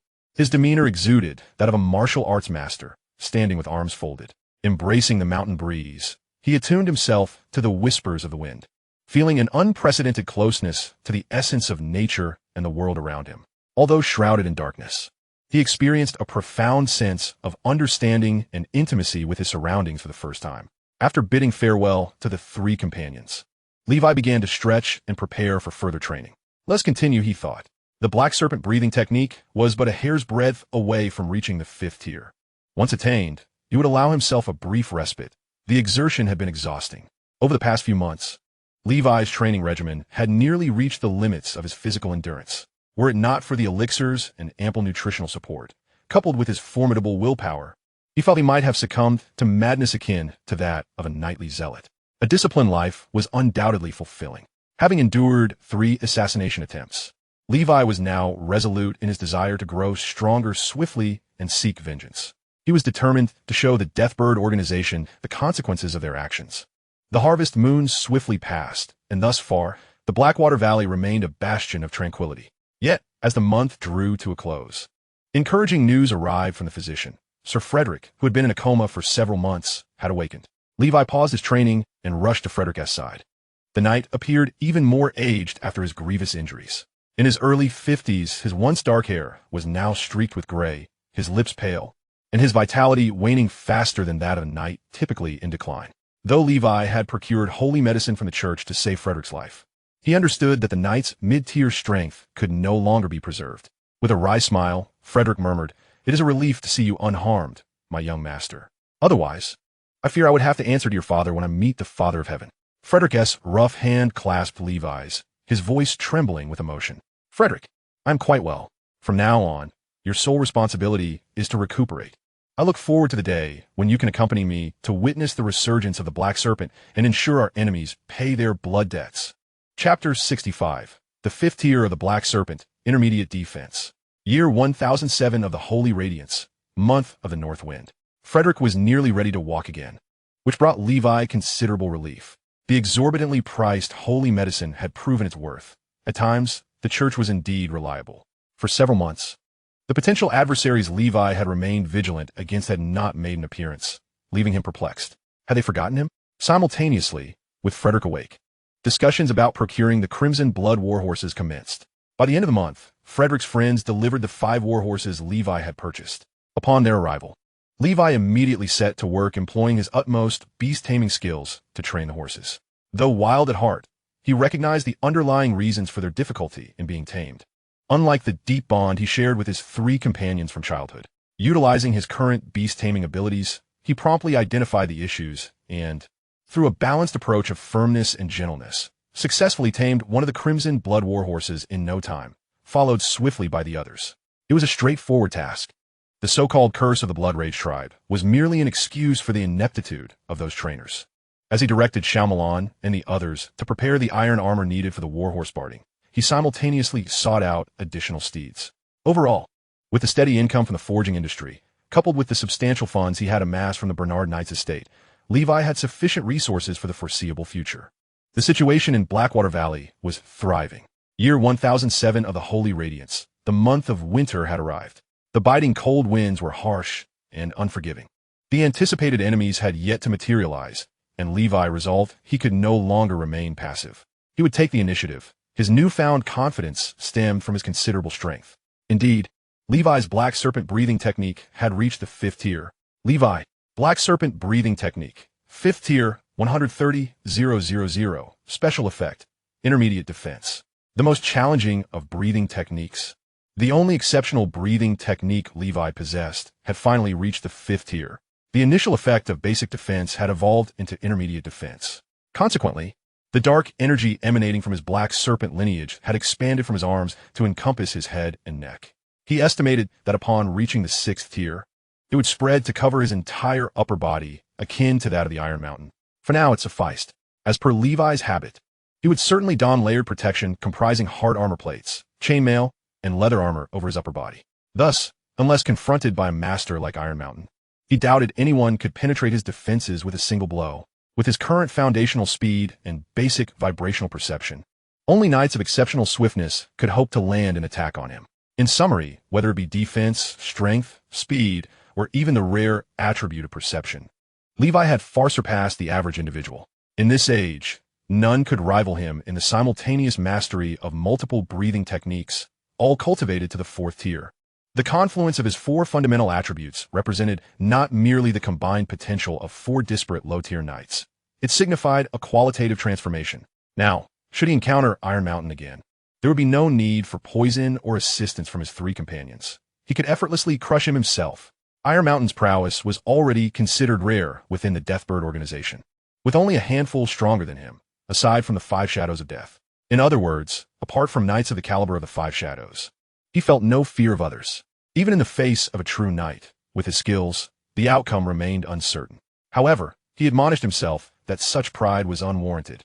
It would be prudent to retreat when faced with a true knight. Alongside the advancements in the Black Serpent breathing technique, his Spider-Man breathing technique and Siren breathing technique had also seen moderate improvements, as had his Golden Cross slash. His forging and alchemy skills progressed slowly, as he had recently devoted little time to these practical abilities. Now, fully prepared, with Frederick able to walk again, Levi was unwilling to remain holed up in his territory, passively awaiting another assassination attempt. Why should he not take the offensive and hunt down his enemies? As for his targets, he had already determined them. First and foremost was the Deathbird organization S-Base in Icewind City. Regardless of who had commissioned the Deathbird, given their repeated troubles with him, they must be ready for Levi's vengeance.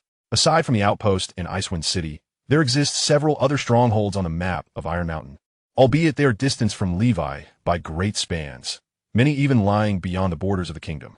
He intends to pay each of them a visit when the opportunity arises, allowing the Harbingers of Death to truly experience the sensation of being pursued. The most effective solution to peril is to eliminate all adversaries that pose a threat to one's life. Levi has arranged matters concerning his territory. Although Fred cannot engage in combat at present, he is more than capable of maintaining order in the domain on Levi's behalf. He has also transferred control of the 3 brothers to Fred, instructing them to obey Fred's commands in the coming days.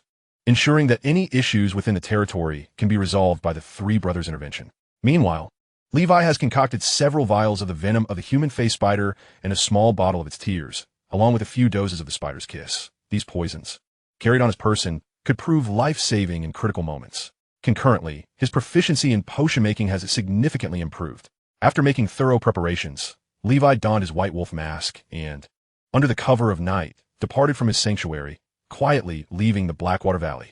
With his current pace, it took him only a few days to reach the familiar Icewind City, where, in the midst of winter's chill, the sky was blanketed in a flurry of snowflakes.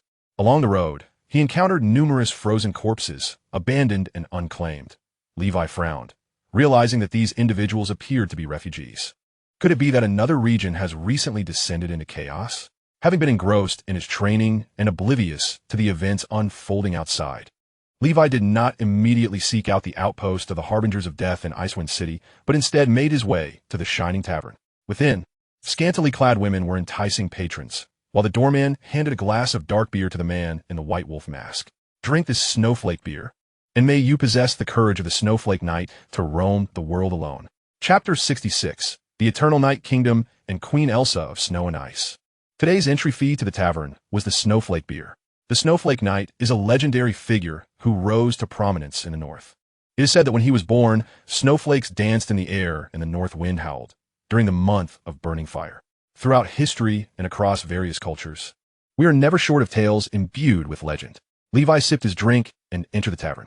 It had been quite some time since his last visit, and he could discern the myriad sounds of breathing, conversation, table thumping, and drinking through his rudimentary vibrational perception. In that moment, he felt as if he had acquired a low-tier form of spiritual awareness akin to that found in Shinsha novels. He adjusted his attire and seated himself at a table, sipping his drink while listening to the bard recount the legendary tales of various knights. Reflecting on this, Levi mused that perhaps one day, when he himself became a living legend, he would pass by this humble tavern and hear the bard, with exaggerated artistic flair, narrate tales, whether true or fabricated, that belonged to him. I shall become a legend, indeed. Levi remained in the tavern from dusk until the early hours of the morning, absorbing the conversations of wandering knights and bounty hunters, gleaning the current state of affairs from their drunken banter. The refugees he had seen frozen by the roadside were fleeing from further north. Since the turn of the millennium, it seemed as though the world had entered a mini ice age. Each year grew colder than the last, and even the most inhospitable regions of the far north, where survival once seemed feasible, had become increasingly harsh, with summer growing ever shorter and winter extending its icy grip. Not only the northern territories of the Emerald Kingdom were affected, but even the neighboring Tuva Empire faced similar brutal climatic conditions. Yet, both the Emerald Kingdom and the Tuva Empire were still not situated at the northernmost extremes. The areas most severely impacted by this abnormal winter lay within the realm known as the Eternal Night Kingdom, the dominion of the far north. This land venerates the ice and snow goddess, ruled by the Snow Queen Elsa, said to be the daughter of a deity. Many of the refugees had escaped from the Eternal Night Kingdom. If it were merely the cold, it would not be so dire, as the inhabitants of the Eternal Night Kingdom had long adapted to living in such frigid conditions. The true horror lay in the claims of some refugees who asserted that amidst the blizzards, they had witnessed creatures akin to snow monsters or malevolent spirits, which had unleashed even more ferocious storms than before.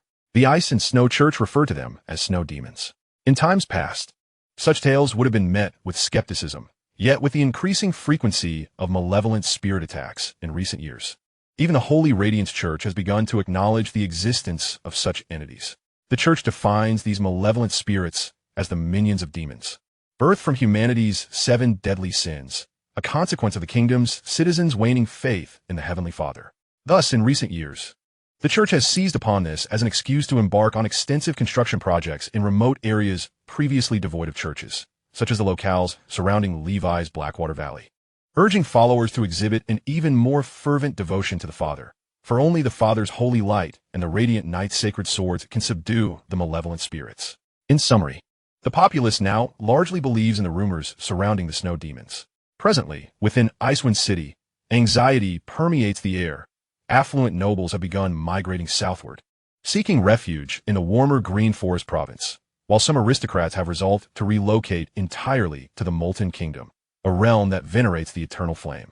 As Levi listened to the tavern's lively atmosphere, He exhaled softly, muttering to himself, "This world grows increasingly chaotic. Malevolent spirits, snow demons, the brotherhood of the wastes, the harbingers of death, ambitious nobles, the crumbling emerald monarchy, and the covert struggles amongst various divine authorities. All these factors render survival exceedingly arduous." He recalled the frozen corpses encountered along the way. However, during this time, the price of serfs is likely to plummet significantly, allowing him the opportunity to acquire more serfs upon his return. Rising from his seat after a night spent at the tavern, Levi felt he had gathered a substantial understanding of the external situation.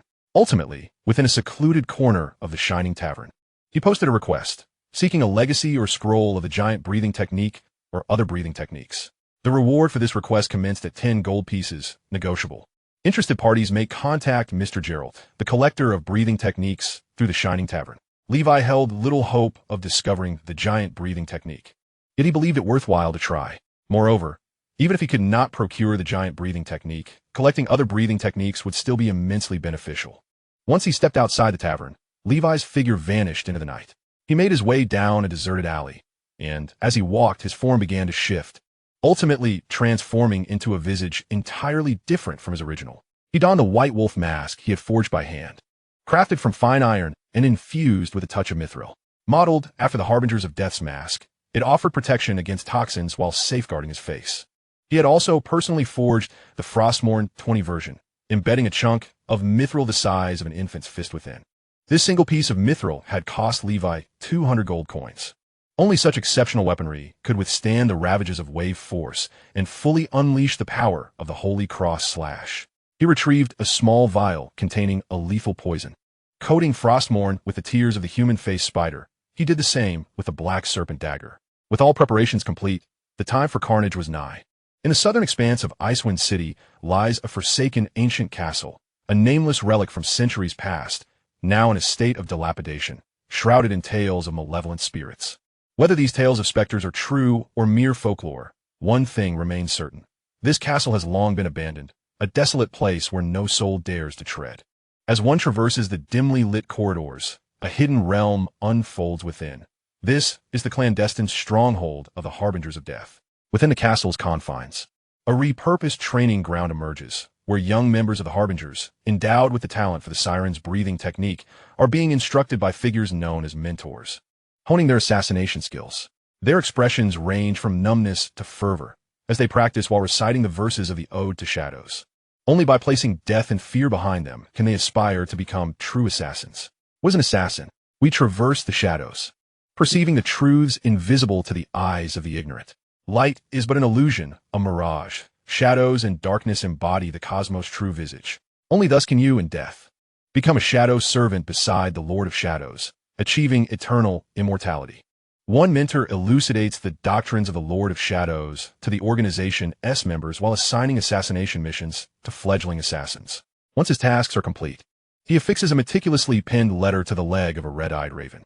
He has been tasked with investigating the whereabouts of the organization's gold medal assassin, Tyzon. But thus far, his efforts have yielded no results. He intends to relay this information to the Pale Shadow. As per the mentor's knowledge, Tyzon was ordered to assassinate Baron Levi of Blackwater Valley. However, there has been no word since, and members of the organization are uncertain whether Tyzon even attempted the assassination. After all, Tyzon, being a scion of a prominent family and a gold medal assassin, has always acted according to his own will. The mentor leans towards the belief that Tyzon did not execute the assassination, as he once discreetly observed that all appeared normal within Blackwater Valley, with no signs of a deceased lord. Moreover, the mentor believes that, given Tieshon's status as a high-ranking knight and his mastery of 2 breathing techniques, an assassination attempt should have been successful. Should Tyzon fail, the only one capable of succeeding would be the 5 Shadows. However, it has been many years since the 5 Shadows personally undertook the assassination of a younger member. As the mentor releases the raven into the air, intending to transmit his findings to the Pale Shadow, a sudden cacophony of explosive sound erupts. A feathered arrow pierces the raven's head, and a figure adorned with a white wolf mask materializes at the corridor's end, flanked by the lifeless bodies of 2 sentinels. The white wolf has descended, unrestrained. Chapter 67. The Feast of Carnage, the Breath of the Whirlpool. Bang, bang, bang. Levi unleashes a flurry of 4 arrows, each a harbinger of death. Among those practicing in the hall, for caught unawares and are struck down, their heads exploding in a gruesome display. Mastery of archery, 100% accuracy. Such horror. As the blood-soaked scene unfolds, realization dawns upon the remaining members. An enemy assault. Prepare for battle. How many? One, just one. What? Could it possibly be a certain high-ranking knight? In the next moment, a deluge of unstoppable arrows answers their queries. Some hasten to take cover, others raise shields, yet two more fall, pierced by arrows. He shoots. We shoot. With arrows whistling through the air, Levi moves with the grace of a panther, evading the majority of the projectiles. In truth, even without dodging, the amateur archer's aim is so poor that they would hardly hit their mark. The few arrows that do find their target fail to breach Levi's formidable defenses. Clad in superior chainmail and thick leather armor, smoke billows from his arms and head, reminiscent of a death knight reborn from flames. Beneath the iron mask of the White Wolf, a visage as dark as a demon emerges, with Levi exhaling plumes of white smoke. With his breathing technique pushed to its limits, he becomes akin to an arrow released from a bow, weaving through the rain of arrows while simultaneously firing back. Once all arrows have been expended, among the harbingers present, only the skilled and well-armored remain unscathed, while the rest lie dead or grievously wounded. The assassin mentor, a formal knight, finds himself stripped of all combat spirit upon witnessing the carnage. He begins to disregard the safety of the organization's members, seeking an escape route as other mentors rush forth from their training. Run? The three of us shall engage together. Instantly, three powerful knights draw their weapons, rapiers, daggers, and even a flail in the hands of one assassin. All of you attack. The Lord of Shadows watches over us. At the call of the mentors, the surviving members scramble to retrieve fallen weapons, charging towards the oncoming figure. Levi, however, looses one final arrow, not aimed at any individual, but at the ceiling above. In an instant, the arrowhead bursts open, showering the hall with a cloud of white powder. Cough, cough. A sneeze. Tooey, tooey. Quick, this is not just lime. It could be poisonous mist. Hold your breath. Those with harbinger's masks, don them. Cautions an experienced assassin mentor. Meanwhile, having exhausted his arrows, Levi draws Frostmourne. The ripple force activates. Kill. The golden cross cleaves through the void. The longsword first meets the rapier of an assassin mentor, resulting in a resounding clash. The air ripples as the rapier shatters into fragments, embedding themselves into the mentor's flesh, leaving him writhing in agony. How could these low-tier knight mentors ever hope to contend with Levi, a mid-tier knight of exceptional prowess? Levi roars as the golden cross cleaves through the torso of a formal knight, severing him and his chainmail in half, innards spilling forth, blood spraying onto another mentor beside him. No matter who you are, I will slay you. The assassin wielding the flail charges at Levi, while another assassin mentor with a dagger strikes from behind, flanked by more members of the organization. Levi's instincts flare. Sensing movement behind him, he thrusts his sword backward. With basic vibration perception, he can detect even the slightest shifts in air within a 10-meter radius. Not to mention the impending backstab. With a sickening sound, Frostmourne plunges into the gut of the attacking mentor, intestines spilling out, his face a mask of disbelief. So weak, so weak. You're all too weak. Bathed in blood, Levi seizes the flail's chain with his darkened hand, withdrawing Frostmourne to cleave through the chain. Golden cross ripple force. With a crack, the flail's chain snaps under the force. The assassin mentor, wielding the flail, stands dumbfounded. What manner of monster is this? Speed, strength, defense all surpass him, with an almost supernatural reflexes leaving no blind spots in his vision. And this terrifying sword technique. Levi smirks, grasping the flail and hurling it. Boom! The flail whistles through the air, crashing into the mentor's chest, sending him flying. Levi, relentless, dispatches two more overzealous novice assassins with ease. Then, with a decisive leap, he delivers the final blow to the last assassin mentor. Then, he breathed heavily, gazing at the scattered remnants of the organization members, utterly paralyzed by fear. Who are you? Why do you wish to kill us? Why? One of them asked in confusion. Please, spare me. I have never taken a life. Another cried out, O Lord of Shadows, save your devoted follower. Some knelt in supplication, while others prayed fervently to the divine. There were also those who attempted to resist, yet they barely took a few steps before collapsing to the ground, their fates uncertain. Levi paid no heed to these individuals. He calmly harvested the lives of these knightly attendants, who were no match for him, for they were hardly superior to ordinary folk and inferior to Levi's trained soldiers. Regardless of whether they had taken lives before, from this day forth, they were unworthy of such a claim. The terrifying figure adorned with a white wolf mask announced their demise before the arrival of the fabled harbinger of death. The massacre was overwhelmingly one-sided, with most succumbing to the lethal gas. The few remaining lackeys were swiftly dispatched by Levi. He surveyed the field littered with corpses and began to tally the gold coins they had yielded. Ultimately, after clearing the battlefield, Levi had seized over 1,000 gold coins and a variety of weapons. To his delight, he discovered a breathing technique inheritance scroll from the assassin Minter wielding a meteor hammer, along with a letter affixed to the leg of a red-beaked crow. After glancing at the letter, Levi pondered. It appeared that the Pale Shadow was still unaware that the assassination at Iron Mountain had failed. As for the other breathing technique, it instantly captivated Levi's attention. The Whirlbeast breathing technique, a remarkable quality bloodline breathing method. However, it was not the time for a thorough examination of the breathing technique.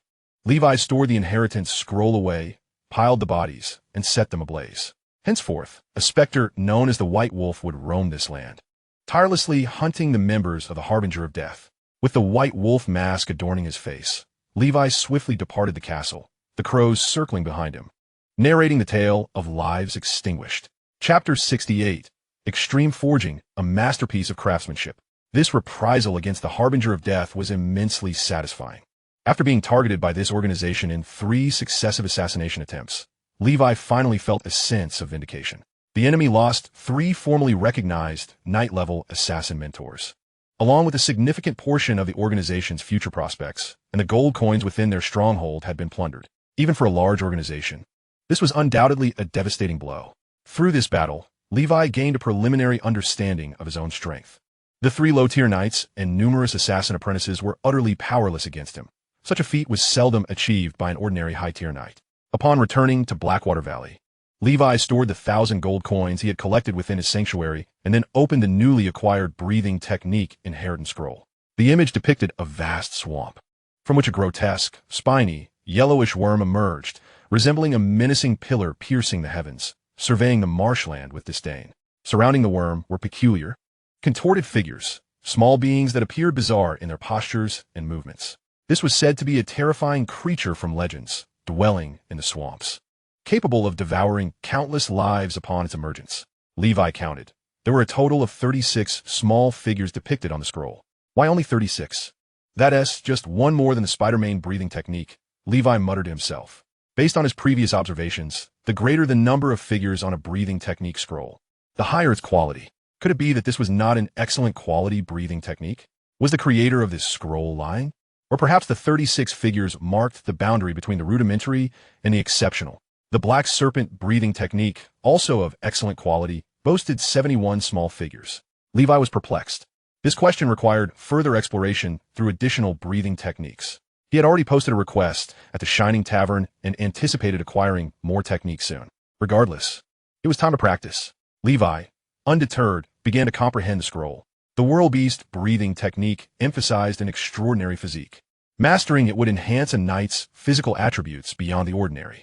The specific effects would remain unknown until Levi undertook the training. Before he knew it, the month of winter had passed. In the year 1008 of the Holy Radiance calendar, during the inaugural month of the new year, a festive and harmonious atmosphere enveloped Blackwater Valley. Knight Frederick had significantly recovered and was now able to move about like a normal person, though he still could not engage in vigorous activity. Fortunately, the soldiers under Levi's command had also nearly completed their training. Most had grasped the basic swordsmanship imparted by Knight Frederick, albeit to varying degrees of proficiency. According to Levi's proficiency panel, basic swordsmanship could be categorized into 3 tiers: novice, proficient, and master. Among his 50 soldiers, only Captain Sam, once a timid youth, had truly blossomed into a man and was now Frederick's successor. The rest were primarily at the novice or proficient levels. This was the genuine standard for ordinary individuals. Levi's rapid progress stemmed from his proficiency panel. With effort, rewards were bound to follow, allowing him to advance at a pace far exceeding that of ordinary people. Overall, this 50-man squad had begun to take shape. The blood-red warhorses were also fully prepared, and the next step would involve targeted training for mounted combat. The forging of the armored mounts was proceeding in an orderly fashion. After equipping his army with cavalry armor, Levi dedicated himself entirely to the crafting of the horse armor, alongside his daily practice of breathing techniques. His forging proficiency surged, improving day by day. As for the dealings with the Boar Knight, Levi now approached them with a casual demeanor. After all, he had acquired wealth, and his priority was to supply his own territory with weaponry and ensure he had a fully equipped cavalry unit of 50 before negotiating with the Boar Knight. Thanks to the efficiency of his craftsmanship, Levi's forging output was extraordinarily high. Additionally, the blacksmith apprentices in his territory had completed preliminary preparations, leaving him to finalize the most technically demanding aspects of the forging process. Thus, shortly after the arrival of the month of vitality, the final set of the 50 armored mounts was completed under Levi's diligent efforts.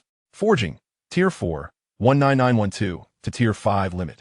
The craftsmanship was undoubtedly a masterpiece. Accompanied by the notification sound from his proficiency panel, Levi realized that he had pushed this livelihood skill to its limits.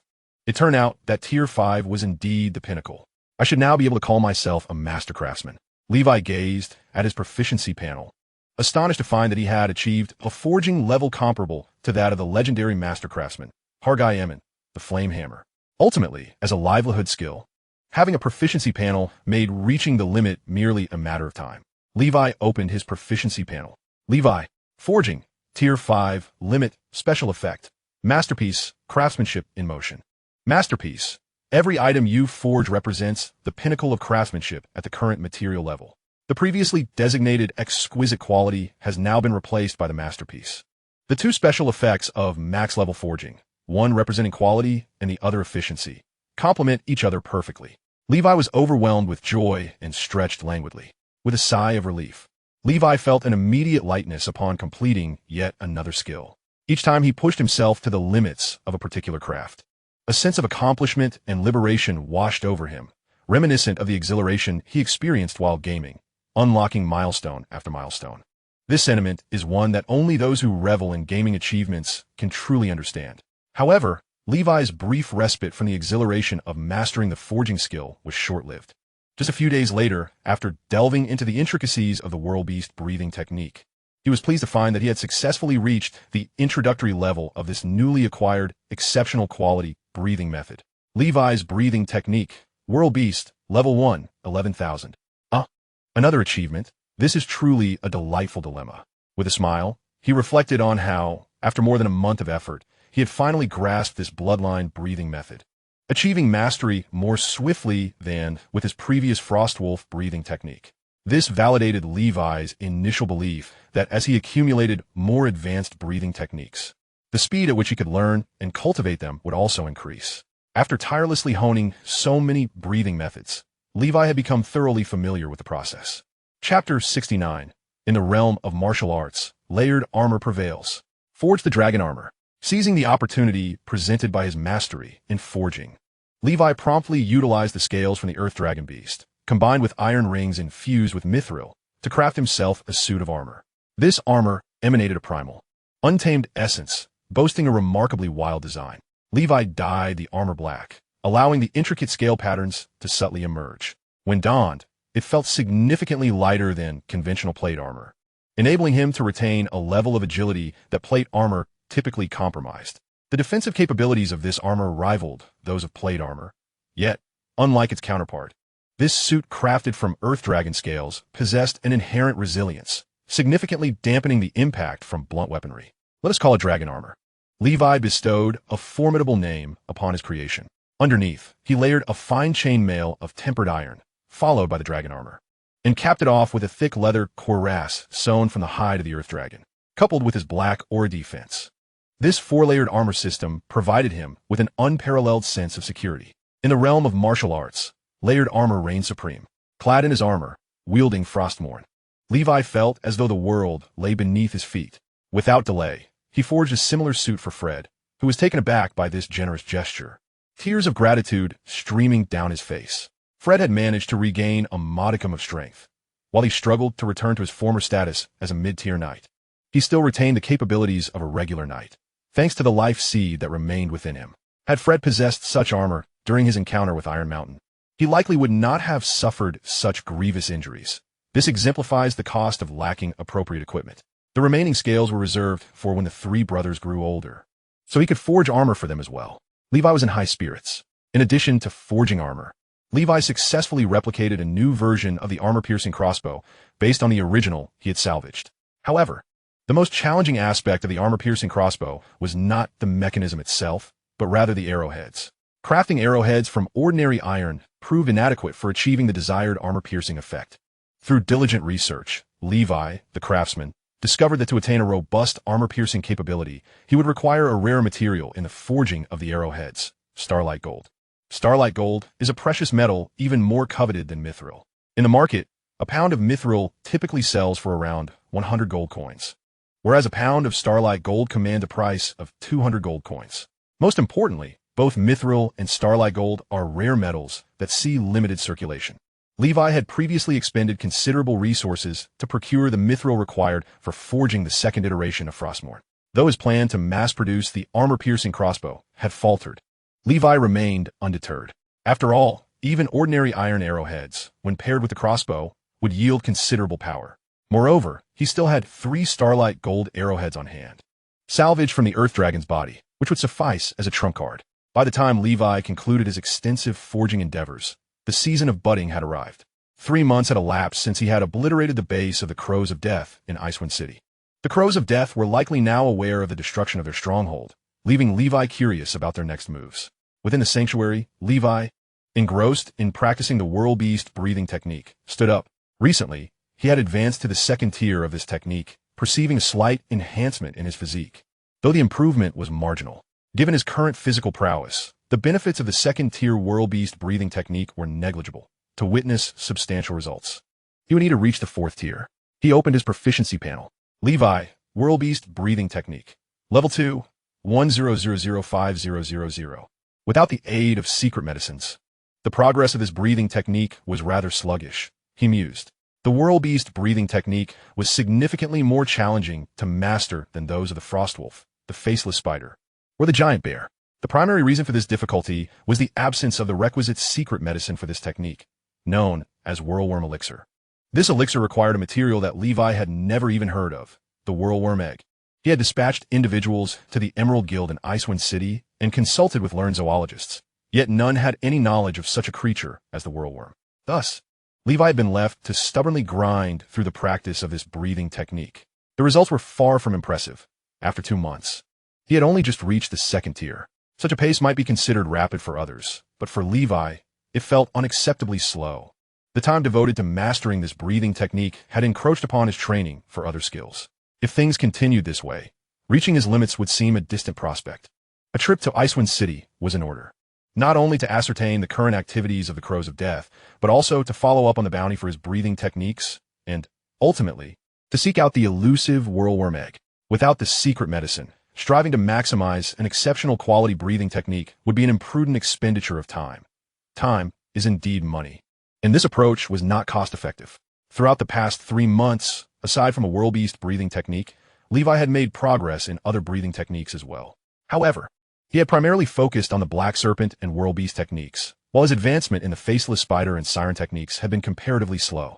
Yet, Levi estimated that within 2 to 3 months, he would likely elevate his siren breathing technique to level 5, with a faceless spider not far behind.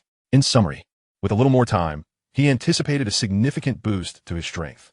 After briefing Fred, Levi donned his white wolf mask and made his way to Icewind City.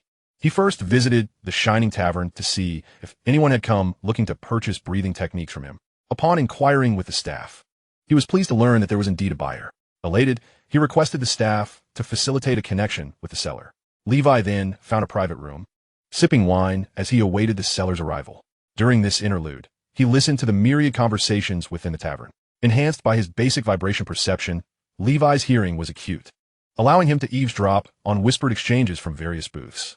From the dialogues of the tavern patrons, it became evident that the eternal Night Kingdom in the far north was enduring a harsh winter. Nearly 10,000 souls had been displaced due to the cold and the so-called snow demon calamity, becoming refugees as they journeyed southward. Tragically, the overwhelming majority perished along the way, succumbing to hunger, disease, robbery, and wild beasts, too many hardships to count. A small fraction managed to reach the northern borders of the Emerald Kingdom and the Tuva Empire, where the best outcome was often capture by slaver bands that preyed on refugees and vagrants, relegating them to a life of servitude. Among the serfs Levi had purchased, several hailed from the Eternal Night Kingdom. Their smaller, sturdier frames made them ideal laborers, well suited for forging. For these individuals, life was an unending struggle, and mere survival had become their greatest aspiration. As for the so-called snow spirits, according to the accounts of some wandering knights who were hired by the noble families of the Eternal Night Kingdom to exterminate these creatures and manage to survive. Oh, Heavenly Father, they are a relentless horde, unafraid of death, cloaked in frost, with hollow eye sockets ablaze with eerie blue flames. The undead Levi's eyes sparkled with curiosity regarding the origins of these snow spirits. Chapter 70, The Spirit Exorcist's Notebook. Before long, a visitor arrived seeking Levi to purchase a breathing technique. Are you the esteemed White Wolf, Gerald? The newcomer was a rotund man, undeniably not a knight. Indeed. Do you possess a breathing technique for sale? Levi inquired. Indeed, I have a breathing technique here. May I ask what price the esteemed White Wolf is willing to offer? The stout man replied cautiously. That depends on the quality of your technique. Could you kindly present it for inspection? Levi asked. The man nodded, retrieving an ancient tome from his robe, which was covered in dust and grease stains. He hastily showed it to Levi before quickly concealing it again. Although it was only a fleeting glance, Levi was certain that the technique was authentic. He noted that the illustrations within depicted only 19 figures, with the central image resembling a bull, indicating it was likely a strength-oriented breathing technique. A rudimentary strength breathing technique, and a rather subpar one at that, akin to the bear breathing technique. Levi felt a twinge of disappointment.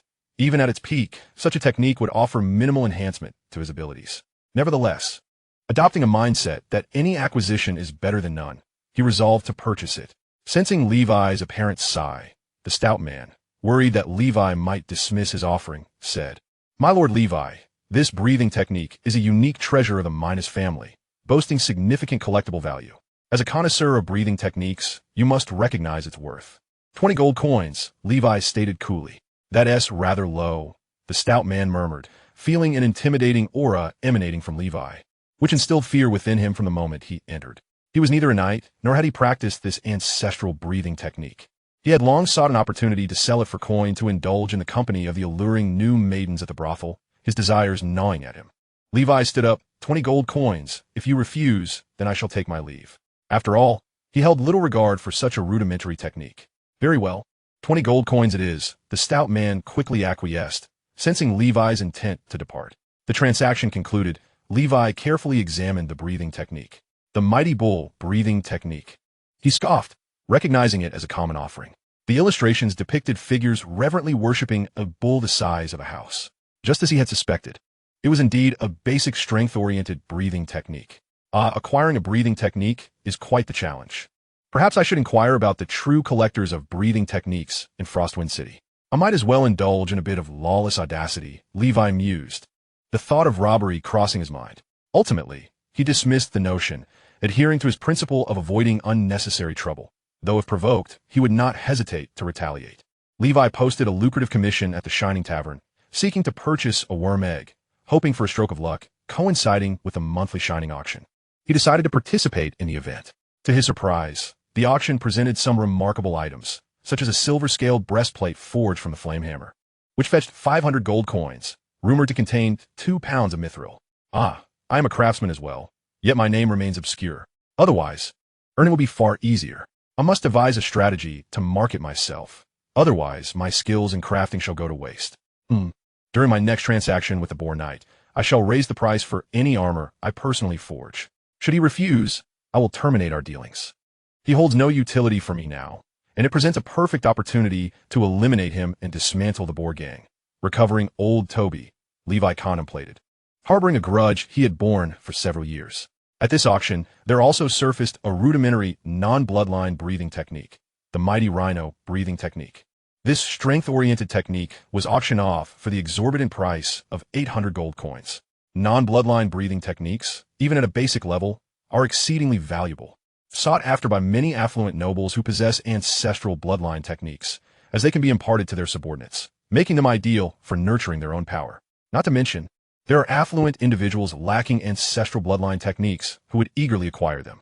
Though Levi desired it, he refrained from bidding, deeming the expense unjustifiable for cultivating subordinates. The siren breathing technique sufficed for his needs, as those fools would find it sufficient for a lifetime of training. Ultimately, the Mighty Rhino breathing technique was purchased by a masked noble, who hurriedly departed after securing it, clearly anxious about being pursued. Levi noticed that shortly after the noble's departure, several individuals stealthily followed suit. This prompted a spark of intrigue in Levi's eyes. With no further items of interest at the auction, he too decided to leave the venue. He surmised that those individuals intended to seize the noble's breathing technique. Should they succeed, he would seize the opportunity for a counter-heist. If they failed, it mattered not, for he was not inherently malevolent. Upon exiting the shining tavern, Levi silently trailed behind the group. The noble mounted his steed and galloped toward the outskirts of the city, followed swiftly by those with ulterior motives. A common man bears no guilt when possessing a treasure. Had the noble purchased a bloodline breathing technique, as Levi once did, he would likely remain unbothered. However, a non-bloodline technique was an entirely different matter. Levi, utilizing his agility and speed, followed at a leisurely pace. These pursuers were merely low-tier knights, many not even knights, presenting no challenge to him, merely a gaggle of insignificant rabble. The noble did not hasten his exit from the city, as the silver fawn guard of Count Silver Mountain and the church maintained a deterrent presence, preventing any significant disturbance within the city. However, once outside, the circumstances would change. He sought refuge in an inn, remaining there for several days. Many of the would-be robbers eventually gave up, though a few remained stubbornly lingering near the inn. On the second floor of the inn, the noble who had acquired the breathing technique wore a grave expression beneath his mask.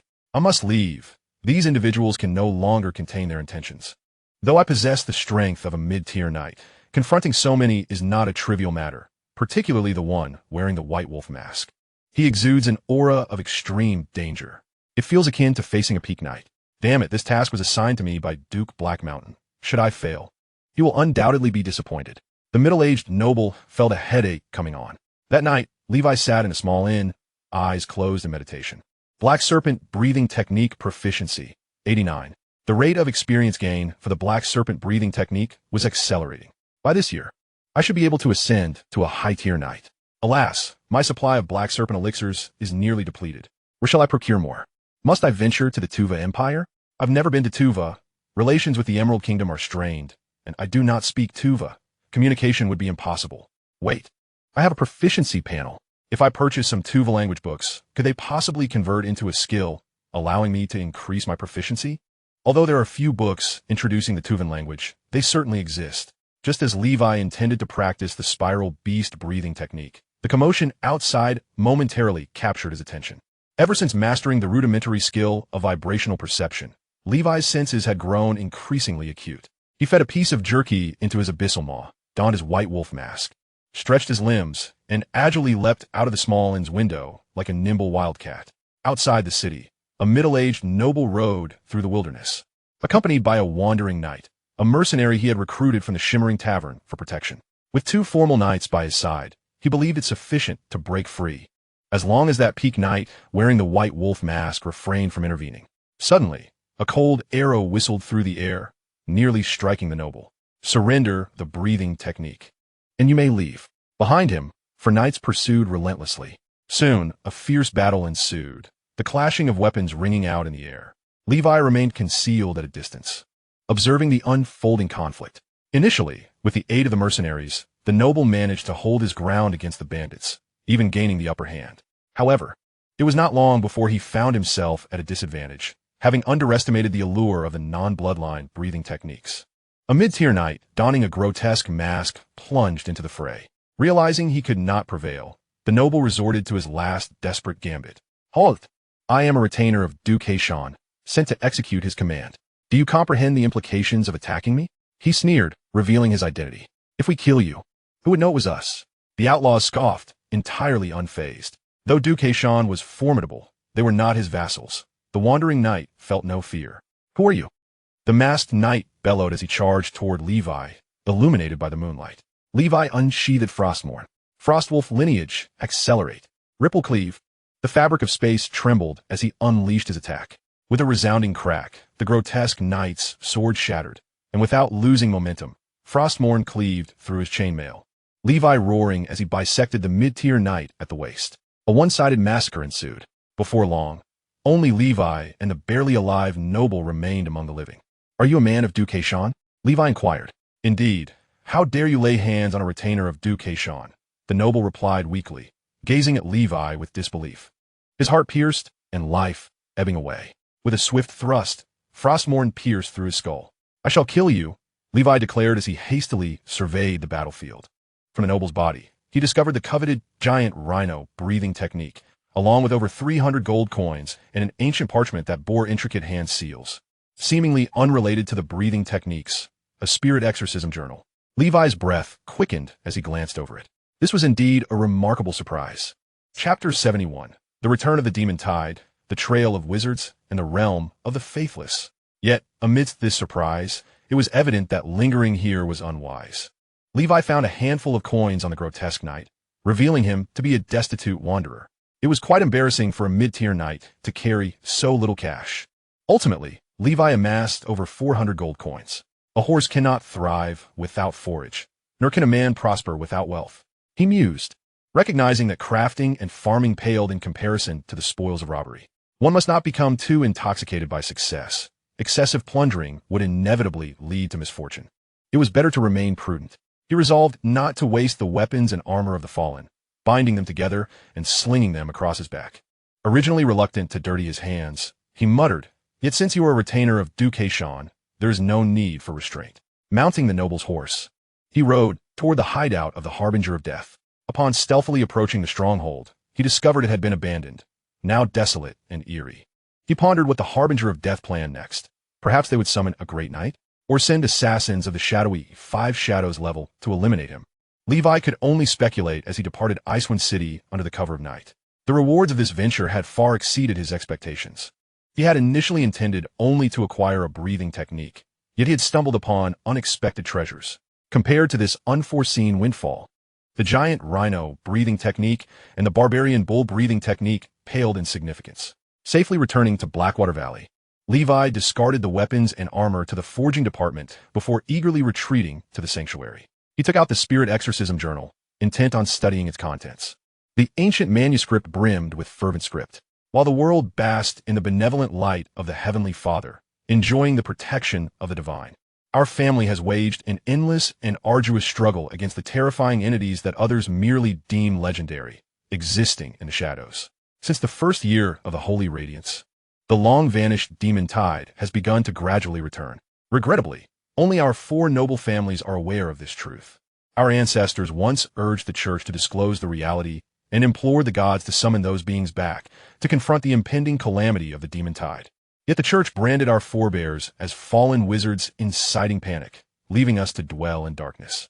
However, I know that one day, when a surging demon tide sweeps across this continent, when a myriad planes converge with our world, the terrifying entities from other realms that instill fear in the church and even the gods themselves will return. The truth cannot be concealed indefinitely. The people have the right to know the reality. The church cannot perpetually hide this truth. As more individuals discover that malevolent spirits lurk nearby, the church will inevitably come to regret its past actions. And the saviors of this world will not be the gods trapped in the astral realm, nor the church, obsessed with fame and fortune. It will be those who, prior to the first year of the Holy Radiance, exiled themselves to the realm of the faithless under the duress of the gods, wizards. I, Man Winchester, the last exorcist of the Winchester family, alongside my friend Dean Constantine, the final demon hunter of the Constantine family, found ourselves ensnared here while jointly vanquishing a creature from the demon tide of another realm. My friend has passed, and I too know my time is short. Before we departed, our bloodline heirs were still in their infancy. I have inherited my dear friend's dying wish to pass on the profound insights of the 4 great seals, the Flameflow seal and Hell seal of the Constantine family, along with the Guardian seal and Dragon's Might seal of the Winchester family. Should you be fortunate enough to find this, please deliver it to anyone bearing the names Winchester or Constantine, and you shall receive wealth beyond your imagination. Otherwise, this object will merely serve as a piece of worthless parchment. Remember this: Man Winchester, year 864 of the Holy Radiance, month of warmth. Leeway quietly perused the contents of the journal, each word imbuing him with a profound understanding. This diminutive piece of parchment contained an astonishing wealth of information. Firstly, it appeared to deviate from the traditional notion of wizardly inheritance, instead revealing a lineage of sorcerers, their bloodlines passed down through generations. The entries detailed not spells per se, but rather magical seals, abilities that could be invoked through the blood of their descendants and specific materials, eschewing the need for meditation to construct intricate spell models. These seals might be likened to a diminished form of magic, scarcely qualifying as mere cantrips. However, according to the journal's author, should one master these seals to their utmost potential, their might would surpass that of cantrips and rival ordinary formal spells. Moreover, the journal's creator noted that 1,000 years prior, an enigmatic force known as the tide of magic began to awaken on this continent. This resurgence, however, was an exceedingly protracted process, giving rise to grotesque entities akin to malevolent spirits, mere harbingers of the tide's return. Malevolent spirits represented the weakest manifestations of this magical resurgence. Yet the truly terrifying entities were those that, during the confluence of dimensions, emerged directly from other planes, some even potent enough to contend with the gods of the astral realm. It is presumed that deities exist, dwelling in a wondrous realm known as the astral plane, a chaotic expanse formed by pure mental projections. The gods endure eternally within this astral domain, achieving immortality through it, yet they remain imprisoned by its confines, unable to manifest in the material world. Their influence may temporarily seep into reality through bridges established by mortal adherents, such as religious organizations, which allow a modicum of divine power to touch our realm. The vessels capable of channeling divine power in the mortal realm are referred to as saints. Ultimately, wizards do exist, albeit they vanished long before recorded history, retreating to a place known as the realm of the faithless. According to the journal's author, this realm is impervious even to the powers of the astral gods, a sanctuary for wizards, an idyllic utopia potentially existing right beside us, yet invisible to our mundane eyes. Its entrances may manifest as nameless alleys, uninhabited cabins in the woods, abandoned wardrobes, caves beneath lakes, ancient mirrors, or even storybooks. Even the most unremarkable objects of the mortal realm might serve as gateways to this subspace, yet entry into such places necessitates the guidance of a formal wizard.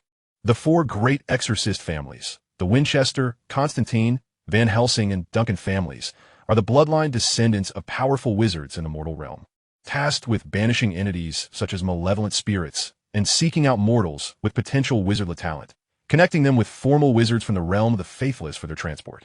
Regrettably, the monster-hunting Duncan and blood-hunting Van Helsing families vanished without a trace 5 centuries ago, leaving no word behind.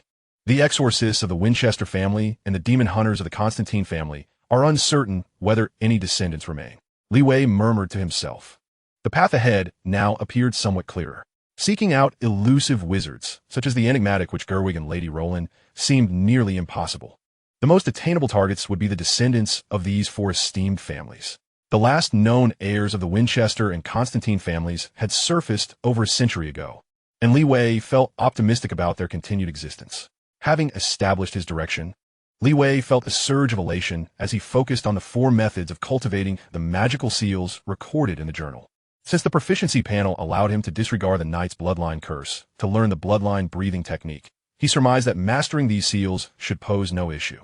Chapter 72, The 4 Seals. Thus far, Li Wei had practiced the bloodline breathing technique extensively without encountering the so-called danger of magical deviation. Should any signs of such arise, he would promptly cease his training. Everything seemed normal to this point, suggesting a hidden function of the proficiency panel. Li Wei intended to master all the seals within the Exorcist journal before eventually passing it on to a descendant of the Winchester or Constantine families. The 4 seals of the Constantine family included the Seal of Flame Flow and the Seal of Hell. The Seal of Flame Flow allows the user to unleash a torrent of searing flames from their palm, the intensity of which depends on 2 factors, the concentration of one's bloodline and the depth of their training. The stronger the bloodline, the more potent the flames. However, the Winchester bloodline had diluted over generations, resulting in diminishing power. They attempted to counteract this by encouraging consanguineous unions until they ultimately faced the unfortunate reality of producing a number of malformed offspring. The second determinant of the flame's strength is the practitioner's level of mastery. The more profound a training, the greater the ethereal energies they could summon through the seal, resulting in more formidable flames. Essentially, the seals represent a truncated form of magic. The Seal of Flame Flow is akin to a diminished version of the first-tier spell Burning Hand. Conversely, the Seal of Hell is a reduced version of the first-tier spell Summon Undead, the latter enabling direct summoning of powerful undead from other planes, while the former only allows for the reanimation of existing corpses, creating what are known as living dead. Their combat efficacy depends on the strength they possessed in life, albeit diminished. Nevertheless, they serve well as cannon fodder. The Winchester family seal of Guardian is a truncated version of the first-tier spell shield, capable of generating a protective field around the user, providing significant resistance against physical assaults and offering slight protection against magical attacks from malevolent entities. The final one, the Seal of Dragon's Might, serves as the Winchester family's offensive seal, reportedly requiring the blood of draconic creatures as a material component. Whether from pure blood dragons, half-dragons, or even mixed blood dragons, the purity of the bloodline enhances the seal's power. Surprisingly, the Winchester family often resorts to using the blood of the Earth Dragon Beast, a creature that scarcely qualifies as even a mixed blood dragon. Yet Li Wei was astonished to discover it could be utilized, albeit with limitations. The Winchester family has thus speculated that the Earth Dragon Beast may be a long-lost descendant of mixed blood dragons and mundane creatures. The blood of the Earth Dragon Beast is not particularly rare, its yield surpassing that of dragon saliva, which reassured Li Wei of its availability. The Seal of Dragon's Might functions as a mental assault, capable of instilling terror in foes and directly impacting the essence of ethereal beings such as malevolent spirits.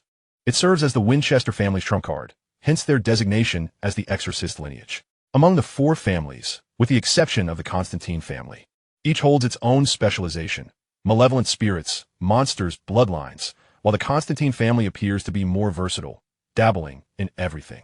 Flame Flow, Hell, Guardian, Dragon's Might. Which to learn first? Libei Pundaratalot. Perhaps it would be best to learn them all, and then focus on whichever material component proved easiest to gather. Li Wei immediately commenced studying the hand gestures and techniques necessary for cultivating the seals. Regrettably, the Exorcist's journal lacked any meditation methods. Had it included such, he might have been able to practice meditation in preparation for becoming a wizard. Although Li Wei had yet to ascend to wizardry, the diverse intelligence he had gathered, coupled with the journal's insights, suggested that the three foundational pillars of wizardry practice are meditation techniques, which hone a wizard's mental fortitude, the ethereal power, the source of a wizard's magical prowess, and material components, which serve as mediums for spellcasting, although not all spells necessitate such components. The third aspect pertains to the spell model, which serves as the cornerstone for mastering spells. It acts as the CPU processor that converts the ethereal energies into a myriad of spells.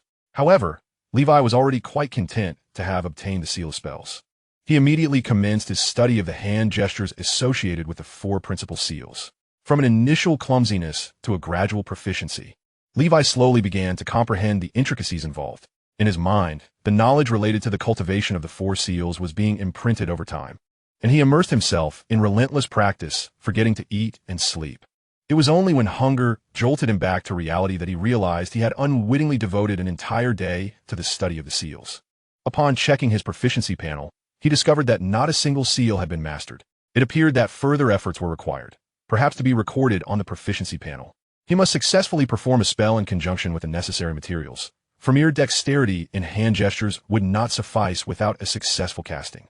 Levi murmured to himself as he stood up and stretched his limbs. He intended to send his subordinates to gather the necessary spell-casting materials. Thus far, among the materials required for the four seals, he believed he could only fully collect those for the Flame Flow seal, which required powdered sulfur stone, charcoal made from black dragon wood, and the ashes from a century-old tomb. The notion of gunpowder in this otherworldly magical realm struck Levi as amusing. This world had yet to discover the technology of gunpowder, perhaps due to the unearthing and refinement of saltpeter still being in the distant future. As a traveler, Levi felt he had brought shame upon his kind by failing to invent explosives. Regarding the Dragon's Might seal, aside from the blood of the Earth Dragon Beast, it also required a substance known as evil spirit dust, which is a residue left by malevolent spirits after death. The problem was besides the water nymph. Levi had never encountered a malevolent spirit. Even if he did, whether he could defeat one remained uncertain, making it impossible to acquire evil spirit dust. If I could slay malevolent spirits with my bare hands, what use would I have for the Dragon's Might seal? Levi chuckled wryly. The Hell Seal necessitated the core of the undead, a substance only conceivable from undead beings, which Levi had never even heard of. However, he did entertain a notion about undead creatures, particularly the snow spirits that appeared in the eternal night kingdom of the far north. According to descriptions from the few wandering knights who had returned, the snow spirits were likely to be undead beings. As for the Guardian Seal, the most coveted by Levi, it required a material known as radiant stone, which seemed to be akin to mithril and radiant gold, all products of celestial meteors, yet rarer than the former two. to the extent that Levi had never even heard of it. Lacking the necessary spellcasting materials, Levi was compelled to temporarily set aside the seals and continue practicing his breathing techniques.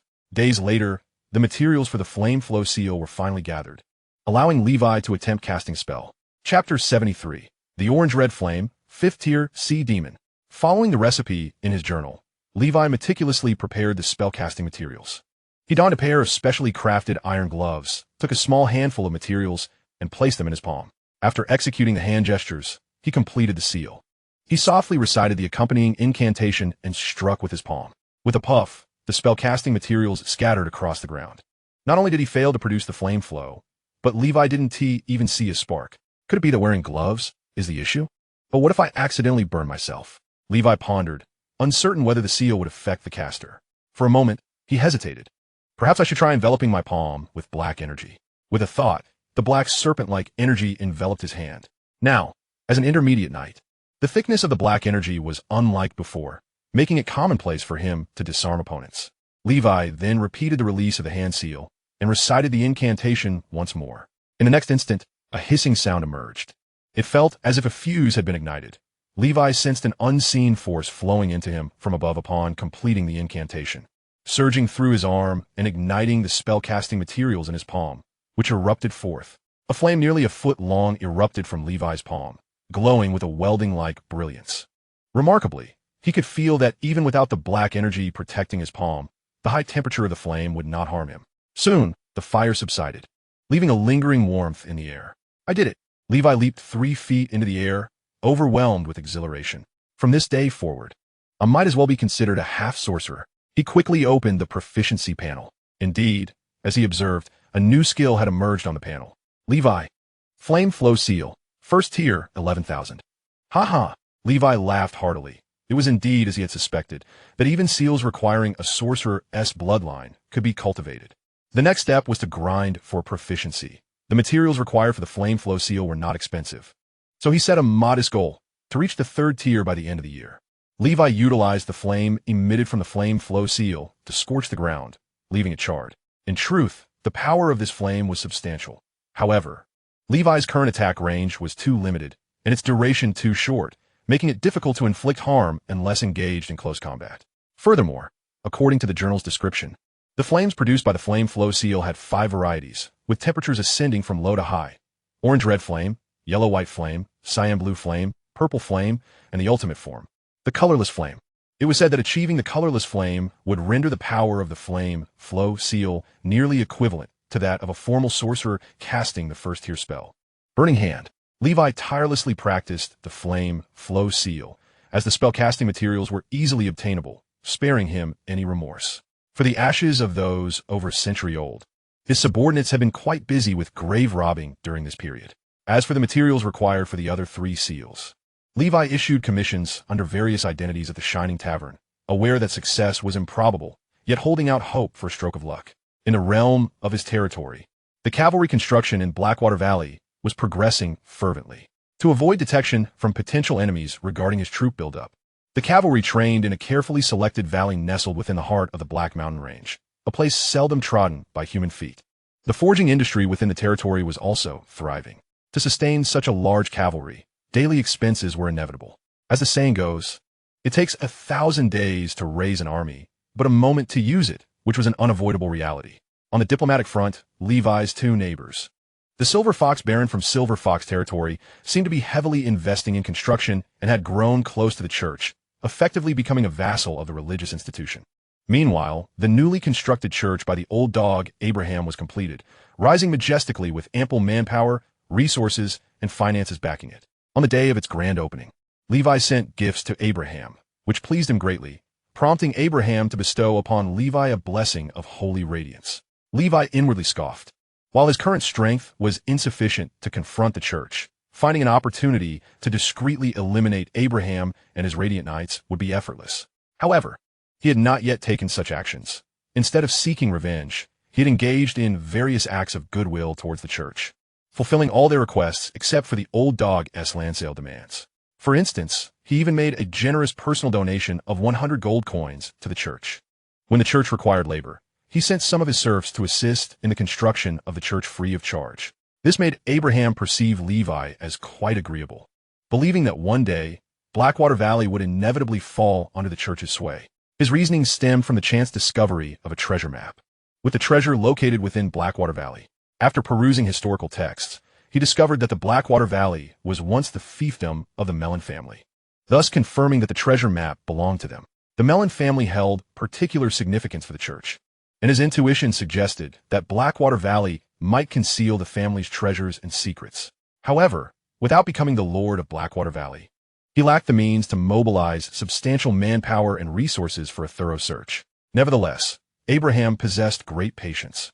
He surmised that Levi's current overtures to the church indicated his dwindling resolve, likely hoping to curry favor in order to secure a favorable price for Blackwater Valley. To further facilitate this, the wily Abraham personally arranged for the church's branch in Icewind City to bestow upon Levi a divine emblem that could repel evil spirits. It was said that this emblem was a second-generation version of the previously revered holy emblem, possessing even greater deterrent power against malevolent entities. In Abraham's own words, although this emblem was forged from iron, it was more precious than gold, symbolizing the church's recognition of a lord's loyalty. Naturally, Levi expressed heartfelt gratitude and promptly paid this year's taxes. With a small bag of heavy gold in hand, Abraham's smile broadened. Reflecting on their camaraderie, Levi couldn't help but reveal a sly smile. The church, a veritable cash cow, was about to start reaping profits, allowing the old dog to bask in his glory a while longer. In the year 1008 of the Holy Radiance, during the month of blossoms, inside the sanctuary, Levi opened his eyes. The black seed of the serpent within his heart proudly rose, while the frostwolf, giant bear, sea demon, and spiderfolk species lay prostrate before him. Among them, the sea demon species had grown considerably in size, having reached the 5th stage of its breathing technique. Chapter 74. 4 seconds for 100 meters. The fusion of breathing techniques. Levi, sea demon breathing technique. 5th stage, limit, special effect, intermediate speed, shape-shifting. Thus, the 5th stage, was this truly the pinnacle of the sea demon breathing technique? As Levi felt the dark energy from the sea demon coursing through his limbs, he swiftly unleashed a punch, each strike a mere phantom, carrying the wind with them. A subsequent kick sent shockwaves through the air. His attack speed had significantly increased compared to before. It was time to test his running speed. Levi approached the field where he had previously measured his 100-meter sprint. Tensing his entire body, he arched his back slightly, resembling a cheetah fixated on its prey. With a sudden burst, the dark energies from the sea demon and frost wolf erupted from his legs and core. Levi transformed into a mere blur. 1 second, 2 seconds, 3 seconds, 4 seconds. In just 4 seconds, he reached the finish line. While his initial speed was 5 seconds for 100 meters, now at 4 seconds, it represented a qualitative leap. The process of cultivating breathing techniques was one of continuously reshaping the body, utilizing dark energy to break human limits time and again. Every second, even every millisecond of progress, was paramount. Levi, slightly breathless, felt a profound sense of satisfaction. The cheetah's top speed was around 3 seconds for 100 meters, just under 3 seconds. Should he further enhance his speed, he could genuinely rival the land's swiftest sprinter, the cheetah. In the eyes of mere mortals, 3 seconds would be too swift to perceive, leaving only a fleeting shadow of the cheetah's limbs. During this training period, aside from the sea demon breathing technique, his greatest breakthrough was the flame flow seal. Levi, flame flow seal, first stage, 300-1000. Although still at the first stage, his practice had significantly increased the speed at which he formed seals, indicating a faster casting speed. As his proficiency grew, so did his affinity with the ethereal force within the world, expanding the scale of his flame flow with each casting. Standing before a tree as thick as a bowl, at a distance of about 1 meter, he struck out into the void. Unleashing a stream of flame that surged forth like molten lava, the intense heat erupted, and in the next instant, half of the tree trunk was charred, blackened, and carbonized, crumbling to ash at a mere touch. The air was thick with the scent of sulfur. Levi extinguished the white smoke from his palm. If that strike were to be discovered by the church, they would undoubtedly consider him a sorcerer. Thus, this was my ultimate secret, one that must remain concealed. Anyone who witnessed it would meet their demise. Although Winchester claimed that since the dawn of the Holy Radiance, the connection between the gods and the church had dwindled, with no miracles witnessed for a millennium, the church's accumulated depth over the centuries was still beyond the reach of a novice exorcist like myself. Even those powerful and mysterious sorcerers had to hide within the realm of non-believers to avoid divine scrutiny. With deities watching just above, I must remain discreet and cautious.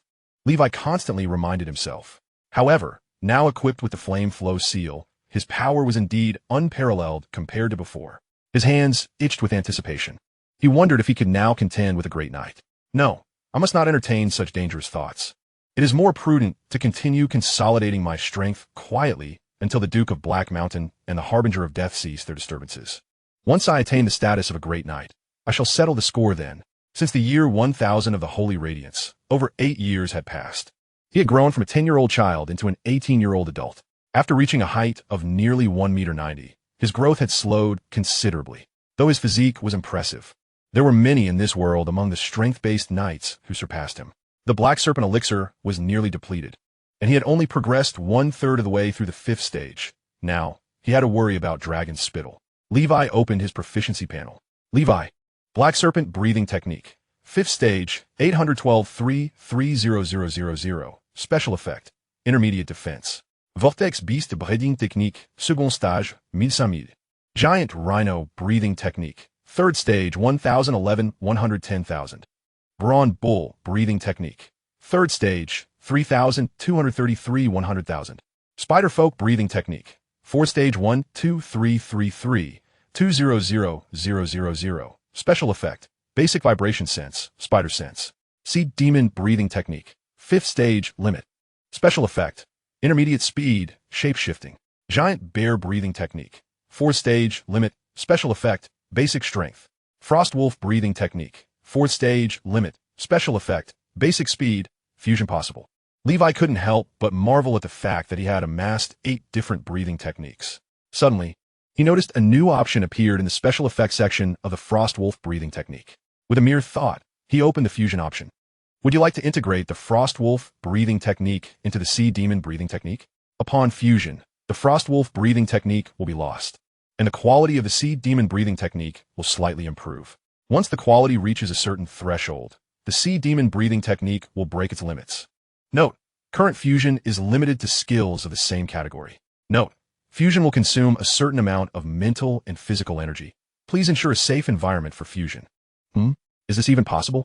What will happen to the life seeds after the fusion? Will it have a significant impact on my abilities?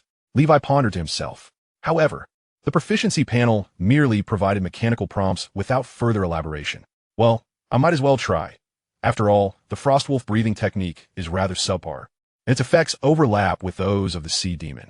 There is no harm in fusing them. After preparing various food and water supplies, Levi began the fusion process within the sanctuary. Simultaneously, he noticed the Frostwolf and Sea Demon species within his heart stirring to life. The Sea Demon danced wildly with its 8 writhing tentacles, resembling an apocalyptic fiend, tightly ensnaring the howling frost wolves, wrapping them in an unyielding embrace. Suckers emerged, and the frost wolves' eyes diminished until, in a state of utmost reluctance and indignation, they vanished from sight. Meanwhile, the Sea Demon leisurely unfurled its tentacles, appearing utterly satiated, and even the previously timid human-faced spider began to exhibit a newfound bravado. Yet, before the high-flying Black Serpent, the Sea Demon remained prostrated, evidently acknowledging its subordinate status within the hierarchy. These life seeds truly seem alive, Levi remarked. He reopened the proficiency panel, only to find the Frost Wolf breathing technique had disappeared. In its place, the Sea Demon breathing technique had transformed. Sea Demon breathing technique. 5th stage, limit break. Break limit progress 13. Special effects, intermediate speed, body transformation. A 4th stage Frost Wolf breathing technique could only yield a single point towards breaking the limit, indicating that I required 2 additional 4th stage speed type breathing techniques to achieve this. How absurd! Levi could not help but curse inwardly. Damn, this proficiency panel. It has completely absorbed the mechanics of certain pay-to-win online games from my previous life. According to this system's nature, as the quality of breathing techniques escalates, the number of limit-breaking techniques required will also increase. Presently, it holds little utility. However, should Levi wish to transcend limitations and attain perfect or legendary quality breathing techniques, this will prove invaluable, for perfect and legendary breathing techniques are exceedingly rare, and he does not dare hope to acquire them. Yet, those of rudimentary and excellent grades are plentifully collectible. As long as he amasses sufficient breathing techniques, he can ultimately distill them into a singular mastery.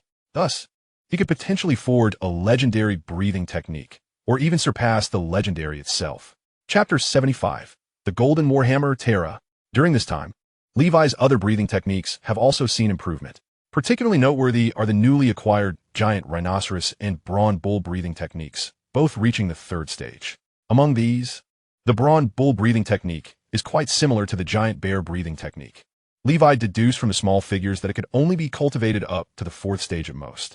Conversely, the giant rhinoceros breathing technique being a non-bloodline technique, astonishingly offers 24 small figures, leading Levi to speculate that it could be cultivated to the 5th stage, akin to the sea demon breathing technique.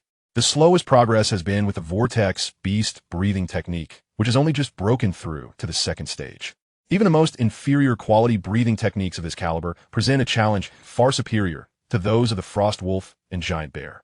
Of course, the primary reason remains the absence of vortex worm elixirs.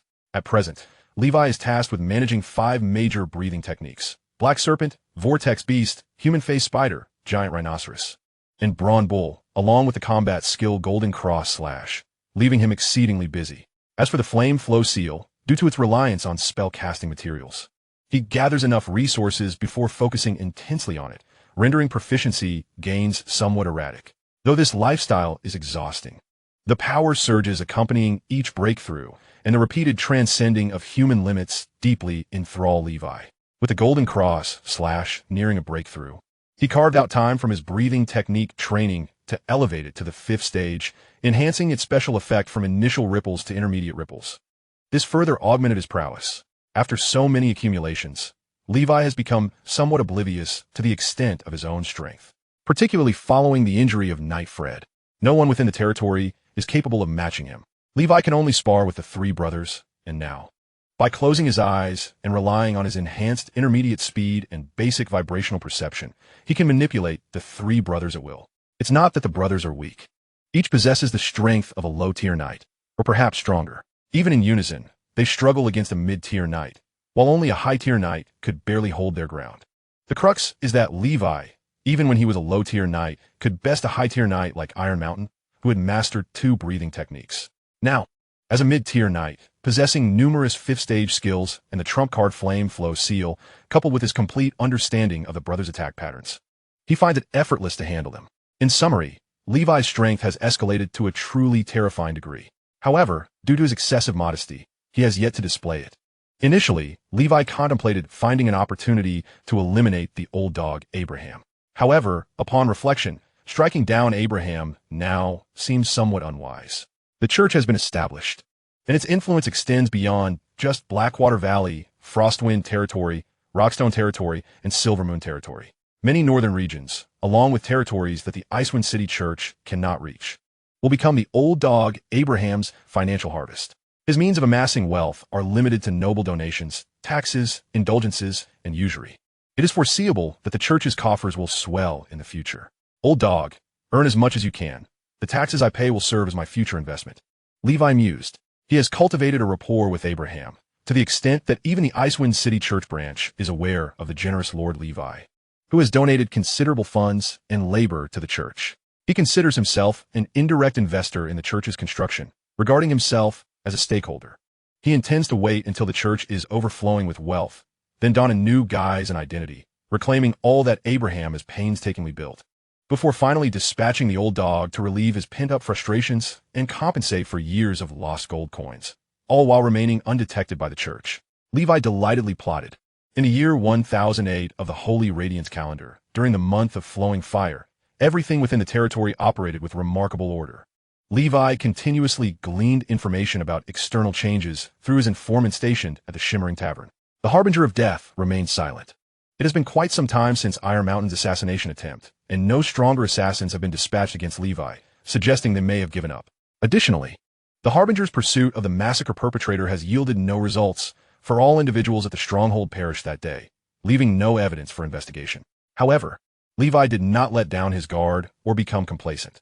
This persistent organization could resurge at any moment, necessitating his vigilance. As for Duke Black Mountain, there has been no word at all. After all, he is a Grand Duke, a figure at the pinnacle of the kingdom's hierarchy, preoccupied with countless matters. Following multiple failed assassination attempts, he is either too busy with other pressing issues to remember Levi, or he is orchestrating a scheme capable of utterly annihilating Levi. In summary, the current situation resembles a stagnant pool, eerily tranquil. Despite this period of calm, Levi feels quite uneasy. He senses that this tranquility is merely the calm before the storm. This instinct stems from his dealings with the Boar Knight. In previous years, the Boar Knight would personally handle transactions, and if Levi fell short on deliveries, he would express his discontent. However, this year, Levi's transactions have been conducted by the Boar Knight's subordinates. This indicates that the Boar Knight is likely too preoccupied to attend to a minor supplier like Levi, judging by the smug expressions of the Boar Knight's underlings. It seems the Brotherhood of the Wilds has amassed sufficient strength, merely awaiting the opportune moment to rise. Levi speculated. However, he now possesses a measure of self-defense. Over the years, the financial revenue of Blackwater Valley has become sufficient to support Li Wei's expenditures and military expenses, especially with the additional funds acquired through his recent acts of violence and pillaging. In summary, the issue of finances has been fundamentally resolved for Li Wei, who harbors no significant political ambitions. A well-equipped cavalry unit of 50 has taken shape, and, additionally, a reserve militia team has expanded to support the cavalry. The population within Li Wei's territory has also seen a notable increase, primarily sourced from the serf market. The harsh conditions of the far north, exacerbated by the calamities wrought by the snow demons, have led to a migration of refugees southward, resulting in a decrease in serf prices in recent years. Seizing this opportunity, Li Wei has acquired a substantial number of individuals. His castle has grown more formidable, now outfitted with deadly crossbows such as the armor-piercing ballista. Furthermore, the three brothers have grown increasingly powerful. In a few years, Li Wei intends to forge armor for them, transforming them into formidable weapons on the battlefield. Thus, in a state of peaceful existence, both the comprehensive strength of Blackwater Valley and Li Wei's personal prowess have been steadily and healthily increasing. Amidst his duties as a craftsman, Li Wei, having been promoted to master craftsman, has also upgraded his own equipment, with Frostmourne now at version 30. He has begun to forge master-level armor, weapons, and crossbow bolts, striving to equip his army with the finest gear available. As the month of the forge draws to a close, bolstered by the effects of his masterful craftsmanship, Li Wei and the blacksmiths have produced a surplus of weapons. He took a master-crafted knight's long sword he had forged and, under the cover of night, departed Blackwater Valley, making his way towards Icewind City. His strength has now become formidable enough. It is time to establish his reputation as a master craftsman. After all, he might very well be the only master craftsman of this era. He has even devised a name for his esteemed title, the Golden Warhammer Terra. Chapter 76, The Acquisition of Radiant Stone, Astonishing All. In the year 1008 of the Holy Radiance calendar, at the end of the month of the Forge, within Icewind City, Li Wei arrived at the Emerald Trading Company. Do you have dragon saliva? Li Wei inquired. He had nearly exhausted his previous supply and needed to replenish it in order to break through to a higher tier knight next year. Therefore, each time he visited Icewind City, his first task was to inquire at the Emerald Trading Company about the availability of dragon saliva. No, you shouldn't ask for it in these years. Not only in Icewind City, but throughout the entire Emerald Kingdom, it is exceedingly difficult to procure dragon saliva. The price on the black market has skyrocketed to 300 gold coins per vial, and the problem is we simply don't have any stock. We wish to profit too. The owner replied with an air of helplessness. Li Wei felt puzzled. Had that accursed White Horse Knight not yet broken through to legend? Hadn't he been rumored that he had failed in his breakthrough? It would be nice to receive a definitive answer after all these years. With so much dragon saliva at his disposal, he might have already achieved legendary status himself. However, despite his grievances, he dared not provoke a legendary figure of the royal family. The White Horse Knight's renown in the Emerald Kingdom now rivaled that of the Pope and the King, even surpassing that of established noble houses like the Black Mountain Knights, truly standing at the pinnacle of knighthood. There were even unreliable rumors suggesting that the old king might break the ancient ironclad rule of primogeniture to pass the throne to his youngest son, the White Horse Knight. In order to ensure the stability of his kingdom and deter ambitious nobles and outsiders, thus freeing himself from the church's influence. Do you have these materials? Li Wei presented a pre-prepared list of materials. This list was a mixed assortment of spell-casting materials and the eggs of vortex worms, even including the breathing technique inheritance scroll. Essentially, it contained a bit of everything. However, he harbored little hope, for these materials were exceedingly rare. As expected, upon reviewing the list, the owner shook his head. We don't have the breathing technique inheritance scroll, The higher-ups of the trading company prohibit us from selling such items. Other materials are not a problem. We do have some stock of dragon blood and a small piece of mithril, though it has already been reserved by Count Silvermount. As for the radiant gold, we don't have any, and what are the dust of malevolent spirits, the cores of the undead, or the eggs of vortex worms? I've never even heard of those. And this radiant stone? What is that? The owner asked, his face a canvas of confusion. Well, as the name suggests, it is a type of stone that emits a faint glow, purportedly a meteorite that has fallen from the heavens, Li Wei explained, surprised that even the owner of the Emerald Trading Company had never heard of radiant stone. It seemed the spellcasting materials were indeed obscure. I do have a luminous stone, which also fell from the sky. We refer to it as night luminous stone. Let me fetch it for you. Li Wei's interest was piqued. The owner instructed his staff to search, and they ultimately retrieved a dusty, head-sized stone from the warehouse. After wiping off the dust, they revealed a surface that radiated a soft glow. Upon closing the doors and windows, the light became even more pronounced, resembling the luminescence of fireflies. This is night luminous stone, the closest thing to the radiant stone you described. It is a hereditary collection of a noble, if you wish to procure it. It will be 200 gold coins, the owner stated nonchalantly. That is exorbitant. How about 100? Li Wei countered, having the price. The owner summoned a subordinate to discreetly inquire. What was the purchase price of this night luminous stone? The subordinate replied in a hushed tone, 20 gold coins. The owner then returned, cleared his throat, and said, all right, 100 it is. I'll sell it to you at cost, just to make a friend. Li Wei's hearing had sharpened considerably, and with the aid of his basic vibration perception, he had overheard the owner's hushed discussion in the other room. He mused that he still lacked the skills of negotiation, primarily because neither the night luminous stone nor the radiant stone has standardized market price. Nevertheless, he felt compelled to purchase it, for this head-sized stone was precisely the radiant stone he needed. Also, please provide me with some dragon blood. It appears to be gathering dust here. If it weren't for me, would you be able to sell it at all? Li Wei remarca nonchalantly, inadvertently emanating the aura of a mid-tier knight.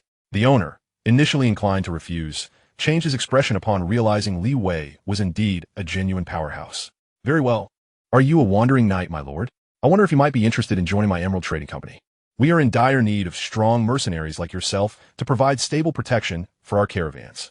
I will consider it later, Li Wei politely declined. With a radiant stone and dragon blood wrapped in burlap upon his back, he exited the Emerald Trading Company.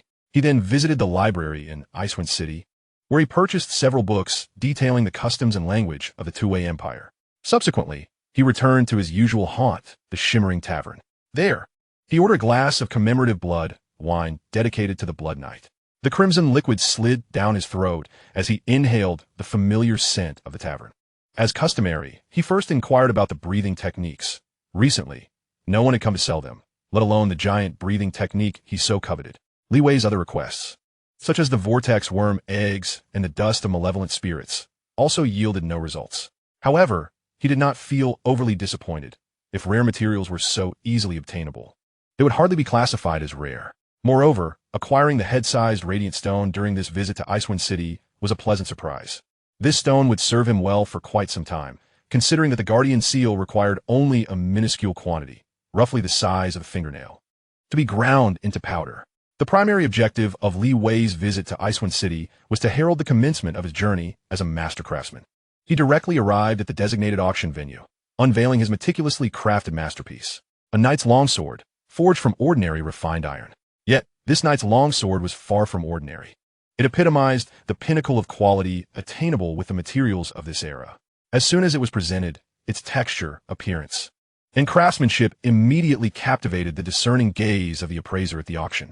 Levi, adorned with a golden mask, quietly observed as the appraiser examined the sword, turning it over and over in his hands. Eventually, the appraiser sought out a knight's longsword forged by the legendary Fire Hammer, and for an extended period.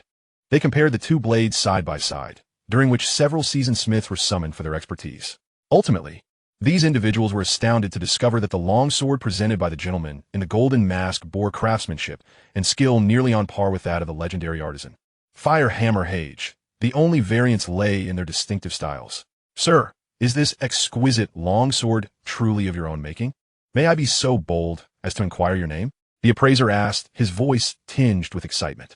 Indeed, it is my creation. As for my name, Golden Warhammer. Chapter 77. Worth the extra coin. Golden Warhammer Terra? The appraisers and smiths exchanged glances, clearly having never heard of such a figure. As a craftsman who had reached such heights, it was inconceivable for Lord Golden Warhammer to be obscure. Yet, upon mutual confirmation, it was evident they were unfamiliar with him. Lord Terra, do you intend to auction this masterfully crafted knight's longsword, which embodies countless hours of your labor? The president of the auction house respectfully inquired. The gentleman before them, Lord Terra, not only possessed extraordinary forging skills, but also exuded considerable power, suggesting he may be affiliated with a significant faction. The president was exceedingly cautious. After all, without the backing of a formidable force, how could a craftsman be nurtured? It requires vast amounts of iron and gold, coupled with rare talent, to cultivate such an artisan. Since the demise of Firehammer, it had been a long time since a craftsman of such caliber had emerged. Hence their heightened regard for the sudden appearance of Golden Warhammer Terra. Indeed, I wish to auction it.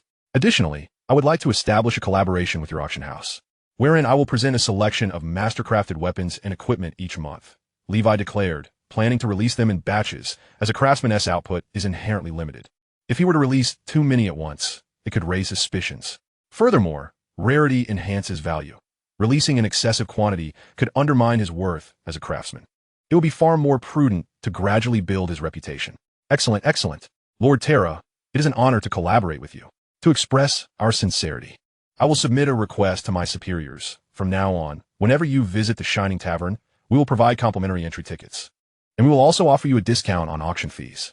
However, the president continued, before we finalize the contract, we require a necessary assessment to confirm that the knight's longsword is indeed forged by you, with no malice or disrespect intended. I hope you do not mind. Levi, confident in his craftsmanship, readily consented. He was led to a private blacksmith shop within the Shining Tavern, where he deliberately slowed his forging pace and efficiency, mirroring the typical output of a craftsman to create an identical knight's longsword, which he named Autumn Glow. He submitted this alongside Lake Light for auction. In the end, Levi's forging skills thoroughly impressed the initially skeptical staff, who couldn't help but applaud, resulting in an immediate signing of the contract. Thus, Levi had secured a stable sales channel for his future creations. Should he successfully establish his name, with the Shining Tavern's widespread reach across the continent, the Wild Boar Knights would become inconsequential, allowing Levi to contemplate settling scores with them. Old Toby had surely gained experience with the Wild Boar Knights. It was time for him to return home. That evening, the Shining auction proceeded as scheduled. Among the items up for bid, Levi found nothing of interest, such as breathing techniques or rare materials. His purpose for being there was solely to witness the market response to his crafted longsword. After a brief period of anticipation, the auctioneer presented Levi's knight's longsword to the audience. The enchanting female auctioneer, with graceful poise, elevated her voice, announcing, "Now, I am honored to present the knight's longswords forged exclusively by our auction house's master craftsman, Lord Golden Warhammer Terra, Lake Light, and Autumn Glow. These two knight's longswords, forged from refined iron, represent Lord Terra's relentless effort, having undergone 21 days of meticulous crafting. In terms of quality, they rival those of the legendary craftsman Firehammer." As soon as she finished speaking, a wave of astonishment rippled through the crowd. What? A craftsman? Are there still craftsmen in this era? Who is Golden Warhammer? As an established smith, I have never heard of such a person. He must be a fraud, exclaimed a burly bearded smith, seeing the disbelief from many. The beautiful auctioneer presented a long sword forged by Firehammer and selected several knight-level warriors and official smith from the audience for their appraisal. Their insights into the quality of knights' long swords were more precise, and the bearded smith was also invited to the stage. After a thorough comparison, it became apparent that from an external quality perspective, there was little differentiation between these two swords and those forged by Firehammer. This prompted the bearded smith to assert, "One cannot judge the quality of a knight's sword solely by its appearance. I believe that since it is a long sword, it should be tested in actual combat." Facing his defiance, the beautiful auctioneer remained unperturbed, smiling as she offered, "Since this gentleman is also a smith, why not present your forged longsword? And we can have both yours and Lord Golden Warhammer's Lake Light tested in combat by two knights present here." Instantly, all eyes were on the bearded smith. Clearing his throat, caught between a rock and a hard place, he stubbornly replied, "Let us see if you can outdo me." Subsequently, Lake Light and the sword forged by the bearded smith were handed to two knights of comparable strength, and a duel commenced on stage. Clash after clash resonated throughout the auction hall, providing a thrilling display of swordsmanship for all in attendance. Ultimately, with a resounding crack, it seemed a sound of splintering echoed. The crowd turned to see that the bearded smith's sword had developed a slight bend, and even subtle cracks along the blade. "How could this be?" the bearded smith exclaimed, incredulous. "Your lake light cannot possibly be forged from ordinary refined iron. I suspect it contains mithril. This is cheating," he continued to protest. The auction house, as he wished, conducted a thorough examination, and upon conclusion, the results confirmed it was 100% refined iron, devoid of any mithril. Levi, backstage, smirked inwardly. If I had mithril, would I sell it? I would keep it for myself. Ultimately, the crowd had no choice but to acknowledge that this knight's longsword was indeed extraordinary. The bearded smith, smiling at the auctioneer, slunk away, defeated with his sword in hand. Though crafted from the same materials as those of other blacksmiths, this longsword has ascended to an unparalleled level of excellence. While the phrase slicing through iron like mud may be an exaggeration, it is undeniable that a standard knight's longsword, when clashing with this golden warhammer forged counterpart, would soon display signs of wear such as dull edges and nicks. This discrepancy in durability stems from the divergent levels of skill in utilizing the same materials, distinguishing master blacksmiths from their ordinary counterparts. Ultimately, fueled by immense enthusiasm, these two newly forged knights' longswords fetched an astronomical price of 50 gold coins at auction, with 30 coins attributed to Lake Light and 20 coins to Autumn Hue. It is noteworthy that a typical knight's longsword is valued at merely 1 gold coin, highlighting the stark contrast in pricing. To be frank, although this longsword possesses a quality significantly superior to that of a standard blade, it is hardly worth 30 gold coins. The considerable markup is primarily derived from the value added by the master craftsman. Owning a knight's longsword forged by a master is a matter of great pride for many nobles and knights, as evidenced by the fervor surrounding the flame hammer. However, the flame hammer is a relic of a bygone era, with its legendary works scattered throughout the kingdom, far too scarce to meet demand, resulting in continuously escalating prices. Furthermore, iron products are prone to oxidation and rust. Thus, the newer the sword, the higher its value. Levi gazed upon this scene with satisfaction as he collected his share of gold coins. "Master Tella, numerous nobles and knights are eager to reach out to you through us for custom orders," remarked an employee of the shining auction house.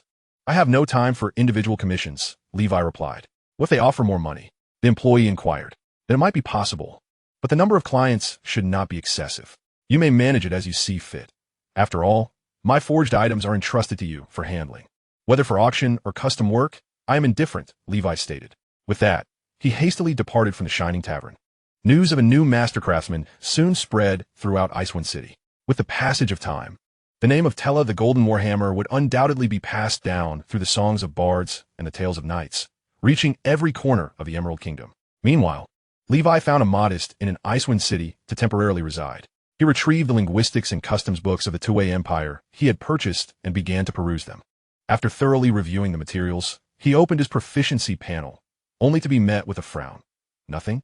Ultimately, after repeatedly attempting various texts, he confirmed that his dream of swiftly mastering the two-way language through sheer effort had been dashed. Nevertheless, he resolved to personally journey to the Two-Way Empire, hoping to acquire a sufficient quantity of dragon's breath to facilitate his ascension to the rank of Grand Knight.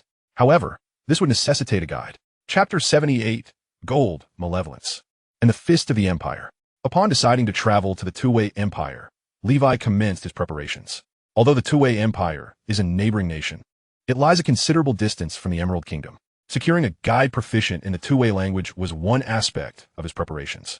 Additionally, Levi sought to familiarize himself with the customs, traditions, and societal norms of the Two-Way Empire. He also needed to gather essential supplies such as poisons, healing potions, spellcasting materials, and food provisions, all requiring ample time for preparation. As Levi readied himself for departure, far to the north, in the majestic Black Mountain City, a grander metropolis than Icewind City, with a resident population nearing 500,000, the city's lord was none other than the venerable Black Mountain Knight, the most esteemed among the 7 cavalries of the north and possibly the strongest. The Black Mountain Fortress, situated at the heart of the city, stood tall and awe-inspiring, even surpassing the grandeur of the Cathedral of the Holy Light outside the city, which is the most magnificent structure in Icewind City. The fortress, heavily fortified, was patrolled by the Black Whale Guard, and the city itself housed an army personally commanded by the Duke of Black Mountain.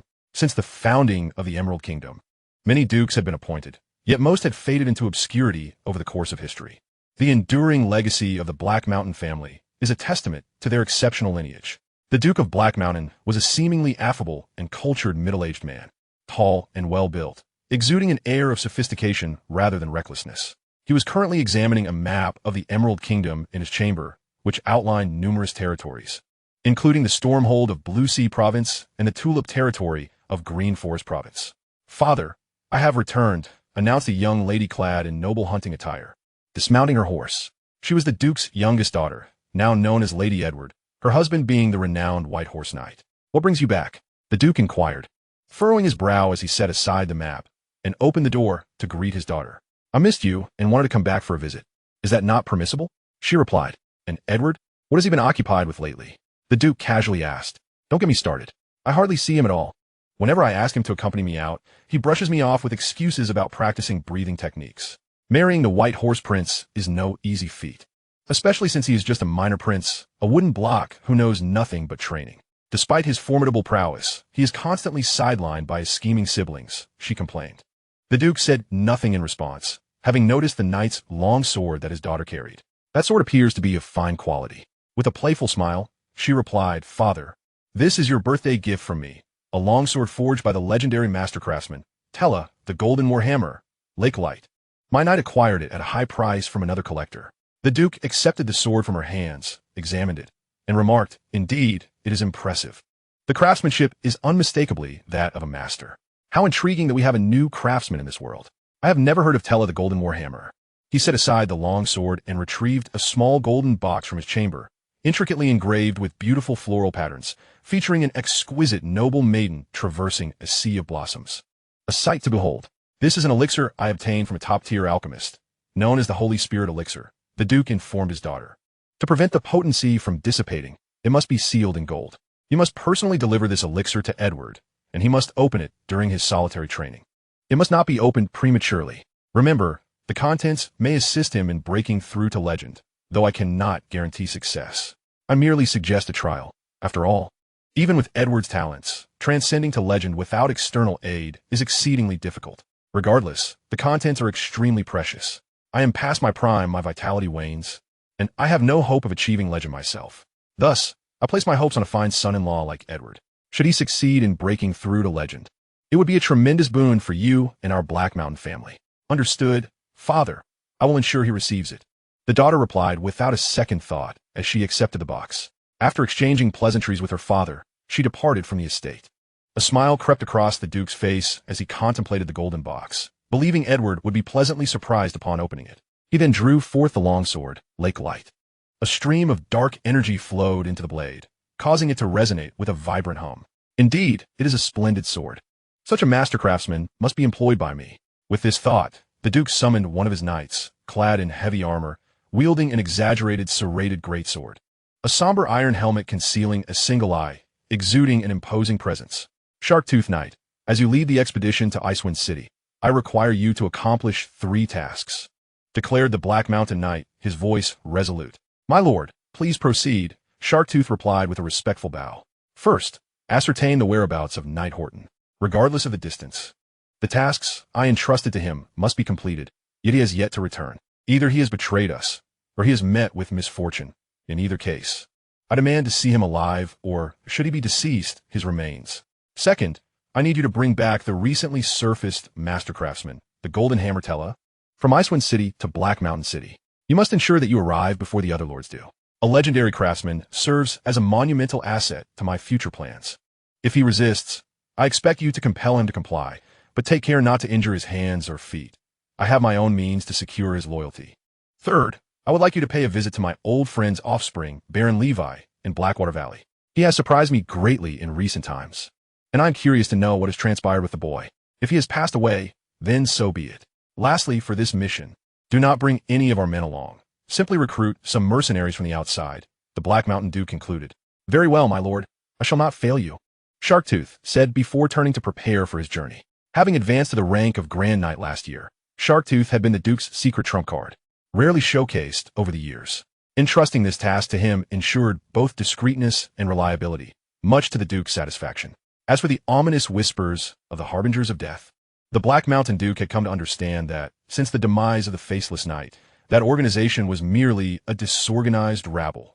Years ago, The Pale Shadow had invited him to become a shadow-level assassin, but he had declined, for he was the Black Mountain Duke and had no inclination to play the child's game of murder.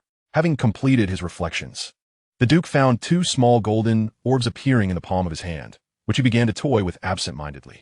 He recalled the grand gift he had presented to Edward and could not help but smile. Who, apart from myself, could fathom that within these alluring golden artifacts lay the legendary and terrifying Malevolence? Recently, several of the Duke's miners had unearthed an ancient tomb within his territory, discovering a chest filled with golden artifacts of various shapes. Through the warnings left by the tomb's master, the Duke learned that these golden items were sealed with malevolent spirits. These spirits varied in strength, with the weaker ones possessing the prowess of grand knights, while the most formidable, the malevolent spirit king, rivaled legendary knights. The Duke had gifted the White Horse Knight one of the strongest of these spirits, the Dream Fairy Alice. According to historical records left by the tomb's master, this malevolent entity had wrought havoc upon the land multiple times, leading to the downfall of several noble families. Should the White Horse Knight unleash it, even if he remains unscathed, it would undeniably incite chaos within the royal city. Meanwhile, in Icewind City, after nearly half a month's preparation, Levi was also readying himself for departure. He first concealed the purchased radiant stone in a secure location, carrying only a small fragment with him, as transporting such a large piece would be impractical. With the assistance of the Shimmering Tavern, Levi made contact with a wandering merchant who frequently traversed between the Tova Empire and the Emerald Kingdom. This merchant, also a wandering knight, engaged in trade akin to the previous graph. Though his primary dealings did not involve dragon saliva, Levi spent 20 gold coins to hire this knight as his guide. Now, they rode forth, well-equipped, towards the Tova Empire. Levi had informed Fred of his departure in advance, alleviating any concerns Fred might have had about his absence. This wandering merchant, called Dog the Wild Knight, bore a rather crude nickname, which was commonplace among wandering knights. Lord White Wolf, once we reach the Tova Empire, let's avoid conflict with the locals. The Tova people are known for their valor and martial prowess. We should tread carefully, advised the Wild Knight. Well aware of Levi's significance as his primary patron, Levi had donned the White Wolf mask, as the alias of Golden Hammertella had gained considerable notoriety, especially within the Icewind domain. There was a chance that ill-intentioned individuals might seek to harm him, so caution was essential. Rest assured, I shall exercise discretion. You merely need to lead the way, Levi assured him. Throughout their journey, they traveled by day and sought refuge by night, with Levi hiding in secure locations to practice his breathing techniques. Given the inefficiency of the Black Serpent and Vortex Beast breathing techniques due to the lack of secret potions, he prioritized the giant rhinoceros, bull, and human-faced spider breathing methods. After a fortnight, they entered the Tova Empire. A month later, at the end of the harvest moon, they finally arrived at a city on the border of the Tova Empire, Carla City. However, upon inquiring through his guide, Levi learned that dragon saliva was temporarily out of stock in Carla City. To acquire it, they would need to travel to the coastal Lantis Holy City, the capital of the Tova Empire, known for its abundance. This revelation piqued Levi's interest, and they embarked on another long trek for half a month, finally reaching the holy city of Lantis at the end of the harvest moon. Alas, traveling in this other world is rather inconvenient. During their journey, Levi's bull breathing technique neared the 4th tier, while the progress of the giant rhinoceros technique had surpassed the halfway mark, and the human-faced spider breathing technique was also approaching the 5th tier. Soon, a new batch of advanced breathing methods would emerge, which brought Levi great satisfaction. Nonetheless, he lamented the considerable delay caused by this detour. He must ensure to return with ample dragon saliva, or it would be a significant loss. Before long, Levi and the Wild Knight stood before the gates of the holy city. Gazing at the majestic expanse of the grand city, the Wild Knight expressed his awe. The coastal holy city is truly magnificent. Each time I behold this colossal structure, I feel so insignificantly small. Levi, however, felt little of the grandeur, having seen cities far larger in his previous life. As the largest city in the Tova Empire, the holy city boasted a staggering permanent population of 2 million. The city was divided into 3 districts: the outer city, the middle city, and the inner city. The majority of residents lived in the crowded, impoverished outer city, while the middle city housed the minor nobility and affluent merchants of the Tova Empire. The inner city, however, was reserved for high-ranking officials and the royal family. Although Levi and his companion lacked entry permits, the Wild Knight proved resourceful, finding a way for them to enter the city. They joined a troop preparing for the 300th anniversary celebration of the holy city's founding. The troop's leader was a portly nobleman. After offering a few Tova gold coins, the wild knight successfully secured their passage. Levi and his companion slipped into the back of the troop, where they encountered several attractive young women. Dressed in revealing attire and adorned with vibrant makeup, smoking leaves, staff members of the circus. Make sure to keep quiet after the makeup is done. Instructed a blonde lady with her face painted, perched atop a cage containing a massive scorpion-tailed tiger, a beast formidable enough to rival a low-tier knight. This tiger was the troop's signature attraction and a source of fortune. The blonde lady was its tamer. Levi, applying the paint to his face, was also a tamer and possessed the extraordinary wild heart ability, allowing him to sense the tiger's hostility towards him. The scorpion-tailed tiger, upon encountering the unfamiliar figure of Levi, immediately grew alert, baring its teeth in a menacing snarl, its venomous tail pointed directly at him. The golden-haired young lady did not intervene. Rather, she seemed to take delight in the unfolding drama, for the scorpion-tailed tiger was safely confined within its cage, posing no real threat. Observing the beast's aggression directed towards him, Levi remained motionless, merely clenching his fists, which emitted a faint cracking sound, while his fierce gaze remained fixed upon the creature. The ferocious beast studied Levi intently. Its keen instincts detected a shift in his pupils, which momentarily transformed into narrow slits, reminiscent of a venomous snake fixating on its prey, exuding an aura of chilling menace. Meanwhile, Levi's chest was entwined with a writhing black serpent, and below him, a chaotic assembly of sea demons, colossal bears, and man-faced spiders danced with an overwhelming ferocity, as if the legendary beast had come to life. Suddenly, the scorpion-tailed tiger faltered, retreating to a corner of its cage, trembling in fear. "Miss, please keep your little kitty in check," Levi remarked calmly. The golden-haired lady was taken aback to see her scorpion-tailed tiger seemingly wilted with trepidation. Was it truly afraid of this young man? She scrutinized the robust boy, who appeared to be quite young.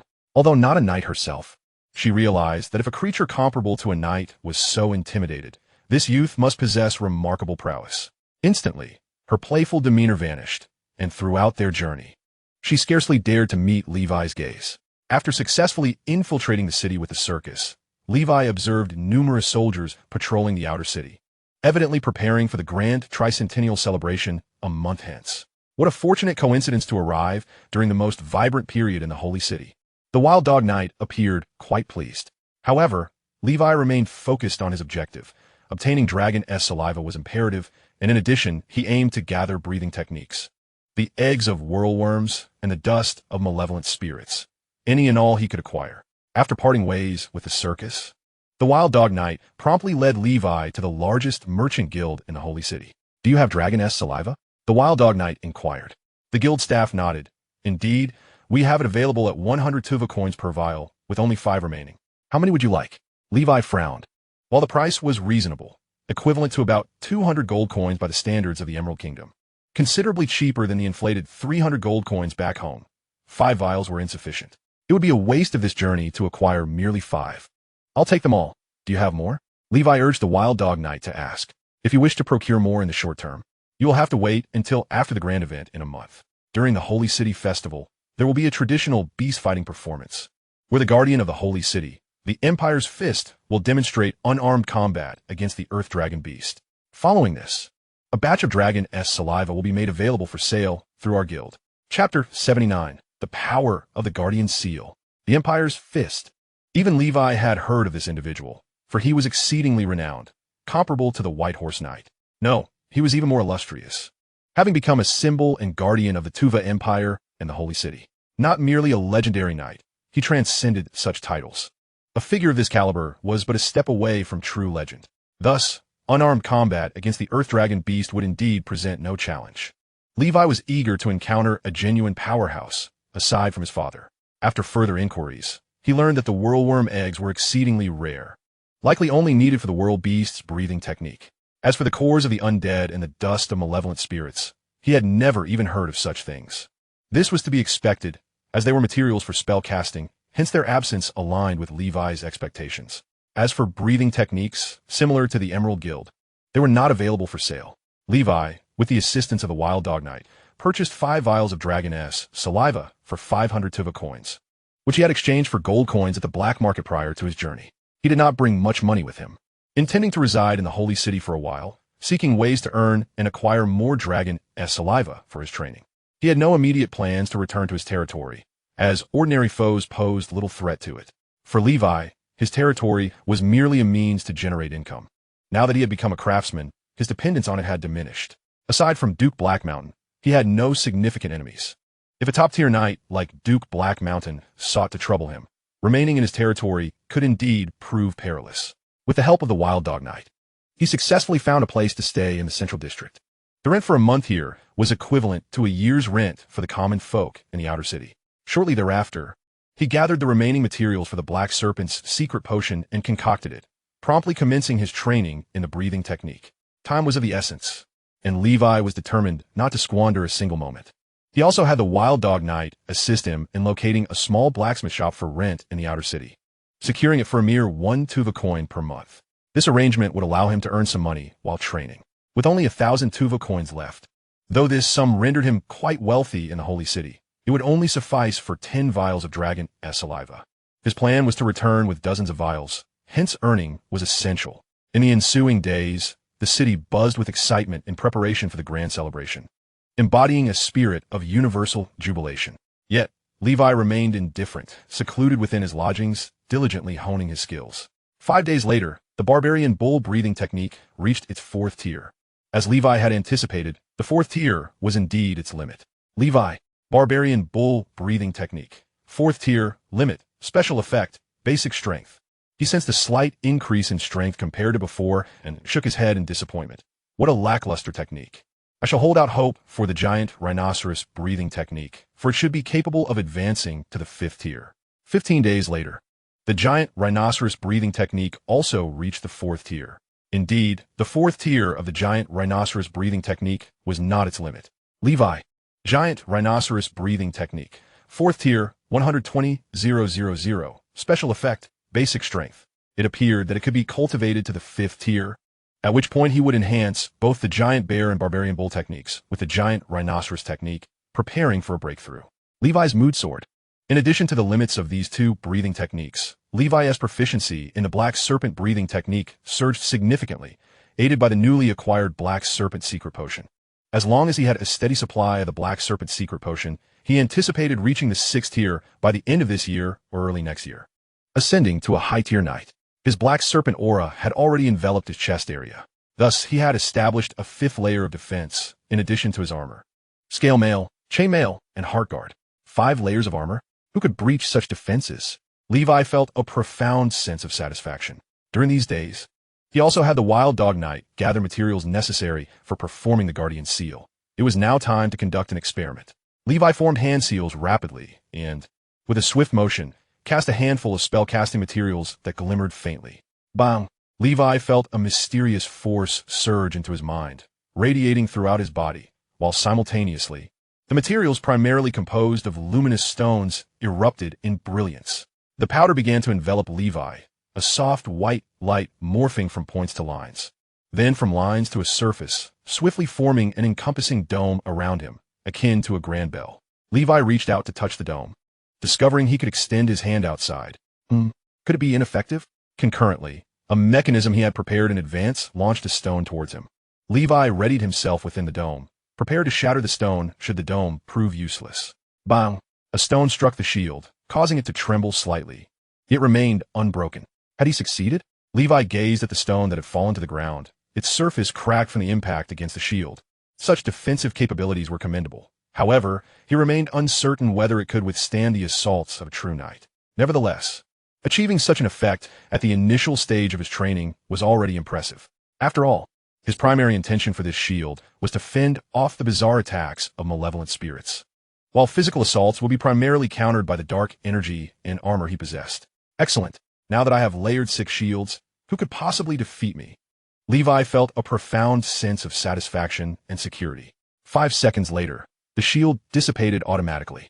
On Levi's panel, the emblem of guardianship appeared. Levi, emblem of guardianship, level 1, 11,000. According to the journal's description, the duration and defensive strength of the shield would increase as the practitioner's skills deepened, undoubtedly also influenced by the density of their bloodline. Overall, the emblem of guardianship is categorized into 3 tiers, the first tier being pure white guardianship, the second being bright silver guardianship, and the third being golden guardianship. Currently, Levi's white shield represented the weakest tier. Upon reaching the realm of golden guardianship, one would be impervious to physical attacks, while magically, they could resist even the most nefarious spirits.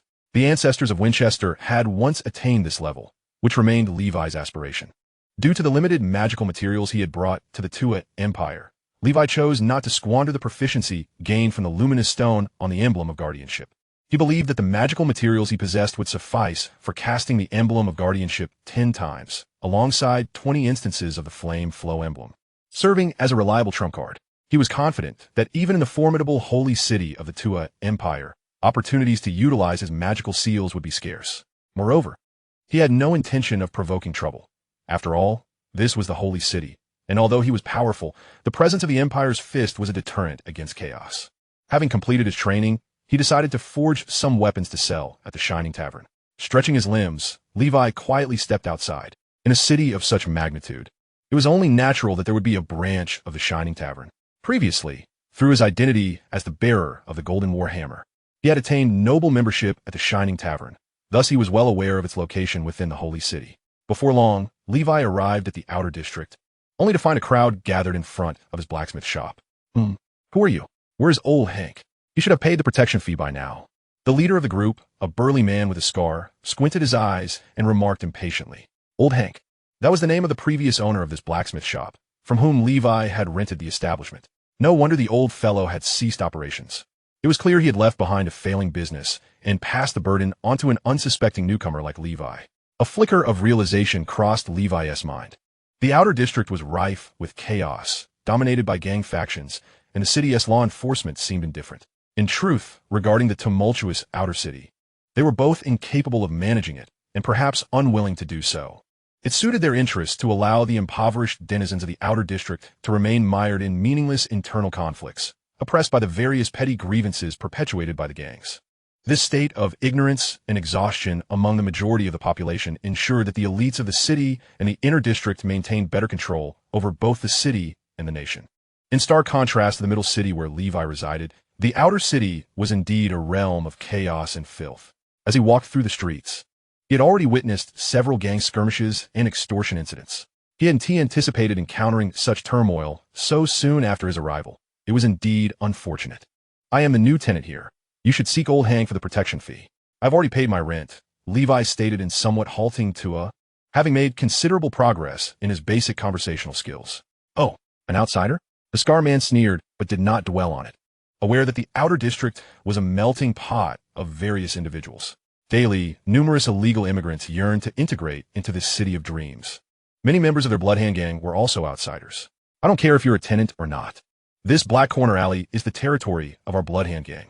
To operate here, you must pay the protection fee. Hurry up, the scarred man demanded.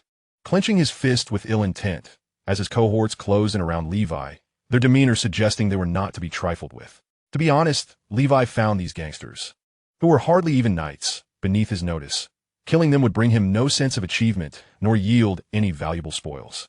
Thus, he remained calm, silently observing the ruckus. This was the holy city, and in broad daylight with so many witnesses, there was no need to reveal his true strength. Levi noticed that the doors of the surrounding neighbors were tightly shut, with some cautiously peeking through cracks in the doors to observe the scene. He discreetly produced 10 silver coins and extended them towards the scarred man. Unexpectedly, the scarred man swatted the coins away, sending them scattering across the ground, spinning as they rolled. Silver coins? Outsider, you seem to have misunderstood our Bloodhand gang. Are you trying to mock us? Don't think we fear you just because you look strong. Our leader, Bloodhand Boss, is a genuine knight. Do you know the rules here? The scarred man's mention of his leader was accompanied by spittle flying from his mouth, as if having a knight backing him was an extraordinary advantage. Apologies. Then how much do you suggest I should pay? I am indeed new and unfamiliar with the customs here, Levi replied with a composed expression, smiling as he countered the inquiry. He believed 10 silver coins to be a substantial amount, considering that the rent for this blacksmith shop was merely 1 gold coin for the month. To his surprise, the gangsters appeared unimpressed. Seeing that you are indeed new, we want to hold it against you. How about this? 1 gold coin, and for the next month, we will ensure your blacksmith shop remains free of troubles. The scar man proposed. Levi hesitated momentarily before silently producing a gold coin and handing it over to the scarred man. He then proceeded to pick up the scattered silver coins from the ground, which pleased the scarred man, who observed the scenario with satisfaction.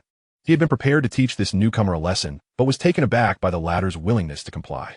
With the underground king of this neighborhood, Bloodhand Boss, backing him, what did he have to fear? All right, let us go, lads. What are you staring at? Hurry up and earn your keep. If you can't pay next month as protection fee, the wrath of Bloodhand Boss is something you want to endure. Those who had been peeking through their doors and windows quickly withdrew, silenced by fear. In this street, everyone was aware of the terror that Bloodhand Boss instilled. He had earned the name Bloodhand for having once torn apart several members of rival gangs with his bare hands. Levi watched as the scarred man and his entourage walked away, seeking a secluded corner where he could change his appearance before stealthily following them. He soon located the Bloodhand gang's hideout, a dilapidated tavern. After noting the location, Levi departed and returned to his blacksmith shop to begin forging. He was in no rush to take action. Even if he were to eliminate one Bloodhand gang, various other factions would swiftly seize control of the area, and the protection fees would remain unavoidable. Levi had not come here to cleanse the holy city of its dark underbelly or maintain order in the outer city. The audacity of these gangs was undoubtedly linked to the nobles of the middle city and even the lords of the inner city. With his objectives yet to be achieved, it was prudent not to stir up trouble. However, this vendetta would undoubtedly be settled. All debts must be accounted for. Once he accomplished his goals and prepared to leave, he would take action. The time for reckoning had not yet arrived. The long-abandoned blacksmith shop has reopened its doors. Levi forged a selection of ordinary quality equipment to draw attention away from his true intentions. After several days of labor, he crafted a set of armor infused with a hint of mithril. This masterful piece of craftsmanship boasted defensive capabilities rivaling that of his own dragon armor, though it lacked the latter's agility and lightness. He intended to present it at the shining auction house, hoping for a handsome profit. While fine swords could only yield pocket money, it was the armor that truly commanded value. In the central district, a modest, dimly lit tavern stood quietly. A figure adorned with a golden mask approached with deliberate slowness. Upon presenting his membership credentials, Levi was granted entry into the shining tavern. You must be Master Terra. An attendant greeted him promptly. Indeed, I require the consignment of a piece of armor. With that, Levi cast the armor onto the floor. This is silver scale, an exquisite mithril armor forged from fine iron and half a pound of mithril. It is undoubtedly my most outstanding work in recent years, and I hope your tavern can auction it for a commendable price, he asserted in a hushed tone. Rest assured, Master Terra, our auctioneers are thoroughly trained professionals, and they will undoubtedly meet your expectations. They then took the armor for appraisal. Levi believed this piece should fetch at least 200 Tova gold coins, given that the mithril alone cost several dozen coins. The auction of a legendary craftsman's mithril armor required some build-up. It was likely that the Shining Tavern would disseminate this news among the numerous members, reaching the ears of the nobility and knights of the Holy City. While awaiting the auction, Levi wandered through the tavern's bounty commission area, hoping to find items that might be absent from Icewind City. After all, this branch of the Shining Tavern was one of the largest, and was said to be overseen by a powerful Grand Knight. Levi posted requests for the items he sought, and after a leisurely stroll, he discovered a vendor selling breathing techniques. However, the eggs of whirlworms and 2 other spellcasting materials remained elusive. Ultimately, he departed the Shining Tavern content, having acquired a rudimentary level breathing technique for 30 gold coins, known as the Azure Falcon breathing technique. This technique likely belonged to the Azure Falcon Knight who had perished at the hands of the Earth Dragon Beast. Levi had not anticipated finding it in this foreign tavern. This breathing technique featured 25 small human-like patterns and was a superior quality among the rudimentary techniques, just shy of the exceptional quality of a human-faced spider. Levi speculated that it could be cultivated to the 5th tier. Chapter 81. The Human-Faced Spider. In the year 1008 of the Holy Radiance, during the month of the North Wind, the Holy City buzzed with excitement. Only 5 days remained until the grand ceremony of the 300th anniversary. Levi emerged from his meditative state, opening his eyes to gaze at his arm, where the fine hairs danced rhythmically with his breath. The sounds of passers-by and carts outside resonated through the earth and air, conveying information to Levi's sensitive hairs and skin. In an instant, he felt akin to an Amazonian bird-catching spider, keenly attuned to the slightest movement, ever ready for prey to present itself. My human-faced spider breathing technique has reached the 5th tier, he murmured to himself, noting an expanded range of perception, now extending nearly 20 meters. He opened his proficiency panel. Levi, human-faced spider breathing technique. 5th tier, 130,000. Special effects. Intermediate vibration sense, spider sense. So far, The spider sense had not issued any warnings, indicating that he was relatively safe. After all, with such formidable strength yet maintaining a low profile, it was difficult not to feel secure. He mused about the situation back in his territory, deciding it was best not to dwell on it too much, as worrying served little purpose. A bittersweet smile crossed his face as he realized how long he had been away. In addition to reaching the 5th tier in the human-face spider breathing technique, he had also made progress in the Azure Falcon technique, noting that his ability to learn had been accelerating. The necessary herbs for the Azure Falcon technique were not particularly rare. They were commonplace items. He aimed to master it within 6 months, predicting that it could also reach the 5th tier. According to the proficiency panel's logic, a 5th tier breathing technique would equate to 2 4-tier techniques, suggesting that the remaining 2 points needed to break the limit on the siren's breathing technique were within reach. Feeling the gradual yet tangible enhancements to his strength, Levi found fulfillment in his journey. After a light meal, he made his way back to the Shining Tavern. The auction had concluded, and it was time to collect his earnings. He was eager to learn the price fetched by his mithril armor. The Wild Dog Knight had been absent for some time, likely preoccupied with his own affairs. They had planned to meet during the grand ceremony in the Holy City and witness the Grand Knight's feat of tearing the Earth Dragon beast asunder. Upon arriving at the Shining Tavern, the staff immediately recognized the unmistakable golden mask of Master Terra. Master, the auction was a resounding success.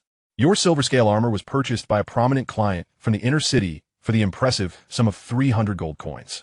The staff continued, excitement evident in their voice. The forging industry in the Holy City is abuzz. They likely did not expect a legendary craftsman to still be among the living.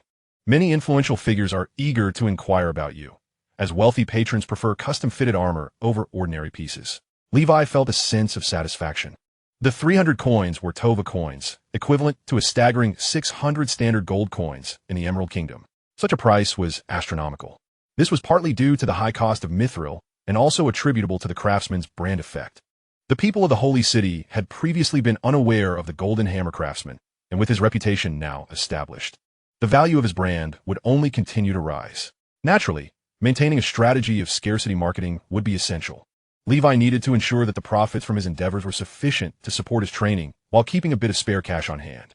Overall, setting aside Levi's time investment, the silver scale armor netted him a profit of over 500 gold coins, an extraordinary gain. Moving forward, he aimed to maintain a rhythm of selling 1 or 2 pieces each month. A typical craftsman, working tirelessly alongside numerous apprentices and assistants, could manage only 2 pieces a month. However, should Levi fully dedicate himself to forging, producing a dozen pieces within a month was entirely feasible, though it would significantly hinder his training. After arranging the next delivery date with the staff, Levi visited the Bounty Commission area again, where he learned someone had reached out to him. Intrigued, he made his way to a private room. The individual he encountered was also masked, with a gaunt, stooped frame. Though clad in common garments, there was an unmistakable hint of noble bearing about him. Levi sensed a certain weariness emanating from a man, as if he were nearing the twilight of his years. "Young man, do you seek dragon saliva?" The man inquired, his voice carrying the weight of age. "Indeed," Levi replied, knowing that he could not place all his hopes on the upcoming grand ceremony in 4 days. He understood that the dragon saliva from an earth dragon beast would only elevate him to high-tier knight status. The pinnacle, along with the title of Grand Knight, would require further supplies of dragon's saliva. In short, the more, the better. "I know who possesses dragon saliva. This individual not only has the saliva, but also a dragon egg from the earth dragon beast, the very one that is slated to be slain by the Empire's fist in 4 days. The man revealed with startling candor. "I have no interest in the dragon egg. I only seek dragon saliva. If you have it, I am willing to purchase it at market price, whatever quantity you have. If not, there is no need to waste my time," Levi stated, his tone tinged with impatience. The fate of the earth dragon beast's eggs remains uncertain. Even if they were to hatch, it would be an unfathomable stretch of time before they matured enough to yield dragon saliva. Unlike the northern giant bear, which reaches adulthood in merely 7 or 8 years, these creatures require decades to fully develop. He certainly did not wish to unwittingly become a pawn for someone with ulterior motives. This individual was evidently intent on using Levi as a means to accomplish something nefarious. In the estate of the inner city's financial minister, McCarthy, there resides a statue crafted from dragon saliva, a gift bestowed upon him by his son-in-law for his 60th birthday. While I am unaware of how much dragon saliva you require, one might reasonably assume that a 2-foot-tall statue made entirely of solidified dragon saliva would be valued in the tens of thousands of gold coins. Upon hearing this, Levi's heart involuntarily shifted. If this were indeed true, then McCarthy and his son-in-law were egregiously extravagant, transforming such a precious substance into a mere statue. Is this truly the world of the affluent? A profound sense of apprehension towards the Duke of Black Mountain suddenly gripped Levi. The financial minister of the Tuvan Empire held a status comparable to that of the Duke. Here he was, hunting earth dragon beasts and traversing countless miles for a mere quantity of dragon saliva, while these wretched elites used it for idol-making. Absurd. Who is McCarthy's son-in-law? Levi inquired. Moody, the man slowly enunciated a name. Levi was taken aback. He had heard this name before. Recently, during the preparations for the grand ceremony. This individual's other moniker had been mentioned repeatedly. To the people of the holy city of Landis, he was regarded as a living legend. He embodies the Empire's most formidable combat prowess, serves as the guardian of the holy city, and leads the Storm Knights. His brilliance eclipsed even that of the Emperor himself. The Empire's Fist. Moody. Chapter 82. The Breathing Technique of Giants. Old man, you aren't suggesting I assassinate Moody on your behalf, are you? I am but an unremarkable knight. Levi remarked with a touch of amusement, having surmised something. The masked man shook his head. Your apparent need for dragon saliva is likely intended for the cultivation of a breathing technique. As far as I know, families that require dragon's saliva as a secret potion for their techniques are anything but ordinary. Naturally, I aspire to find someone stronger to assist me, perhaps a great knight. But such beings typically would not deign to acknowledge a nameless, impoverished old man like myself, nor could I offer them a proposal enticing enough to warrant their involvement. At this, Levi's heart stirred. This individual, though seemingly a commoner in attire and quite advanced in years, undoubtedly hailed from an extraordinary lineage. The man continued, Moreover, I would never ask you to kill Moody. No one can defeat him, for he is a peerless war, god born from the storm. The person I wish for you to eliminate is McCarthy, the kingdom's financial minister. He is merely an ordinary knight, aged like myself, who ascended to his position through the Empire's Fist. This old fellow possesses no remarkable talents, save for having sired a fine daughter. Prior to becoming the financial minister, he was a mere official in the upper city's financial government, a villain of the most notorious kind. He imprisoned dozens of civilian women in his basement, forcing them to serve and bear children for him. And he continued his depraved actions until those women's daughters had grown, resulting in many deaths during this time, including that of my only kin, my sister. Oh, by the way, from your commission, it appears you are not only in dire need of dragon saliva, but also a collector of breathing techniques. You seem particularly interested in the breathing technique of giants. If you could assist me in eliminating McCarthy, I possess knowledge of where the breathing technique of giants can be found. I frequent the Shining Tavern daily, eagerly awaiting your return with McCarthy's head. However, I do not have much time left. If you covet the breathing technique of giants, it will be prudent to bring me McCarthy's head before I pass away. My surname is Melon. With that, the masked man departed. Levi's expression was complex as he watched the man fade into the distance, wrestling with his thoughts. Melon. The Melon family still has descendants. He had assumed they had vanished from the annals of history. It was astonishing to discover that a remnant of the Melon lineage still existed in the Tuvan Empire, hidden away in the Holy City. It made sense, perhaps only in the shadows, far from the benevolent light of the heavens. Could the descendants of the Melon family find a flicker of hope? Once a lineage that birthed top-tier knights, they had now fallen into such disarray. Time renders all things pale and impotent, which is why the desire for immortality arises. No wonder this old man possesses such vast knowledge. He is indeed a scion of a great family. I am in dire need of dragon saliva, and I yearn for the breathing technique of giants. But the notion of assassinating the father-in-law of the Empire's Fist, a figure standing at the pinnacle of his era, is perilously reckless. Although killing McCarthy may not be impossible, the risks involved are far too great. Levi shook his head. The old man had no motive to deceive him. After all, he was nearing death, and there was no reason for him to play tricks on Levi. This matter is likely genuine. However, Levi is not fond of courting danger for the sake of fortune. Throughout his journey, he has only taken lives when he had absolute confidence in his strength, when victory was assured. Even in situations where he did not hold overwhelming power, he at least ensured that he was capable of self-preservation. Levi was indeed strong. He was confident that none beneath the rank of a great knight could rival him. The issue lies in the fact that he remains ignorant of how powerful a great knight truly is, especially one as esteemed as the Empire's Fist. After all, the only great knight he had ever encountered was his father, who seldom engaged in combat before him as a child. He feared that he might be overestimating his capabilities and end up suffering the same fate as those he had slain. That old man likely has a few years left. Perhaps after I advance to become a great knight, I can reconsider this. Upon departing the Shining Tavern, Levi felt he had gained much. At the very least, the man's words had illuminated the existence of the breathing technique of giants. Moreover, it was astonishing to realize that the lecherous McCarthy possessed such a wealth of dragon saliva in his household. Should he acquire it, he would no longer need to worry about dragon saliva in the future. It is no wonder that the holy city of the Tuvan Empire, reputed as the birthplace of earth dragon beasts, has so little dragon's saliva available for sale.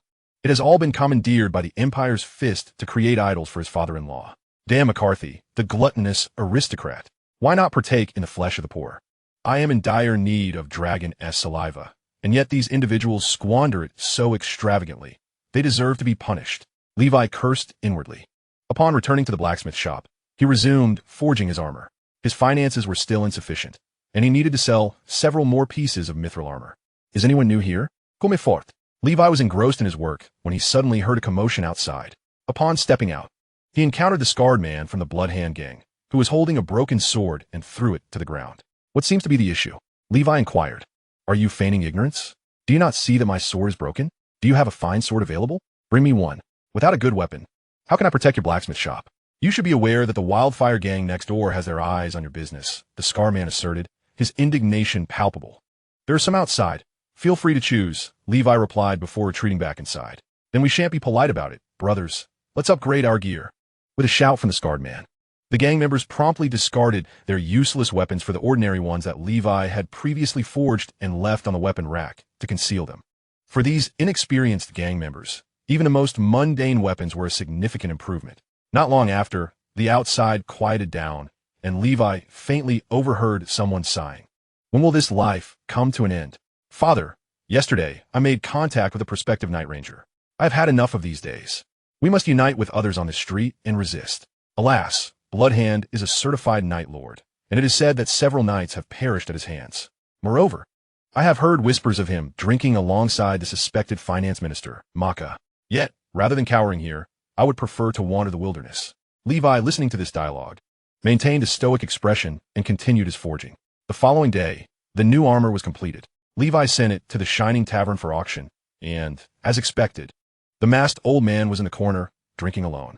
After attending to his own affairs, Levi approached the elder, ordered a glass of Lionheart liquor, and downed in one gulp. Old man, live well. I hope that when I return to the tavern with what you need, you have not already been laid to rest. The masked elder lifted his gaze, his body trembling, yet his eyes sparkled with life. He raised his glass of Lionheart liquor and drank it down, then said, cough, cough. Young one, may your future shine as brightly as the Lionheart Knight. Chapter 83. Ripping the Earth Dragon, Chaos of the Empire. With Levi's current rate of growth, it seems quite feasible to claim Maka's head before the old man passes away. In fact, even with Levi's current strength, merely taking Maka's head would not pose a challenge. However, considering that Maka is the father-in-law of the Empire's fist, Levi deemed it prudent to bide his time until he fully comprehends the intricacies surrounding such a legendary figure. A person of Maka's stature surely has formidable bodyguards, for if there were not, many would wish for his demise. The odds of a gamble may yield success, yet playing it safe will never lead to failure. The second piece of armor sold for 350 Tuva gold coins, coupled with Levi's previous savings. He should be on the verge of acquiring the dragon saliva that will be auctioned at the upcoming merchant convention. Now all that remains are the undead core, evil spirit dust, and the worm egg. Levi reflected on the gains from this outing before entering a state of training. After a month-long build-up, the grand ceremony of 3 centuries finally commenced.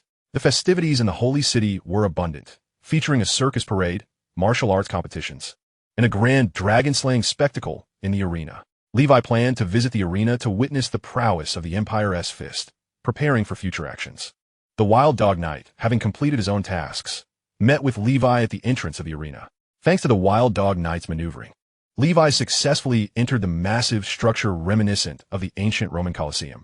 Undoubtedly, the arena was the most popular event of the celebration, with a throng of spectators filling the stands.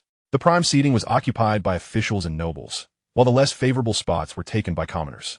The position secured by the Wild Dog Knight was not ideal, being too close to the front, which, despite the high iron railing surrounding the arena, still posed certain risks. However, there was little choice. Merely gaining entry was a stroke of luck. I have yet to see a living earth dragon, the wild dog knight exclaimed, rubbing his hands together in excitement. Levi scanned the crowd and noticed several elegantly dressed nobles in the VIP section, among them the finance minister, Maka, a powerful figure due to the Empire's fist. Beside Maka sat his daughter, the wife of the Empire's fist, along with 2 formidable bodyguards, each at least high-ranking knights. All here to watch the show. I wonder if there are any experts guarding Maka's residence at this moment. If not, perhaps I could pull off a heist beforehand? Snatch the statue. Levi pondered internally. No, it's best to avoid unnecessary complications. What that person said is not entirely true, and I have no knowledge of where the statue is located within the estate. Even if I infiltrated, I might not find it in a timely manner. Levi suppressed his greed and admonished himself. Before long, the Empire's fist made his grand entrance amidst the eager crowd. Levi finally beheld this figure, even more renowned than the White Horse Knight. He is enormous. He must be at least 3 meters tall. Is he even human? How does his wife endure it? Levi marveled at the giant, who reveled in the adulation of the audience. Bare-chested and unarmored, he towered over them, and Levi felt he had transcended humanity. The colossal hands and muscles, capable of crushing steel, emanated an overwhelming presence that Levi could sense even from a distance. My heavens, even the wild dog knight is dumbfounded. The crowd erupted in cheers. The Stormborn, the Empire's fist, the guardian deity. Countless voices cried out in fervor. The Empire's fist flexed his muscles. Long live the holy city. Long live the Empire. He bellowed. With that roar, the audience surged with excitement, their spirits ignited. Long live, they shouted, their fervor reaching a fever pitch. Eventually, the lord of the holy city, who was also the ruler of the Tuva Empire, appeared in the highest box, surrounded by ministers. Esteemed Emperor Mu, the iron fist of the Empire, on behalf of the countless citizens of the Empire and Holy City, I thank you for your unwavering dedication over the years. The Empire takes pride in you. Next, let the Iron Fist of the Empire present the most thrilling and heart-pounding performance of this era, bare-handed dragon combat. Release the Earth Dragon, the Emperor proclaimed, raising his arm. The heavy iron gates of the arena began to creak open. From the pitch-black entrance, 2 eerie green lights flickered. The air thickened with a palpable sense of bloodlust. With a rumble that shook the earth, a beast even larger than the Earth Dragon Levi had previously encountered charged forth, barreling towards the Empire's fist. Clenching his fists, the Empire's fist roared. Just as the enormous creature, capable of demolishing buildings, was about to collide with him, Levi witnessed the fully black-clad figure of the Empire's fist. His fists enveloped in a dark aura, crashing against the Earth Dragon.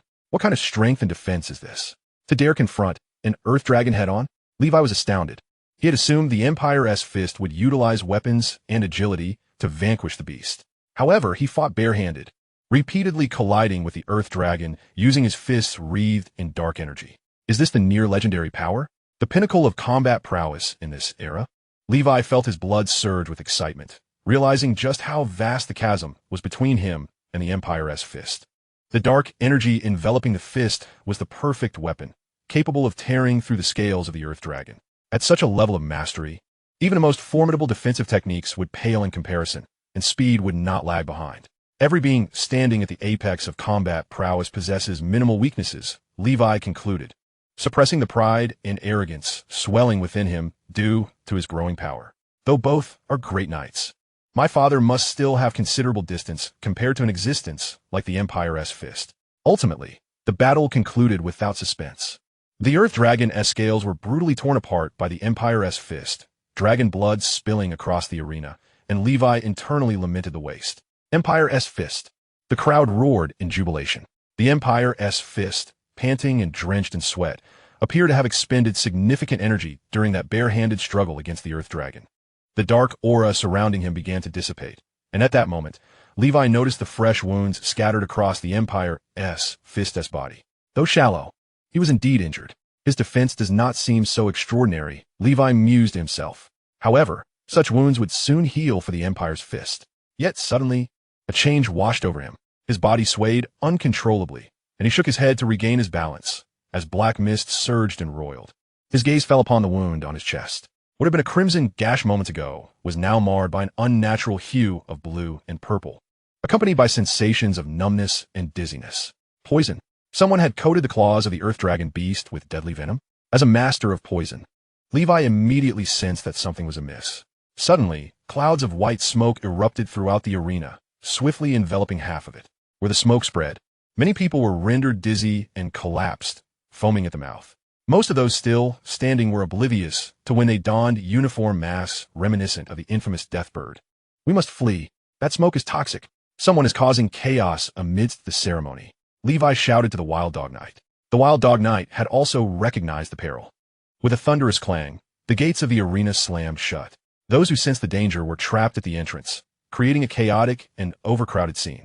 The Empire's Fist, enduring the nameless poison with his formidable physique, bellowed, "Who dares? You scoundrel! Show yourself!" He turned his gaze toward the Emperor, whose once regal robe was now tattered. From behind the Emperor, a military minister thrust a dagger, coiled in black mist and seemingly forged from solidified darkness, into the Emperor's chest. The minister's presence surged with power. The might of a great knight unleashed as he crushed the Emperor's heart, then declared, "Brother, I know you have long been a puppet of the Empire's Fist. My apologies, but I cannot allow the Empire to fall into the hands of outsiders." After slaying the king, the minister donned armor and strode onto the arena floor, flanked by an increasing number of masked rebels. "Emperor Mu, prepare to meet your end," he proclaimed. The Empire's Fist laughed maniacally.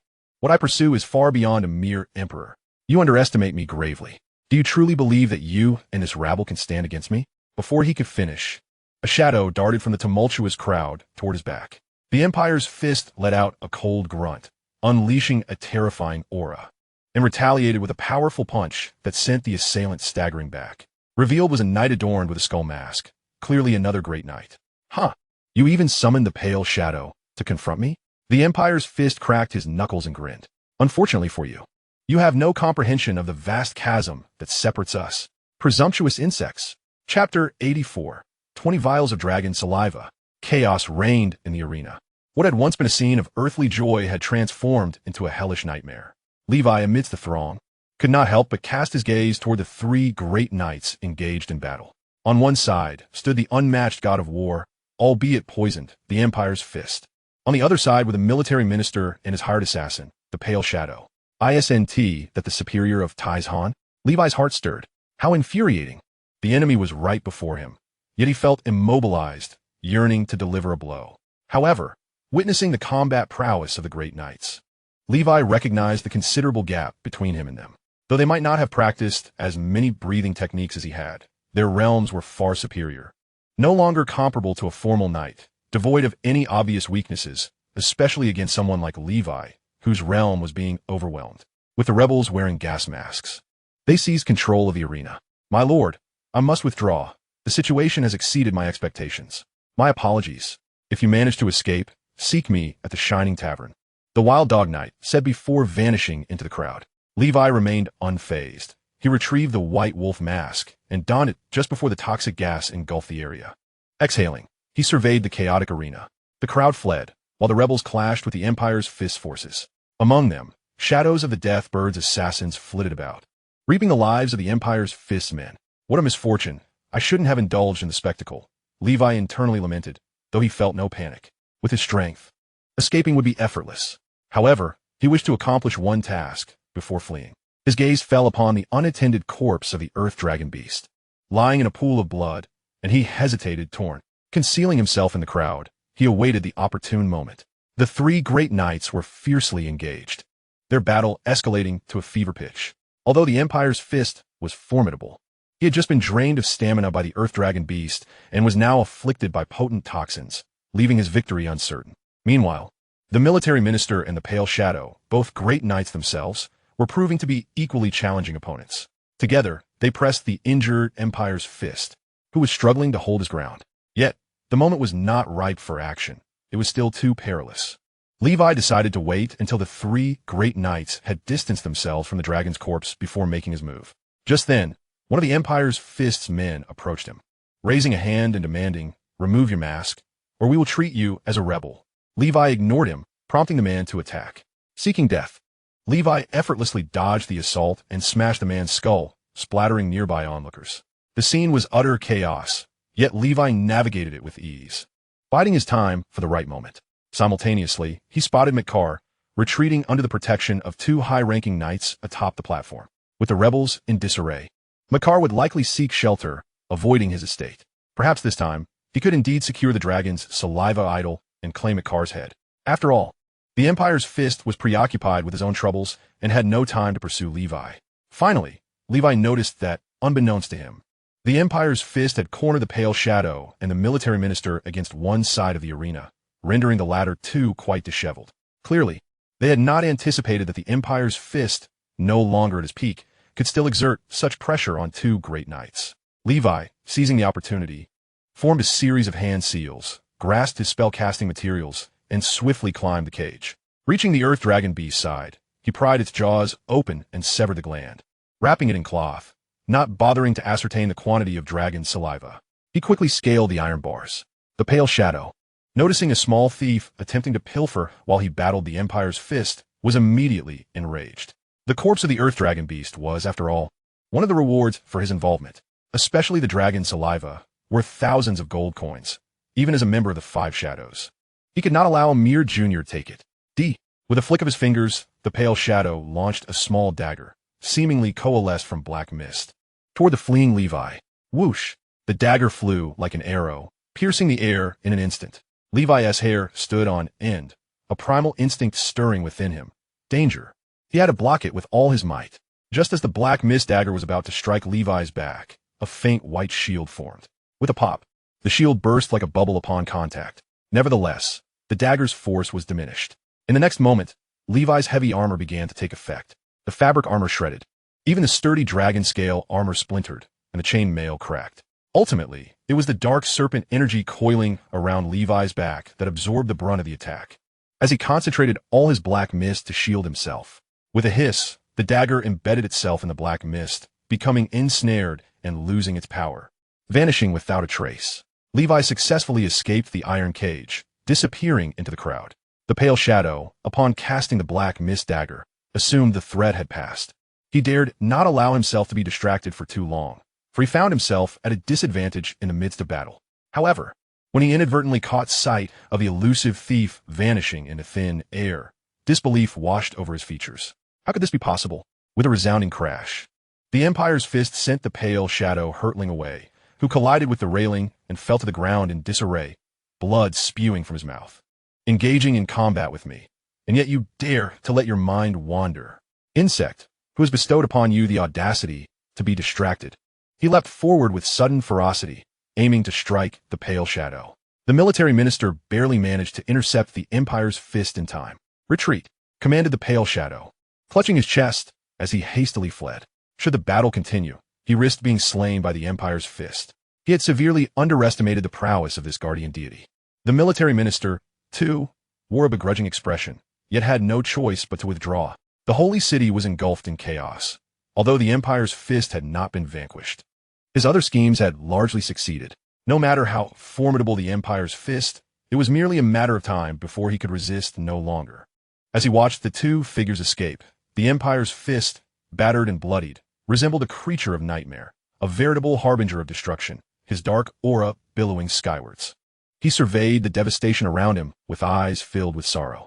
The rebels had encircled him, yet not one dared to advance. Arrows rained down upon him, and he allowed them to strike his flesh, some embedding themselves in his wounds.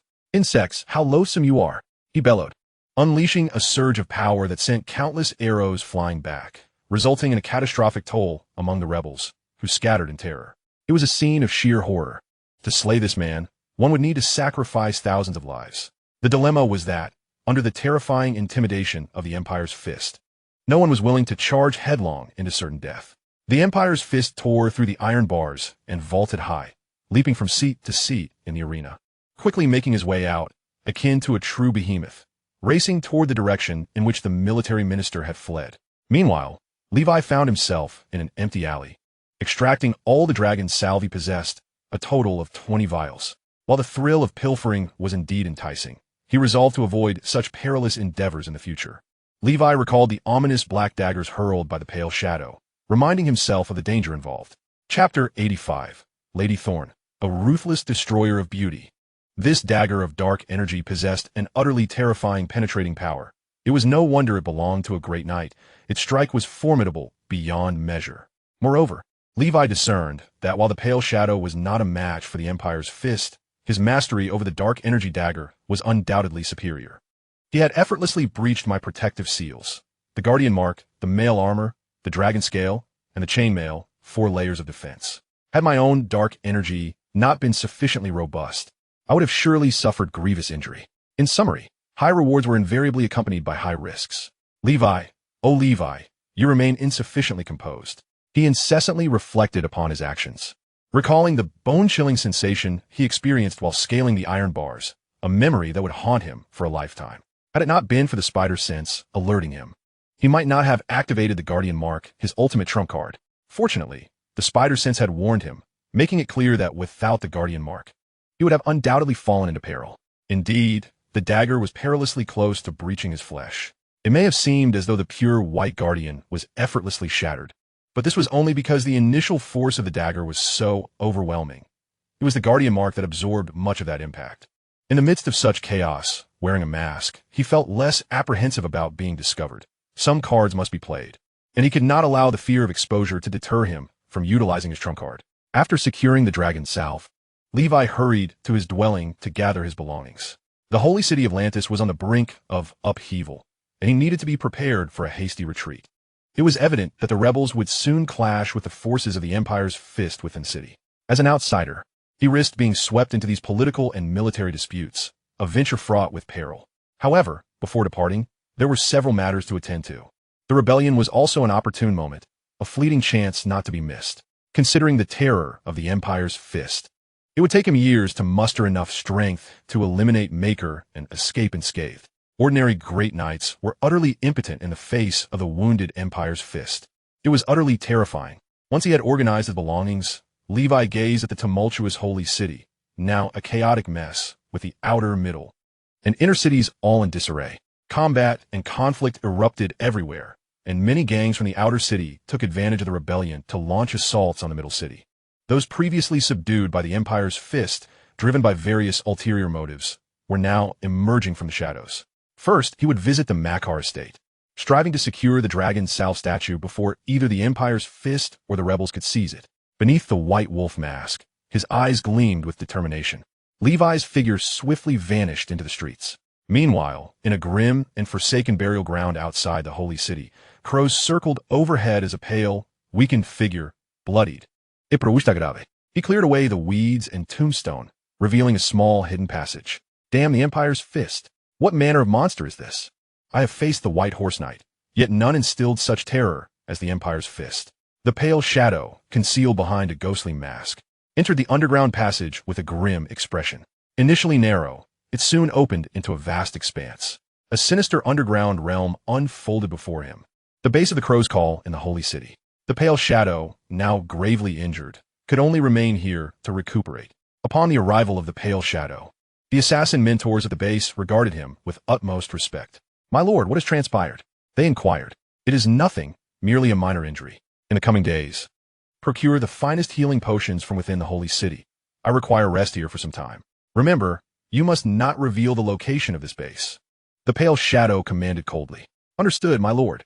The assassins immediately set to work. "Please spare me." A high-ranking official within the inner city of the holy city was desperately battling a figure clad in black, bearing the mask of the Crow's Call, surrounded by the lifeless bodies of his guards. "Apologies, we only serve for coin," the black-clad figure sneered. She was tall and well-built, with exaggeratedly pronounced muscles. She was none other than Lady Thorn, the third-ranked assassin of the Crow's Call. Accompanying the pale shadow on this mission, she was tasked with the assassination of select officials. "How much are the rebels offering you?" "I will double it," the official exclaimed, though he himself was a high-ranking knight. Yet, compared to the peak knight that was Lady Thorn, he was utterly outmatched. In every aspect, from physical prowess to combat technique, she far surpassed this long-standing official, who rarely engaged in battle. "I'm afraid we are a professional team with ethics," Lady Thorn retorted coldly as she advanced upon the official. I shall fight you to the death," the official cried, but soon found himself injured by Lady Thorn, unable to escape and unable to fight back. Despair washed over him as he prayed for the Storm Emperor to strike this assassin down with lightning. In the next moment, a long sword intercepted the assassin's strike, and a figure masked as a white wolf leapt down from the rooftop, forcing Lady Thorn back. "Who are you, And why do you obstruct me? Lady Thorne inquired. When the crows call? Levi said, his voice low as he gazed at the woman adorned with the crow's mask. Indeed, I hope you will not. Lady Thorne began, but was abruptly cut off as the burly man beneath the white wolf mask roared die. Levi stepped forward, unleashing a golden cross slash. Intermediate ripple. Clang. The void rippled as the luminous cross-shaped blade cleaved through the heavens, arriving in an instant. Lady Thorne sensed impending doom. This individual was a formidable opponent. Gritting her silver teeth, she braced herself against Levi's tempestuous onslaught. Crack! After an indeterminate number of exchanges, her weapon shattered under the overwhelming, violent waves of power. Blood trickled from her hands, and fear took root in her heart. The man before her attacked like a madman, launching relentless assaults with no respite. In a desperate bid for escape, she turned and leapt away. Levi casually hurled a black serpent dagger. Thud! The dagger plunged deep into the root of Lady Thorne's thigh. A surge of agony coursed through her, and she faltered, plummeting from the rooftop. With a swift kick, Levi sent the descending Lady Thorne crashing to the ground. Blood spewing from her lips, he then stomped down upon her leg, snapping her long and powerful bones with a sickening crunch. Next, he seized her arm, breaking it with a brutal twist, rendering Lady Thorne unconscious from the excruciating pain. Levi cast a cold gaze at the petrified official, silently dragging Lady Thorne into an abandoned building. He searched her belongings, discovering only some mundane equipment typical of the Deadbird faction, devoid of anything of real value. He concealed her within a cellar, taking only a Deadbird mask with him. From a map of Iron Mountain, Levi surmised that the Deadbird faction had a stronghold in the sacred city, yet he lacked precise knowledge of its location. This woman possessed considerable strength. She likely knew where it was, which compelled Levi to spare her life for the time being. Upon exiting, Levi found the official still there, trembling as he beheld the terrifying presence of Levi, who had effortlessly vanquished a peak knight. Do not be alarmed. I am a member of the Imperial Fist. Are you unscathed? Levi spoke beneath the guise of the white wolf mask. Chapter 86. The Statue in Hand. Glory to the Storm Emperor above.